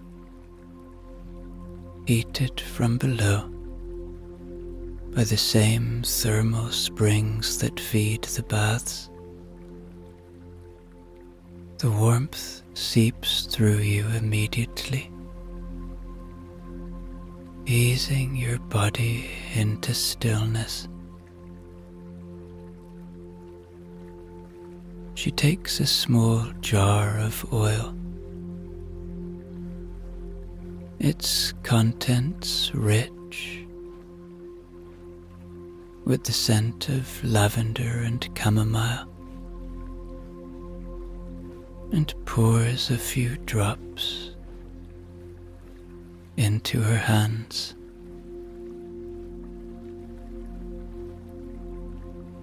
Breathe, she murmurs again. In and out. Let the warmth carry you.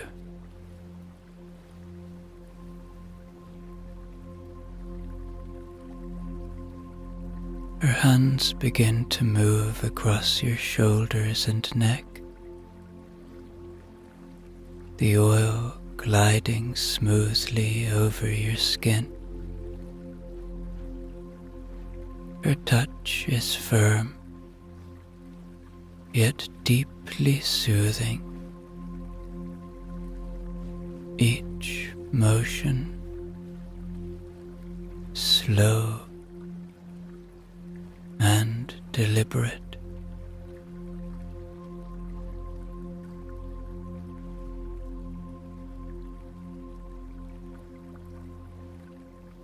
This place, she says softly, was built so long ago, yet it remains. Close your eyes. Feel the connection to those who came before. Let their peace become your peace. Let this ancient place soothe you.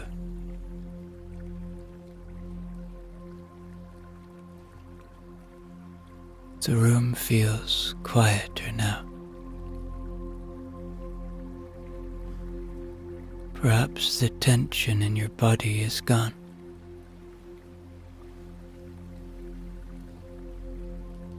Your mind softening.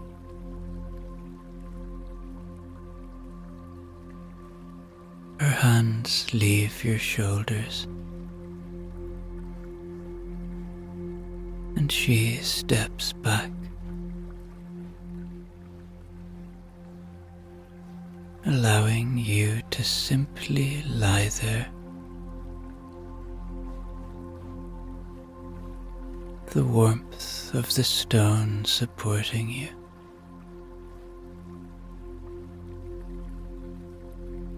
The scents and sounds blending into a soft, unbroken wave of calm.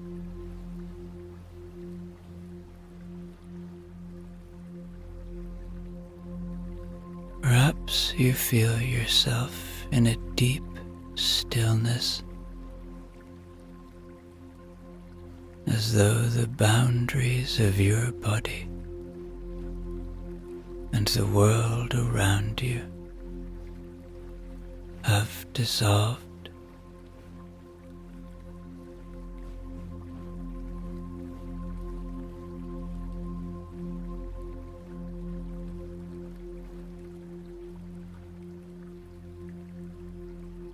After a time, you hear her voice again, quiet and steady. When you're ready, you may rise. There is no rush.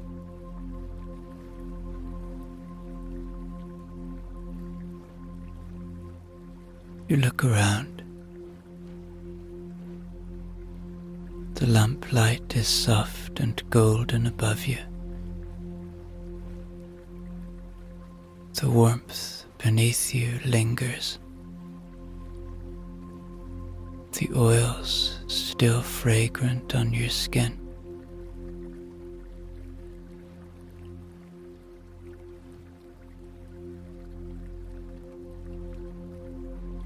She smiles as you sit up. Her presence steady and grounding. Take a moment, she says. Feel the peace you've found here. Carry it with you, as those before you did.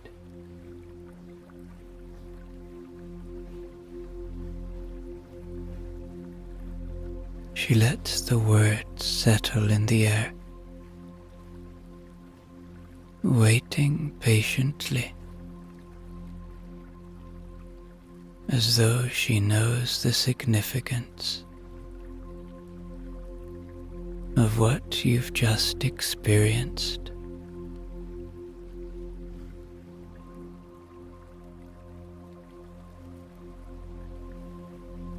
The baths still wait beyond. The sound of the water, the healing water,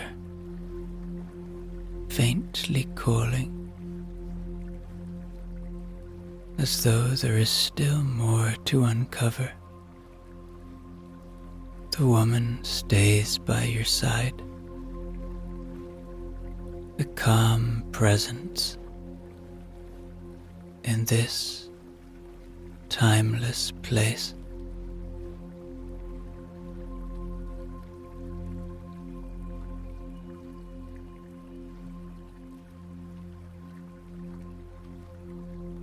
She leads you back toward the heart of the baths, her movements calm and deliberate. Through an arched stone doorway, the grand bathing pool comes into view, and you pause for a moment to take it in. The room is larger than any you've entered so far.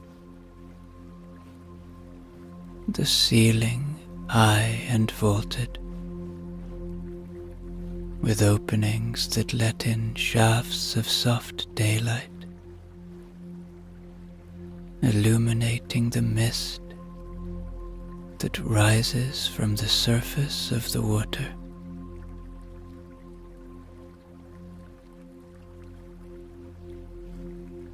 This is the main bath,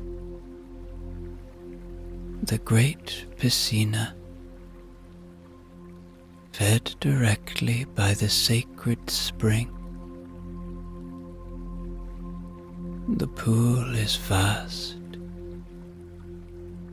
its edges lined with wide stone steps that descend gradually into the water.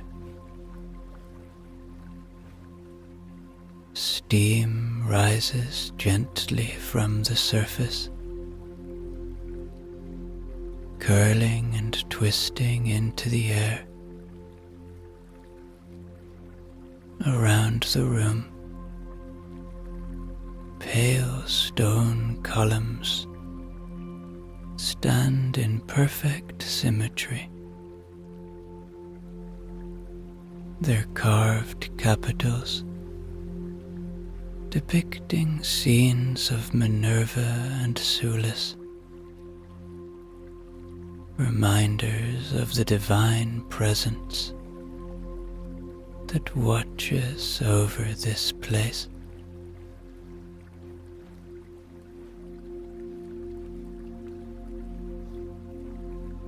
The woman gestures toward the steps.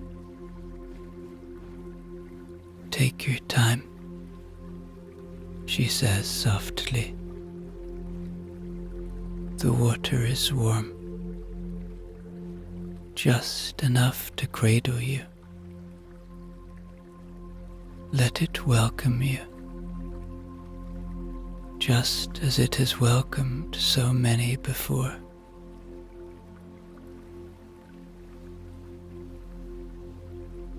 You descend slowly. The smooth stone cool beneath your feet at first, but as your toes touch the water,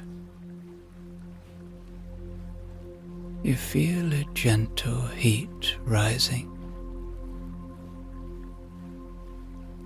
It is not too hot, just warm enough to envelop you, inviting you further in.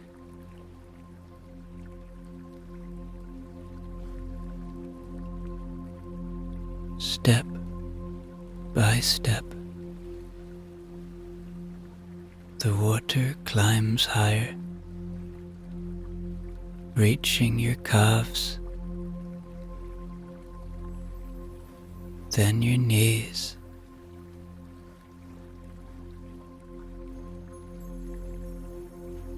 until you are waist deep.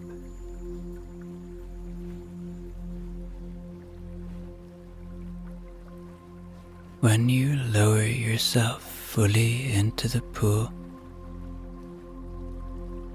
the sensation is unlike anything you've ever experienced. The warmth surrounds you completely, soaking into your skin, your muscles,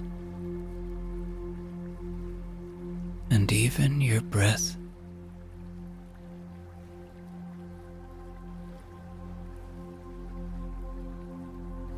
It feels as though the water has weight, holding you in a way that is both grounding and freeing. The mineral-rich scent lingers in the air, faint but ever present.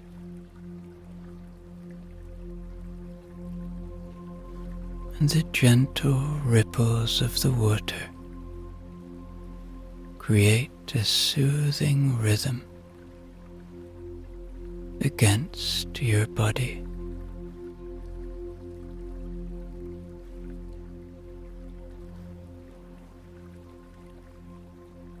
The room around you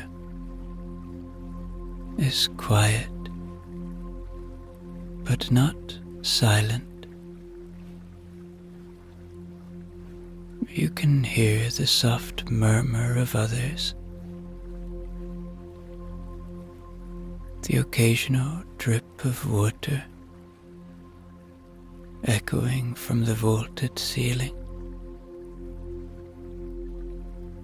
and the steady, calming flow of the spring feeding the pool.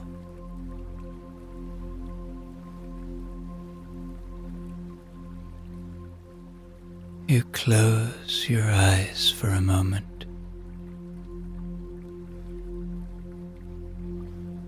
letting your body float slightly,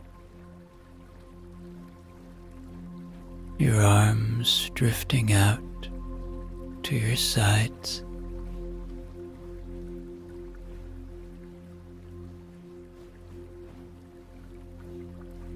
The warmth of the water seems to melt away anything you've been holding on to, leaving only stillness. Your breath deepens naturally. Each inhale filling your chest with air warmed by the steam.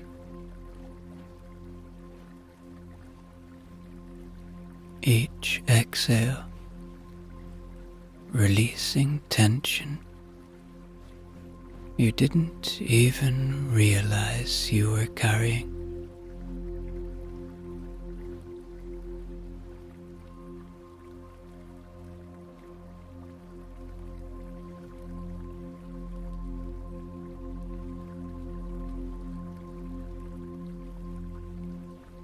You can feel how this water is more than a physical presence. It is something ancient and sacred. Time seems irrelevant here, as though this moment could stretch on forever.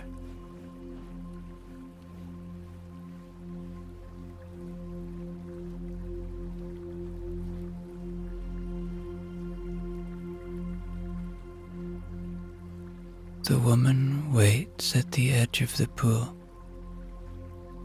as you slowly rise from the water,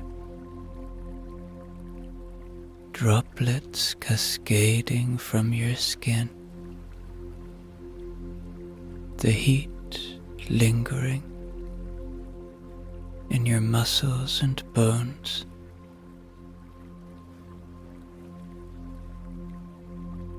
She hands you a soft linen towel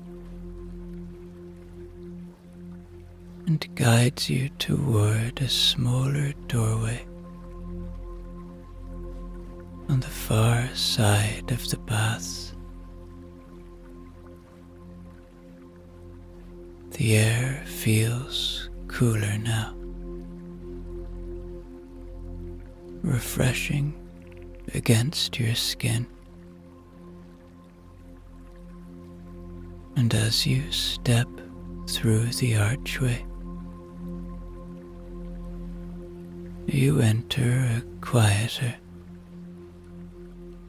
more intimate space.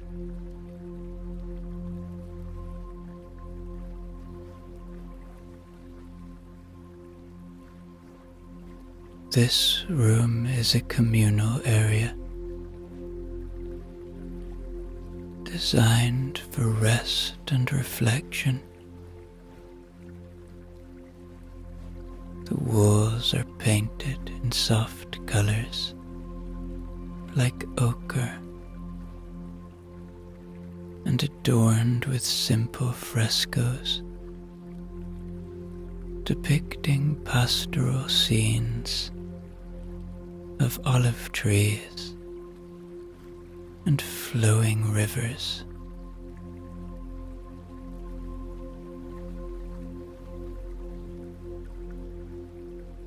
The floor is paved with smooth mosaic tiles, and the air carries the gentle scent of herbs, lavender, mint, and chamomile.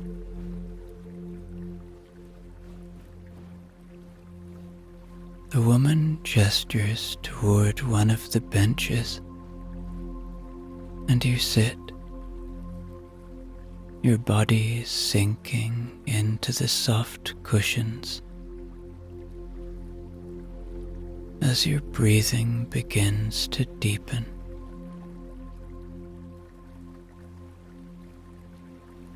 She sits beside you, placing a small cup of warm liquid into your hands. This is a special drink, infused with mint and fennel. It calms the stomach, it clears the mind.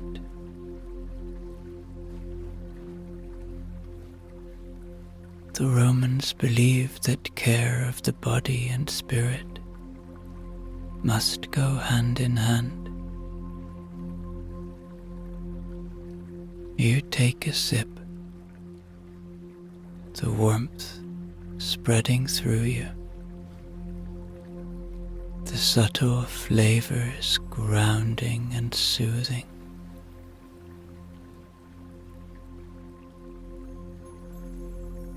And as you drink, your body feels heavier in the best way. You feel so relaxed here, in this ancient place.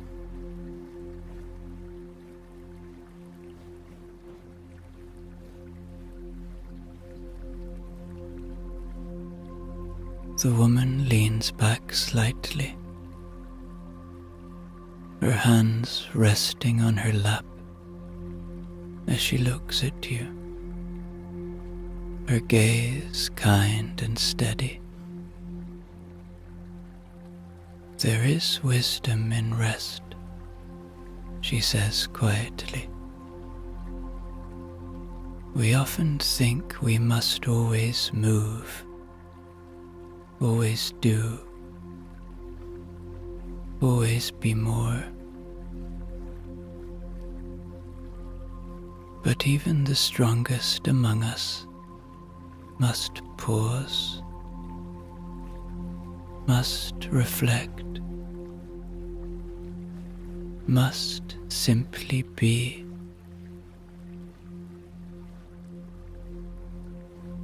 It's in these moments when the water holds us,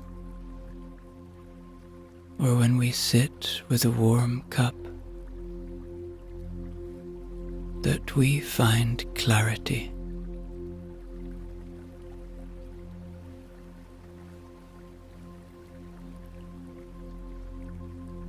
The Romans have a phrase, she continues. Mens sana in corpore sano. A healthy mind in a healthy body. They understand that life is simply not all about ambition or achievement, but about harmony. To live well is to care for both the physical and the unseen.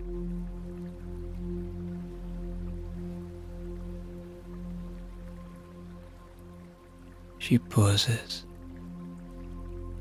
allowing her words to settle in the air, then smiles gently. But, philosophy aside, this is your moment. A time for stillness, for gratitude, for peace. Nothing else matters right now.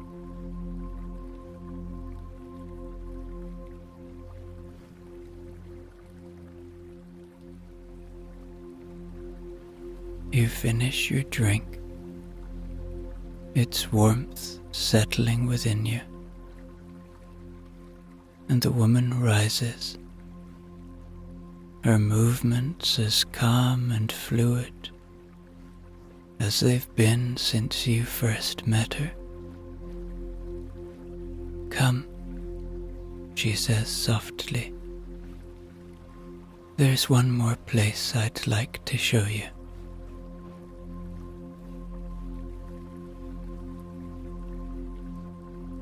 You follow her through another corridor, the air growing cooler and quieter as you walk. You can still hear the water though, and it's a comforting sound. She leads you to a small private chamber, its walls painted with soft, restful tones. A low couch stands against one wall, piled with soft cushions and draped with a light blanket.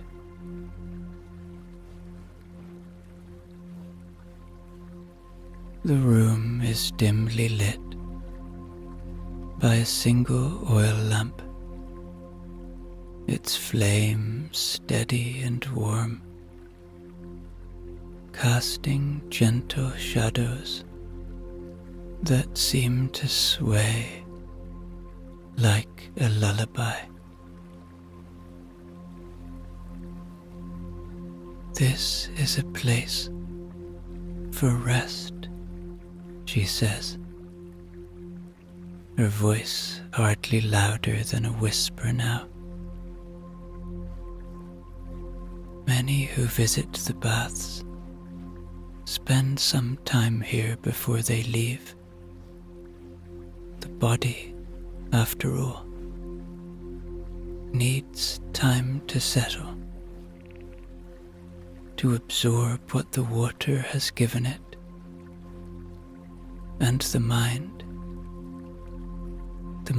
needs rest as much as the body does." She steps back slightly, her presence still grounding and reassuring, as though she will remain nearby.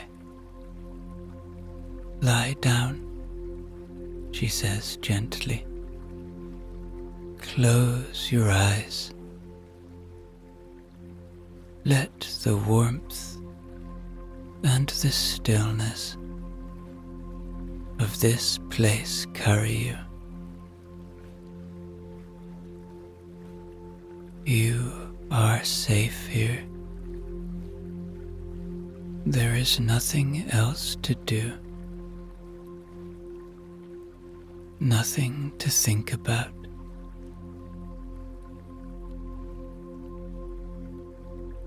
You lower yourself onto the couch, your body sinking into the cushions. The blanket, light and soft, as it drapes over you.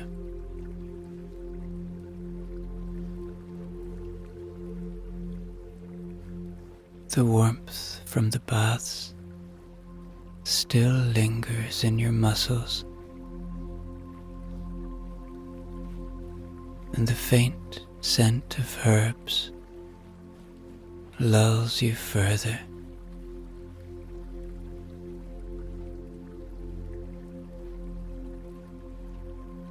The world outside this room fades completely. The woman's voice reaches you one last time. soft and distant. You are cared for. You are at peace. Let yourself drift, just as the water carried you earlier. Let this moment hold you.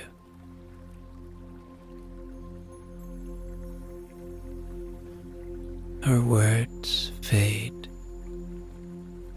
and the quiet of the room envelops you. The last thing you feel is a deep sense of safety, of stillness, of being completely at ease. The room, the baths, the world itself seem to dissolve as sleep takes you, warm and unbroken.